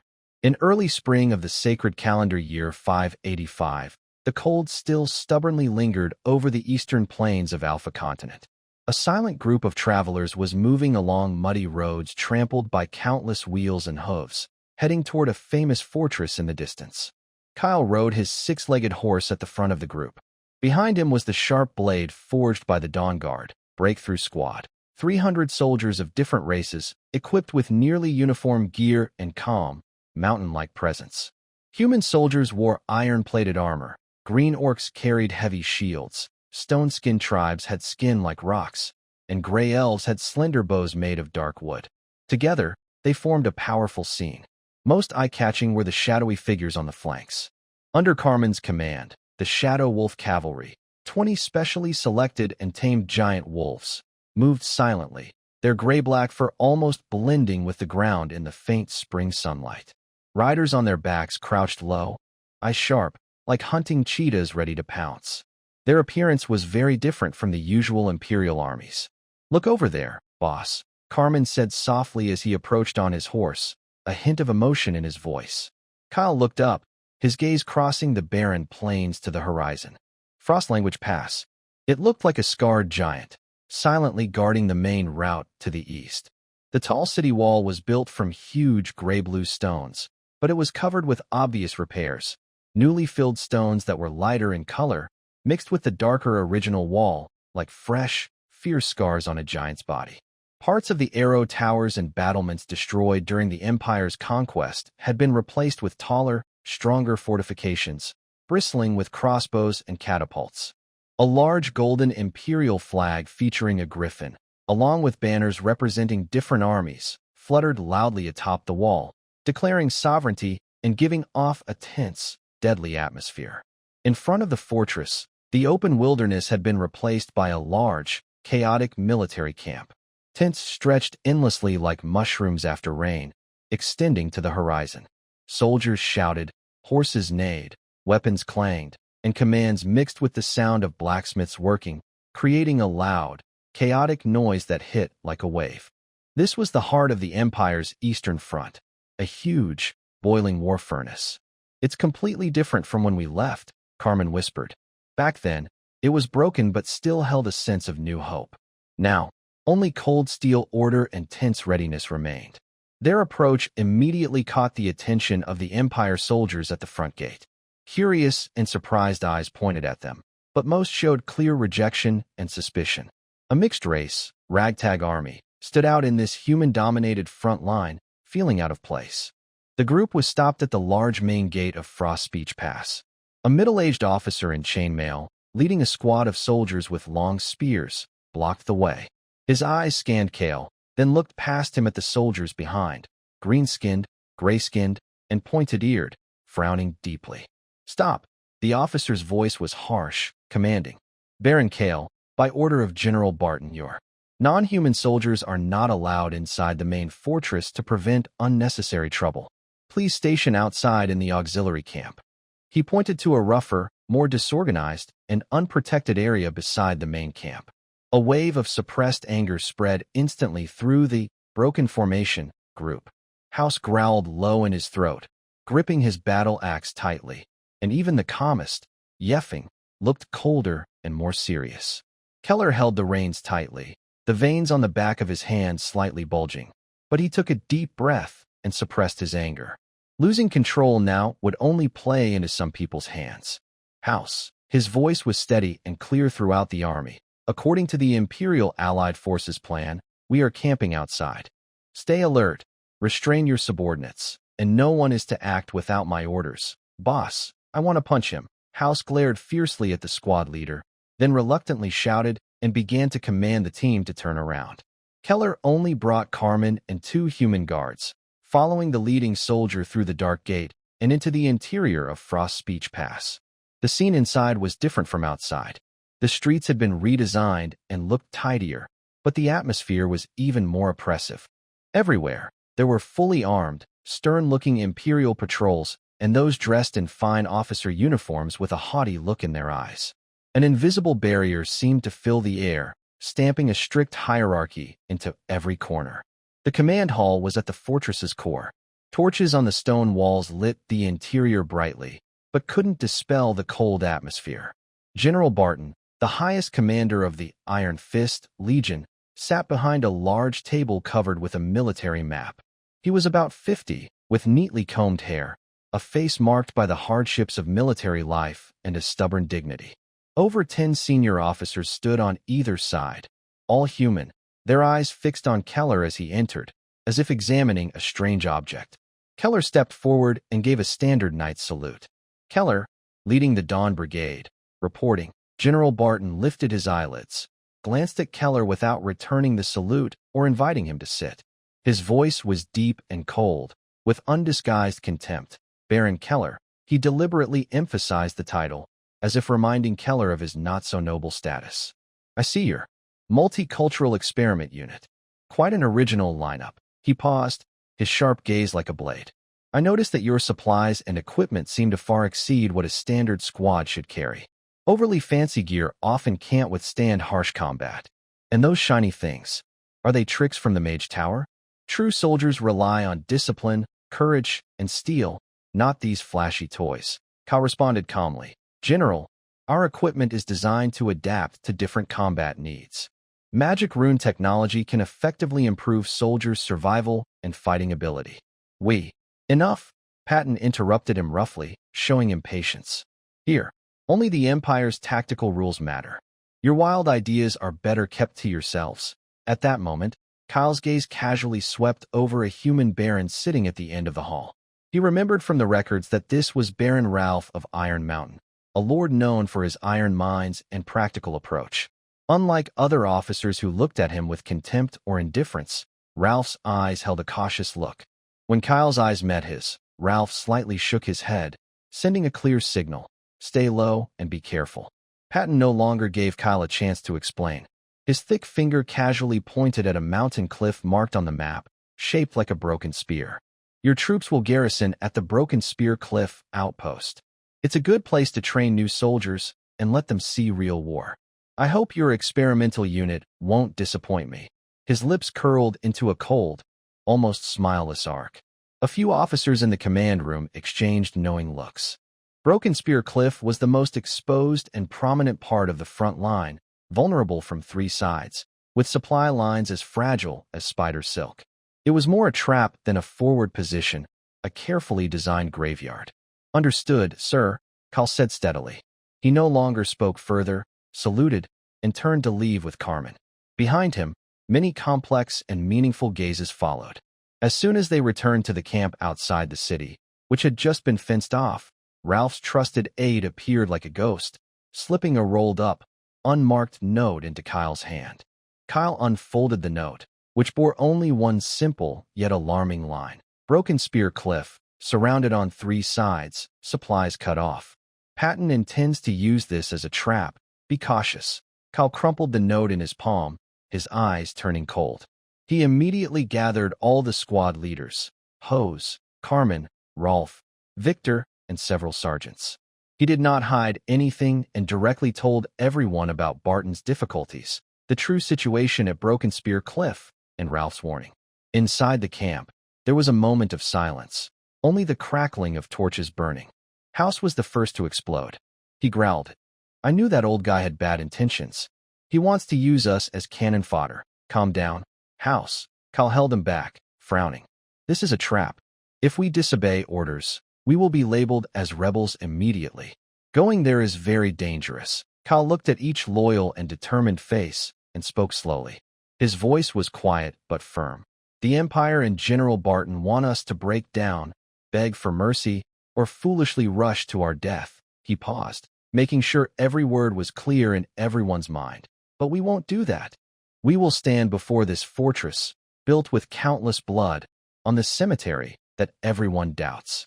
With the enemy's blood and our victory, we will tell the entire Empire, what the name Dawn Leader truly means." His voice suddenly rose, full of resolve. "This is not just a fight for the Empire.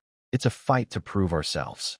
Let those arrogant eyes see who the real warriors are. Yes, everyone, regardless of race or personality, straightened their backs, their eyes burning with a stronger fighting spirit after being humiliated." Night fell like thick ink, covering everything. The huge shadow of Frost Peak lay on the ground like a sleeping beast. Beneath it, the camp of Kyle and his multi-race troops was brightly lit and tense. Kyle walked alone out of the main tent, gripping his sword at his waist, looking toward the darkened, Broken Spear Cliff. The early spring wind swept through the camp, bringing faint noises from inside the territory and a cold, deadly atmosphere from the snowy plains in the east. He knew that a battle was coming, not only fighting fierce Frostborn, but also constantly guarding against cold arrows from behind. As dawn approached, the bloody war would officially begin. The early spring cold seemed especially stubborn on the land of Broken Spear Cliff. In the early morning, faint sunlight barely pierced through the gray haze covering the wilderness, offering little warmth. It cast brief, pale shadows on the cold rocks and frosty ground. The air carried a sharp, icy scent from the eastern snowfields, a smell belonging to the Frostborn. Kyle held the hilt of his Northstream steel sword as he walked behind his camp's simple defenses. His iron-plated armor, etched with basic sturdy magic runes by Alice herself, was covered with tiny droplets of dew. Even through the soft leather lining, he could feel the biting cold of the morning. His gaze was calm as he looked over the busy soldiers. The camp had woken up, but it was quiet. Human soldiers silently checked their bows and arrows. Green orc warriors sharpened their axes with stones, growling happily. Gray elf archers carefully maintained their longbows, moving with grace and focus. When they arrived yesterday afternoon, the Imperial allies' obvious contempt, disdain, and mockery felt like invisible whips hitting every Dawn warrior's heart. There was anger, but more than that, a suppressed desire to prove themselves. Last night, Kyle had ordered during the officer meeting, "Stay alert, be ready for battle at any moment, speak carefully, and give General Barton no reason to find fault."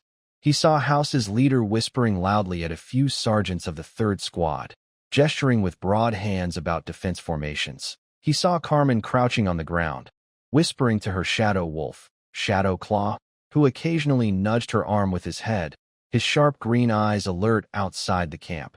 And Wynn stood on a small hill, squinting his sharp eyes, watching the fog-covered hills before Broken Spear Cliff, where danger lurked.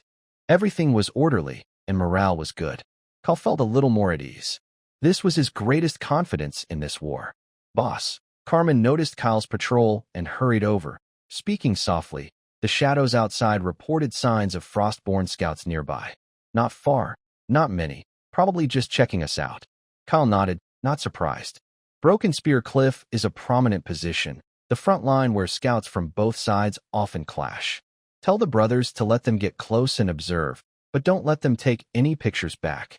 Especially your wolves. Make them hold back a bit. Don't scare off the guests, but don't let them get too close and smell the meat cooking in our pot. Carmen's mouth curled into a cold smile. Understood, boss. I'll make sure they see but can't touch.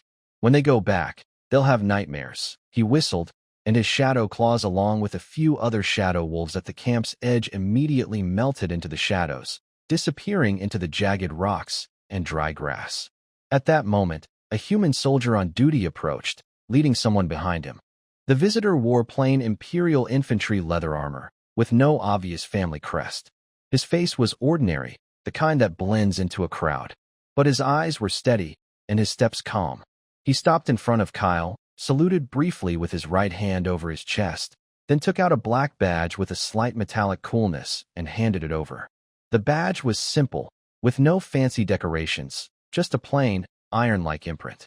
Lord Baron, the man said evenly, my master sends his regards and hopes to speak with you. Kyle took the badge, feeling its cold weight in his fingertips. It was the token of Baron Ralph of Iron Mountain. He remembered from the records that the Baron's territory was rich in iron ore, practical in style, and not fond of showing off. Yesterday, in the command hall, among the indifferent or hostile gazes, only Baron Ralph's eyes held a cautious look. Kyle held the badge in his palm and nodded. Show the way. He didn't give many instructions, just signaled Carmen to follow and appointed two of the most steady old human soldiers as guards. In this environment, full of hostility and suspicion, too many followers would seem timid or guilty. Ralph's camp was on the flank of the main Imperial camp, not far from Kyle's support camp. It was not very large, but very well organized. It had trenches, barricades, and watchtowers, all built solidly and practically, without any fancy decorations. The soldiers patrolling were all human, equipped with standard Imperial gear, well-maintained, with shining armor and gleaming weapons. The whole camp radiated a quiet, efficient atmosphere, sharply contrasting with the more relaxed or ostentatious private noble guard camps nearby. At the camp entrance, they were thoroughly checked, even with the badge and guide. The procedure was meticulous.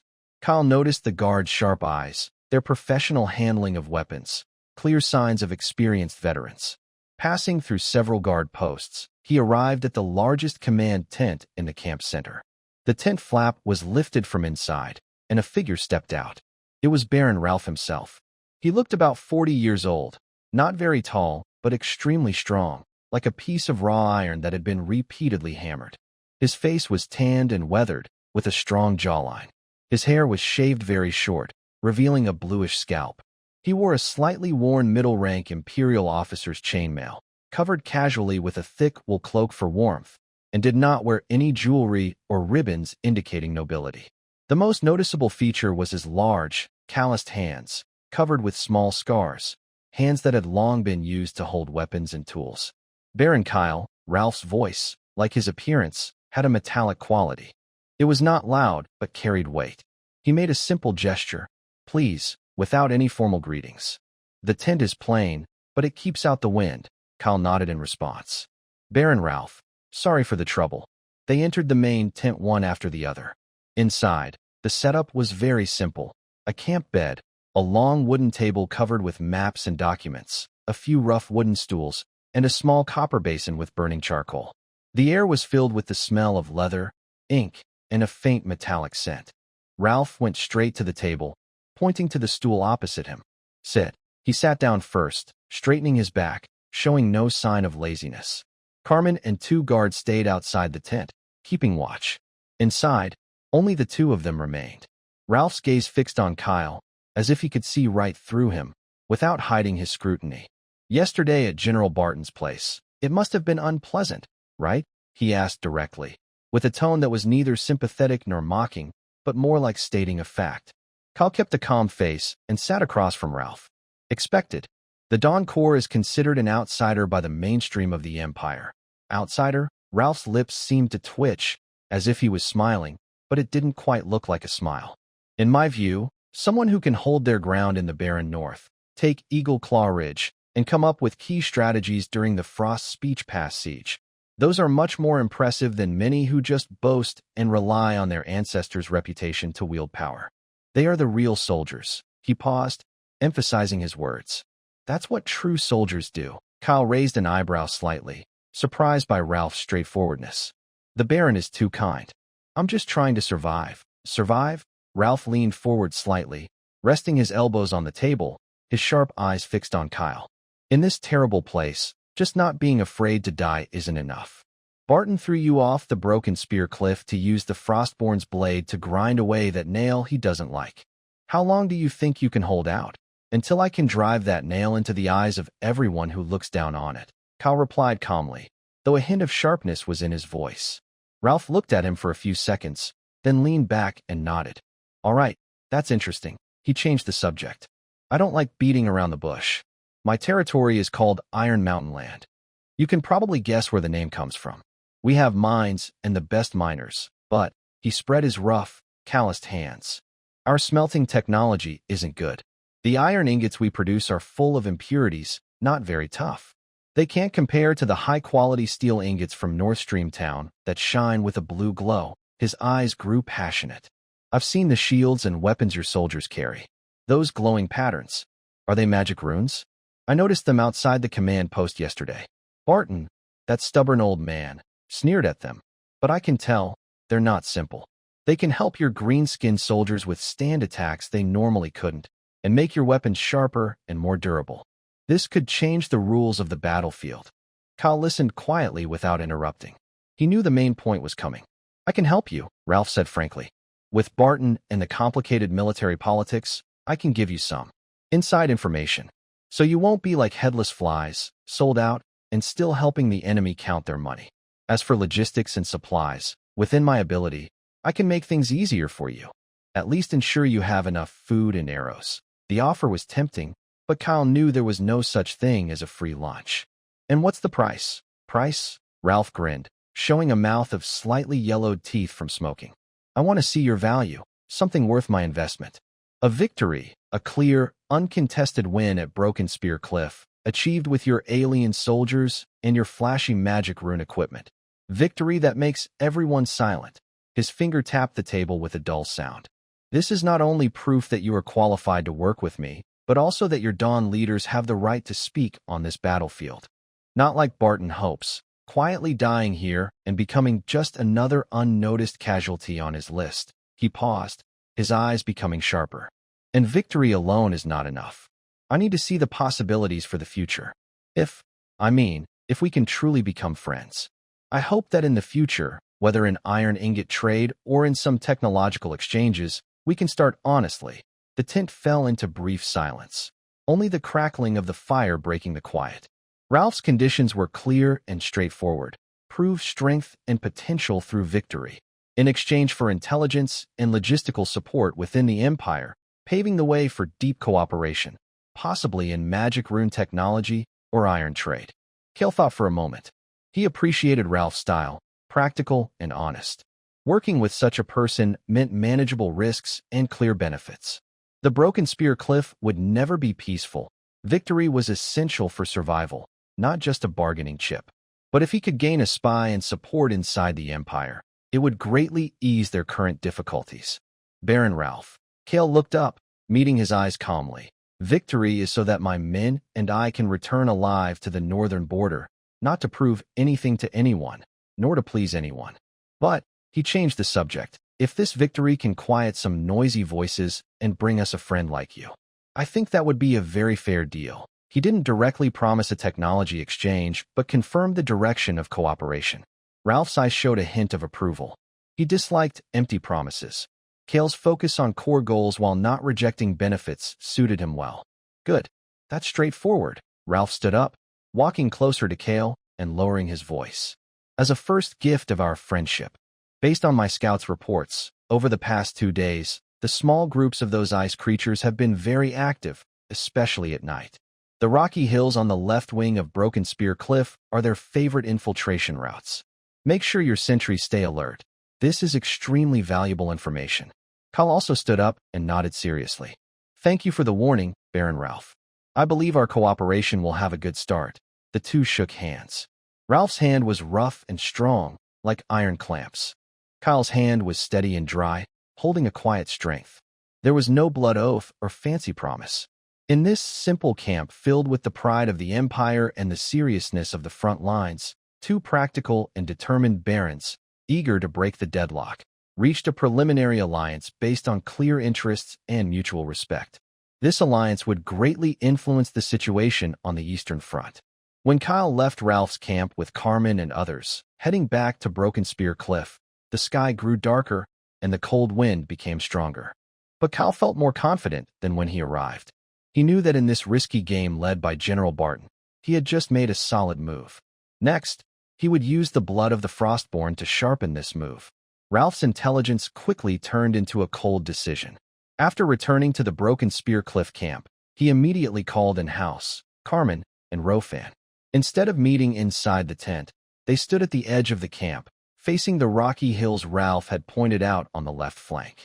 The setting sun cast its last glow on the jagged rocks, creating many twisted, elongated shadows, as if hiding fierce beasts ready to attack.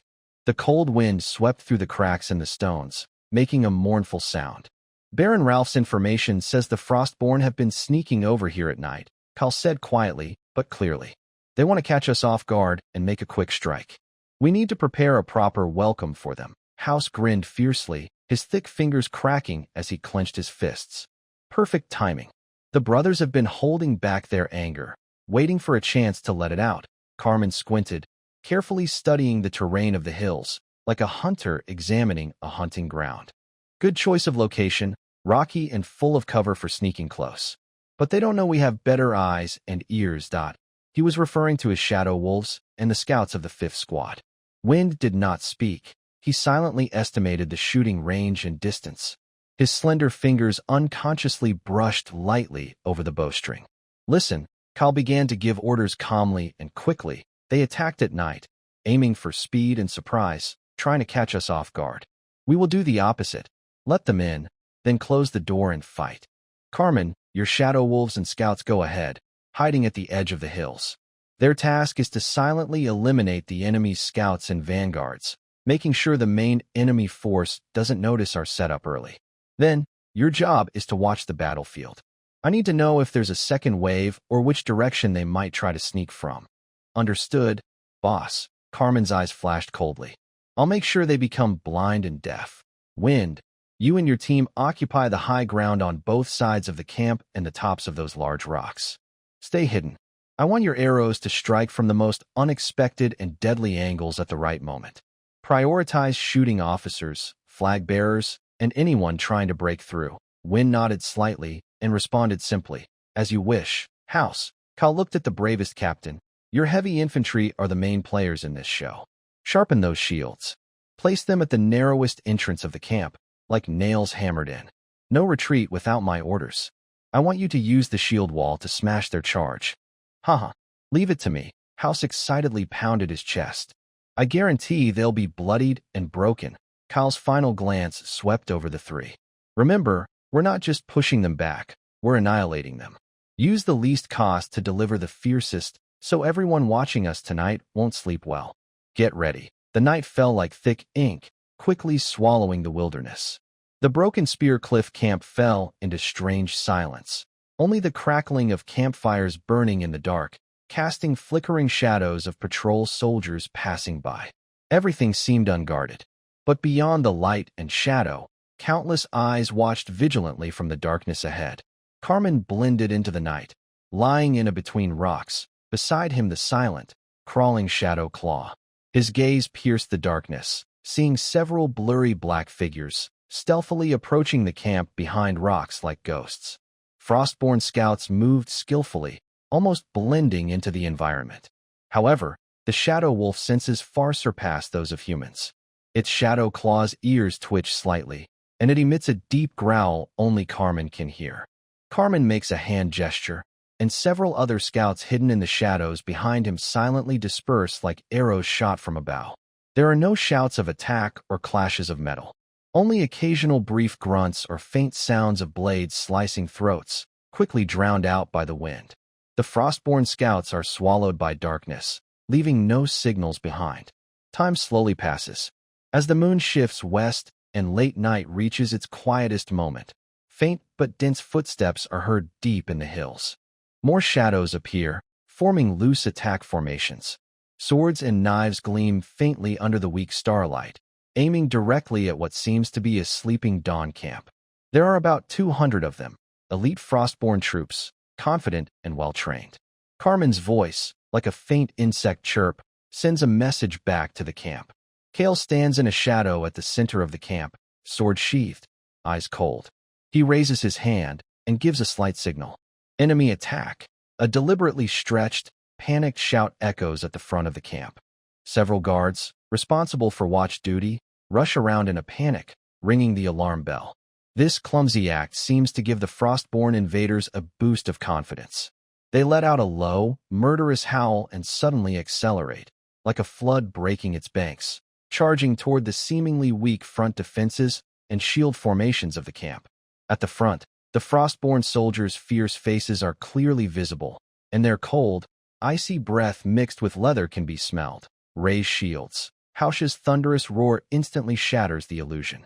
The seemingly scattered shields quickly stack together, forming a solid, airtight steel wall. Especially the shields in the center of the formation, which, under the firelight, reveal intricate carvings that glow faintly, flickering like breathing. Bang! Bang! Bang! The heavy axes and swords of the Frostborn soldiers crash fiercely against the shield wall, producing deafening explosions. Most attacks are deflected, but the shields that shimmer with faint light perform remarkably well. A powerful double-handed battle axe swung down fiercely. The green orc warrior with a shield bared his teeth, hardening himself against the attack. The shield shimmered with light, but only left a shallow white mark, not even cracking the metal. The Frostborn warrior's eyes showed a hint of disbelief and surprise. For the dawn, hold your ground, House roared. His huge body stood firm like a rock at the front. He swung his axe across, knocking a Frostborn soldier trying to sneak in from the side into the air.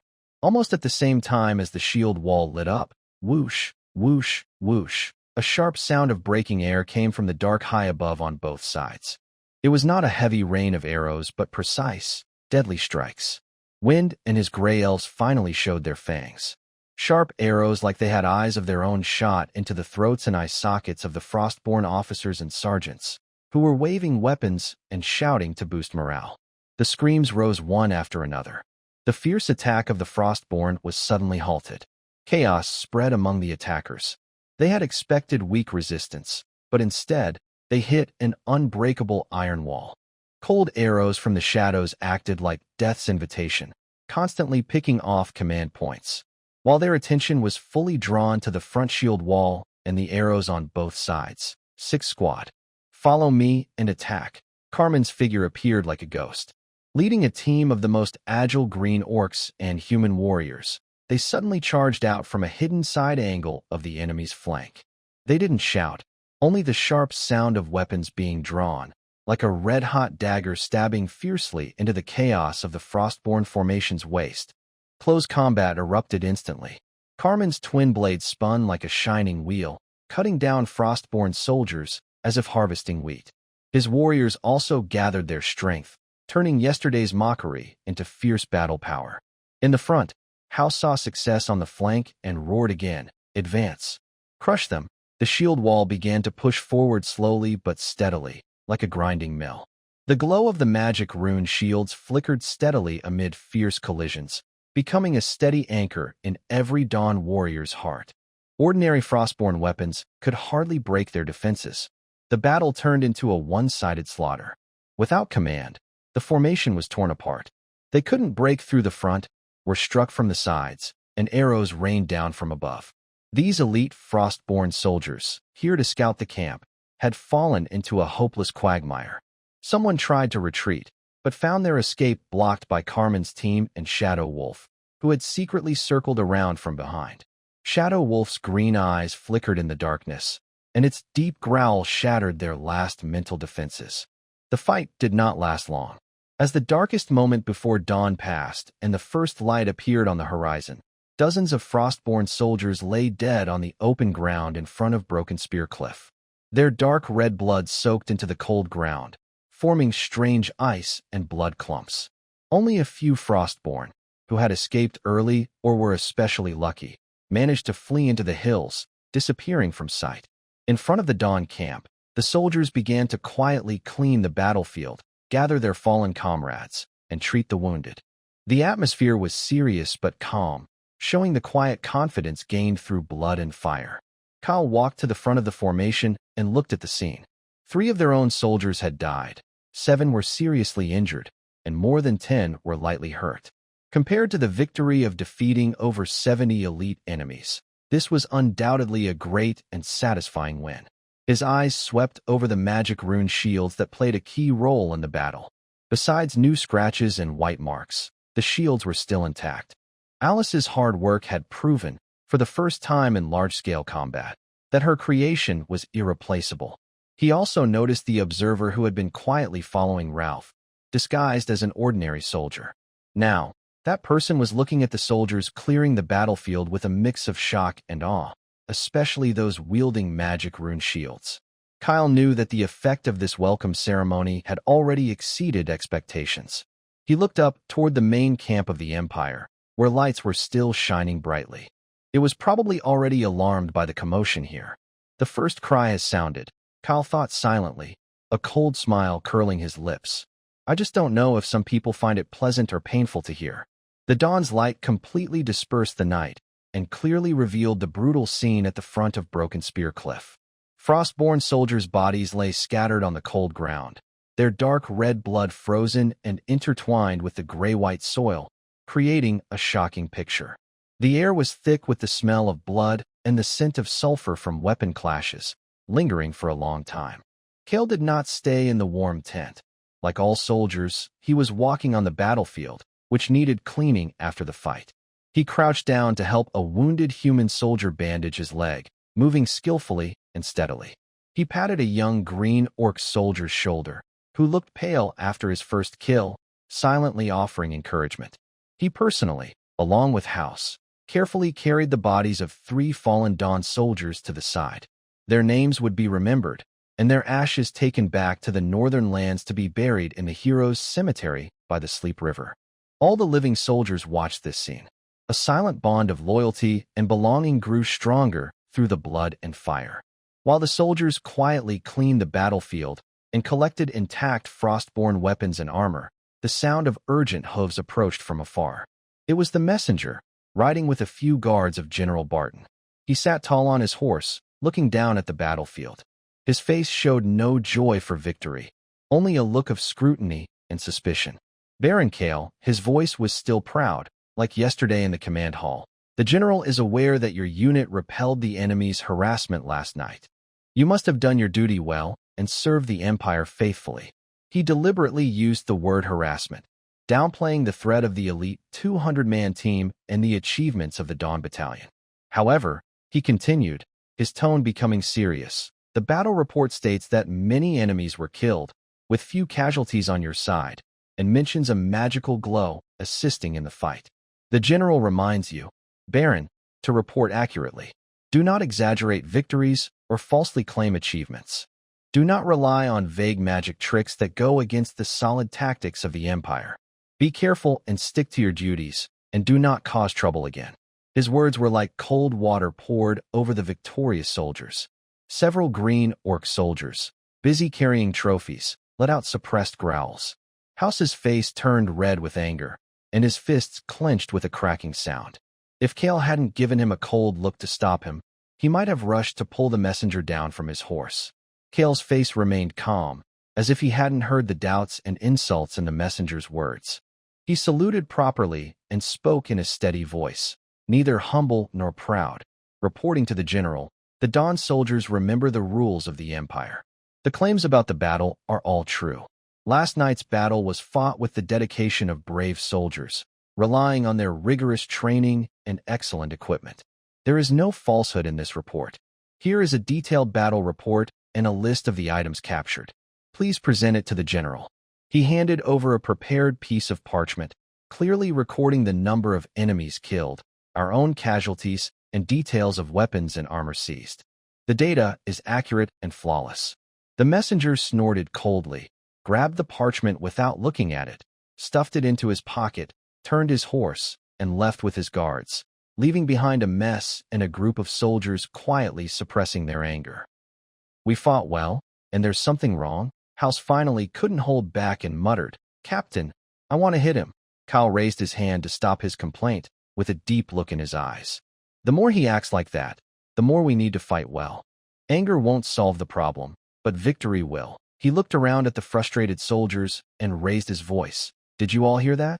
The high officials of the Empire don't believe we can win, and they don't believe we have a reason to win. So, let's use the next battle, the one after that, to make them believe. Now, do what you need to do. Treat your wounds, sharpen your blades. His words were like a calming potion, gradually soothing the soldiers' restless emotions, though the fire in their eyes burned even brighter. In the afternoon, Ralph's trusted aide arrived quietly again, still looking ordinary but with a very different attitude. They sat once more in Ralph's simple yet warm command tent, where a charcoal brazier kept out the cold outside. Ralph personally poured Kyle a steaming cup of herbal tea, which was rough in taste but invigorating. He smiled openly. "Baron Kyle, last night's battle truly opened my eyes," Ralph said excitedly. "It was quick and clean, taking the sharpest claws of the enemy with minimal cost. Especially that shield. My men told me that when the Frostborn's heavy axe struck, it left no decent mark. Such good equipment. Really good." He rubbed his hands, eyes shining with desire, openly longing for magical gear. "Don't worry about Barton. The more he nitpicks, the more it shows he's nervous and jealous. He's afraid your achievements are too great to control, and he's also worried about these things." He pointed to the faint magic runes on Kyle's leather armor, that they might shake his outdated tactics. Ralph lowered his voice and looked serious. "But he definitely won't give up easily. I've heard that soon he might assign you a more dangerous task. Officially, it's called a great responsibility, but, well, you understand. This was an important warning." Kyle nodded to show he understood. "Also, here's something for you." Ralph took out a detailed sheepskin map from under his desk. It clearly marked the suspected troop positions of the Frostborn army, watch points, and even some possible supply routes. "My people have been studying this for a while. It's more detailed than what the military headquarters gave out. I hope it helps you." The value of this information was much greater than just verbal support. Kyle took it seriously. "Baron Ralph, I appreciate this friendship. Dawn's Light will remember it. It's just mutual help," Ralph said with a wave of his hand. Then he leaned forward slightly and lowered his voice even more. "Kyle, I know your northern border isn't short of iron, but some things can't be solved just with mines. I've heard Lady Elise has been working on magic symbols." Kyle's heart moved. He knew the real deal was coming. He calmly admitted, "Yes, creating and maintaining magic symbols requires special magical materials and energy crystals. These are strictly controlled within the Empire and hard to get." Ralph's eyes sparkled. "Exactly. I have some contacts inside the Empire. Getting these controlled items is tough, but not impossible. For example, star glow dust, furnace heart shards, or pure magic crystals. Do you need these?" These were rare materials Elise had mentioned in her recent letters, used for more complex magic symbols. Kyle's heart skipped a beat, but he kept calm. "These are extremely valuable and hard to find. If you can help, Dawn's Light would be very grateful. But the price," Ralph grinned, showing yellow teeth. "Price? I told you, we're friends and partners. I'm investing in you now because I believe in future returns. I can find some of these materials as a sign of our friendship and as an investment in more possibilities. For example, in the future, could your glowing shields also be used by the soldiers of Iron Mountain? It must be something you use yourselves, not the cheap version of the magic shield you sell." Ralph finally couldn't resist teasing. He didn't ask for core technology, but made a more cautious and practical request: priority access or discounts for high-quality magic equipment in the future. Kale paused for a moment. Ralph showed enough sincerity and strength, from intelligence and logistics to now the key magic materials. His support was gradually deepening. Partnering with such a pragmatic ally with channels was very important for Dawn's development. "All right," Kale said, looking at Ralph with firm eyes. As long as the materials arrive, I can prioritize supplying the first batch of practical magic shields to the Iron Mountain clan. Great. Ralph laughed loudly and patted Kale's shoulder hard. It's settled then. I'll arrange it right away and get the stuff to you as soon as possible. Their hands clasped again. This time, it was no longer just a tentative test, but the establishment of a stronger alliance based on mutual benefit and initial trust. Kale knew that with Ralph's support behind him, he was no longer fighting alone in this game of the Empire. The victory at Broken Spear Cliff was the most convincing proof of opening the door to cooperation. That afternoon, he gathered all the captains and sergeants involved in last night's defense at the open space in the camp center for a brief internal review. There was no celebration noise, only calm analysis and summary. Charcoal was used to sketch a simple terrain map on rough wood, with Kale personally reviewing each step. Carmen's reconnaissance and silent clearing were very well done, ensuring the element of surprise. Kale first praised this crucial part. But the coordination between the team and the front shield wall, and the slight delay in the half-breath response. Next time, House, when you see the flank fire signals light up, push forward immediately. Don't wait for my second command. House scratched his head and replied in a muffled voice, Yes, boss. I got it. Wynn's long-range suppression was very accurate, effectively paralyzing the enemy's command. Kale looked at the silent gray elf captain. But the arrow consumption was 20% more than expected. We need to find a better balance between precision and sustained suppression, especially if we face longer battles in the future. Wynn nodded slightly, his cold gaze sweeping over a few young captains under his command. They immediately straightened their backs, clearly aware of the issue. Kyle finally approached the magic rune shields that had made great contributions in battle. He gently touched the new scratches and the shallow dents caused by heavy axes. These prove once again that Miss Elisa's hard work was not in vain, and that knowledge is powerful. But, he turned sharply, his eyes sharp as he looked at everyone. The advantage of equipment is to help us survive and win, not to make us rely on it or become arrogant. Without the courage of shield bearers and the protection of comrades, even the strongest shield is just a piece of metal. Remember, the true foundation is each of you, your trust in each other and your will to fight together. His voice was quiet but firm, hitting the hearts of the soldiers. The pride that had grown from the magic equipment and recent victories slowly faded, replaced by calm confidence and a greater respect for their comrades. This victory brought not only honor but also tempered this young army, making them more mature both tactically and mentally. The news of victory couldn't be completely hidden. Although General Barton tried to downplay it, the story of how the outpost at Broken Spear Cliff had destroyed 200 elite Frostborn enemies at little cost spread like wildfire through the large Allied camp. At first, people doubted it. But when trusted aides of Baron Ralph or other small lords stationed at the front line saw the Dawn warriors collecting weapons and armor marked with Frostborn tribal symbols, and felt the calm strength after fierce battles, their doubts turned into shock. Especially the detail that the magic rune shield withstood the Frostborn's heavy axes without damage became legendary. In taverns and around campfires, whispers grew about one name, Dawn's Guard. This diverse ragtag army was no longer just a subject of curiosity or contempt. It was now seen as capable, tough, and even mysterious. Some small lords, also marginalized and assigned dangerous tasks, looked at Kyle and his team with more complex feelings. Less disdain, more evaluation. This emerging force seemed to be prying open a tiny in the solid front of the Empire. Night fell again.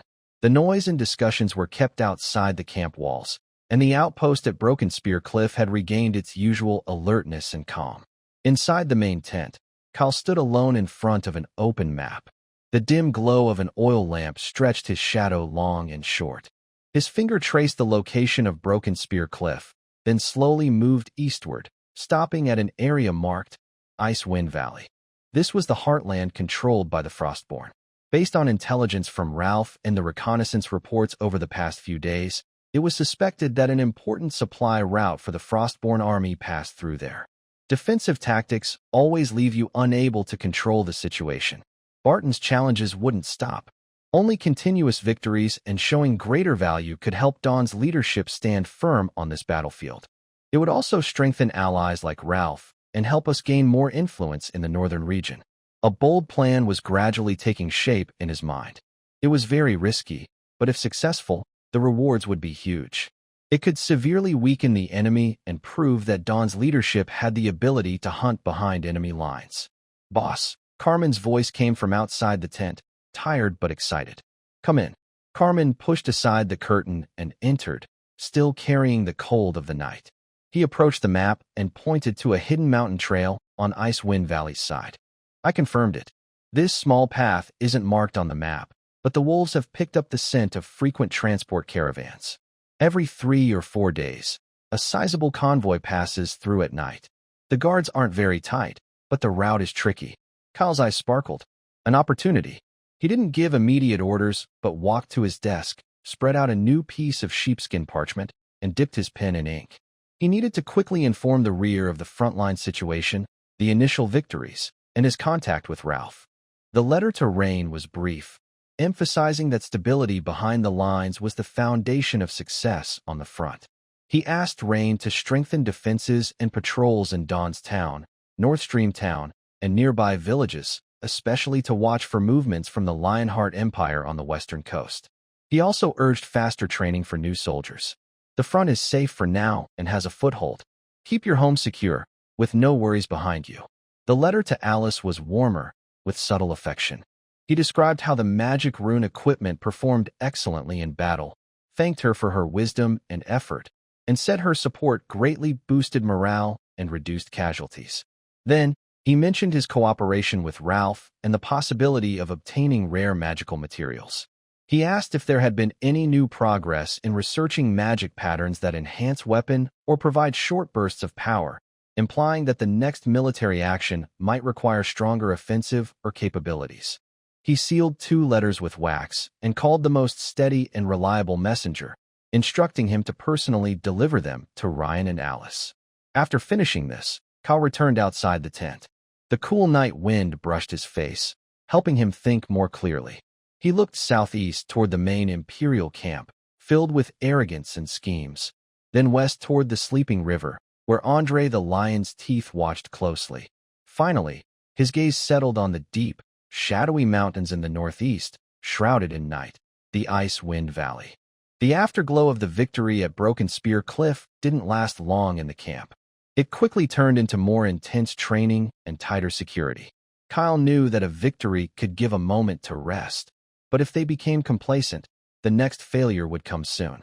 The soldiers led by Dawn were repairing the weapons of the Frostborn, fixing the captured leather armor and distributing it to those in need. The camp operated like an efficient, silent war machine, entering a crucial phase of practice and strengthening after the brief burst of success. However, outside the camp, the ripple effects continued. Some Imperial auxiliary soldiers delivering supplies looked at the team with less contempt and more curiosity or respect. Occasionally, officers from other forward outposts passing by would stop and observe this unusual group from afar, especially those shields and armor that reflected different light under the sun. The name Dawn, along with tags like magic pattern and multi-race cooperation, was slowly but surely spreading through the complex information network of the Eastern Alliance. That afternoon, the sound of urgent hooves broke the relative peace of Broken Spear Cliff again. It was the same messenger, still standing proud, but this time holding a rolled-up official order sealed with the bright red wax of the Iron Fist Legion. "Baron Kyle, orders received." The messenger's voice was sharp and loud in the open camp. He unfolded a piece of parchment and read in a calm, official tone, like announcing a court verdict. "Hereby, Dawnlight's unit is ordered." Previously, at Broken Spear Cliff, they fought bravely and showed great courage, and they are familiar with the enemy's situation in the northern region. To fully uncover the enemy's plans in Icewind Valley, including their troop strength, logistics, and weaknesses, Baron Kyle is assigned to lead the elite forces deep behind enemy lines to carry out strategic reconnaissance. You are to carefully survey the area, look for opportunities to cause damage, and disrupt the enemy's rear to support our front lines. You have 5 days to bring back detailed and accurate information. No mistakes allowed. This order is from the Eastern Imperial Army, commanded by General Barton, known as the Iron Fist. The command sounded grand and formal, framing the previous, harassment, as disrupting the enemy's strength and emphasizing familiarity with the enemy's rear as a key task. However, phrases like leading the elite forces deep behind enemy lines, 5 days, and no mistakes carried a cold, unquestionable sense of deadly seriousness. It didn't mention any support or backup plans, and even the focus of the intelligence was vague, only requiring detailed information. It was clearly a disguised death sentence, a conspiracy. Go, risking death, refuse, and it would be disobedience. General Barton had every reason to crush them if they failed. The messenger handed the parchment to Kyle with a faint mocking smile. Your Excellency has high hopes for the Baron. I hope you will achieve new successes and not let us down. After saying this, he turned his horse and rode away with his guards, as if staying even a moment would taint him with unclean air. The orders quickly spread among the key officers. Inside the central tent, the atmosphere instantly grew heavy, like a storm about to break. Barton, that old dog, house was the first to explode, slamming his fist hard against a wooden support pole of the tent, causing the entire tent to shake. This is sending us to die? What is Icewind Valley? It's one of the Frostborn's lairs. Why send just a few of us inside for 5 days? Why not just send us to cut off the Frostborn chieftain's head? Carmen was calmer, but furrowed his brow in a deep line.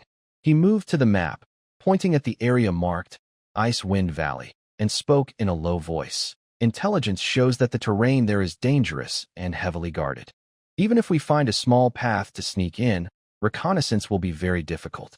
If we are exposed, enemies will surround us from all sides, and our retreat route will be completely cut off. 5 days. It's too tight. This task is almost impossible to complete. Even Rue Fong, who usually stays silent, spoke slowly with a cold voice full of seriousness. This is a trap. The general wants us to disappear inside. Everyone's eyes focused on Kyle. He stood in front of the map, tall and straight, tapping his fingers lightly on the table, making soft sounds. His eyes were deep, as if weighing every step carefully. After a moment, he turned around and looked at each face filled with anger and worry. Ho-Si is right. This is a suicide mission.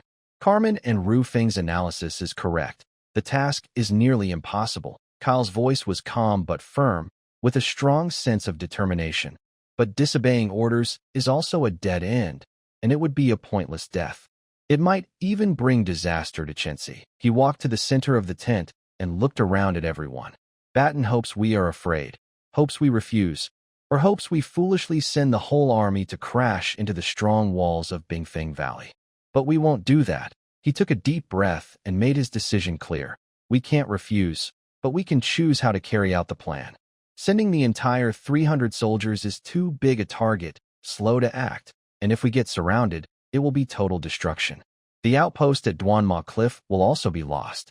My idea is select a small, elite force. He pointed to the map. Choose 100 of the best soldiers.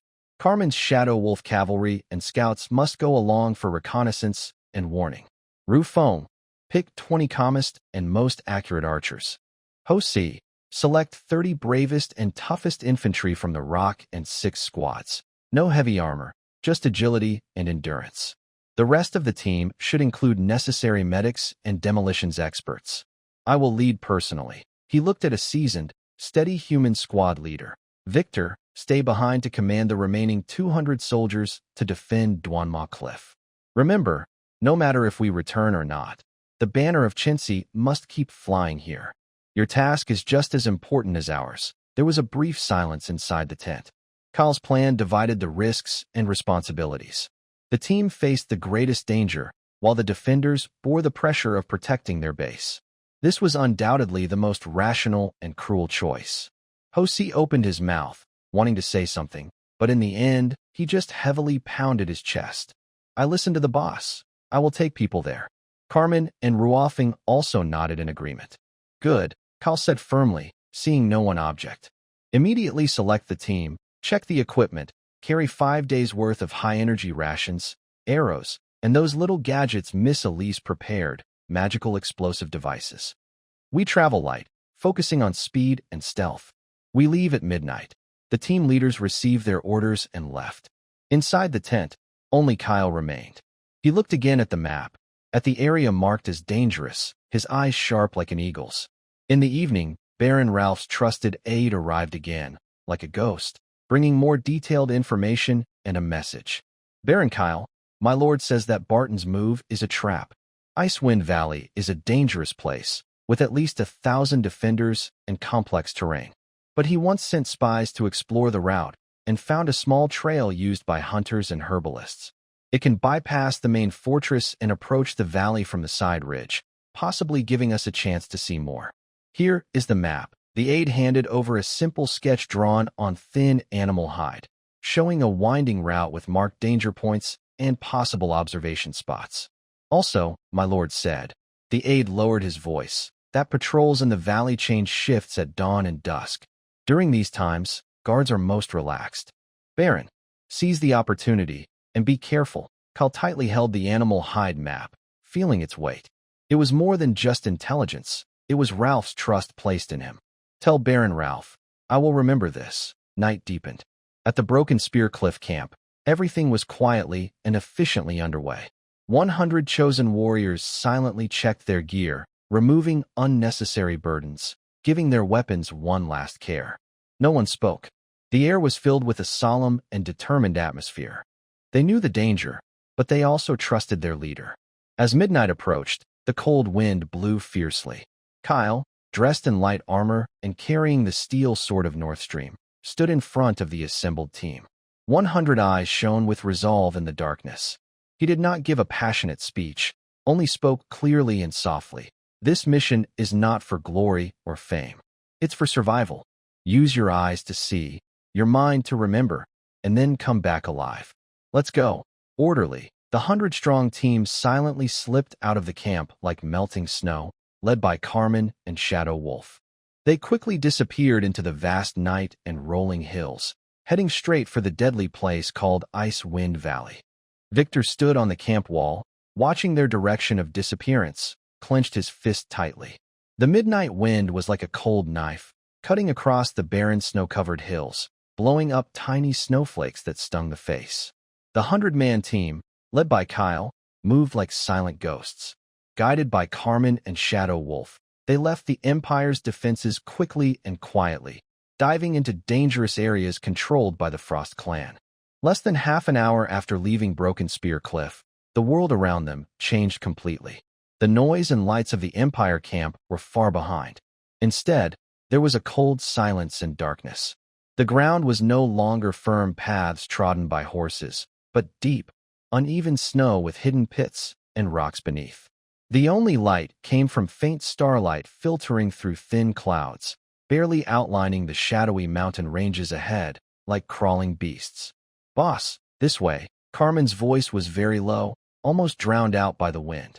He signaled with a hand, and the team immediately turned off any marked routes, following a dried-up riverbed partly covered in snow. This was the secret route Ralph had provided. Shadow Claw and the other Shadow Wolves moved like gray mist, silently patrolling around 100 meters ahead and behind the team. Their ears twitched, noses sniffed, alert for any strange smells carried by the wind. Kyle walked in the middle of the team, scanning sharply around him. He had to admit that Ralph's intelligence and choice of a small, elite group were correct. If it had been a 300-man force, they wouldn't have been able to stay hidden or move quickly in such terrain. Their footprints and sounds alone would have given them away. Reflected light behind the mountain ridge to the front left, suspected metal, about 300 steps away. Wind Clear's cold voice came through the whispers of the soldiers ahead. His sharp eyesight in the dark had spotted the anomaly. Kyle immediately raised his right fist, and the entire team stopped instantly, frozen in place, breathing carefully. The soldiers quickly crouched down along the riverbanks or behind nearby rocks, drawing their weapons and alertly watching the direction indicated by Ruafone. Carmen crawled forward like a sly cat, merging with the Shadow Claw. After a moment, he silently slipped back and whispered to Kyle, a patrol of 5 Frostborn soldiers, standard border patrol setup. They are resting on the ridge, and one of them's spear tip is reflecting light. They haven't noticed us. Go around, Kyle ordered without hesitation. The main goal is to sneak into the Icewind Valley, not to clear patrols along the way. Unnecessary fights could alert others and ruin the plan. With Carmen and the Shadow Wolf guiding them again, the team used a bend in the riverbed and thick, dead bushes to quietly change direction, far around the unaware Frostborn patrol. This was just a small part of the long stealth journey. Over the next 2 days and nights, they faced more than 10 similar dangers. Sometimes they bumped into patrols head-on, but avoided detection thanks to the Shadow Wolf's early warning and the terrain.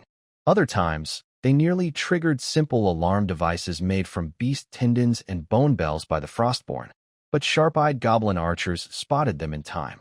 Sometimes, when crossing an open area without cover, they had to lie in the snow, enduring the biting cold, waiting for a slow-moving Frostborn convoy to pass. The environment was equally harsh. The night temperatures were terrifyingly low. Even though the soldiers wore thick, cold-resistant clothes, they still felt the cold seep into their bones. Their rations were cold, hard-dried meat, and compressed food blocks, swallowed with snowballs. No one complained. Everyone knew they were dancing on the edge of danger, and any mistake could be deadly. Kyle, like all the soldiers, shared the same cold and hard rations. His presence was a silent motivation. Occasionally, he would pat a young soldier's shoulder or give a questioning look to House, who was responsible for the rear guard. Under this high-pressure environment, the team's coordination and unity grew rapidly. On the evening of the third day, after crossing a thickly iced mountain ridge, the view suddenly opened up, and the target finally appeared at the horizon. It was an enormous valley, seemingly torn open by a giant axe wielded by the gods. On both sides were steep, gray-white cliffs covered with eternal snow and ice, like two cold, massive gates. At the entrance of the valley, a sturdy fortress made of stone and wood was built. Behind the battlements, patrol soldiers could be seen, along with flags decorated with ice crystal patterns. Around the fortress, several smaller watchtowers stood like loyal dogs, guarding the entrance. A well-used road wound down from the fortress into the valley, disappearing behind jagged mountains. Just by looking, you could feel the strict guard and heavy pressure. Icewind Valley, a key stronghold for the Frostborn on the Eastern Front, truly lives up to its name. This place really looks like a big iron bucket, House muttered quietly, lying in the snow beside Kyle. His breath froze into ice crystals. Carmen's figure slipped back from behind the rocks ahead, looking serious. The main fortress is heavily guarded, with at least 2 watch points and fixed lookouts. The main road can't be approached easily. The small path on Ralph's map, he pointed to a very steep ice wall on the side of the fortress, is mostly hidden by snow and icicles, very secretive, but also very difficult to climb. I suspect there are also hidden guards above. The situation was worse than expected. Forcing a stealthy reconnaissance into the core of the valley was almost like walking into a trap. Kyle silently studied the layout of the valley entrance, his eyes sharp like an eagle's. His gaze crossed the sturdy fortress and landed not far behind it, on a slightly lower area near the foot of the mountain. There, makeshift shelters and tents were set up, with supplies and some personnel moving about, like a logistics station or forward camp. A side path branched off from the main road, leading toward it. Further up the mountain, there seemed to be a narrow, faint trail winding upward, leading somewhere unknown. Time was tight, and the original plan to go deeper was no longer feasible. Kyle's mind raced, weighing risks and benefits. After a moment, he made a decision. Abandon the idea of going deeper into the valley, Kyle said in a calm but clear voice, breaking the tense silence.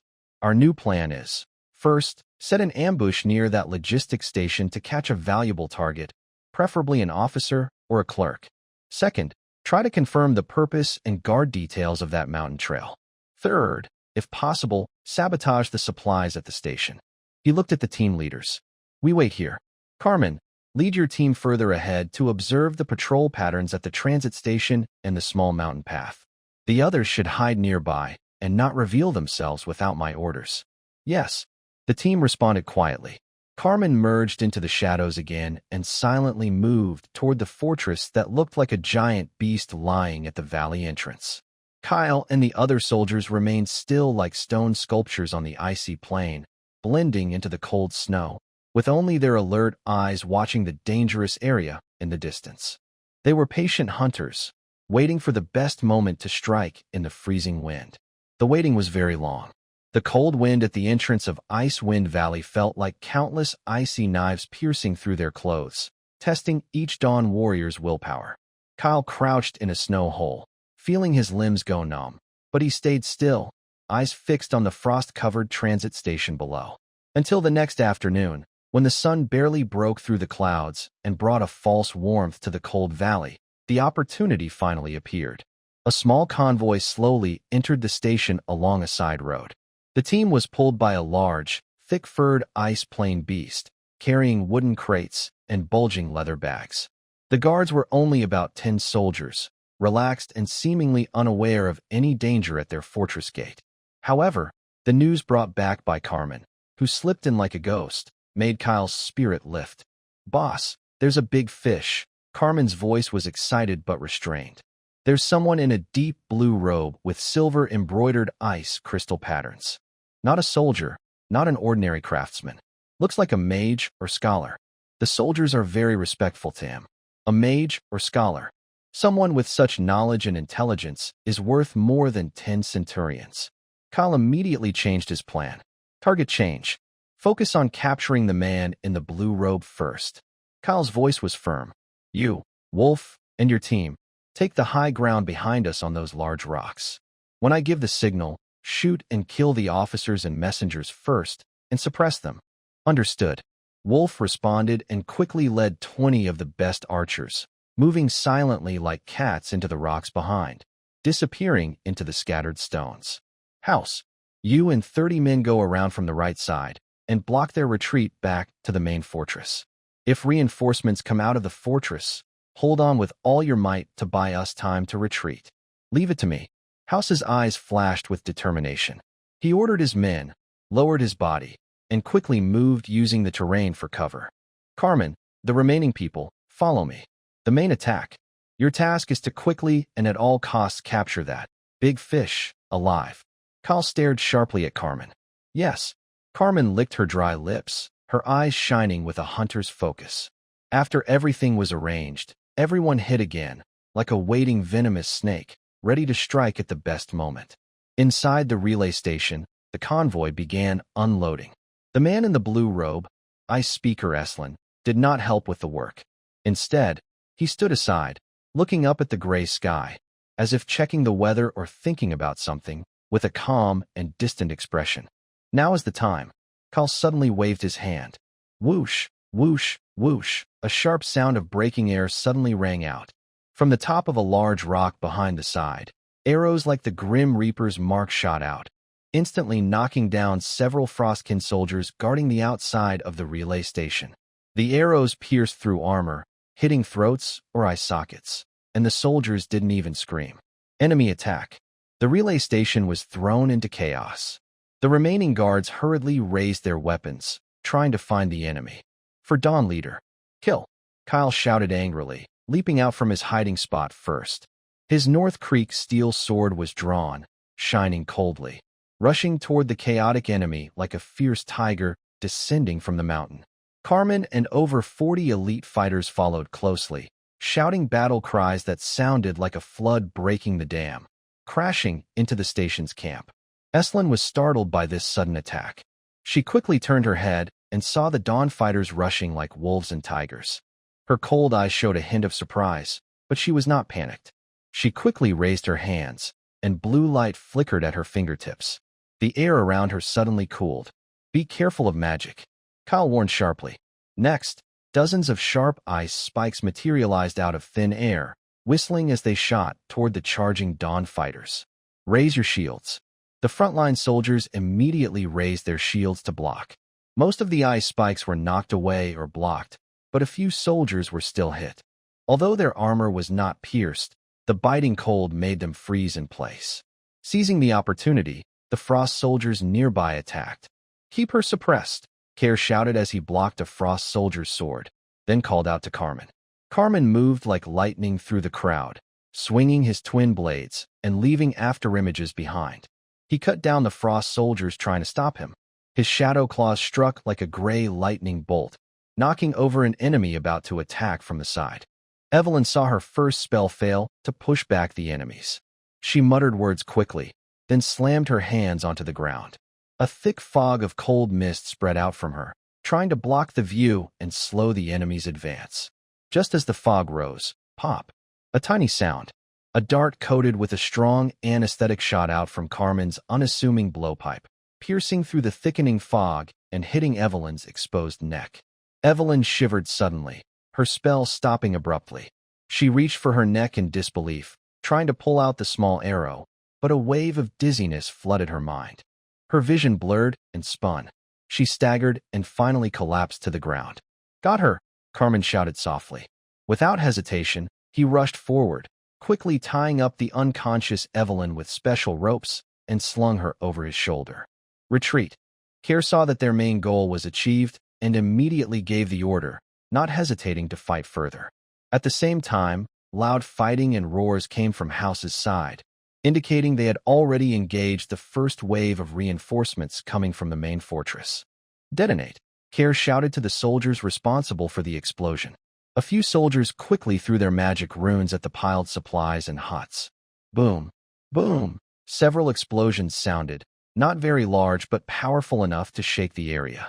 Flames and thick smoke instantly engulfed some supplies and buildings, causing even more chaos. "Cover each other. Retreat!"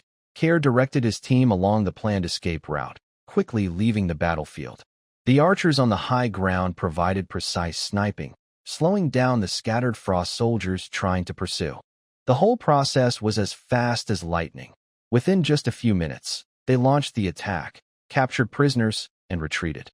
When the main defending troops inside the Icewind Valley fortress were thoroughly alarmed, and a large number of soldiers rushed out, Kyle's team had already disappeared into the rugged mountains from which they came, carrying their spoils. Only chaos, burning supplies, and the frightened and angry Frostborn defenders remained. Losing the pursuers was harder than expected. The Frostborn clearly valued the blue-robed scholar, Valen, very highly. The soldiers sent after her were numerous and very persistent, including skilled trackers. Carmen's shadow wolf and the false trails they set up repeatedly misled the enemy, but they still couldn't completely escape. Small, bloody skirmishes broke out across the snowfields and hills. Relying on the long-range sniping of the Wind Squad, the rear-guard fights by House and others, and Kyle's precise commands, the team suffered minor injuries to more than 10 soldiers and 3 serious injuries. Finally, on the 4th night, they safely returned to the Broken Spear outpost. Victor, who stayed behind, had been eagerly awaiting their return. When he saw Kyle and the others, especially the blue-robed prisoner tightly bound and still unconscious on Carmen's shoulder, he let out a long breath of relief. He immediately ordered his men to assist the wounded and strengthen the guard. Valen was kept in a special tent at the corner of the camp. The interior walls were etched with simple magic runes drawn by Alice, which could weakly suppress energy flow to prevent her from casting spells if she woke up. 2 calm and reliable veteran soldiers, who knew some first aid, were assigned to guard her. Their orders were to provide basic water and food, but to prevent any communication and closely monitor her every move. By noon the next day, Valen slowly woke up. The effects of anesthesia had worn off. She found herself in an unfamiliar tent, her hands and feet bound, and her magic flowing sluggishly. She tried to struggle, but the ropes were tight and unmoving. She stopped wasting effort, sat upright against the tent pole, and tidied her slightly messy blue robe. Her face returned to a cold, calm expression like an iceberg, but her eyes were filled with vigilance and hostility, as if frozen in time. Victor attempted his first interrogation, speaking in the stiff, imperial common language. Name? Identity. Any position in the Frostborn army? Valen merely glanced at him coldly, as if looking at a stone, then closed her eyes as if nothing in the world mattered to her. No matter how Victor questioned her or even threatened her with force, she remained like a sleeping iceberg, showing no response. When the message reached Kyle, he was checking on the wounded. He paused for a moment, then decided not to press further. Instead, he returned to his tent, took out several items, bone fragments, artifacts, and copies of animal hide scrolls with frost runic symbols, and strange markings, all seized from Frostfang Pass and this operation, that he believed might relate to history or magic. He took these items and entered the tent where Aislinn was held again. He waved to the guards to step outside for a moment. Kyle sat a few steps away from Aislinn, silent, and carefully placed the objects and scrolls on the ground in front of her. Aislinn kept her eyes closed, but Kyle noticed that when the items were set down, her eyelashes seemed to twitch very slightly. He picked up a bone fragment engraved with images of glaciers and stars, then pointed to another scroll depicting what looked like a migrating group struggling through snow and wind. He signaled to a scribe nearby, who understood some ancient symbols, to try communicating with her using a few old syllables that Alice had guessed might mean ancient, cold, or homeland, combined with gestures. At first, Aislinn showed no reaction, but when Kyle pointed to the migration map and repeatedly used the syllables Alice thought meant ancient homeland or exile route, her tightly closed eyes slowly opened a slit. Her gaze fell on the familiar symbols and drawings that carried her tribe's memories. In her icy blue eyes, a faint, almost imperceptible ripple flickered, not hostility, but a deep surprise and remembrance, as if touching a pain buried deep in her soul. She looked at Kyle, at this young human leader, and for the first time, her expression showed something beyond mere scrutiny, confusion. She still said nothing, but Kyle knew that it had appeared in the ice. He chose not to press further. Instead, he left the copies of ancient texts in the tent and ordered the guards to ensure her safety, to treat her with respect, and to provide her with enough food. Over the next 2 days, Kyle did not personally interrogate her again. However, he had the scribe bring water and food daily, and intentionally or not, left behind some new fragments of symbols related to Frostborn daily life or natural worship inside the tent. Aislinn remained silent, but she occasionally looked through the copies left behind. Sometimes her fingers unconsciously brushed over the familiar patterns. Her gaze lingered for a long time on images depicting northern glaciers and ancient rituals. According to the guard's report, she sometimes whispered to those symbols late at night in an incomprehensible language, with a tone filled with an indescribable sadness. On the evening of the 5th day after the team returned, the guard hurried to report that the Frostborn prisoner, Aislinn, requested to see Kyle again. Kyle's heart moved, sensing that perhaps the turning point he had been waiting for was near. He went alone into the tent once more. Aislinn was still sitting in her original spot, but her posture was no longer completely closed off and resistant. In front of her was a beast-hide scroll depicting migration scenes. When she heard footsteps, she looked up, her icy blue eyes directly meeting Kyle's. Gone was the cold, killing intent from before, replaced by a complex expression, curious, scrutinizing, and with a faint hint of exhaustion. She raised her bound hands and pointed to the twisted symbols on the beast-hide scroll. Using stiff but remarkably clear Rolandian common language, she spoke her first complete sentence. "You understand these symbols." Her voice carried an ancient, icy-rubbing rhythm. Though her tone was strange, each word was clear. Kyle was startled inside but kept his calm face. He sat across from her and answered naturally. "My chief scholar, Miss Alice, is trying to interpret them. We want to understand the true history of this land and the races living here." Aislinn was silent for a moment, seemingly weighing something. Her gaze swept over the familiar objects and paintings again, then finally settled on Kyle's face. She spoke slowly. "You Rolandans call us Frostborn. See us as barbaric and ignorant natives." Her tone was flat, without any sign of emotion. Kyle did not deny it. "Most people do see it that way, but we..." Aislinn's voice grew deeper, carrying the weight of long ages. "We call ourselves descendants of the guilty. Our ancestors, in a distant time that seems to be different even from the stars, angered an unspeakable being.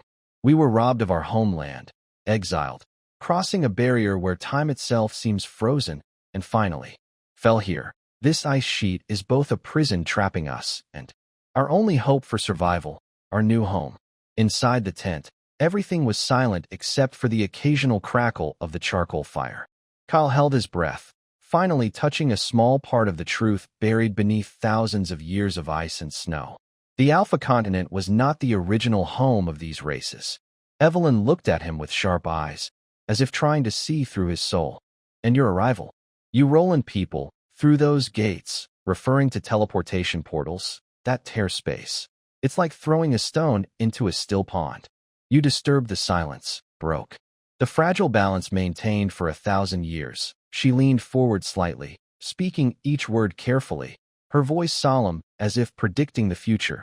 You have awakened the guardians that were sleeping. The balance is breaking and disaster is approaching. This is not a threat, but a warning based on ancient promises and lessons learned from blood. After saying this, she seemed to exhaust her strength, leaning back against the pillar, closing her eyes, and falling silent. No matter how Kyle asked about the guardians or the disaster, she would not speak again. Kyle knew that gaining this information today was a huge breakthrough. He didn't press further and left the tent. He immediately gathered the core leaders, Hose, Carmen, and Zephyr, and told them everything about the sinners and the guardians. The tent fell into a long, shocked silence. This news completely changed their understanding of the war and even the world itself.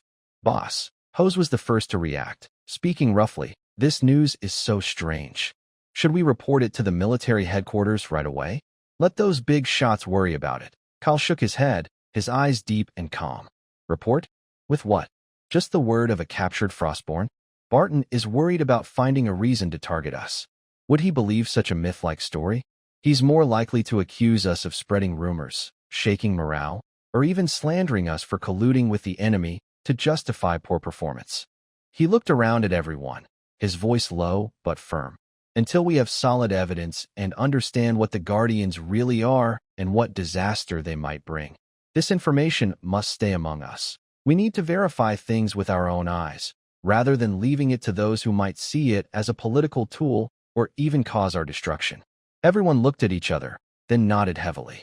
They understood that the Lord's choice was based on deep insight into the Empire's bureaucratic system and a priority to protect Dawn's leadership. Then, what about our report on this mission? Carmen asked.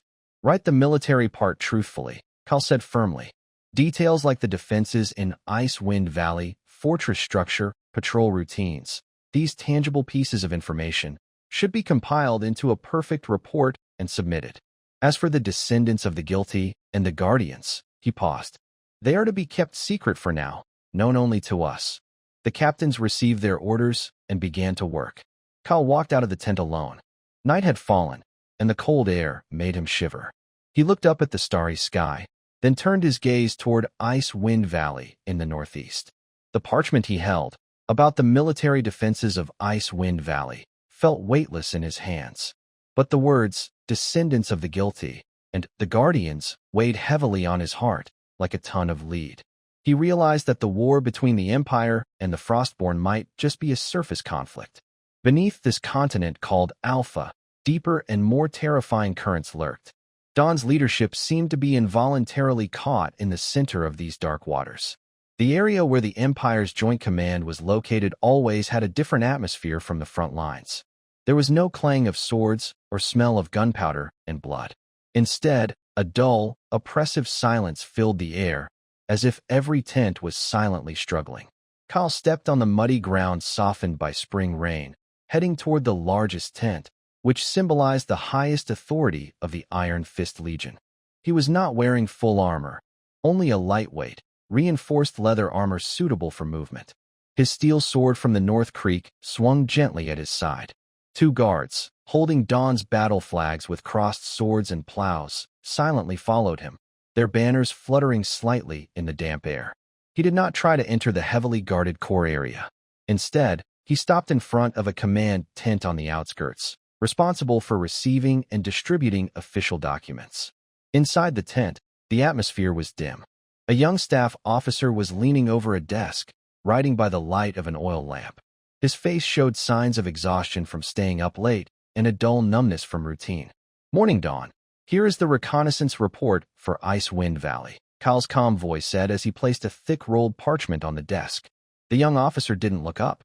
He habitually reached out to take it, ready to add it to the pile of pending documents.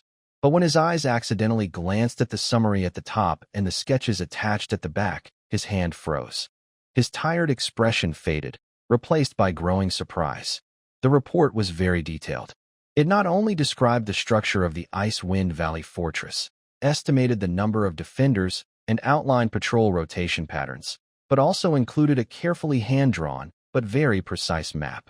The map marked hidden observation points, possible infiltration routes, and even assessed the Frostborn soldiers' equipment and morale. This went far beyond a routine reconnaissance. It looked more like a comprehensive enemy analysis prepared by professional intelligence agents after a long effort. The officer suddenly looked up sharply, his eyes sharp as he stared at Kyle, as if seeing the rumored, irregular army leader for the first time. His gaze was filled with disbelief and a faint, hard-to-notice caution. He said nothing, carefully lifting the heavy report as if it were a fragile treasure. He nodded slightly to Kyle, then turned and hurried past the guard posts, heading toward the command tent that symbolized the heart of power. Inside the command tent, a charcoal brazier struggled to dispel the damp chill of late spring. General Barton sat behind a large map spread out on a long table, listening to several trusted officers report on the stalemate at various fronts and supply difficulties. His brow was furrowed, and his face looked grim. Continuous rain and muddy conditions made large-scale military operations difficult, which made him quite irritated. When the young officer respectfully presented Kyle's report to him, Barton waved dismissively, signaling the officers to stop their report. He initially flipped through a few pages casually, but soon, his pace slowed. His thick fingers paused on the detailed, astonishing map, and his face darkened visibly, like the sky before a storm.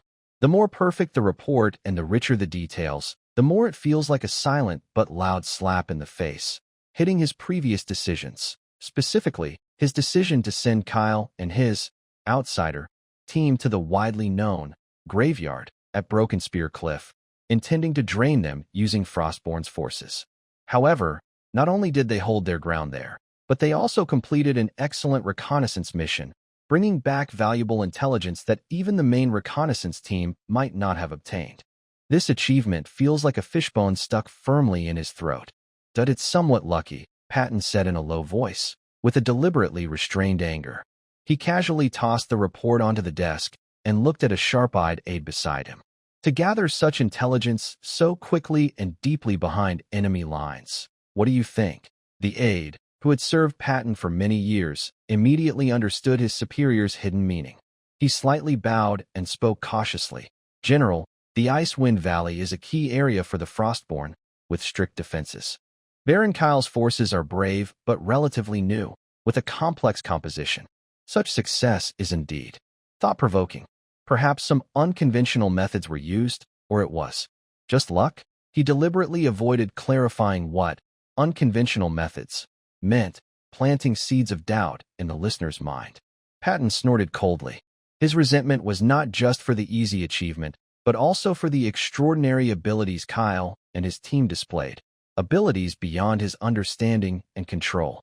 He even secretly wondered whether Kyle's deep infiltration and safe retreat were due to some unspeakable agreement with the Frostborn. After all, who knew what those green-skinned, pointed-eared beings truly thought? This trend cannot continue, Patton finally decided, pounding his fist on the table. "Issue orders." He picked up his pen and quickly wrote a few lines on a formal commendation form, with obvious force behind his handwriting. Morning Dawn's unit conducted reconnaissance and gained some intelligence. Their effort is commendable, and their achievement should be noted. Be humble and cautious, and focus on your duties. There was no specific reward, no promotion, and even the achievement was downplayed as some intelligence gained. He wanted to use this almost humiliating praise to suppress any arrogance Kyle might develop from this success.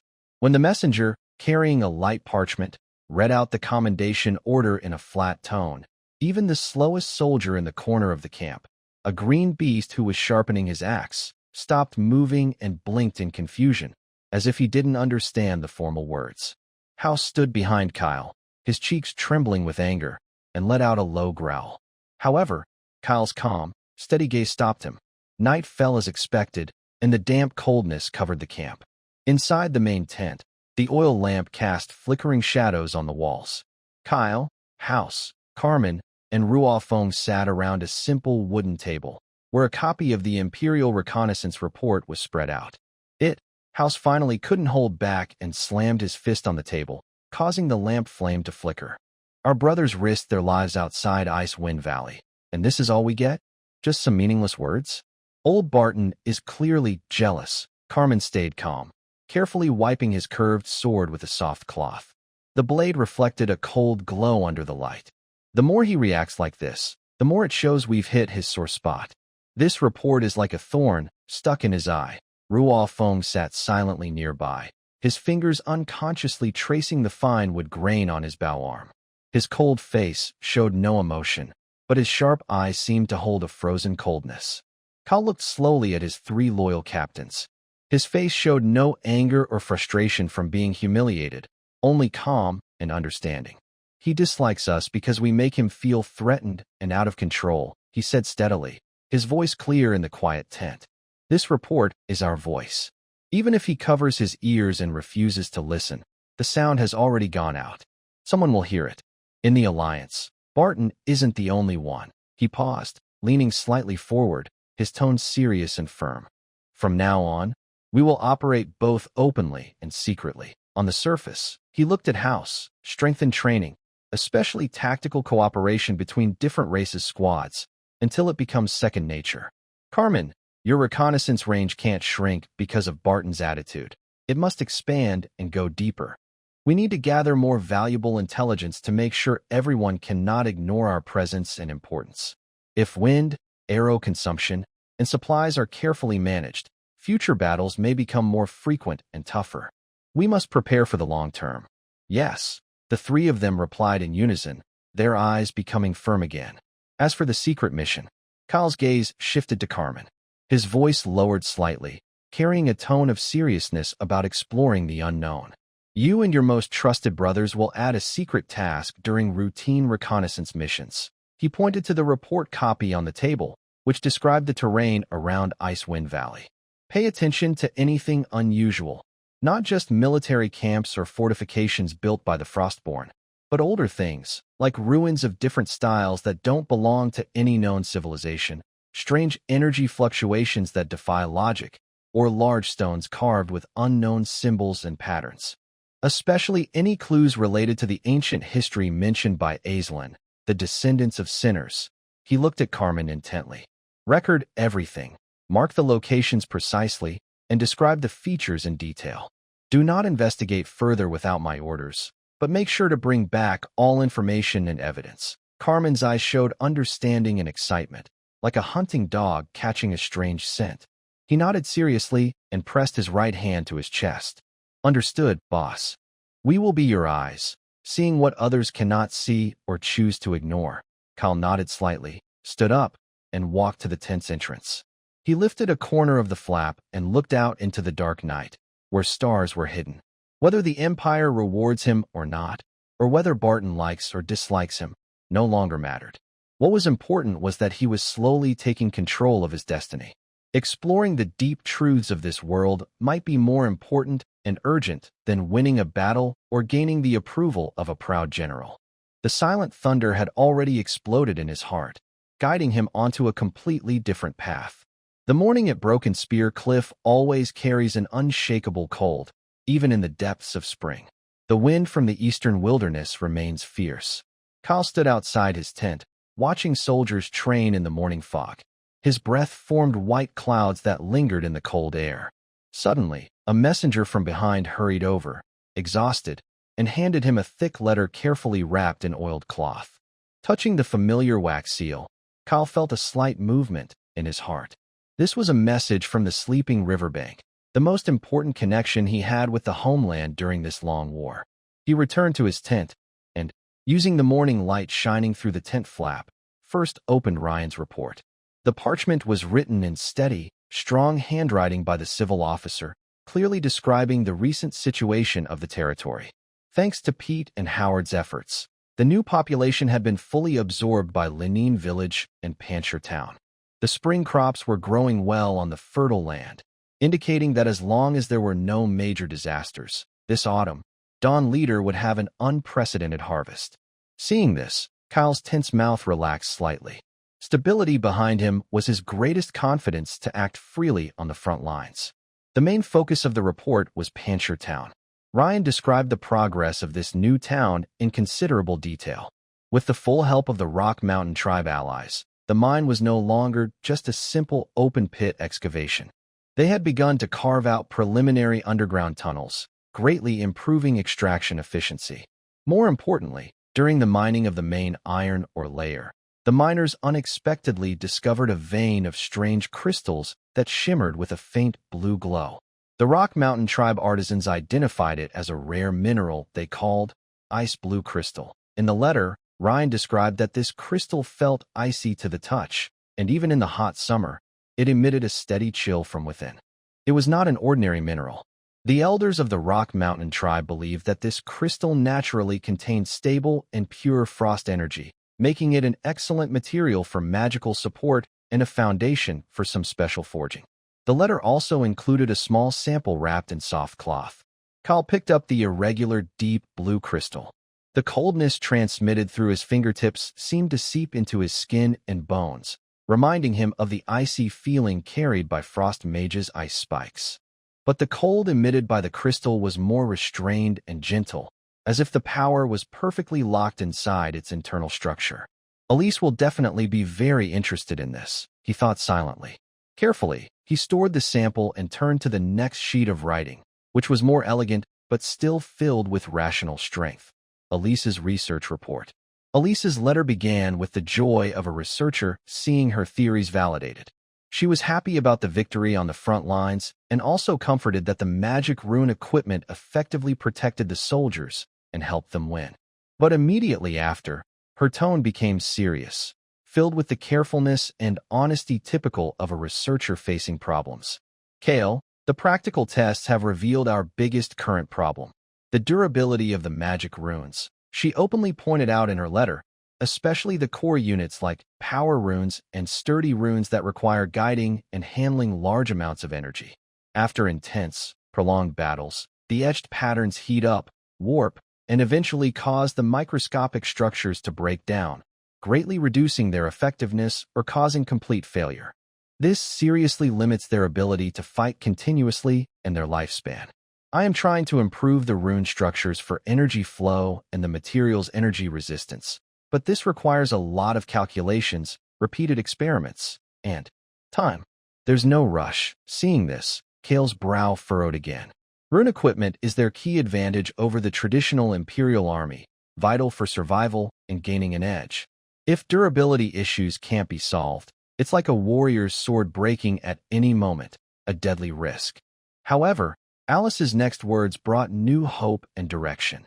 The information you sent earlier about the Frostborn runes and the ice blue crystal sample from Rain gave me new ideas and breakthroughs. Her writing became lighter and more energetic. Frostborn runes use frost energy in a very unique way, quite different from the general arcane principles I based my rune system on. But in terms of energy efficiency and control precision, they seem to have advantages in certain areas. I've started building a theoretical model for resistance runes, and the appearance of the ice blue crystal is like a gift from the gods. Its stable, orderly frost energy structure could very well become the perfect base material for carrying and amplifying ice resistance, and even for developing future ice-enhanced runes. At the end of her letter, Alice mentioned a deeper concern about the future limits of rune technology. However, to break through the current power bottleneck, whether to further increase strength, attack speed, or defense limits, the iron ingots from North Creek we currently use as energy carriers and physical bases are nearing their material limits. We may need to find stronger metals with extraordinary magnetic or physical properties, or some kind of energy core that can stably output higher energy levels and serve as the driving source for the rune core. Putting down the letter, Kyle leaned back in his chair, and the shouts from the soldiers outside the tent seemed distant. He fell into deep thought. The stability and growth of the frontier territory were his strongest support and source of strength. Meanwhile, Alice's research was the key to a stronger future and might even change the power balance of the continent. The discovery of the ice blue crystal was an unexpected opportunity, offering new possibilities to fight against the frost creatures. However, Issues with the durability of magic runes and the energy core were like two mountains blocking the way forward, and they had to be overcome. He realized he needed to create a more stable and undisturbed research environment for Alice, ensuring she had enough time and resources to solve these problems. At the same time, being on the front lines of conflict, the vast and dangerous Alpha continent itself might hold clues to solving these issues, such as ancient ruins, unknown strange minerals, or the cores of powerful creatures. He needed to pay more attention to these kinds of information. Without hesitation, Kyle opened a new piece of parchment, picked up his pen, and began to write back. He first highly praised Ryan's leadership and the achievements of the Stonehold town, especially commending the skilled and selfless help of the mountain tribe allies, and reminded to maintain good relations with them. In his letter to Alice, he wrote, "Don't worry too much about the durability issues. Your research direction is excellent. Please continue at your own pace and trust your instincts. The territory will fully support any resources you need. I will regularly send people to bring back frontline data and new findings, hoping to assist your research. As for the energy cores and special metals, I will keep an eye out. Perhaps the answers we seek are hidden somewhere in this ancient land." After finishing the letter, he carefully sealed it with the Dawn badge and summoned a loyal messenger. "Deliver these letters urgently to the territory and personally hand them to Ryan the civil officer and Miss Alice."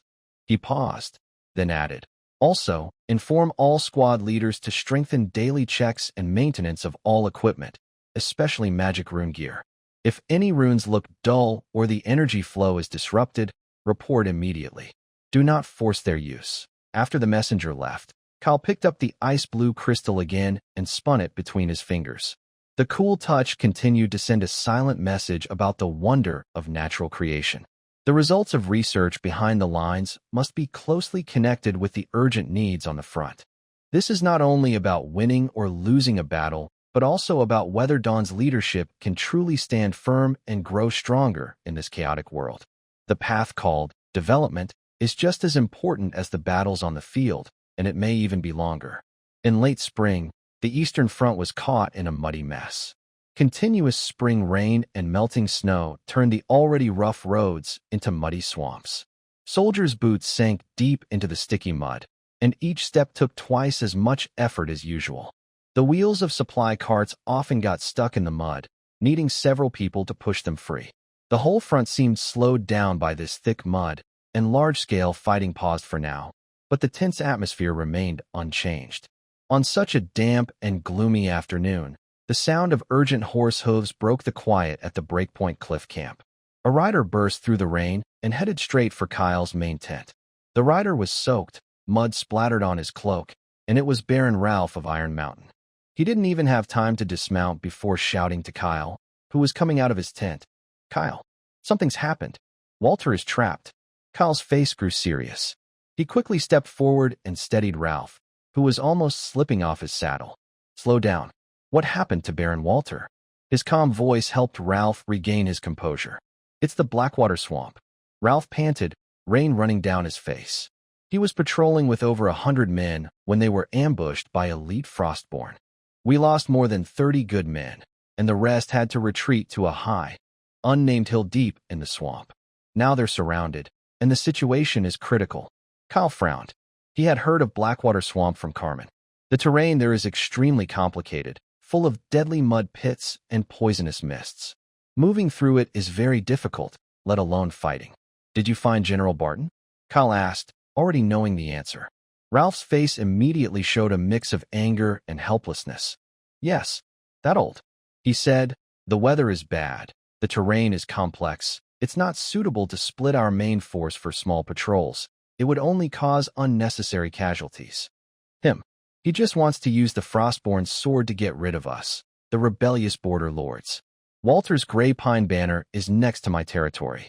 Our families have been friends for generations. If he falls here," Ralph didn't finish, but his clenched fist showed everything.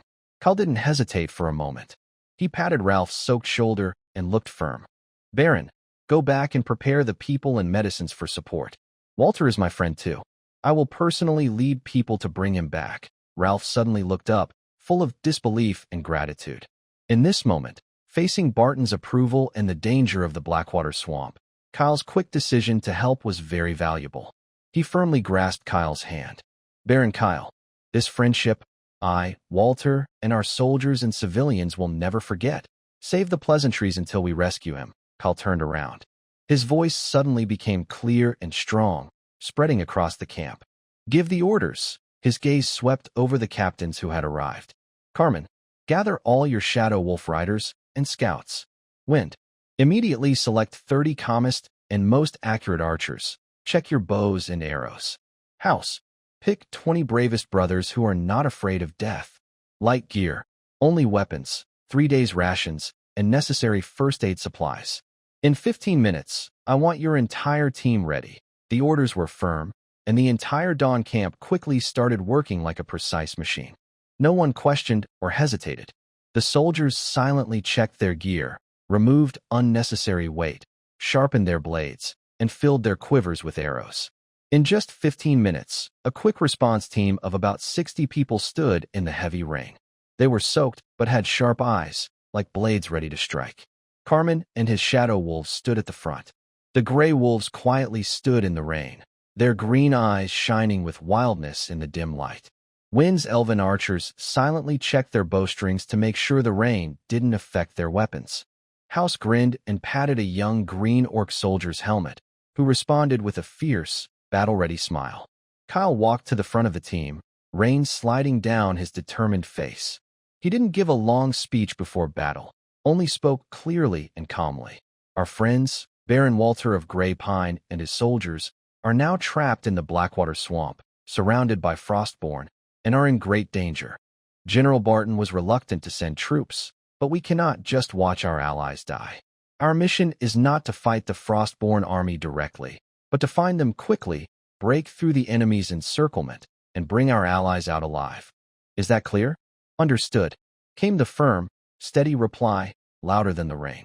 Let's go? At the command, the team immediately moved out.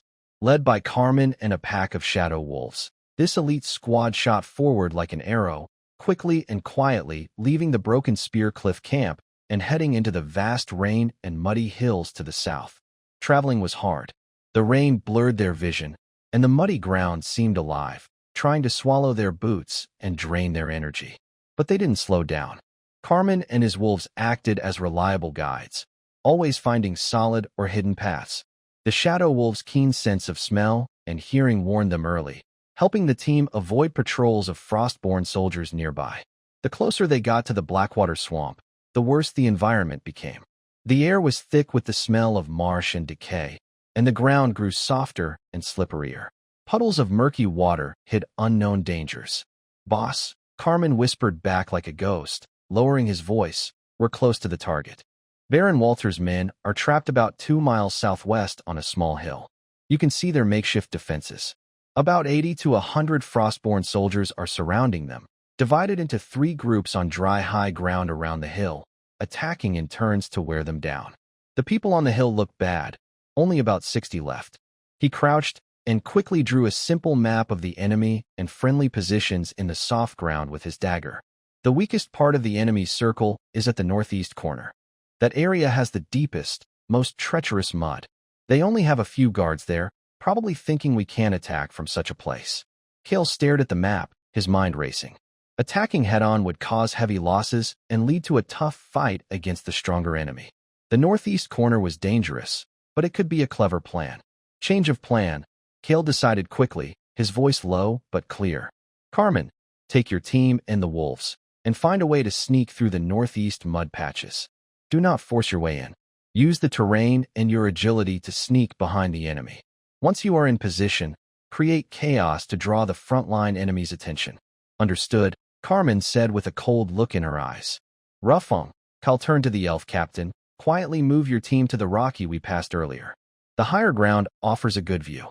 When you see Carmen signaling or notice confusion in the enemy formation, give me precise calls. Prioritize shooting their commander, flag bearer, and anyone trying to steady the troops. Ruffing nodded slightly without speaking, just tightening his grip on his longbow. House, take all our melee fighters and follow me, Kyle said finally, looking at the bravest captain. We won't go to the northeast corner or attack from the front. When Carmen and Ruffling start, and the enemy's attention is distracted, we will rush from this position along the dried riverbed straight to the foot of the hill. Our task is to support Walter's team, create a gap, and help them break out. Huh? That's the way to do it. My great axe has been eager for action, House roared excitedly, and the warriors behind him clenched their fists, ready. Remember, move quickly and strike hard. Catch them off guard, then retreat immediately. Never stay to fight, Kyle emphasized. Move out. The three captains dispersed silently, leading their teams into the rain and complex terrain. Kyle kept his hand on his sword hilt, his sharp eyes fixed on the distant hill shrouded in rain, like a lurking predator waiting for the perfect moment to strike. The swamp was full of mud, and dangerous traps hid beneath the murky water. Only a few tired frost soldiers stood guard on some dry mounds of earth, clearly not expecting anyone to attack from such a terrible place. Follow my footprints, and don't step wrong. Carmen's voice was very low, almost drowned out by the rain. He took a deep breath and started moving. His movements were smooth and precise, sometimes like a cat leaping over shallow but deep mud pools, sometimes crawling on hard ground covered with dry grass. The shadow wolves were natural swamp walkers. Their large paws spread out their weight, allowing them to silently move across fragile ground that humans couldn't stand on. The whole process was slow and tense. Every step had to be taken very carefully. One scout almost slipped into the mud but was pulled back just in time by a teammate, avoiding disaster. They looked like ghosts dancing on the edge of a knife, relying on Carmen's sharp judgment of the terrain and the wolves' warnings. They managed to carve out a narrow path in an area the enemy thought was impassable. After a while, they finally reached the side and rear of the attacking army, occupying a rocky hill slightly higher than the enemy's formation. From here, they could clearly see the crumbling defenses of Walter's remnants on the hill and the frost soldiers attacking in turns. Carmen took out a small, thin-edged metal piece from his pocket.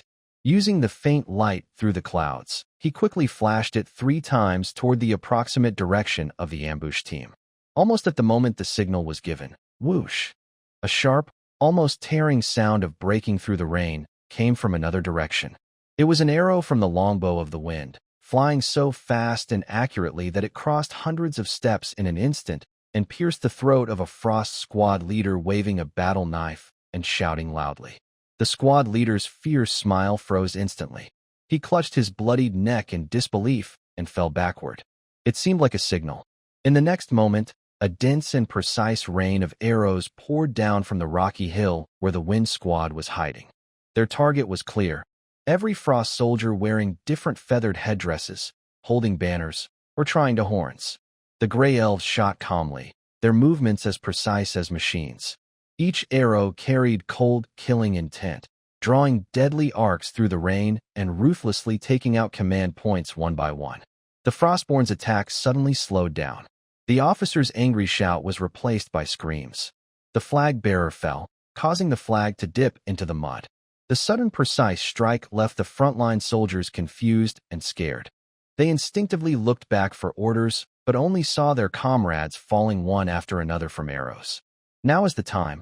Follow me and fight, Carmen shouted loudly, drawing his twin blades and leaping down from the rocky behind the chaos, like a fierce tiger pouncing on prey. The scouts and shadow wolves behind him also burst forward with incredible speed, crashing into the enemy's middle formation. Most of these enemies were archers and light infantry supporting from a distance. They were caught off guard and quickly cut down. Shadow Claw roared as it tackled an archer trying to shoot, biting through his throat. The chaos spread like ripples in still water, expanding rapidly. Charge with me. Almost at the same moment as the chaos erupted from the side and rear, Kyle's voice thundered across the dry riverbed.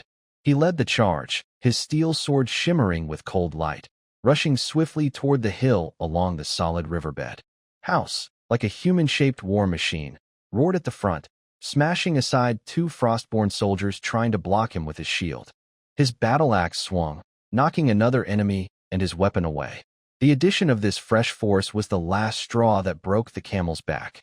The remaining Frostborn soldiers, already shaken by poor command and surprise attacks from behind, could hardly organize a proper defense against Kyle and House's fierce. Their line was torn apart in an instant. On the hill, Baron Walter, covered in blood and with damaged armor, saw the dawn battle flag flying in the rain, adorned with swords and plows, and saw Kyle, like a sword piercing through the enemy lines. His face, full of despair, suddenly lit up with joy and hope. Reinforcements. It's Baron Kyle leading Dawn. Brothers, break out. Join the reinforcements, he roared hoarsely, raising his already sharpened sword. With his exhausted but spirited troops, he charged forward with all his strength. Under the combined attack from inside and outside, the Frostborn forces surrounding the hill collapsed completely. The soldiers lost their command, fighting individually. Some tried to resist, but were quickly wiped out, while many others fled deeper into the swamp. Kyle rushed a few steps to Walter and quickly surveyed the situation of Walter and his soldiers behind him. Baron, can you still move? How many wounded are there? Walter excitedly grabbed Kyle's arm, his voice trembling with emotion and exhaustion. Baron Kyle, thank you. Thank you. Most of the brothers can still walk. About 10 are badly injured. There's no time to talk. House, have your people help carry the wounded. Carmen, Wind, cover alternately. Follow the planned route and retreat. Kyle spoke quickly and clearly. He knew they couldn't stay long. If the Frost Giants' reinforcements arrived from other directions, or if the retreating soldiers regrouped, the consequences would be terrible. The team quickly organized. The Dawn warriors skillfully took over the seriously injured from the Ashen Pine leader, while the lightly wounded supported each other, rushing along the same path they came. Wind's archers spread out on the sides, and behind the group, their cold arrows ready to target any pursuing enemies. Carmen's small squad patrolled the outer edges, setting simple traps and using shadow wolves to disperse small groups of retreating enemies trying to follow, effectively delaying any pursuit. Rain and mud made marching harder, but they also slowed down the enemy. When they safely left the heart of the Blackwater Swamp and joined the reinforcement team sent by Baron Ralph, only the misty rain and scattered frost scouts daring not to venture deep remained behind. At the edge of a relatively dry forest, the team finally stopped to rest and tend to the wounded. After counting, only a few Dawn warriors had minor injuries, and no one had died. It was undoubtedly a very successful rescue operation. Baron Walter looked at his remaining team. Only about 60 people, mostly injured, and then at the nearly intact, high-spirited Dawn warriors. His eyes were filled with complex emotions, sadness, relief, and deep gratitude and admiration for Kyle. He approached Kyle, ignoring the muddy ground, and solemnly bowed. Baron Kyle, if it weren't for your brave aid today, my brothers and I would have been completely wiped out. From now on, the Ashen Pine leader will follow your command. Whatever you order, we will obey without hesitation. Baron Ralph also came over and patted Kyle firmly on the shoulder. Everything was understood without words. He knew that through this battle, Kyle not only saved his old friend, but also earned the trust and respect of all the pragmatic border lords with his flawless actions.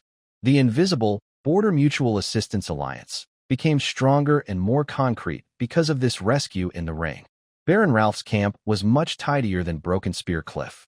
The trenches were dug deep, and watchtowers stood tall, showing the leader's careful planning. Inside his relatively spacious command tent, which even had a layer of waterproof boards on the ground, a modest but sincere feast was underway. The air was filled with the smell of roasted meat, the richness of ale, and a mix of relief and excited energy after surviving a tough time. At the head of the table was Ralph. To his left sat Baron Walter, who still looked a bit pale, but was clearly more lively. Kyle was seated on Ralph's right, which already showed his importance. Nearby, other border lords who had been secretly invited by Ralph also joined. Sir Gavin, the sharp-eyed leader of the Stone Ravens, who was thin but fierce-looking, and Elmer, the port mayor of Greywater Town, a well-fed man with large knuckles, used to dealing with accounts. Baron Kyle, Walter raised his rough wooden cup, his hand trembling slightly, but his voice was strong and clear. He faced Kyle and everyone present. This toast is for you, for the brave warriors of Dawn's Edge. If it weren't for you, my people and I would have been swallowed by the Blackwater Marsh. He drank deeply, the wine dripping down his beard, mixing with his still raw excitement. He put down his cup and wiped his face hard. Then he began to tell Gavin and Elmer about those 3 desperate days. That we ran out of arrows, our food was gone, and the wounded moaned in the mud. Old Barton's camp was less than 30 miles from us. Yet he kept saying we shouldn't split our main force. He just wanted to watch us die. Walter slammed his fist on the table, making cups and plates rattle. Just when I thought I'd be buried in that muddy pit, Kyle showed up. You didn't see it. His troops cut through like knives through butter, just like this. He waved his arms, trying to describe the scene. Breaking through the Frostlings' encirclement. And those glowing shields, they were tough. Even the Frostlings' heavy axes couldn't break them. His story, full of the survivors' pride, vividly conveyed the danger they faced and the timely rescue. It also drew the attention of the other lords to Kyle. Sir Gavin squinted, studying Kyle thoughtfully. Mayor Elmer rubbed his fingers, as if calculating some value. The conversation naturally shifted to the frustrating situation at the front. Sir Gavin hoarsely complained that 3 watchtowers in his territory had been taken down by Frostrider raiders, and his requests for support had gone unanswered. Elmer, with a bitter smile, talked about how supplies sent to the front were being heavily taxed by noble officers in the logistics department, leaving very little for the soldiers. Rely on the Empire? Rely on Barton? Baron Ralph snorted, then took the floor at the right moment, his voice serious. We trust others too much, which is why we are treated like disposable pawns, left here to bleed on the front lines. He looked around at everyone. We can't go on like this. We need to depend on ourselves, and also on trustworthy neighbors. The tent fell silent instantly, only the crackling of the oil lamp breaking the quiet. Everyone understood that the real discussion was about to begin. Walter immediately spoke up, standing firmly. Ralph is right. I, Walter Greywood, say this now. From this moment on, Baron Kyle's affairs are my concern. Anyone who crosses Baron Kyle crosses me. His support was clear, straightforward like a soldier's, full of loyalty and gratitude. Sir Gavin hesitated, tapping his fingers on the table, looking more cautious. Forming a united front for self-protection is necessary. But, if we do this, will the Empire see us as forming factions? Barton is worried about finding an excuse to punish us. His worries were realistic, reflecting the mindset of many small lords. Mayor Elmer was more focused on practical matters. Baron Ralph, Baron Kyle, uniting is good, but how do we do it? How do we share intelligence quickly and safely? If one of us is in trouble, how exactly do we help? How many soldiers do we send? How do we handle food and arrows? When we take land or loot, how do we divide it? His questions cut straight to the core of sharing benefits. Everyone's eyes turned back to Kyle. He had not spoken yet, only listened quietly, watching everyone's reactions. Now he slowly put down his wine cup. His voice was soft but clear, reaching everyone's ears. Sir Gavin's concerns are very valid. So, we are not trying to create a government to oppose the Empire. He first clarified the bottom line and reassured the most cautious people. Our goal is simple, just to survive better on this dangerous border, to reduce unnecessary bloodshed among our soldiers, and to give our people more stability. He paused briefly, then continued in a practical and clear tone. Based on this, I propose a few core principles for everyone to consider. First, real-time sharing of intelligence. We need to create a fast communication channel that bypasses the imperial bureaucracy and belongs only to us. Any information about large-scale movements of the Frostborn, strange activities, or unusual orders from the Empire should be shared immediately. Second, mutual military aid. If any member is attacked or faces difficulties like Baron Walter, nearby allies are obliged to provide military support as quickly as possible within their abilities. It doesn't have to be full-scale, but support must be timely and effective. Third, resource sharing. For key supplies like weapons, food, and medicine, we can establish priority trading channels. In emergencies, temporary and limited aid can be provided, with settlements made afterward. And finally, the most important point, Kelga emphasized, we respect each other's independence. The alliance does not interfere in each territory's internal affairs. Each of you remains the sole and legitimate ruler of your land. Any major actions involving multiple parties must be decided through consultation by all members, and no one has the right to force others. The framework he proposed reflected both the need for unity and a high respect for each lord's autonomy, easing concerns about becoming vassals. To show the Dawnspire's sincerity, Kelga added at the right moment, glancing over everyone. We are willing to offer some of our specially treated weapons and equipment to our allies at cost price. These are effective against Frostborn attacks. He didn't mention magic runes, but Walter's earlier description and the phrase, specially treated, were enough for the sharp-eyed lords to understand the value. He also promised to share some non-core reconnaissance results regularly with allies.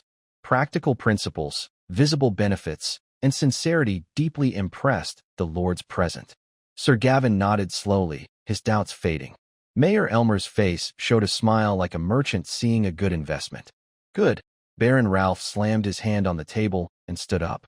Since no one objects, from today, our Border Mutual Assistance Alliance is officially formed. There was no blood oath or complicated vows, but under the flickering lights, a few wooden cups filled with beer clinked heavily, making a deep, firm sound. This loose alliance, based on shared difficulties, practical interests, and initial trust, quietly began in the tents of this frontier camp. They even agreed on a simple way to stay in touch and respond quickly in emergencies, planning to improve the rules later and each contacting more trusted border partners. After the feast, the lords left with different thoughts. Kyle stood alone outside the tent, feeling the cool night breeze. He looked up at the starry sky hidden behind clouds. He didn't feel much joy, only a heavy sense of responsibility. He knew the seed of the alliance had just been planted. Whether it could take root and grow tall in this land of iron and blood depended not only on how long their internal unity could last, but also on whether they could withstand the suspicion from the Empire, the Frostborn's blades, and the unknown storms of threats. The road ahead was still long. Days at the front of Broken Spear Cliff passed in a strange state between tension and calm. Large battles paused due to the rainy season and previous exhaustion, but small-scale reconnaissance, counter-reconnaissance, and patrol skirmishes never stopped. Kyle used this relatively peaceful time to strengthen the camp defenses and, through Baron Ralph's channels, kept close contact with several members of the Border Mutual Assistance Alliance. They discussed sharing intelligence and plans for handling emergencies. He was like a patient spider, carefully weaving a web of relationships on this hostile land. However, this focus on the Eastern Front was broken by a messenger from behind. The soldier, soaked with rain and sweat, handed Kyle a thick letter stamped with the Dawn emblem. As he broke the familiar wax seal, Ryan's steady handwriting appeared. The first half of the letter was reassuring as always. The spring planting in the territory was going well, new fields had healthy seedlings, the iron mine in Rockstone Town was producing iron and some blue ice crystals with the help of the mountain tribes, and the population was being gradually settled. The land was busy and full of hope. Alice's research seems to have made some progress. Ryan mentioned a list of materials she recently needed and arranged for someone to procure them. However, the second half of the letter became noticeably more serious. Ryan described a new, emerging problem, an increasing temptation from the west bank of the Sleeping River. Lord Kyle, Ryan wrote, for nearly half a month, the forces of Baron Andre, known as Lion's Fong, on the opposite bank, have been acting more frequently. Their behavior shows clear signs of testing our defenses. Although there has been no direct conflict, tensions are rising, like hidden currents beneath the water. He listed several specific incidents. Small boats flying the Golden Lion flag of the Lion's Heart Empire, ignoring warnings from our patrol boats, crossing the main river channel, and closely approaching our riverbank to conduct water surveys and map the terrain. Their behavior is bold. There were also several cases where their personnel, claiming to be hunting injured animals or collecting special trees, crossed the river in small rafts into the eastern woods, encountering our loggers and hunters. These encounters led to heated arguments, standoffs, and even pushing and throwing stones. No swords or weapons were used, but the situation was very tense. More concerning was Ryan's observation that the temporary camp on the opposite bank was slowly but steadily expanding. New wooden fences were being built, watchtowers raised higher, and work had begun on a simple dock capable of accommodating larger ships. This all suggests that Baron Andre does not intend a short-term expedition, but aims to establish a foothold on the west bank and perhaps plan more. Our forces have increased patrols along the riverbank and instructed our men to remain restrained during all confrontations. But we will not back down. Every act of crossing the border, time, place, and number of people has been carefully recorded, Ryan requested in the letter. However, their actions are like cutting sausages, testing our bottom line step by step. How should we define our principles and limits in response? We must decide early to prevent the situation from spiraling out of control. He put down the letter and slowly approached the large map hanging on the tent wall. His gaze first fell on the cold blue representing the Frostborn territory and the complex markings of the Imperial Allied forces. Finally, his eyes settled heavily on the winding Sleeping River, which served as a natural border. Across the river, the golden lion emblem representing the lion's hard empire looked especially glaring. An invisible pressure suddenly pressed down. The conflict on the Eastern Front has not fully ended, and the confrontation with the Frostborn continues. Internal struggles within the Empire remain intense, and now the Western Coast is also stirring. Dawn's leader seems like a child just learning to walk, yet must face threats from multiple directions at once. He takes a deep breath, forcing himself to stay calm, and begins to think carefully. He must hold back. Kyle knows very well that Dawn's leader's main enemies are still the Frostborn to the east and the ongoing dealings with the main forces of the Empire. It is crucial not to anger both major human empires at the same time, as that could lead to disaster. Also, the Border Mutual Assistance Alliance has just been formed, and its foundation is fragile. Any major external conflict could threaten internal unity. Most importantly, the territory needs time. This rare pause to absorb new people, develop production, and improve technology. Getting involved too early in conflicts with the Lionheart Empire could interrupt this valuable growth. But he also needs to be firm. Kyle's eyes sharpen. Excessive retreat and patience might make the ambitious Lion's Fong Andre think Dawn's leader is weak, encouraging him to push further. Territorial sovereignty is a bottom line. It's necessary to clearly draw this red line, showing the determination and ability to defend the homeland, to prevent the other side's greater ambitions. After thinking for a long time, Kyle makes a decision. He returns to his desk, opens a sheet of paper, and begins to dictate his reply calmly and precisely. To Ryan, I have read your letter and understand the situation on the Western Coast. Your handling is appropriate. Regarding the provocation from the Lionheart Empire, my territory's stance is as follows. The core principle is no retreat, no proactive escalation. Specifically, 1. In any disputes, we must firmly defend our territorial sovereignty. If the other side's personnel only conduct mapping or exchange words, we should increase surveillance, issue stern warnings, and keep detailed records. 2. If their personnel cause real damage, such as illegal logging, attacking civilians, or assaulting patrols with weapons, your forces are authorized to use force to expel them. If necessary, they may detain personnel or ships, but should avoid causing fatal injuries. 3.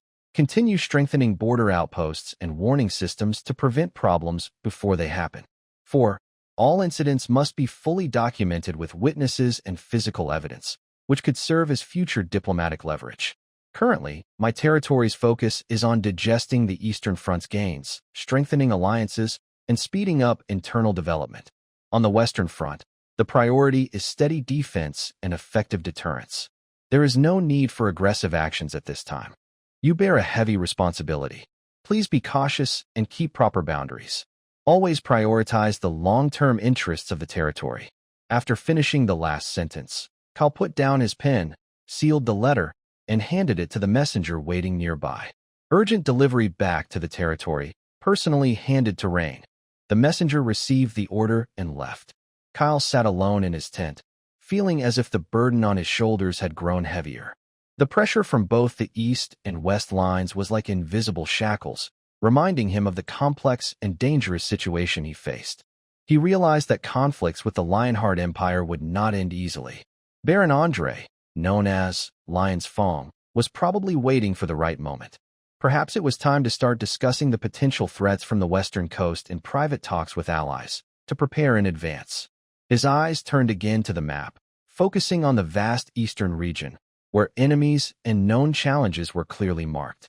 But at this moment, part of his mind had to consider the possible storm brewing across the silent river, beneath the Golden Lion banner. Beneath the seemingly calm surface, dangerous ripples were spreading outward. Night fell like ink.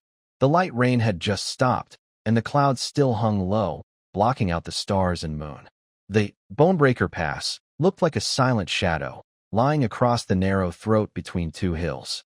The Frostborn stronghold here was small, but strategically located. Its stone and wood walls appeared blurry and solid in the darkness.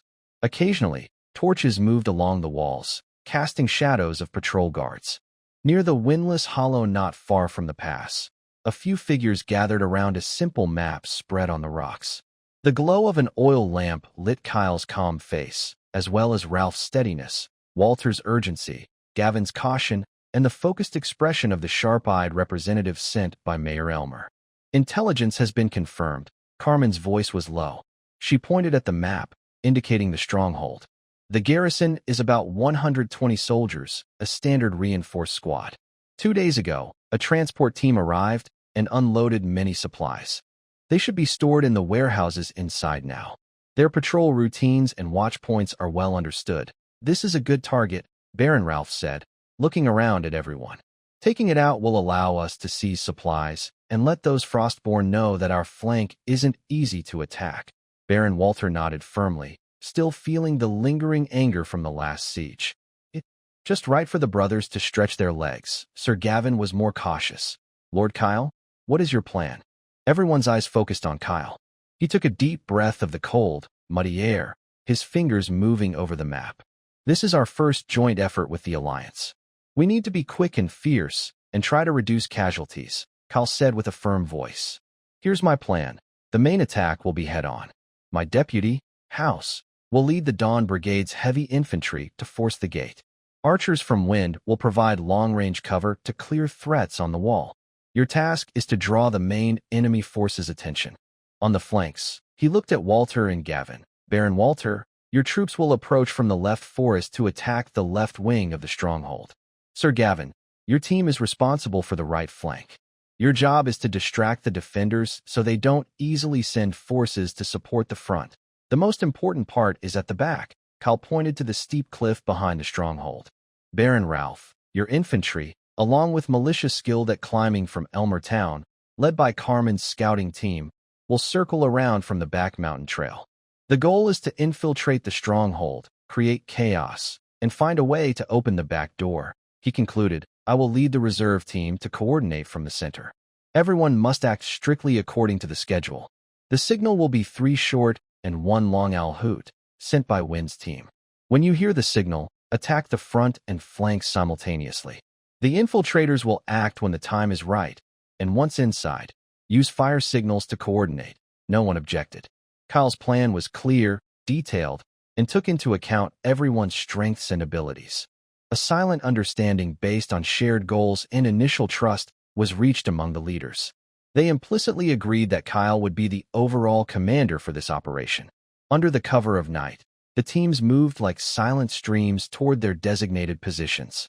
The Dawn Brigade soldiers moved skillfully, and the soldiers from Grey Pine and Stone Raven showed the professionalism of border veterans. Even the militia sent by Mayor Elmer, seemingly ordinary, moved with remarkable agility through the complex terrain. The Alliance's first joint operation showed a promising start during the stealthy approach phase. Time slowly passed as they waited. When Ruoffing stood on the high ground and used a special whistle to mimic a signal of 3 short and 1 long sound, almost identical to a real owl's call, the battle suddenly broke out. Whoosh! The sharp sound of breaking air first shattered the silence. Ruoffing's gray elf archers showed incredible accuracy, causing the flickering torches on the wall to go out one after another, accompanied by dull thuds and brief cries of surprise. For the Dawn leader, break down this gate. House roared like a beast long held back, leading the charge with his shield against the fortress's ironwood door. His heavy infantry followed closely, using war hammers and axes to crazily smash the latch and hinges. Arrows clattered on their shields and armor, but were blocked firmly. The Frostborn defenders inside the fortress were caught off guard by this sudden frontal attack, but they quickly responded, howling as they gathered toward the gate to close the gap. At the same time, shouts came from the forests on both sides of the fortress. Walter and Gavin's troops launched timely distraction attacks. Though weaker than the main, effectively dividing the defenders' forces so they couldn't fully support the gate. Inside the fortress, chaos reigned. Meanwhile, Baron Carmen and Ralph personally led a flanking team, climbing the steep cliffs of the back mountain like geckos. Guided precisely by Carmen and the Shadow Wolf, they avoided a hidden sentry, using hooks and ropes to silently infiltrate the fortress. Spread out. Set fires. Create chaos. Find the back door, Baron Ralph whispered. His soldiers and militia immediately dispersed like water merging into sand. Several sheds filled with supplies were set ablaze, thick smoke billowing out. A few Frostborn soldiers rushed out of their tents, confused, only to be taken down by blades attacking from the darkness. The fight at the main gate reached a brief stalemate. Several tall Frost warriors, clad in heavy armor with icy patterns, charged to the door. They swung heavy war hammers and axes, temporarily holding off House's team. Ordinary weapons only left shallow marks on their armor, sparking tiny flashes. Move aside, Kyle's voice came from behind. He personally led a team of about 10 elite soldiers to the gate. In the hands of these 10 people, the blades of their battle axes or spears shimmer with a faint, sharper, and more aggressive glow than the usual, solid magic patterns. This is Alice's latest development, the basic armor-piercing magic pattern, sent urgently based on frontline feedback. Follow me, Kyle shouted softly. The North Creek steel sword led the charge, its tip flickering with a barely noticeable light, precisely finding the seam of a Frostkin heavy armor soldier's armor. With a snap, a dull tearing sound echoed as the sword pierced through the thick ice armor and deeply into the enemy's body. The Frostkin warrior looked down in disbelief at his chest before collapsing heavily. Meanwhile, other Dawn warriors equipped with armor-piercing weapons also made their moves. The battle axes struck the previously unbreakable heavy armor, leaving deep cuts instead of bouncing off uselessly, even breaking through the armor. The spears could now more effectively pierce defenses. Although armor-piercing was not invincible and still required skill and strength, this sudden weapon advantage instantly broke the stalemate at the entrance. The Frostkin heavy armor line wavered, and panic began to spread. At this moment, a blazing fire erupted behind the outpost, accompanied by even more chaotic sounds of fighting from inside. The back door is open. A soldier from the Ralph division, covered in blood, ran from the front yard, shouting excitedly. All troops, push forward. Attack from inside and outside. Kyle pointed his sword ahead, his voice echoing across the battlefield. House roared and led the heavy infantry in a final charge. Wolt and Gavin's units also intensified their attack from the flanks. From the open back door, Carmen and Ralph's forces surged out like a flood, quickly breaking through the already chaotic rear defenses of the defenders. The battle soon lost its suspense. Without effective command, with enemies attacking from behind, and the unexpected armor-piercing weapons, the Frostkin defenders will to resist quickly crumbled. Small pockets of resistance were swiftly crushed. Most enemies were annihilated in despair, and a few attempting to escape through the side forest were precisely targeted by the sharpshooters of Ruoffing. As the darkest hour before dawn passed, the Bonebreaker Pass outpost changed hands. The dawn banner was raised on the battered wall, fluttering in the faint morning light. The soldiers quickly began clearing the battlefield, extinguishing remaining fires, and counting the spoils. The warehouse stored a considerable amount of food, cured meat, arrows, as well as some Frostkin-specific metal, ores, and leather. On the cleared open space, several lords gathered again. Kyle did not hesitate and took charge of distributing the spoils. He proposed a detailed plan based on the number of troops sent by each side, their roles in the battle, and the actual casualties. The plan clearly favored the Stonecrow Lord and the Greywater Town militia, who took higher risks and had fewer troops. Sir Kyle, this is too fair. Sir Gavin looked at the distribution list, feeling moved. He had thought Kyle would take most of the loot because of his leadership position. Walter pounded his chest and said, "Brother Kyle, just tell us how to split it. I trust you." Lord Ralph watched this scene with a satisfied smile. Fairness is one of the most important bonds that hold an alliance together. With plenty of loot and minor damages, the Allied forces quickly retreated under the cover of morning fog, disappearing into the hills. On the way back, the atmosphere among the lords was much friendlier. They talked excitedly about their successful cooperation and their confidence in the future. Kyle, riding his six-legged horse, listened to their conversations and felt a bit relieved. The Alliance's first real test in battle had gone well. However, he also noticed that communication between the units could be faster, and some allies had slight differences in attack timing. These were areas to improve and refine in the future. When news arrived that the Bonebreaker Pass was taken overnight by the Border Lords Coalition, the shock was immense. General Barton smashed his favorite wine cup inside his command tent, his face dark with anger. He realized that the ragtag army lord he had tried to suppress and drain had not been destroyed. Instead, they had grown into a force he could not ignore. Other border lords, still watching, looked at the map where the enemy's pin was pulled out and began to reassess the value of engaging with the Border Mutual Assistance Alliance. Kyle and his allies, with a clean and decisive victory, made a strong statement on this chaotic battlefield. The news of the great victory at Bonebreaker Pass spread quickly across the front lines in the east, like a bird with wings. The atmosphere at the Dawn camp on Broken Spear Cliff reached an unprecedented high. While soldiers cleaned their weapons and maintained their armor, they wore proud and excited expressions. During training, their shouts grew louder and their steps more confident. Even the old human cook, who was responsible for preparing food, happily served extra bowls of meat soup to the Green Orc warriors who performed well in battle. A mix of pride in victory and a faint hope for future rewards filled the camp. Baron Ralph sent a congratulatory letter full of praise for the perfect teamwork. Baron Walter personally rode over with several barrels of good wine to drink with Kyle, slapping his chest and saying, "Following Kyle and his brothers is always the right choice." Even Sir Gavin, who was usually cautious, and the clever Mayor Elmer, expressed similar optimistic feelings in their letters. They believed that such great achievements in battle deserved proper rewards from the Empire, which could help improve their status as border lords within the Alliance. However, amid this happy mood, Kyle remained unusually calm. He stood outside his tent, looking toward the distant Imperial main camp with a deep gaze. He knew General Barton well, the proud and conservative old noble who would never willingly see their outsiders and troublemakers truly rise. The so-called rewards were probably carefully calculated ways to soothe and control them.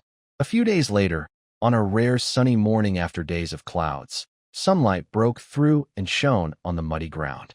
A group of about 10 Imperial cavalry, led by a familiar messenger, appeared outside the Broken Bone Pass camp. Unlike their usual lone riders, this time they looked more formal, with shining armor and noble-looking horses, trying to project the authority of the Imperial military.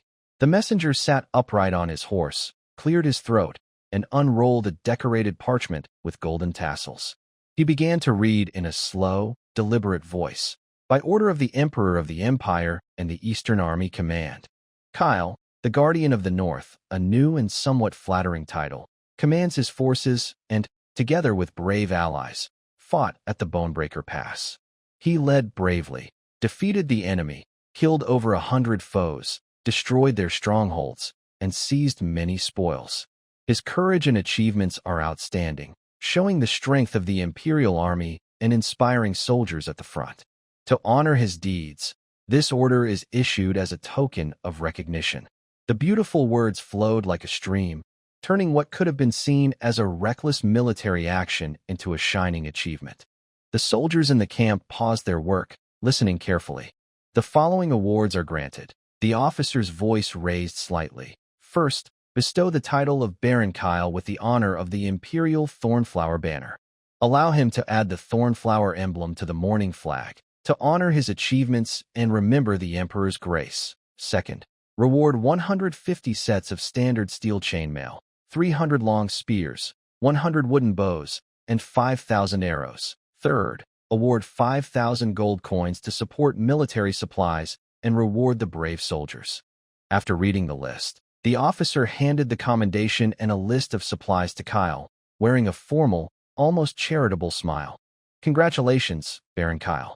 The general hopes you will continue to work hard and make new contributions to the Empire. His gaze swept over the diverse soldiers behind Kyle, especially lingering on a few Green Orc warriors, a faint trace of contempt flickering in his eyes. Once the awards were announced, there was a brief silence in the camp. Then a burst of restrained cheers erupted. Especially House, who grinned widely, pounding his shield with his companions, making loud thuds. Ha! Chainmail, spears, and gold. Now we can get some good gear. Carmen and Zephyr appeared much calmer. Carmen stroked his chin and whispered, the Thornflower banner. Sounds nice. 150 sets of chainmail sounds like a lot, but we already have nearly 300 soldiers ready to fight, not counting our allies. This gear just fills the gaps, maybe even a bit tight. Zephyr only glanced briefly at the number of bows and arrows on the list, shaking his head slightly. Obviously, the Empire's standard bows aren't the best choice for elven archers. The news quickly reached the other allied lords. Baron Ralph replied with a meaningful note. Thornflower, beautiful but prickly. This reward is both honor and a reminder. He saw through the Empire's attempt to both appease and control them. Baron Walter was more direct, muttering privately during a meeting. They gave the stuff to our leader, and we who worked hard just get the title of loyal and brave neighbors? That old Barton's got some real tricks up his sleeve. Although this statement is crude, it clearly points out that the core of the reward is led by Kyle and Dawn. The other members of the Alliance are more like supporters. However, this unfairness actually strengthens their loyalty to Kyle because they realize that only by staying united around him can they gain more real benefits. Also, the reward order openly mentions allied neighbors, which is like the Empire secretly acknowledging the legitimacy and contribution of this border mutual aid alliance in military actions. Kyle calmly accepted all this. First, he respectfully sent away the messenger according to proper etiquette. Then, he gathered all the key team leaders. I know what everyone is thinking, Kyle said directly. This equipment and gold can solve many of our current problems. Chainmail can replace some damaged leather armor. Spears can arm more new soldiers, and gold can buy the medicines and supplies we urgently need. More importantly, this is the first time the Empire has officially rewarded us on such a large scale, without blaming us for acting together without permission. This is a sign of progress and approval. He paused and spoke seriously. But we must not become complacent or think the Empire has truly accepted us. Look at these rewards. Standard equipment means they want us to standardize and fit into their system, not develop our own style.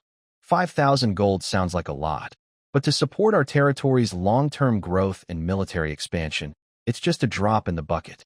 And that thorny flag. Kyle looked at the newly taken, unmodified flag. It's an honor, but also a symbol and a reminder. No matter how many achievements we make, in the Empire's eyes, we are still a thorny, guarded bramble. Barton had no choice but to do this, but his hatred will only deepen. Future suppression may be more hidden and harder to defend against. He looked around at everyone and said firmly, remember, what the Empire gives can also be taken away at any time. Our true reliance is always the sword in our hands, the comrades around us, the growing strength of our territory, and the unbreakable alliance between us.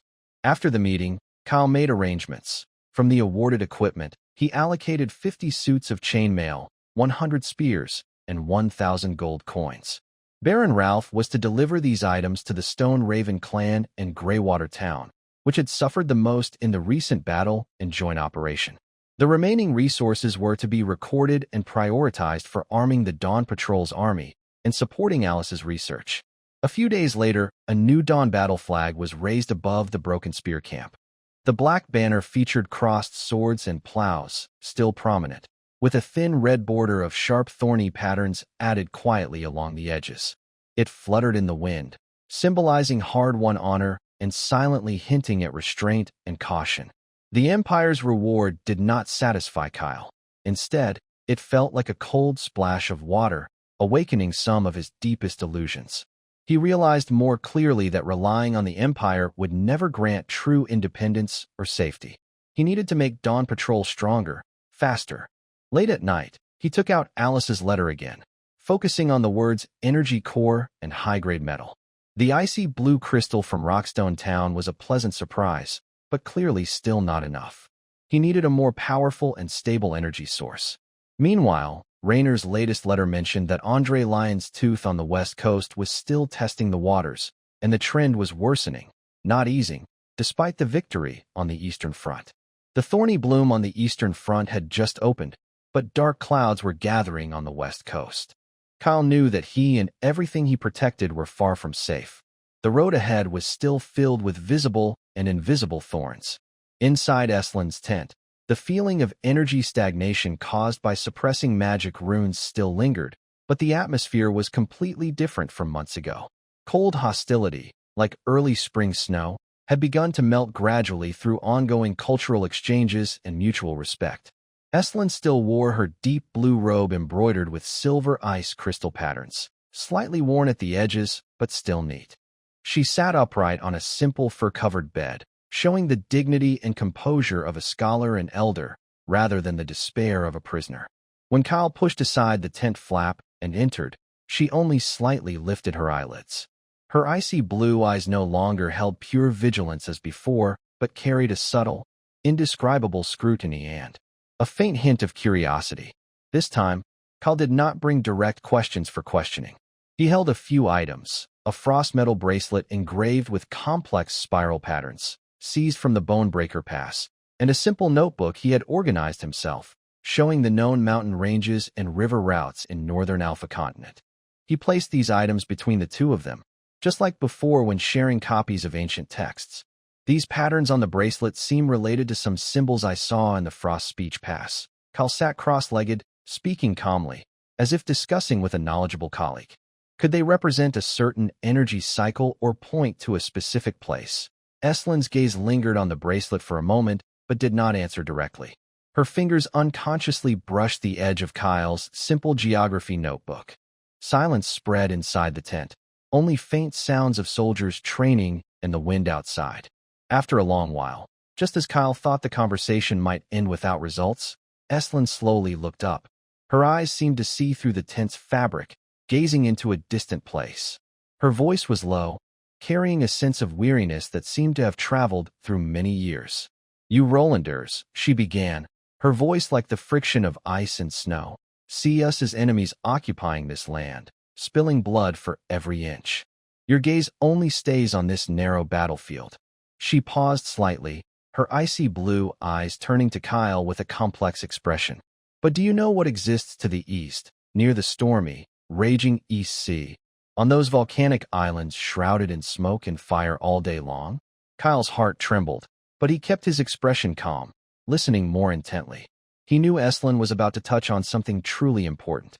"We call them the burners." Eslin's tone was steady, but seemed to carry great weight. "But they call themselves the people of the guilty fire." When she said this, the air inside the tent seemed to heat up a few degrees. "They are embodiments of rage and destruction, their bodies flowing with lava, breathing in the stench of sulfur. Wherever they go, only scorched earth and ashes remain." Kyle quickly caught the name, the people of the guilty fire. It was very similar to what Eslin had previously said about the Frostkin calling themselves descendants of the guilty. This was no coincidence. "Fire and ice, they are born to oppose each other," Aislinn continued calmly, as if accepting fate. "Our frost powers are one of the strongest defenses against their destructive lava. This opposition is written into the laws of the elements. That is why the kingdom built watchtowers and frozen fortresses along the long eastern border. Many of my people spend their lives fighting against the Crimson Fire tribe, who constantly attack our borders." Her gaze grew distant again, as if she saw the fierce battlefield where ice and fire clash at the far east of the continent. "The fires on the Eastern Front have never truly gone out. The sacrifices there are far more brutal than what you see in the West." She paused, then looked at Kyle again, this time with a nearly straightforward hint in her eyes. "The war with your Roland Empire has cost us too many soldiers and resources.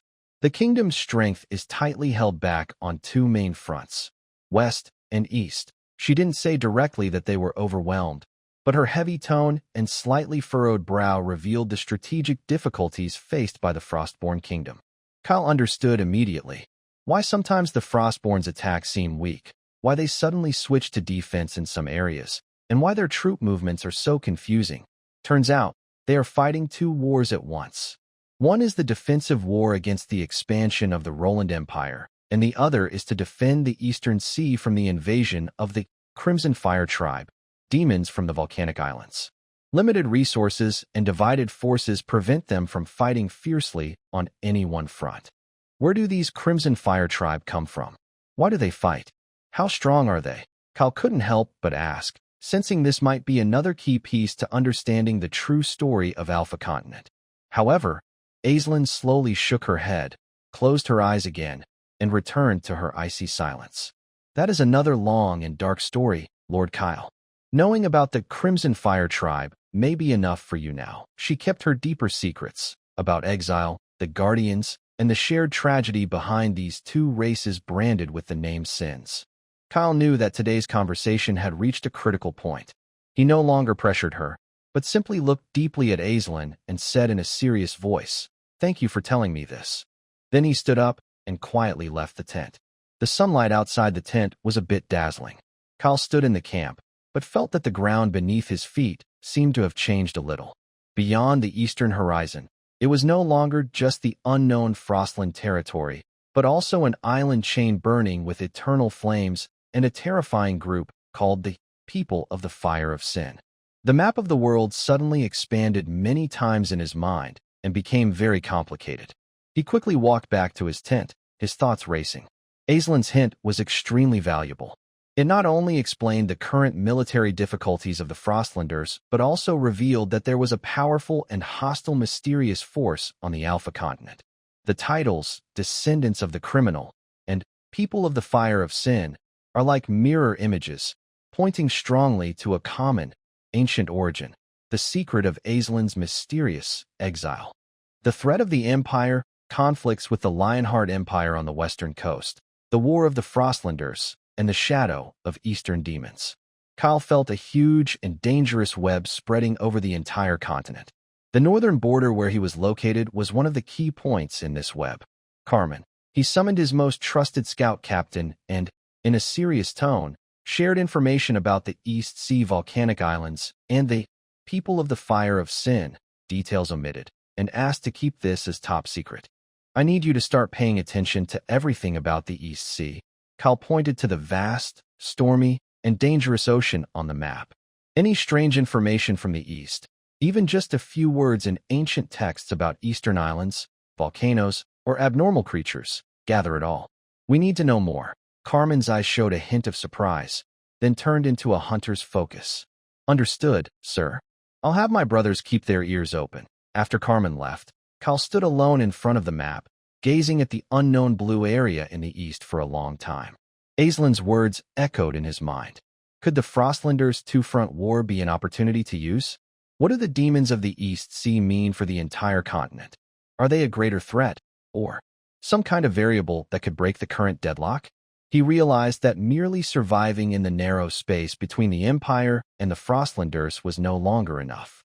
Future storms may come from any direction. He must make Dawn stronger faster and understand the true nature of this world more deeply. Aislinn's hint today was like opening a door to a bigger, more dangerous world right in front of him.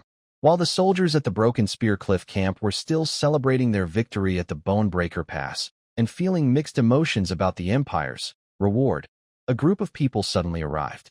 They were not ordinary messengers, but a special envoy dressed in the Empire's high-ranking officer uniform, wearing a bright red cloak, guarded by a whole squad of elite Imperial cavalry. They looked proud and serious as they approached Kyle's tent, standing out sharply from the usual frontline atmosphere. The soldiers in the camp stopped what they were doing, watching with curiosity and caution. House frowned as he saw the envoy carefully adjusting his sash. He whispered to Carmen nearby, "Such a big show, probably no good news." Kyle stepped out of his tent calmly and looked at the unexpected visitor. The envoy unfurled a formal document stamped with the combined seal of the Imperial Military and the Council of Elders.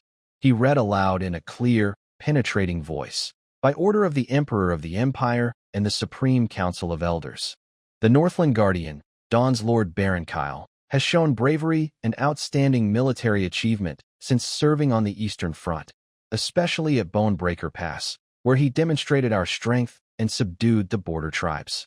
To honor his service and trust his abilities, it is hereby decided. The recently reclaimed eastern territories of the Empire, bordering the Frost Clan's lands, are officially placed under Baron Kyle's control to serve as a shield for the Empire and to secure the northern frontier forever.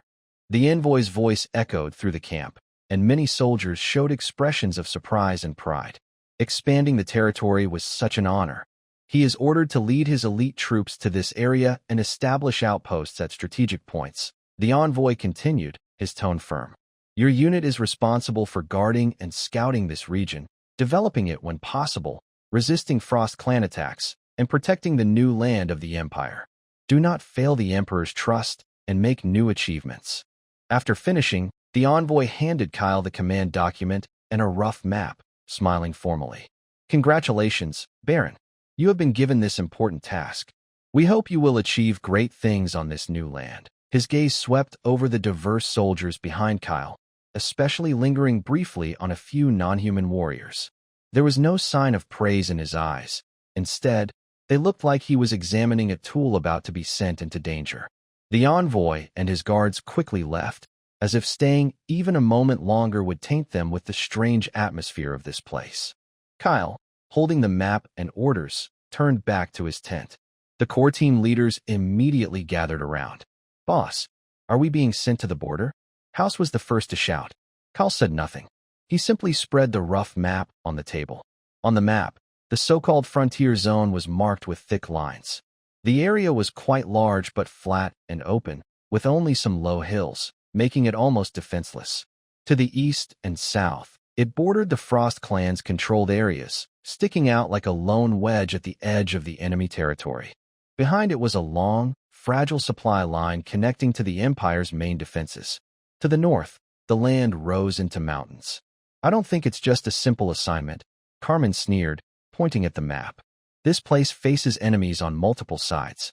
The supply line behind is so long it could run a race. Calling it a frontier zone is a joke, more like a death trap. The Empire is pushing us to the front as shields, letting the Frost clan come and chew on this tough spot first. A cold voice from Wind echoed. Before the outposts are built, we are like lambs in the wilderness. After they're built, we'll still be islands. The atmosphere inside the tent instantly grew heavy. House reacted, his face red with anger, punching the table. I knew that old had bad intentions. This isn't a reward, it's a death sentence. We need to calmly analyze the military's plan. Kyle finally spoke, his voice steady, breaking the tension. It's clear that no matter how well we perform, some in the military see us as pests, as a thorn in their side. He stood up and walked to the map, his sharp eyes scanning the area marked as the frontier zone. We've long expected the Empire to reject the idea of a multiracial coexistence in the Dawn realm, but we underestimated how determined they are to use us as cannon fodder. He turned to face the team leaders, his expression calm but firm, without fear. You only see the danger, but you don't see the opportunities hidden behind it. He pointed to the map and said, "This land is dangerous, but it is large enough. It gives us good strategic space and keeps us away from the Empire's main forces, which are watching us closely. Here, we have more freedom. The problem is that to the east and south, there is pressure from the Frostborn, so we cannot expand for now. Between the Windward Outpost and Dawn's Edge, most of the land is either controlled by our allies or unclaimed. The Empire definitely won't just watch us take over the entire northern region without trying to stop us. They will try to interfere. These are the two main problems we face now. First, regarding the Frostborn threat, I think the war between the Empire and the Frostborn won't last long. If we just hold the outpost, it won't be too difficult. Officially, we lose the right to share the spoils from the southern cultivated lands, but we also avoid the Empire's attention. Dawn's Edge is not strong enough to join this fight yet. Second, about possible interference from the Empire, I will ask our allies to prioritize choosing land between Windward Outpost and Dawn's Edge. Once we establish ourselves in the northern lands, the whole area up to the snowy mountains will become our safe zone. He looked around at everyone and said firmly, if the Empire wants to use the Frostborn as a weapon against us, then we will turn that weapon against them. We will use this land to grow stronger. This is the true beginning of our independence. Send the order now. Break camp immediately. Our target is Windward Outpost. The orders were quickly passed on. The camp was broken down in a tense but orderly manner. No one complained. only a serious sense of facing the unknown. Kyle and Baron Ralph had a brief meeting. Both understood each other well. Their alliance grew stronger because of this external threat. They agreed to stay in close contact and support each other secretly. A few days later, Kyle led the main force of Dawn's Edge away from the long-standing Broken Spear Cliff, heading northeast toward a more desolate and dangerous land. On the way, the environment was much worse than shown on the map. Everything was silent except for the wind and the sound of marching.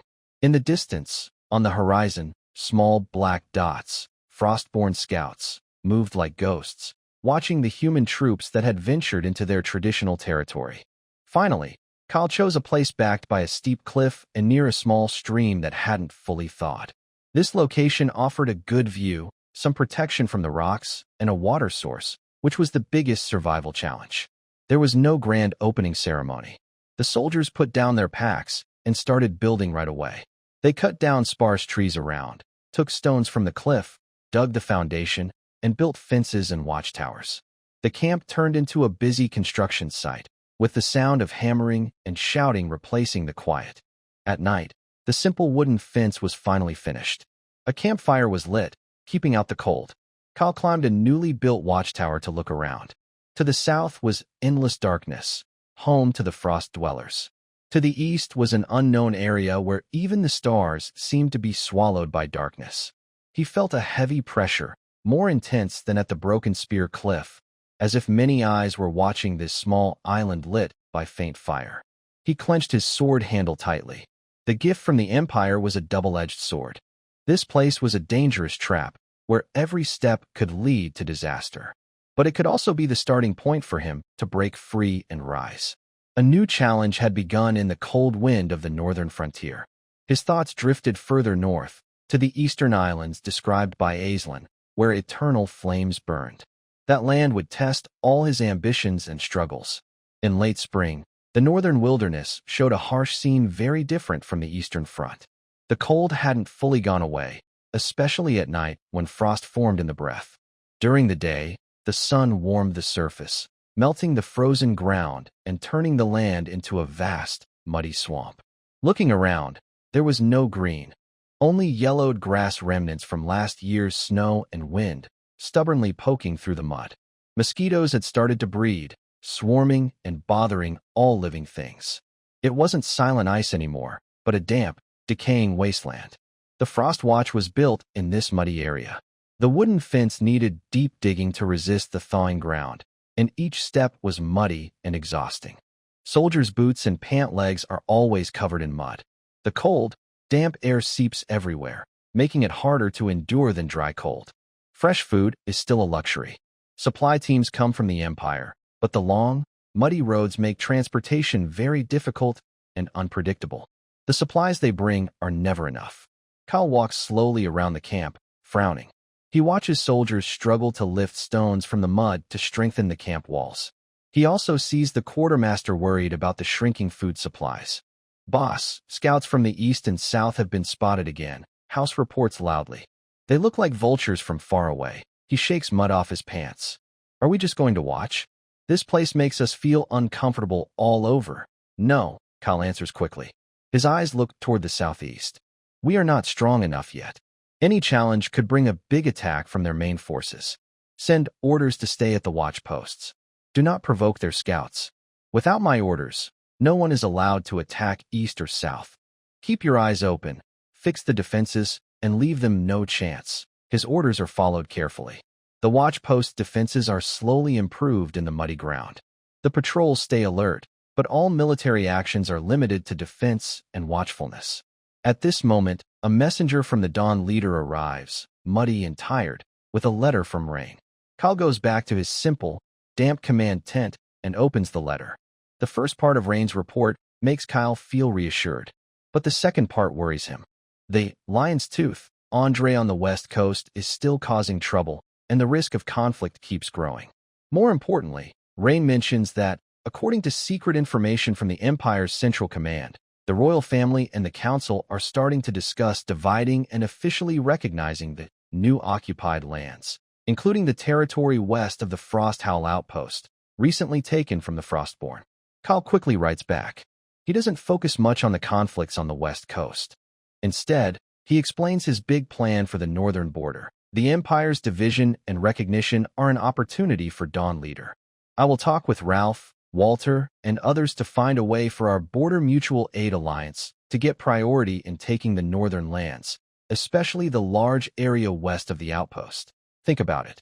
If we could connect this area to our Dawnlight territory in the north, and then extend to the front watchpost, and keep it all in our hands, the northern border of the Empire to the Great Snow Mountain could become our own backyard. In the future, we could develop as we wish, with room to move forward or retreat. When he wrote these words, Kyle's eyes sparkled with sharpness. He had little hope that the Empire, especially the military, would accept Dawnlight's idea of a diverse, multiracial community. To prepare for possible conflicts with the Empire later, he had to consider how Dawnlight could survive in the worst case. He seemed to see a future where the vast northern border was no longer just the Empire's frontier, but a stage for Dawnlight-led border alliances to roam freely. But he also knew the Empire's plans wouldn't be so simple. He continued writing in his letter. However, the high-ranking officials of the Empire are probably watching us too. I guess they will send their own people to spy on us, plant spies among us, and try to cause divisions or slow us down. In the future, this northern border might look like a land division on the surface, but in reality, it will be a new battlefield for us and the Empire to compete. We must be very careful at every step. We need to be patient with the provocations from the Lionheart Empire, control the scope and impact of conflicts, and wait for the right moment to show the other side who truly rules the northern border. But reality quickly pulled his thoughts back from long-term plans. Carmen returned from scouting outside, covered in mud, and reported that the situation was not optimistic. Boss, there aren't any decent frost tribes in the north. It's just endless wasteland and swamps.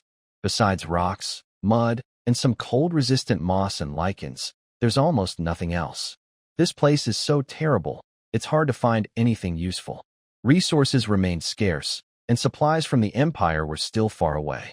Threats from the western coast and internal power struggles cast dark clouds over them. Inside the watchpost, a feeling of restlessness and oppression was spreading.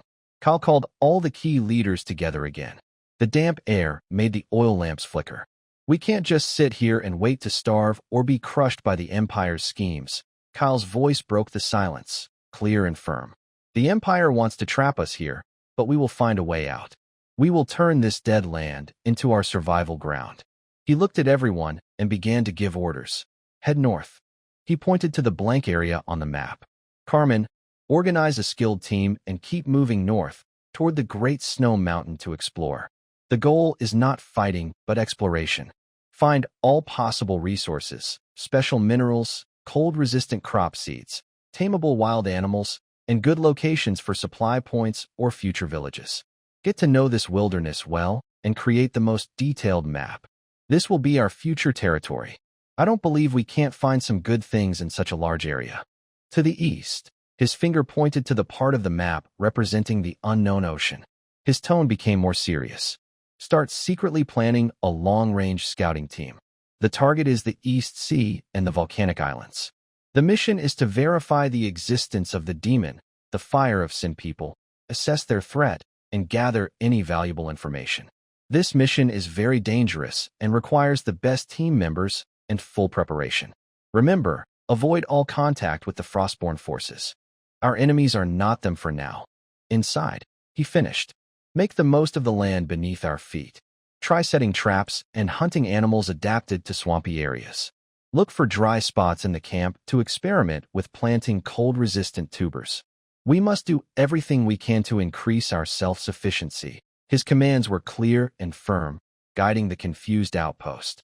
Although the future still looked tough, his willingness to change things brought some hope. After the meeting, Kyle went alone to the watchtower. The wind on the wilderness still carried coldness, but it was no longer biting. His gaze swept southeast, where the Empire's schemes and the Frostborn threat loomed. Then southwest, where his homeland's concerns and conflicts on the western coast persisted. Finally, his eyes turned firmly north, toward the muddy yet promising wilderness and the mysterious eastern sea hiding the secrets of the world. The northern hills, no longer silent from winter, showed a harsher face. Melting snow formed streams that flowed freely through the valleys, turning the land into deep, bottomless mud. Every step forward required probing with a long stick. If the boots sank, they had to pull out with a loud squelch. Soon, everyone's lower bodies were covered in cold mud. The terrain became uneven, with low hills like the sleeping spines of giants stretching endlessly. The mountain paths were rugged, full of loose stones and tangled, cold-resistant shrubs. The weather changes suddenly. Just moments ago, there was faint sunlight, but now thick fog from the mountains has swallowed the area. Visibility drops to just a few steps, and only the low growls of the shadow wolves and the guide stone in Carmen's hand help them find their way. Carmen wipes the moisture from his face, unsure if it's fog or sweat. His team of 15 is carefully chosen, including 5 sharp human scouts, for green orc hunters skilled in tracking and fighting in tough terrain, himself, and 5 calm shadow wolves. Besides their usual weapons and supplies, they carry mapping tools, sample bags, and a special wooden cage with 2 snowy white, sharp-eyed Northland snow owls. This is one of Dawn's recent small achievements. By working with a beast tamer from Bear Gnome, they have initially tamed this cold-resistant bird, which can carry short secret messages back to the windward outpost faster than humans, though it can only carry very limited information. Boss, this place is so poor, even rabbits avoid it. A human scout mutters quietly as he struggles to pull his leg out of a muddy pit. Carmen doesn't answer. His sharp eyes scan the surroundings. Suddenly, he squats down, parts some withered grass, and reveals a simple snare made of flexible vines and sharpened wooden stakes. A trap, not typical Frostborn style. Too rough, he examines carefully. Hunter's work, and not recent. This discovery lifts the team's spirits. Someone nearby means possible intelligence or resources. They follow the trap line carefully and, after a day, find a few low tents made of beast hides and rough wood in a sheltered mountain hollow. Several green orcs, dressed in simple furs with wind and frostburned faces, sit around a small campfire, alert and holding rough spears and bows. Approaching is tense and cautious. Carmen signals his team to put away their weapons and steps forward alone, showing open hands to show no hostility. He places a small bag of salt and a few quality iron knives on the ground and slowly pushes them forward. One of the apparent leaders, an older orc, hesitates for a long time before signaling a young orc to take the items. They cannot speak each other's language, so they rely on gestures and drawing pictures on the ground to communicate. Carmen roughly understands that this is a small orc tribe that lives by hunting and gathering, isolated from the outside world. From their scattered gestures and fearful eyes, Carmen also learned that this vast northern mountain area is home to many small tribes, and even some villages built by Frostborn refugees fleeing harsh laws and endless wars in the Frost Kingdom. They all live in fear of scarce resources and the constant threat of being discovered. When Carmen tried to draw pictures of waves and flames on the ground and pointed eastward, the old man's expression changed clearly. He pointed to the waves, then to the deeper northern mountains, repeatedly muttering a strange-sounding word that seemed to mean, land of sleep, then pointed to the flames with a look of extreme fear, waving his hands forcefully. Carmen remembered these details carefully. Meanwhile, inside the Wind Whistle outpost, Cal was discussing the reconnaissance plan for the East Sea with Ruofing over a simple map. Carmen found native tribes and Frostborn refugees. This shows the north isn't completely empty. Things are more complicated than we thought, Cal said, tapping the northern mountain area marked on the map. But heading east is even more dangerous, Ruofing said calmly, pointing out the main risk. The closest route to the East Sea is southeast, passing along the northern edge of the Frostborn-controlled zone. His finger traced a dangerous arc on the map. This area, called the Desolate Northern Border, is weakly defended, but not unguarded. Based on our previous intelligence and what Carmen might have relayed, there are likely Frostborn watchtowers, patrol routes, and some border tribes still loyal to the kingdom. Cal remained silent. He knew that sending a small team through such an area was like throwing sand into a rushing river. Dangerous and unpredictable. The team would need excellent survival skills, stealth, and a good understanding of Frostborn customs and language, preferably with a local guide. We need more detailed intelligence about frostborn defenses in the north, Kal said quietly. At the same time, we should secretly look for suitable candidates, top-tier fighters with strong mental resilience, combat skills, and stealth abilities. Also, I'll ask Elise if she can provide some gadgets for disguise or counter-surveillance. A few days later, a snowy owl fluttered onto the outpost's perch, carrying a short message tied to its leg from Carmen. Encountered natives, gathered intelligence. North has ancient sites linked to the Fire Sea. A small frostborn outpost was found and avoided. Continue moving forward. Kyle looked at these few words and could imagine how complex and dangerous the situation on Carmen's side was. He immediately sent a short reply. Proceed with caution, prioritize ancient sites. Record frostborn outpost details. Safety first. A few days later, when Carmen's team appeared again outside the outpost, everyone felt relieved. They looked more tired and worn out than when they started, but their eyes shone with sharp focus after completing the task. Boss, we found it. Carmen didn't rest and immediately reported to Kyle. Based on vague native directions, they discovered a heavily wind-eroded group of ancient stone pillars and some partially buried building foundations at a mountain pass further north. The architecture was simple and sturdy, made of large bluish-black stones with carvings unlike any known civilization, including the Frostborn, Roland Empire, or others. Most importantly, Carmen emphasized, we saw clear images on some remaining wall paintings. One side shows rolling waves, and the other depicts erupting volcanoes and twisted, human-like creatures struggling in flames. This matches the legend of the Fire Sea, the natives mentioned, and the people of the fire that Aislinn spoke of. They probably refer to the same thing. Additionally, Carmen recorded the approximate locations of two small frostborn outposts, the patrol's numbers and intervals, and a possible hidden canyon route that could bypass the main outposts. Kyle listened carefully, touching the strange bluish-black stones collected near the ruins. His heart was stirred. The northern exploration exceeded expectations, confirming the existence of the ancient site, linking it directly to the legend of the demon of the East Sea, and reaching the northern frostborn defenses. Every piece of information was extremely valuable. Good work. Keep all information about the ruins strictly confidential. I will arrange for someone to send the samples and sketches back to the territory for Aislinn, Kyle ordered. As for the frostborn defenses and that canyon route, he looked at Ruafling. This will be the most important basis for planning our reconnaissance of the East Sea. In early summer, mornings at the windward outpost always began with cold, damp fog. Last night's rain turned the camp into a muddy swamp, making it impossible for even the most diligent soldiers to keep their boots clean. Kyle walked behind the simple camp defenses, holding the hilt of his sword at his waist. His eyes scanned the soldiers working in the muddy trenches.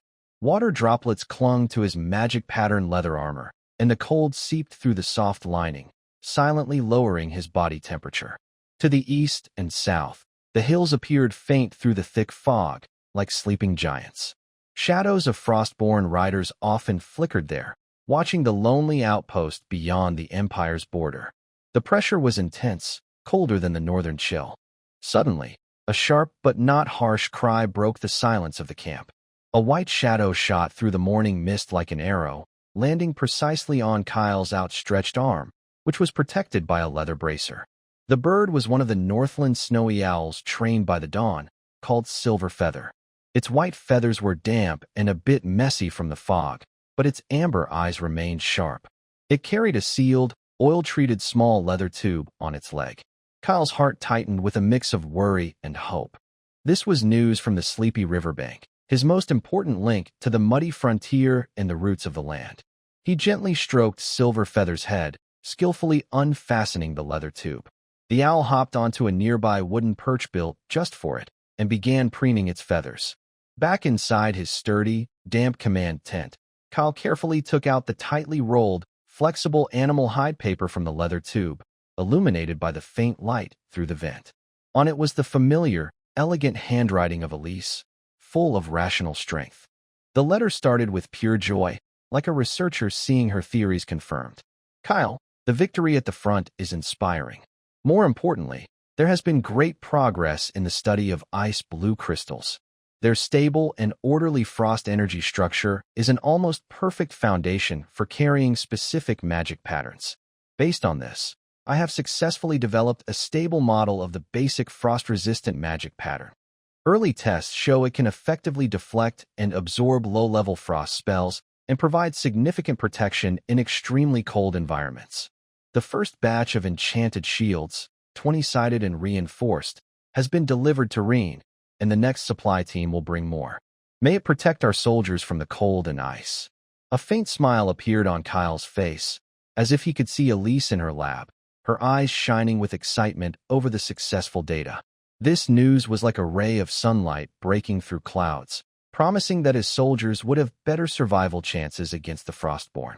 However, the tone of the following lines suddenly grew heavier, filled with the honesty of a researcher facing a difficult truth. Alice once again mentioned the durability issue of the magic patterns. Despite many improvement experiments, there had been no clear progress. Seeing this, Kale frowned again, his fingers unconsciously tapping the table. Magic-patterned equipment was the foundation that set them apart from the Imperial Army, the key to their survival and strength. This hidden flaw was undoubtedly dangerous. But Alice's letter did not stop at pointing out the problem. She clearly showed the way forward. To break through this barrier, we must find two key materials. They are vital to our future survival and the limits of our power. First, a stronger energy core. The North Creek ingot has reached its limit in energy capacity. We need a source that can steadily release higher levels of energy, yet remain stable and safe, to serve as the heart of complex magic patterns. Second, a superior base metal. We need a metal with extraordinary magic conductivity, physical strength, and energy resistance to replace North Creek iron and support stronger, more complex magic designs. Please keep an eye out for any related clues on the front lines, ancient records, mineral samples, or even old legends. Our future may be hidden within these undiscovered mysteries. After setting down Alice's letter, Kale took a deep breath of the damp, cold air inside the tent and picked up the next piece of parchment, written in firm, steady handwriting. It was a report from Rune. The contents brought him some relief. Spring planting in the territory was going well, new settlers had been properly placed, and the mines of Rocktown were producing steadily with the help of the Rock Mountain clan. On the western coast, Lionfang Andre's probing continued, but Rune had strictly followed the principle of no retreat, no escalation, keeping the situation under control. At the end of the letter, Rune wrote, "The front lines are dangerous. Please take care, my lord. Everything in the territory is under control. We will guard our home and await your victorious return." The words were simple, yet they carried deep loyalty and responsibility. This steadfastness gave Kale the confidence to fight without hesitation. After a moment of thought, Kale spread out a new piece of parchment and dipped his pen in ink. In his reply to Alice, he first praised the success of the frost-resistant magic pattern and reminded her to prioritize its production. Regarding the current bottleneck, he wrote, "Do not worry too much. Your research direction is absolutely correct. The territory will fully support you with any resources you need. I have remembered the matter of the new metal and energy core. Carmen is exploring the northern mountains and may have found something. I will send any clues from the front lines immediately." My reply to Raynor mainly praises his leadership achievements, emphasizes the strategy for dealing with the Western friction, and asks him to speed up the training of new soldiers for emergencies. He rolls up the reply, puts it into a leather tube, and ties it to the already rested Silverwing's leg. Snow Owl tidies its feathers with its beak, spreads its wings, and quickly disappears into the gray sky, flying toward the southwest homeland. After finishing all this, Kyle steps out of the military tent. He takes out a piece of icy blue crystal sample from his pocket and spins it between his fingers. The crystal emits a steady, cool aura. The dawn of technology and its bottlenecks stand before him. The Empire's war may soon end, but for survival and the future, another expedition related to technology and strength has just begun. His gaze involuntarily shifts to the distant, misty mountain range in the north. Carmen returned from the exploration and, after a short rest, has gone back to explore again. The answers Alice seeks might be hidden there. In midsummer, even the cold of the northern border seems to retreat a little. The thick fog around the watchtower finally thins, revealing the bleak, barren hills that have been repeatedly washed by rain. But in stark contrast to the improving weather, there is an almost frozen silence hanging over the watch. It is too quiet. Kyle presses his hand on his sword hilt and walks behind the raised camp fence, his sharp eyes sweeping over the silent mountains to the east and south under the faint sunlight. Just over 10 days ago, Frostborn Rangers still prowled nearby like ghosts, testing the defenses of the watch. But now, apart from withered grass and jagged rocks swaying in the wind, there are no signs of activity. It's as if the enemy has withdrawn overnight, leaving an empty, unsettling battlefield. "Boss, this doesn't feel right," House gruffly says, his thick finger resting on the cold battlements. "Those ice creatures, they're so scared they don't even dare to? My fists itch, but I have nowhere to hit." Standing on Kyle's other side, Rofang's pointed ears twitch slightly, and his cold voice sounds. "They're not retreating, they're shrinking. They're saving strength. The pressure on the main front is probably greater than we think." Kale nodded. This was exactly the conclusion he and several captains had reached. The Frostborn could not abandon such an important frontline buffer zone. The only explanation was that the main Imperial Army's summer offensive in the southwest had been so fierce that it forced the Frost Kingdom to concentrate all available forces to defend the heart of their territory, Frost Fortress. The Cold Wind Outpost, once a front line, had now become a quiet corner, temporarily forgotten by the chaos of war, a strange calm in the eye of a storm. "Any news from Carmen?" Kale asked, still looking into the distance. The sharpest dagger he sent out was now heading north, searching for answers that might decide their future. "Snow Owl returned yesterday," Ruofing replied. "He only brought a brief message, saying he found what might be an ancient trade route and is tracking along it. No danger so far." Kale nodded slightly, feeling a bit more at ease. Carmen's exploration was a long-term plan, but right now, he had to prepare for the Empire's new call for troops. Sure enough, in the afternoon, an order arrived. A messenger from the Empire's Iron Fist Legion, escorted by several elite cavalry, rode into the outpost. His armor was bright and shiny, very different from the muddy soldiers at the outpost. His face carried a formal arrogance typical of high-ranking officials. "Baron Kale, this is an order from General Barton and the Legion Command." The messenger unfurled a scroll of parchment, his voice clear in the quiet camp. "It is reported that the Frostborn barbarians are currently weak and demoralized. Your unit is to immediately launch active probing and attacks on the enemy's front lines. Put maximum pressure on them, effectively hold their northern forces, and prevent any troop movement south to support the main attack on Frost Fortress." The order was firm and unquestionable. It placed the responsibility of offensive action and holding back the enemy squarely on Kale. If successful, it would be credited to the main legion's leadership. If it failed or caused heavy losses, it would be seen as Kale's unit's weakness or poor execution. The messenger paused, perhaps to show authority or to remind Kale of the Empire's strength. He added a few words about the main front. "Your lordship need not worry about the main attack. Our forces are unstoppable, and the barbarians will fall before us."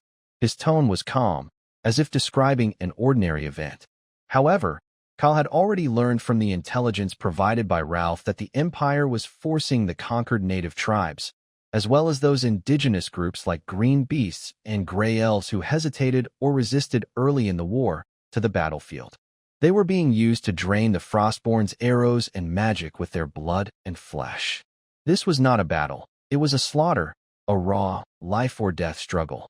Kyle calmly accepted the orders, his fingers turning slightly white from gripping too tightly.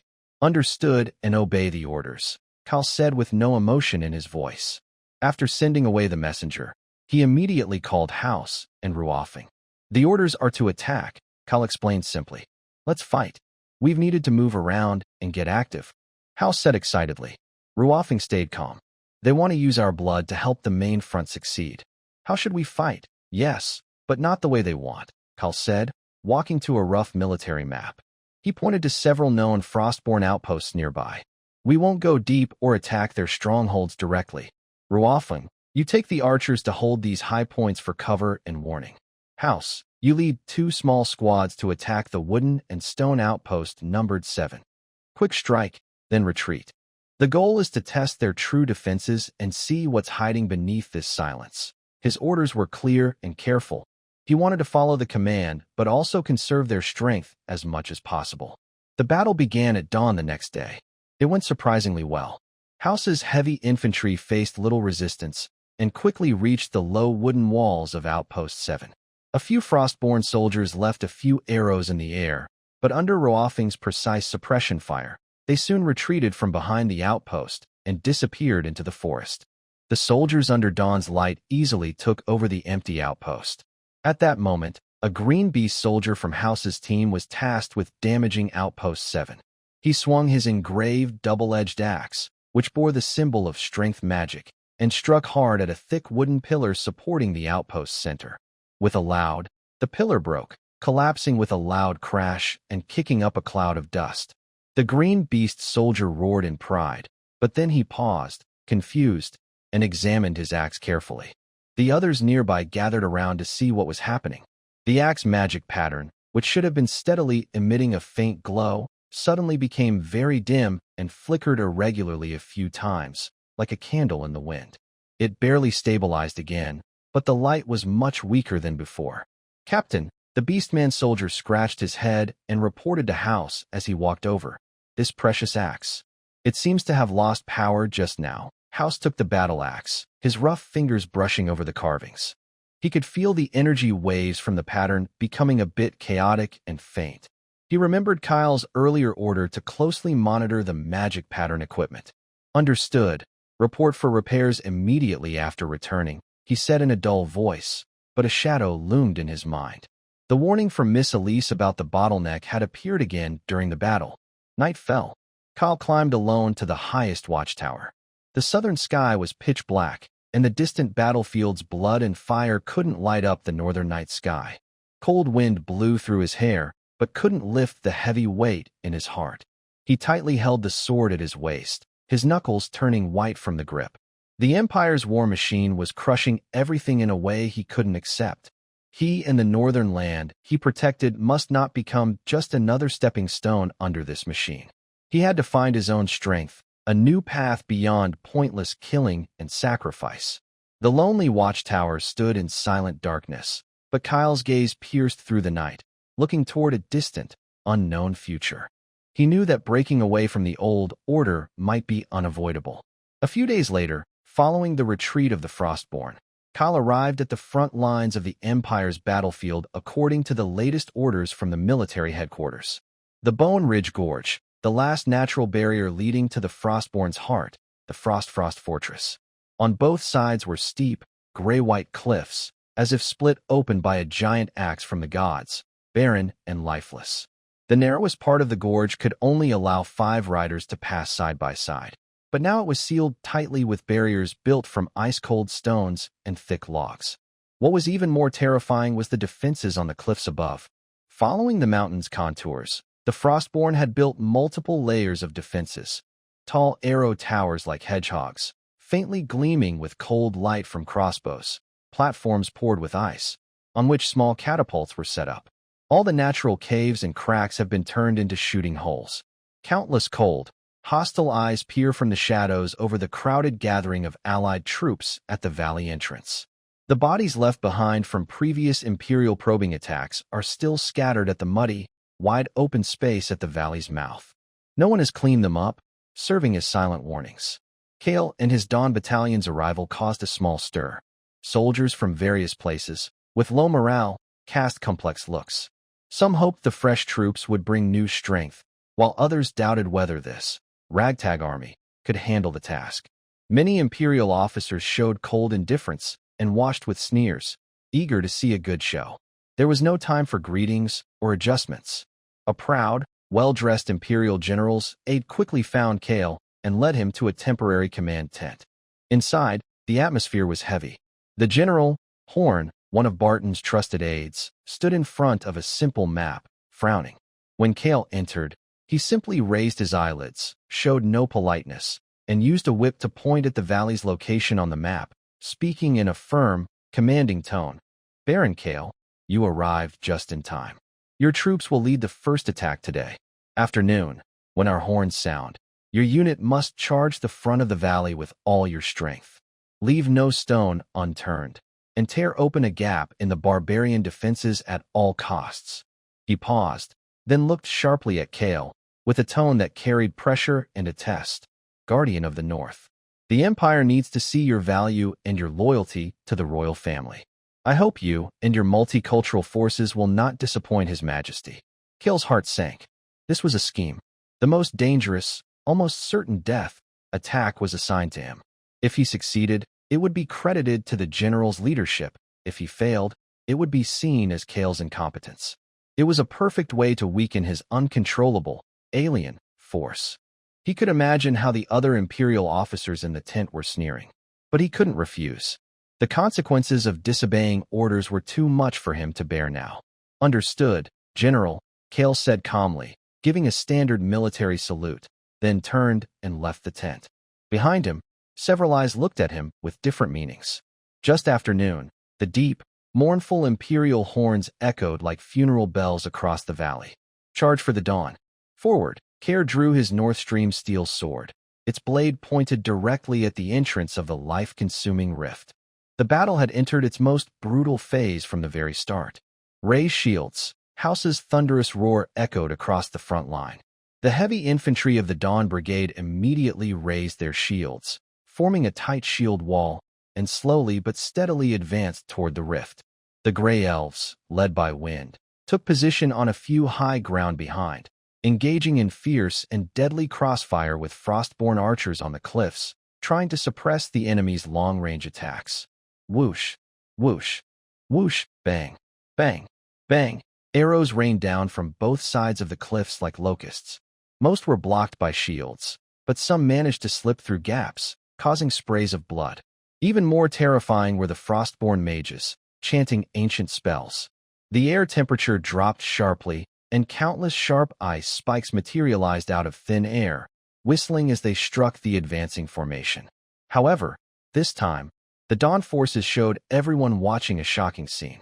The soldiers at the front, especially those wielding the latest magic-patterned shields, suddenly saw frost resistance runes on their shields glow brightly when hit by the ice spikes. Most of the spikes struck the shields and did not shatter into sharp ice shards as usual. Instead, they seemed to hit an invisible, tough barrier, with their force greatly weakened, deflected, or even sliding off completely. The biting cold also eased significantly. "Oh my, those glowing things really can withstand magic," a nearby soldier whispered in disbelief.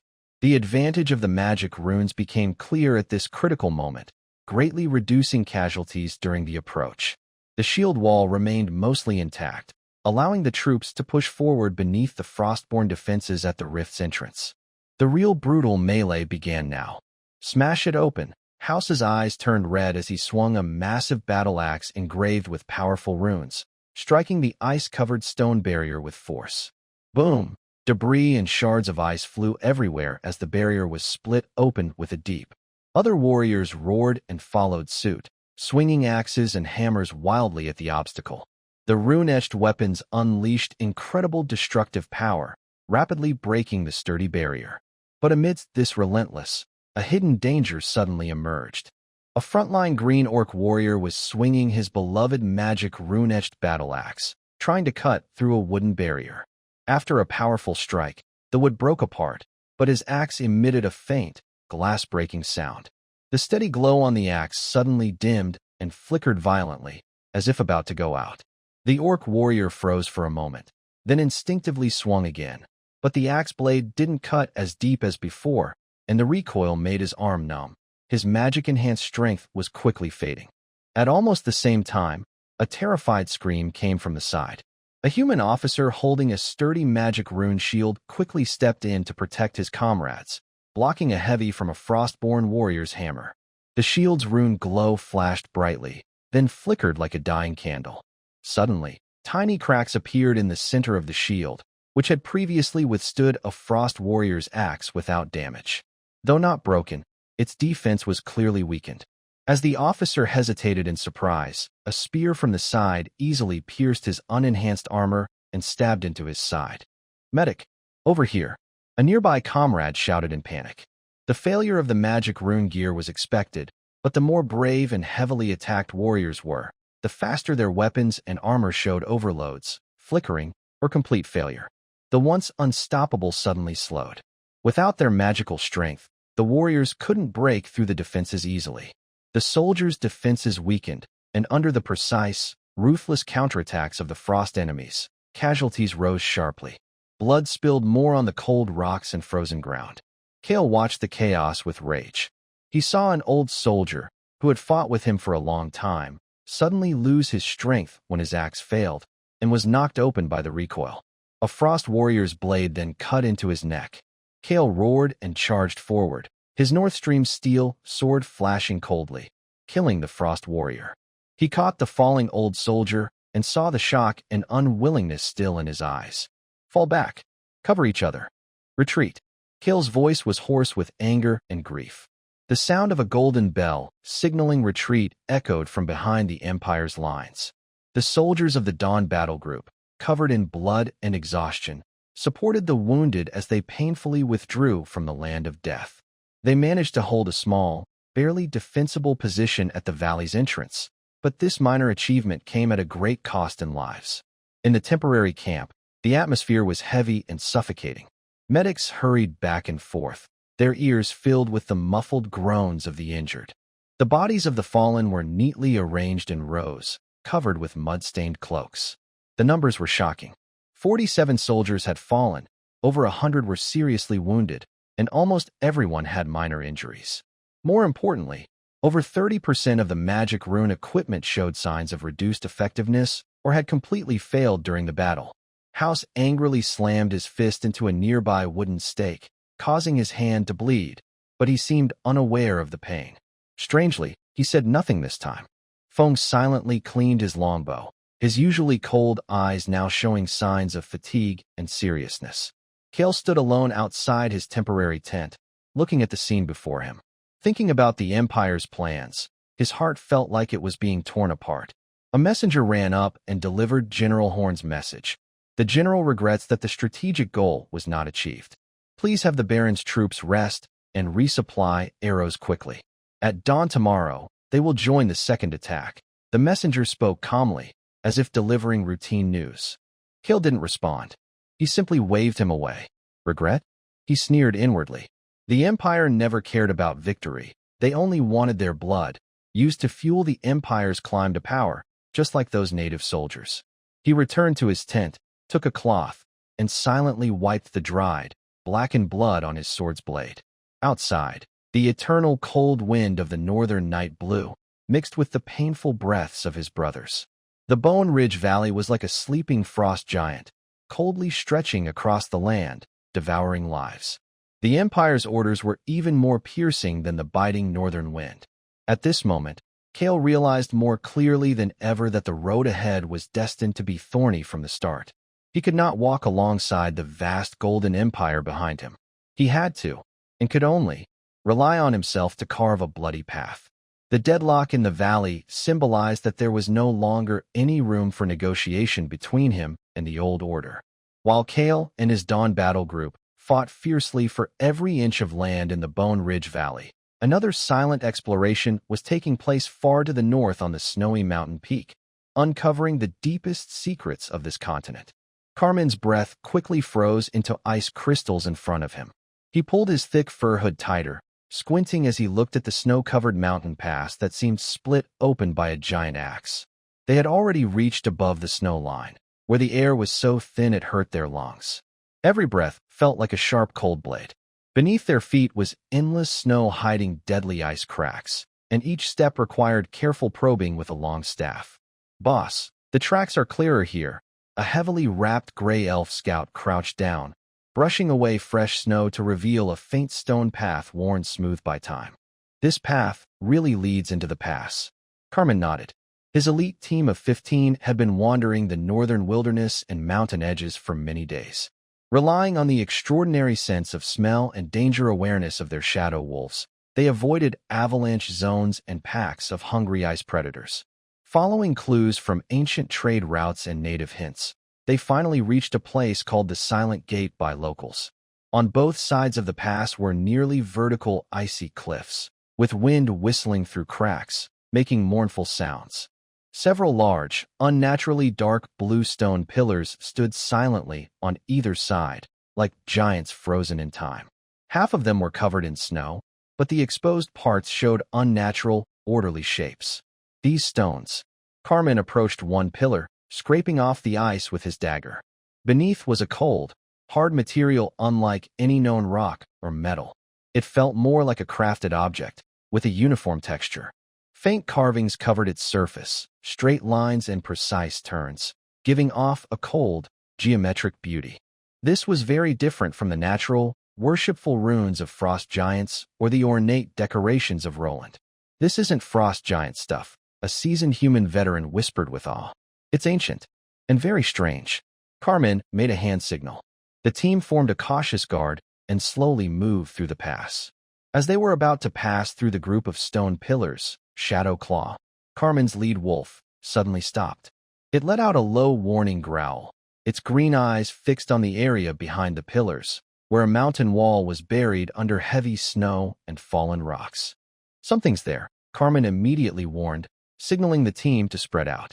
After careful investigation, they found a clearly man-made, deep entrance hidden beneath the snow and rubble. The edge of the entrance was also made of dark green stones, similar to those used in the pillars. Although mostly buried, the structure was still intact. "Let's go inside," Carmen decided. He left 4 team members and 2 wolves outside to watch, while he and the others lit their cold glow stones and crawled into the opening. The tunnel sloped downward. Inside, it was very cold, but the air was clean and not stuffy, giving a feeling of pure stillness. The walls were incredibly smooth, as if polished countless times. The faint white glow from the stones only lit a small area, casting long, twisted shadows on the walls, making the scene look even more strange. After walking about 100 steps, they suddenly saw a wide open space. They entered a large round hall.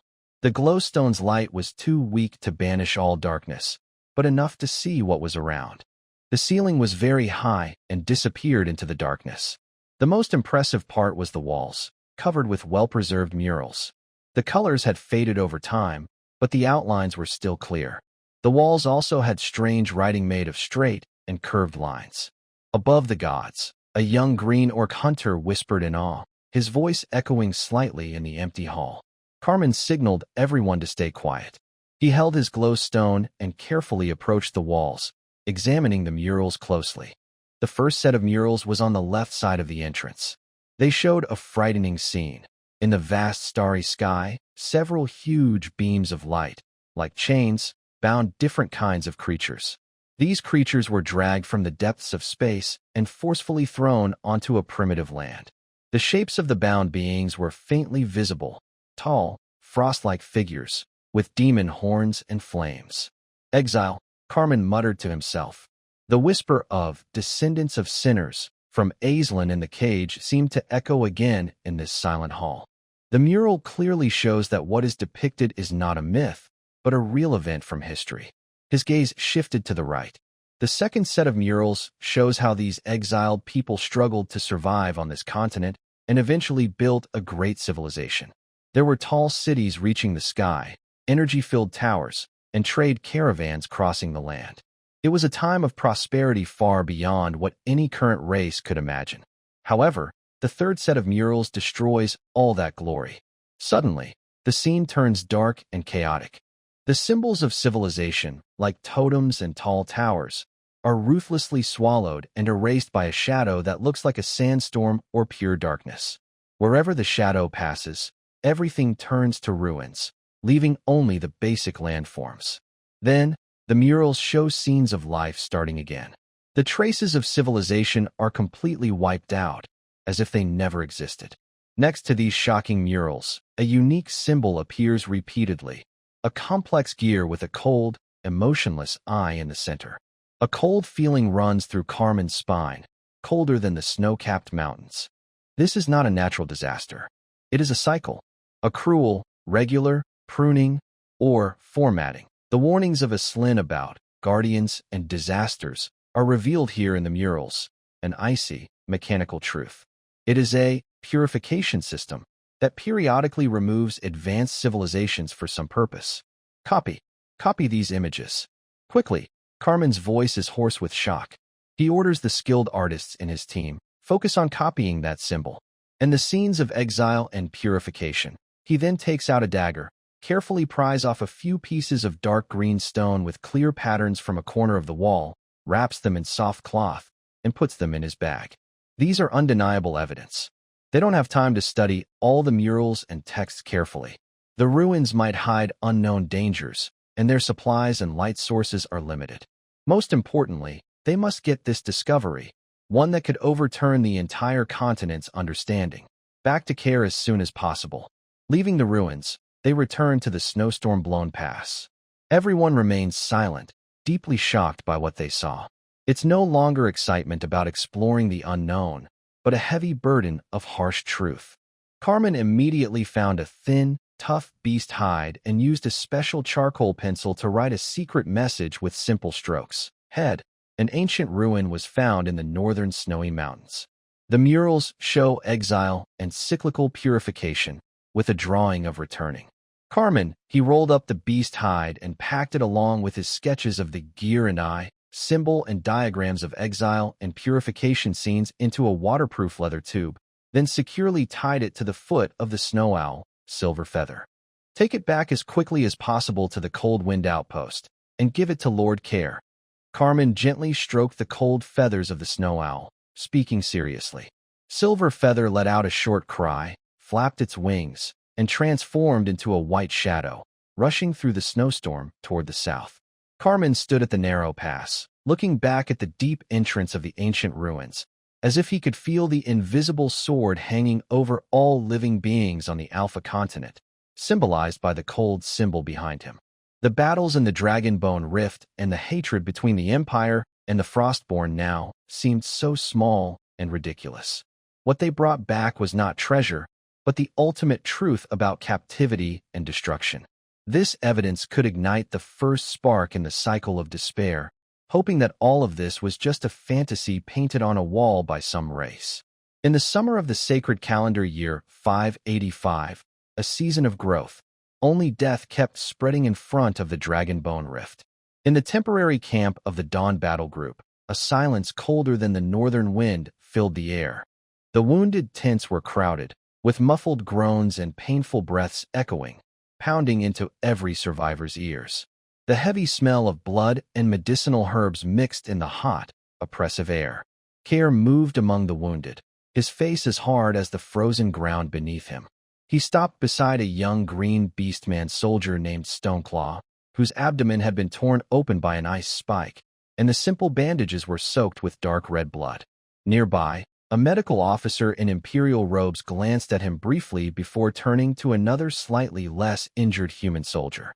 "Treat his wounds first," Care said in a calm but commanding voice. The medical officer hesitated, a flicker of reluctance on his face. "Lord Baron, his injuries are too severe, and our supplies are limited," I said. "Treat his wounds," Kyle repeated, his gaze cold as he looked over the medic. "In my camp, there is only the severity of injuries, no distinction of race." The medic lowered his head under Kyle's stern look and reluctantly began checking Stoneclaw. Several injured soldiers of non-human races nearby watched this scene, their cloudy eyes seeming to hold a faint glimmer. But Kyle knew this change wouldn't affect the overall situation. Looking around, most of the soldiers lying in the corner, not receiving timely treatment, had green or gray skin. The medical supplies provided by the Empire were like a sieve, always prioritizing human soldiers. What was even more shocking was the pile of scrap metal in a corner of the camp. Those once shining shields and weapons with magical gleam now had cracks or dull, faded patterns, like fireflies that had long since died. A few soldiers responsible for maintaining equipment looked worried as they counted, occasionally picking up a magic rune shield that had lost all its shine and sighing heavily. "Boss," House's voice sounded behind him, filled with restrained anger. "Our teeth and claws are almost gone. How are we supposed to fight next? Break through the frost beast's ice wall with fists?" Kyle didn't answer. His eyes crossed House and saw a team of Imperial quartermasters approaching. Leading them was a high-headed clerk. Baron Kyle, the clerk saluted routinely. Following General Horn's orders, I am here to check on your unit and deliver additional supplies. He handed over a list. These are the medicines and arrows allocated to you. Kyle took the list and glanced at it.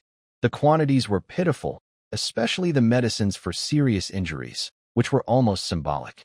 He suppressed his dissatisfaction and made a practical request. Sir Clerk, our equipment has suffered heavy losses during the severely affecting our combat effectiveness. Please convey to the command that we need a batch of standard Imperial steel armor and heavy weapons as replacements, or we will struggle to carry out subsequent missions. The clerk looked uncomfortable. My lord, you know the front lines are tight now, and all supplies are prioritized for the main forces. The steel equipment you request, I'm afraid we can't allocate it for now. Moreover, he cast a meaningful look at the pile of magical equipment. Your unit's unique tactics are difficult for the Imperial workshop to support. His words were polite, but the meaning was clear. The Empire would not allocate extra resources for their alien unit. What made it even more heartbreaking was the battle results and losses assessment report that arrived later. The report used fancy words to praise the Dawn Brigade's bravery and claimed they successfully held their ground at the Rift Valley defense line. But when Kyle turned to the appendix with the detailed list of fallen soldiers, a cold anger instantly clenched his heart. On the list, the names of fallen human soldiers were followed by the words, bravely died in battle. In contrast, the names of the Green Orcs and Grey Elves were only followed by 3 cold words, support troop losses. These cold words clearly showed the Empire's contempt for the alien soldiers. The Empire House snatched the report and, after just a quick glance, shook with anger. His fists clenched loudly, as if he wanted to crush the parchment into dust. Stoneclaw and their blood is red, just like ours. Why is it called losses? At some point, Wolf also came over silently. He looked at the report with a cold face, without showing any emotion. Only his pointed ears twitched slightly, barely noticeable. He said nothing, but turned and walked toward the archer's rest area, his back straight, but carrying a hint of loneliness. Kyle took a deep breath and forced down his rising emotions. He knew that anger at this moment wouldn't solve anything. In the evening, inside the temporary command tent, the atmosphere was heavy. We must fight back. House growled like a wounded beast trapped in a corner. Let those arrogant fools see. Even without equipment, we can still break through the Frostborn's defenses. And then, Wolf's voice remained calm, like cold water poured over a blazing fire. Do we want more brothers to become part of the report's losses? The terrain at the Rift Valley hasn't changed, and the Frostborn's defenses are getting stronger. The Empire treats us as mere pawns and fuel to wear down the enemy. Continuing the attack is exactly what they want. Amid the debate, Kyle slowly stood up. The tent instantly fell silent, all eyes on him. Wolf is right, Kyle said in a deep, clear voice. The Empire's orders are not for victory, but for exhaustion. Exhausting the Frostborn also exhausts us. We cannot keep following their plan anymore. He looked at each captain. Send my orders. Due to heavy troop casualties and severe damage to key equipment, we refuse the next Vanguard attack command from the command center until we have rested and replenished. We will switch to a defensive stance and hold our current positions. This decision is basically a form of open disobedience. But at this moment, no one in the tent objects. Everyone knows this is the only sensible choice. The news reached General Horn, and he was furious.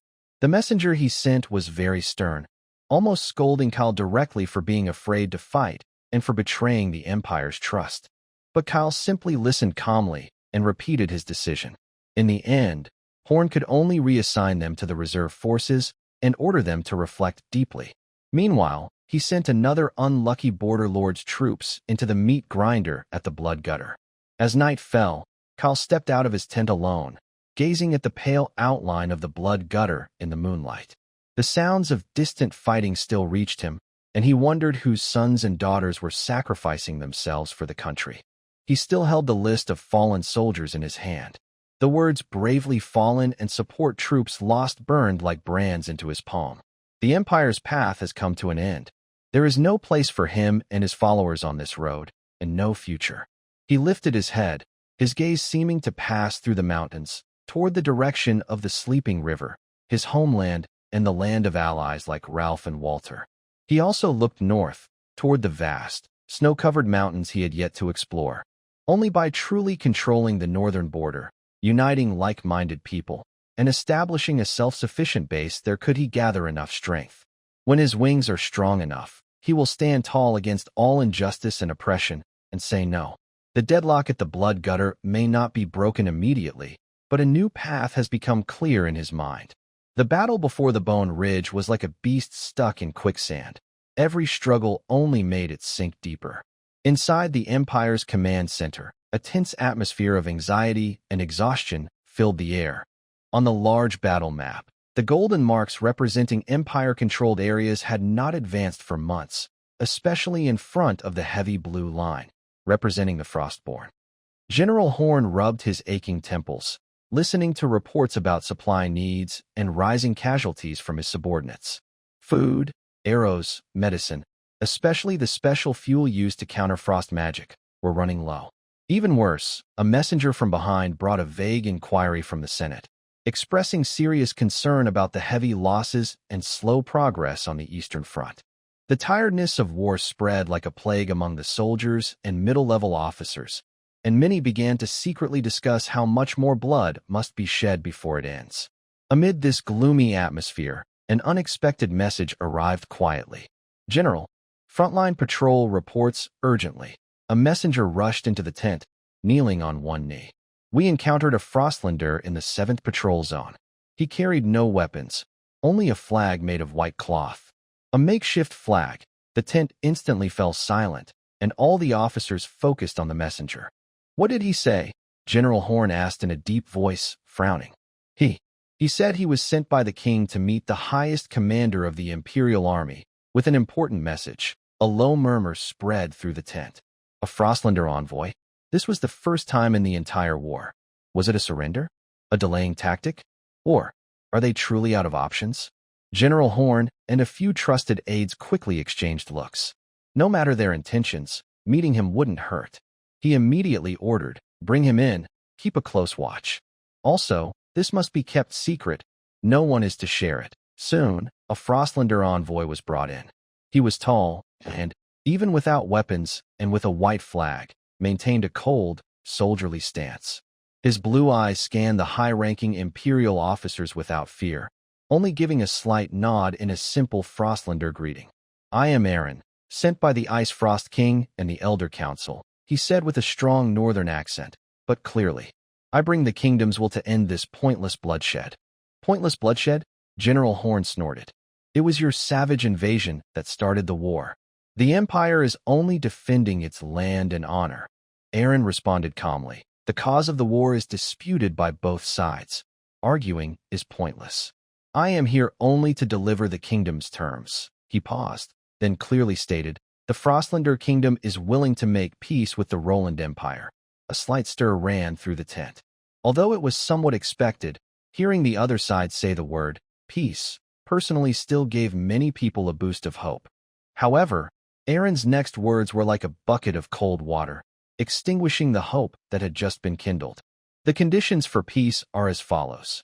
First, the Roland Empire's army must unconditionally and completely withdraw from all Frostborn territories occupied since the start of the war, returning to the borders before the year 584 of the Holy Calendar.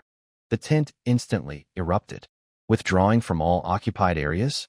This means the Empire would give back the land it had fought hard to seize over more than a year, at the cost of countless lives and resources. It was a huge humiliation. Second, Aaron seemed unaffected by the chaos around him. Continuing in his cold tone, "The Empire must pay compensation for this war, which was provoked by you. This includes, but is not limited to, 500,000 bushels of grain, 100,000 pounds of refined steel, and various magic crystals and materials." He listed a long, astonishing list.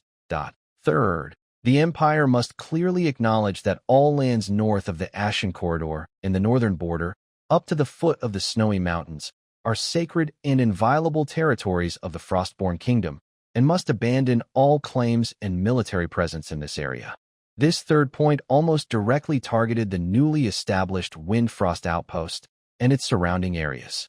Arrogant, delusional, this isn't peace talks. It's forcing us to surrender. The officers could no longer hold back. They all stood up angrily, shouting in protest. General Horn's face turned pale. He stared at Aaron fiercely, almost grinding his teeth as he said, "Is this what you call peace, Will? You're humiliating the Empire." Aaron remained calm, even as everyone was furious.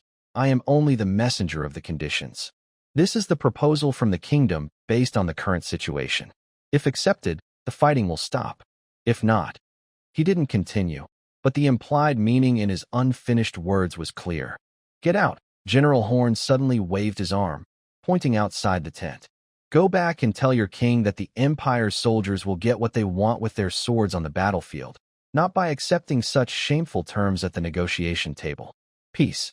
Once we crush Frost Fortress, you'll see what peace really means." At this moment, the Empire's arrogance and anger completely overshadowed their concern for the harsh reality. Most officers saw accepting such terms as a double act of political and military suicide. They preferred to believe that with more troops and greater pressure, they could force the Frostborn to kneel and beg for mercy. Aaron looked deeply at Horn, a faint expression of pity passing across his face. He did not argue further, but nodded slightly, then turned and left the tent under the of Imperial soldiers. The first attempt at peace was like a small flame in cold wind, quickly snuffed out by the Empire's own roughness. General Horn immediately ordered a more aggressive attack, demanding that all units break through at any cost before the weather turned colder, as if to wash away the recent shame with more blood. Almost at the same time, Kyle learned about the peace talks from a secret letter sent by Baron Ralph. Frostborn envoys arrived suddenly, with extremely harsh conditions, demanding our troops withdraw from all occupied areas and pay a huge compensation. Horn and others were furious and refused outright, increasing the attack. My brother believes this move isn't just bluffing. It shows internal pressure is reaching a breaking point. Yet, the Empire's leaders only care about dignity and seem to ignore the heavy sacrifices of the soldiers at the front.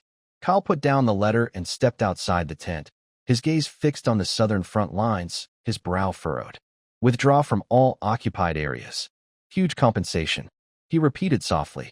Such harsh conditions didn't seem like a genuine desire for peace, but more like a test, testing the Empire's bottom line and the wisdom and patience of its leaders. He remembered what Aislinn had once revealed. The Frostborn in the east faced a great threat from a demon called the People of the Fire of Sin. They were fighting on two fronts. The immense pressure on the Empire's main front probably made it hard for them to defend the eastern line. They can't hold out much longer, Kyle understood silently. But they won't surrender easily. So setting such a high price is not just about saving face. It's also a way to see how the Empire reacts. And the Empire's response was simple and harsh. Refuse and try to break the deadlock with even greater violence. Foolish. Kyle shook his head. Horn and his men only saw the Frostborn's arrogance in their conditions, but failed to see the desperate need for peace hidden behind that arrogance. Refusing peace talks is like blocking the quickest way to end the war and reduce casualties. It might instead push the Frostborn into a desperate situation, causing them to unleash even more terrifying strength or force them to play another card in their despair.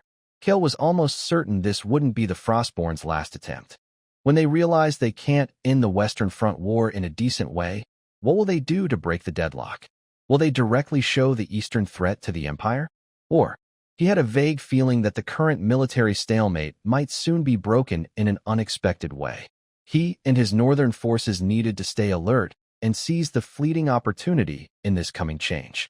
Above the Bonecrack Gorge, dark clouds gathered as if a bigger storm was brewing.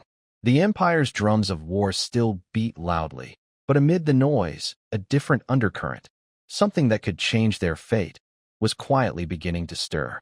Early autumn, the battered golden griffin banner of the Empire's Eastern Legion finally appeared within sight of the cold fortress. This major city deep in the Frostborn kingdom looked like a giant crystal growing from the icy plains, backed by an impassable, despairing ice mountain. Its tall walls weren't made of ordinary stone but of thousand-year ice, mixed with a black, steel-like stone that never melts. Under the faint sunlight, they reflected a chilling, eerie glow. On the walls, countless arrow towers and magic platforms shimmered with blue runes, and the cold air could be felt clearly even from miles away, like a sleeping frost giant warning all enemies silently. The Empire's massive encampment around the city looked like a spreading wound, covering the flat plains in front of Cold Fortress. Soldiers shouted, horses neighed, and dust rose, but beneath the noise, a deep sense of oppression lingered. The soldiers showed no excitement about the imminent siege, only exhaustion from long marches and continuous fierce battles, along with a natural fear of this monstrous city. The supply lines, thin and fragile, struggled to keep the huge army alive, with each convoy suffering losses. Kale and his Dawn battalion were caught in the heart of this war, perhaps as punishment for his previous defiance, or simply because they believed his ragtag army was not worth much. General Horn assigned them to the eastern side of Frost Fortress, a secondary position far from the main attack route. Their task was to hold and watch, preventing the defenders from breaking out here or launching flanking attacks during the main. They're just watching us. House looked at the dense formation of the Imperial main force preparing to attack in the distance and spat in frustration. He longed for battle, eager to wash away the frustration of their forced retreat with the blood of the enemy. Being a spectator isn't necessarily a bad thing, came Ruo Feng's cold voice. He was carefully wiping dust off his bow with a soft cloth. Let's see what they're about to face. His gaze turned to the frozen city, filled with caution. The battle began with a thunderous horn blast from the Empire. The Imperial main force, like a golden tide, launched the first fierce on the southern city walls of Frost Fortress. Hundreds of catapults roared simultaneously, hurling boulders and flaming barrels of pitch into the sky, crashing down with a scream of death. Most of the stones struck the walls, which were a mix of ice and black stone, leaving shallow craters and splashes of ice chips. The effect was far from what they had hoped for. The flaming projectiles often extinguished upon contact with the cold walls. The defenders' counterattack was swift and deadly. Blue runes flickered on the walls, and moisture in the air instantly condensed into sharp ice spikes that rained down like a storm, covering the charging Imperial soldiers. Meanwhile, specially designed heavy crossbows fired thunderous bolts capable of piercing shields and heavy armor, accurately cutting down enemies. When the enemy ladders reached the walls, they were either pushed back forcefully or set ablaze with oil mixed with shattered ice, turning into blazing infernos and screams. The fighting was brutal from the very start, a war of attrition. In the Dawn Guard's defensive zone, the atmosphere was completely different. Kel issued a clear and simple order. Hold your positions. No active attacks without my command. Ruo Feng, your archers are on watch. Suppress any enemy scouts daring to approach our lines. House, keep your heavy infantry guarding the camp and reinforce the defenses. So, while the main attack roared with blood and chaos, the Dawn Guard's eastern camp remained strangely calm. The soldiers relied on hastily built low walls and trenches, silently watching the fierce fighting in the distance. Occasionally, small groups of Frostborn troops tried to scout or harass the city, but they were driven back by precise arrows from elven archers under the command of Rofeng. This passive stance soon drew the dissatisfaction of the Imperial overseers. Baron Kyle, a proud Imperial cavalry captain, dressed in ornate armor, rode into the Dawn camp with a few guards. His tone was haughty. The main force is fighting fiercely. Why are your troops holding back? General Horn wants to see you put pressure on the enemy. Kyle looked at him calmly and pointed to the city wall on the east side of Frost Fortress, which was also heavily guarded and glowing with runes. Captain, my task is to prevent the enemy from breaking out or attacking from this side. As you see, the defenders are well protected. Reckless attacks would only cause unnecessary casualties. We are strictly carrying out a containment mission to keep the main force's flanks safe. The captain glanced at the city wall, opened his mouth to speak, but couldn't find words to argue. Kyle's reasoning was flawless, but his obvious reluctance to fight and his desire to conserve strength made the captain very unhappy. He snorted coldly.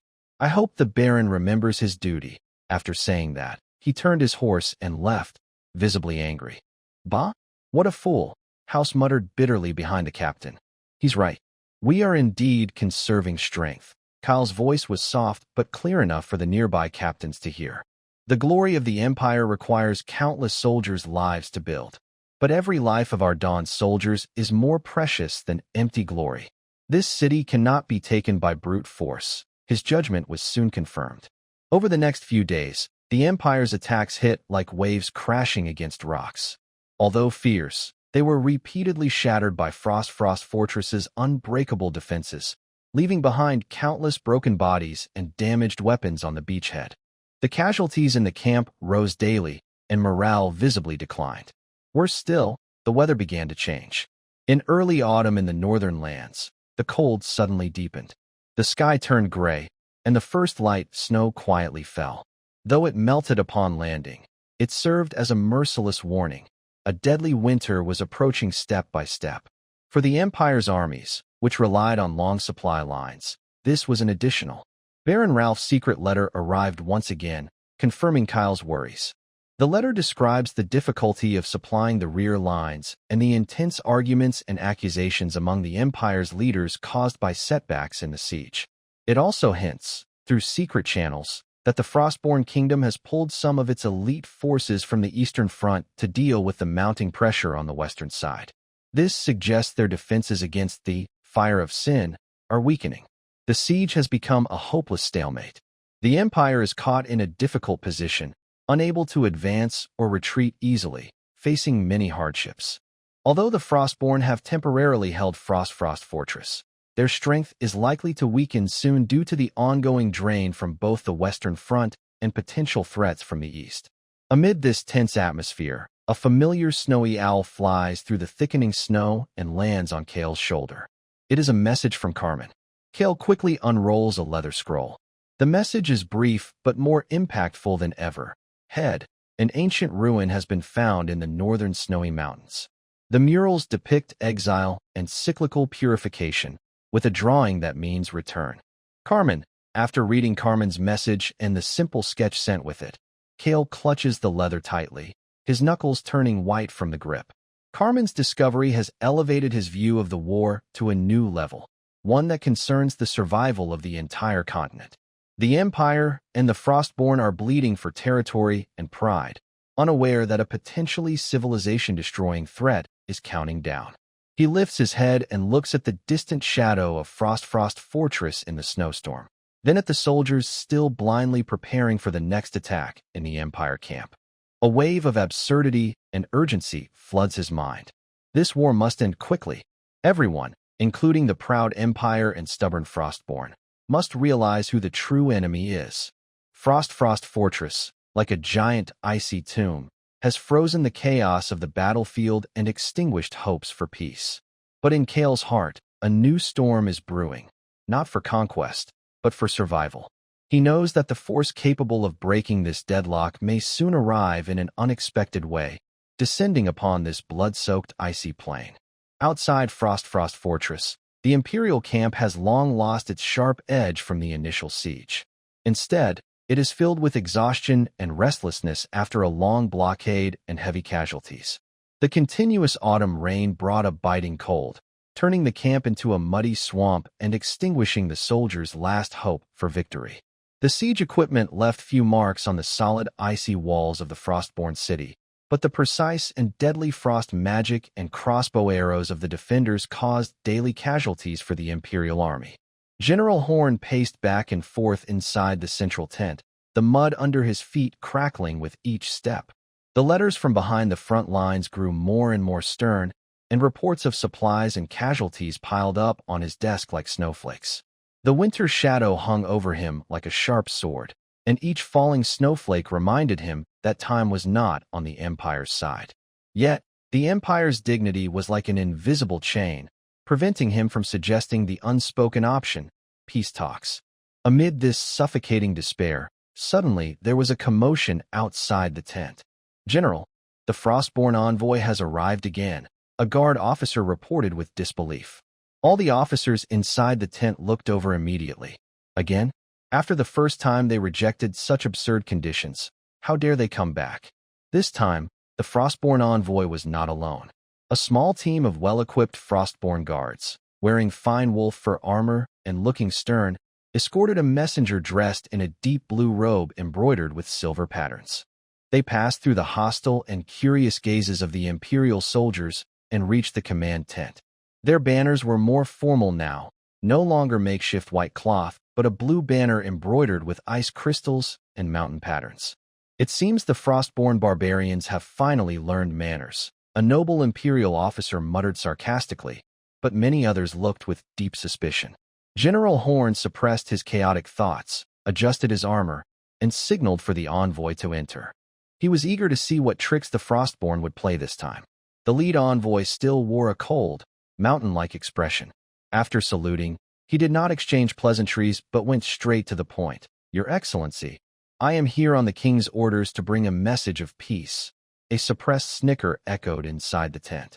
The messenger seemed not to hear and continued in his calm, cold voice. To clarify any misunderstandings caused by previous conditions, the kingdom has carefully considered and is willing to make the following concessions. The Roland Empire may retain Frost Peak Pass and the southern areas occupied during the war. The war reparations can be reduced to 30% of the original amount, and payment can be made in installments with supplies. Regarding the northern border, the kingdom hopes to establish a non-military zone with the empire to prevent future conflicts. Once these conditions were announced, the snickering in the tent suddenly stopped. The officers looked at each other in disbelief. Compared to the nearly humiliating high demands of the first offer, this was a huge difference. Although the empire still had to give up some occupied territories and pay reparations, it had shifted from being a defeated nation to a position of equal negotiation. Are you playing some kind of game? General Horn squinted, his suspicion reaching its peak. Such a large concession from the Frostborn could only mean one thing. They faced much more difficult and deadly problems than the war on the Western Front and desperately wanted to end the fighting here. We show sincerity only to avoid unnecessary sacrifices and to deal with a real threat, the messenger said, pulling out a blue magic crystal about the size of a fist, swirling with cloud-like energy inside, and a sealed box made of special metal. He first activated the magic crystal. A beam of light projected onto the tent, revealing a clear image, an apocalyptic scene of burning. Under a dark red sky, the ground was cracked, and lava flowed like blood in the chasms. Groups of terrifying creatures, their bodies covered with lava-like shells, roared with pure destruction in their eyes, fighting fiercely against the tightly formed Frostborn army. Frostborn warriors' ice magic struck these creatures, causing significant damage and freezing large areas. But their numbers seemed endless, and their attack was wild and chaotic. The image ended with a massive explosion and rising flames. The tent fell silent. Everyone was stunned by the unprecedented scene filled with sulfur and destruction. Then, the messenger opened the metal box. A strong, nauseating smell of sulfur quickly filled the air. Inside the box were several twisted, dark red metal fragments that looked like they had been melted by intense heat, along with a thick black shell covered in strange patterns, with residual warmth from the tentacles still lingering. This is the wreckage of the people of the Fire of Sin, from the hot lands of the East, the messenger said solemnly.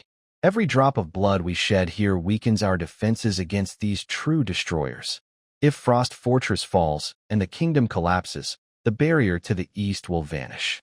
The next to face their fiery destruction will be your fertile lands and innocent civilians.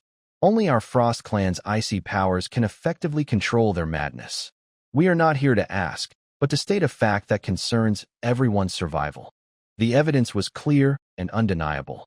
After the messenger left, the command tent erupted into even more heated debate. Ridiculous. This must be a carefully planned lie. Using illusion crystals and some monster remains from who knows where to scare off the Empire's strongest. A group of tough officers, led by General Horn's deputy, refused to believe it. They thought it was a desperate trick from the Frost clan. But the images don't seem fake, and the smell of the remains. I've never felt such pure heat and chaos, said an experienced Legion commander thoughtfully. And don't you think this matches the strange reports from Baron Kyle's reconnaissance, and what that Frost prisoner said? Doubt and uncertainty spread among the officers.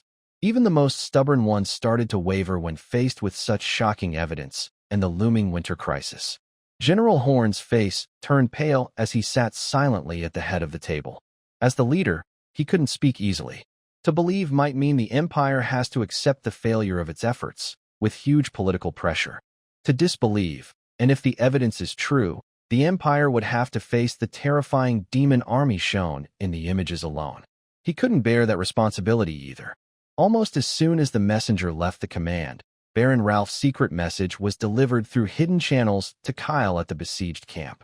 The letter detailed new peace negotiations and shocking evidence of demons. Kyle put down the letter and sat alone in his tent, deep in thought, feeling a storm of emotions. Demons. This word finally moved from Aislin's vague warning and Carmen's ancient murals to the forefront of reality. She had not seen it with her own eyes, but the chain of logic was now clear. Aislin's warning is true. The Frostborn are indeed engaged in a brutal war against a terrifying enemy called the People of the Fire of Sin. Their struggle on two fronts is the main reason they are willing to make big concessions and desperately seek peace. Carmen's discovery is related to this. The mural's recurring purification power that erases civilizations is very similar in nature to the destructive demon they face now. Could both originate from the so-called Titans? Is the gear and eye symbol Carmen found the key to understanding and fighting these two threats? The evidence itself is highly credible. Ralph mentioned details about magical crystal images and the special nature of the wreckage in his letter, which far surpasses normal forgery. All the clues now come together like a cold flood, shocking Kyle's understanding. The Empire and the Frostborn are fighting over borders and pride, unaware of a huge threat that could destroy all civilizations lurking in the East. The current war suddenly seems so small and foolish. This war must end, not only to reduce casualties, but also to gather strength to face the real enemy that could plunge the world into darkness. He foresees that the Empire's leaders are likely divided and arguing at this moment. He needs to find a way to make those blinded by arrogance and short-sightedness see the urgent survival crisis. In the end, General Horn made a decision that seemed cautious but actually revealed his inner doubts. He did not reply to the Frostborn immediately, but sent the fastest messenger with new peace terms and a detailed report on the demon evidence to the imperial capital, asking the Emperor and the Council to make the final decision. Meanwhile, he ordered all frontline armies to switch to full defense and paused all siege operations indefinitely. In front of Frost Fortress, the months-long fighting suddenly stopped. An eerie, unsettling silence covered the battlefield. Only the cold autumn wind, carrying snowflakes, silently moved between the two sides. Releasing the demon evidence was like a heavy stone from another world crashing into the mud of war. It not only brought a faint glimmer of peace, but also laid a cold, harsh truth before everyone involved. Outside Frost Fortress, the Empire's camp was in a strange state of pause. The sounds of fighting had been replaced by tense silence. The evidence brought by the Frostborn envoy, like a hot iron thrown into an icy lake, caused a brief intense reaction, but afterward left behind a deeper cold and fog that were harder to dispel. Inside General Horn's command tent, the atmosphere was even more serious than after a failed siege. He held a secret letter sealed with the royal signet, his fingers turning slightly white from the grip. The letter's content was less like instructions and more like a carefully worded disclaimer. The Council and His Majesty have reviewed the frontline reports. The claims made by the Frostborn are shocking, but the authenticity of their evidence is uncertain. The Empire's dignity cannot allow major concessions when the facts are unclear. You must send the most reliable and elite troops deep into the East, to the edge of the so-called scorching lands, to verify the existence of the fire of crime people and assess the true scale of the threat. The Empire needs solid proof to understand the truth of that unknown land. This is a precondition for peace talks, and it is also your duty as soldiers of the Empire. General Horn slowly lowered the letter. His face showed no emotion, but a flicker of exhaustion and frustration passed through his eyes. The city official's casual remark had thrown back a difficult task that could ruin any general's reputation. Verification? How easy was that? It meant crossing enemy-controlled Frostborn territory and venturing into an unknown area potentially more dangerous than the Frostborn themselves. General, who should we send on this mission? A staff officer asked quietly. Everyone in the tent looked tense. The task was deadly. Success might bring little reward, but failure would surely mean death. After a moment of silence, another officer, closely associated with General Barton, spoke softly. When it comes to behind enemy lines reconnaissance, infiltration, and survival skills, no one in the army can match Baron Kyle. His troops are diverse and skilled at working in different environments. The Shadow Wolves are excellent scouts. Moreover, hasn't he already been into the Icewind Valley and returned successfully? He has plenty of experience. This statement sounded impressive, highlighting Kyle's unique advantages and making him seem like the only suitable choice. But everyone present was sharp. Everyone understood the subtext. Success would mean the command trusted his judgment. It failed, but it was a good opportunity to use others to eliminate this increasingly uncontrollable, alien force, and at the same time weaken the momentum of the Border Lords Alliance in the north. No matter the outcome, it doesn't seem to be a bad thing for the core powers of the Empire. General Horn looked over everyone and saw their subtle or obvious approval in their eyes. He himself didn't like Kyle. His very existence challenged the traditional order of the Empire. Publicly and privately, this seemed to be the best choice. Proceed with the order, Horn finally said in a deep voice. In the name of the Eastern Army Command, order Baron Kyle, the Guardian of the North, to immediately form a capable team to carry out a top-secret reconnaissance mission. The goal: infiltrate eastward, reach and verify the existence of the Scorching Land and the people of the Fire of Sin, assess their threat, and gather all valuable intelligence. Grant him the authority to make quick decisions and return with solid information within a set time. This mission concerns the fate of the Empire, so I hope he will live up to the Emperor's grace and bravely move forward. The order was carefully worded and turned into an official document, delivered by Horn's trusted aide to Kyle at the besieged camp. Kyle unrolled the parchment and calmly read the ornate and heavy language. Not suitable for those who are not brave and experienced like your department. Authority to make quick decisions. Concerns the fate of the Empire. Every word seemed to carry an invisible weight and cold calculation.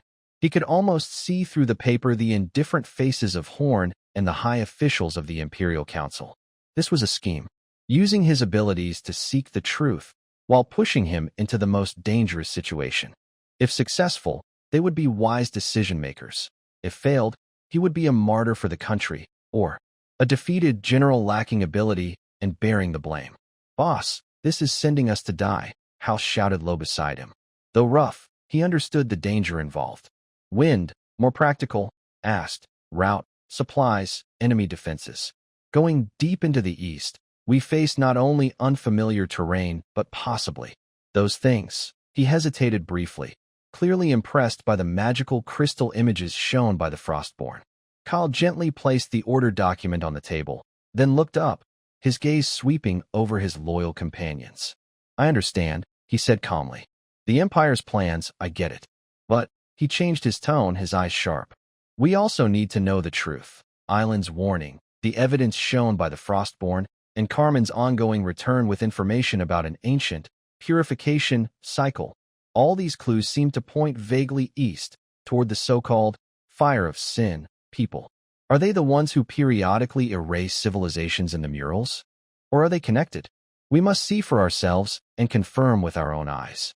This is not just to follow the Empire's orders, but for ourselves and the future of the North. We cannot make decisions in the fog." He saw through the Empire's plans, but he also saw a hidden opportunity behind the conspiracy.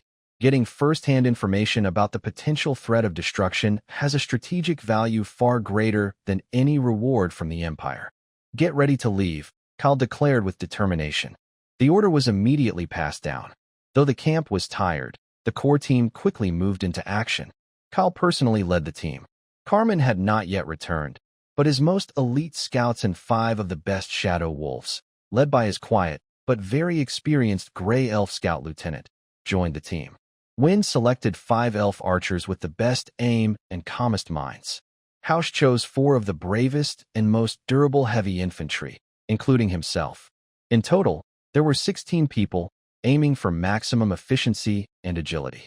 Everyone was given the best frost-resistant magic armor to handle possible threats from the Frostborn territory and environmental dangers from the east. For weapons, they chose durable magic weapons with high strength and carried backup regular weapons. Each person received high-energy rations, first aid kits, climbing ropes, and other survival gear. They repeatedly discussed and analyzed the demon forms and behaviors in the Frostborn magic crystals, trying to understand their power systems and weaknesses. Kyle and the Gray Elf Scout Lieutenant carefully studied the map, planning a stealthy route that used the terrain to avoid known Frostborn strongholds and patrol routes. At the darkest hour before dawn, this small team gathered at the edge of the camp. No noise, no farewells. Only cold fog wrapped around their silent figures. Kyle stood at the front, his gaze sweeping over each determined or slightly nervous face. "Remember, our goal is eyes and ears, not swords," he said in a deep, clear voice. "Observe, verify, record, and then bring back the information alive. Unless absolutely necessary, avoid all fighting. Our lives are more valuable than any enemy's life." "Yes, leader." The restrained response sounded especially firm in the fog. Kyle finally looked back. The huge Imperial camp in the night looked like a sleeping giant. The outline of Frost Fortress in the distance shimmered with cold light under the faint stars. The Empire's plans, the struggles of the Frost people, and the ancient secrets Carmen is revealing. These all form a complex puzzle. The answer might be in the legendary land to the east. He took a deep breath of cold air, turned around, and took the lead. 16 figures, like ghosts blending into the night, quietly left the Imperial camp, heading east toward the unknown, dangerous, and truth-filled land, moving forward with determination.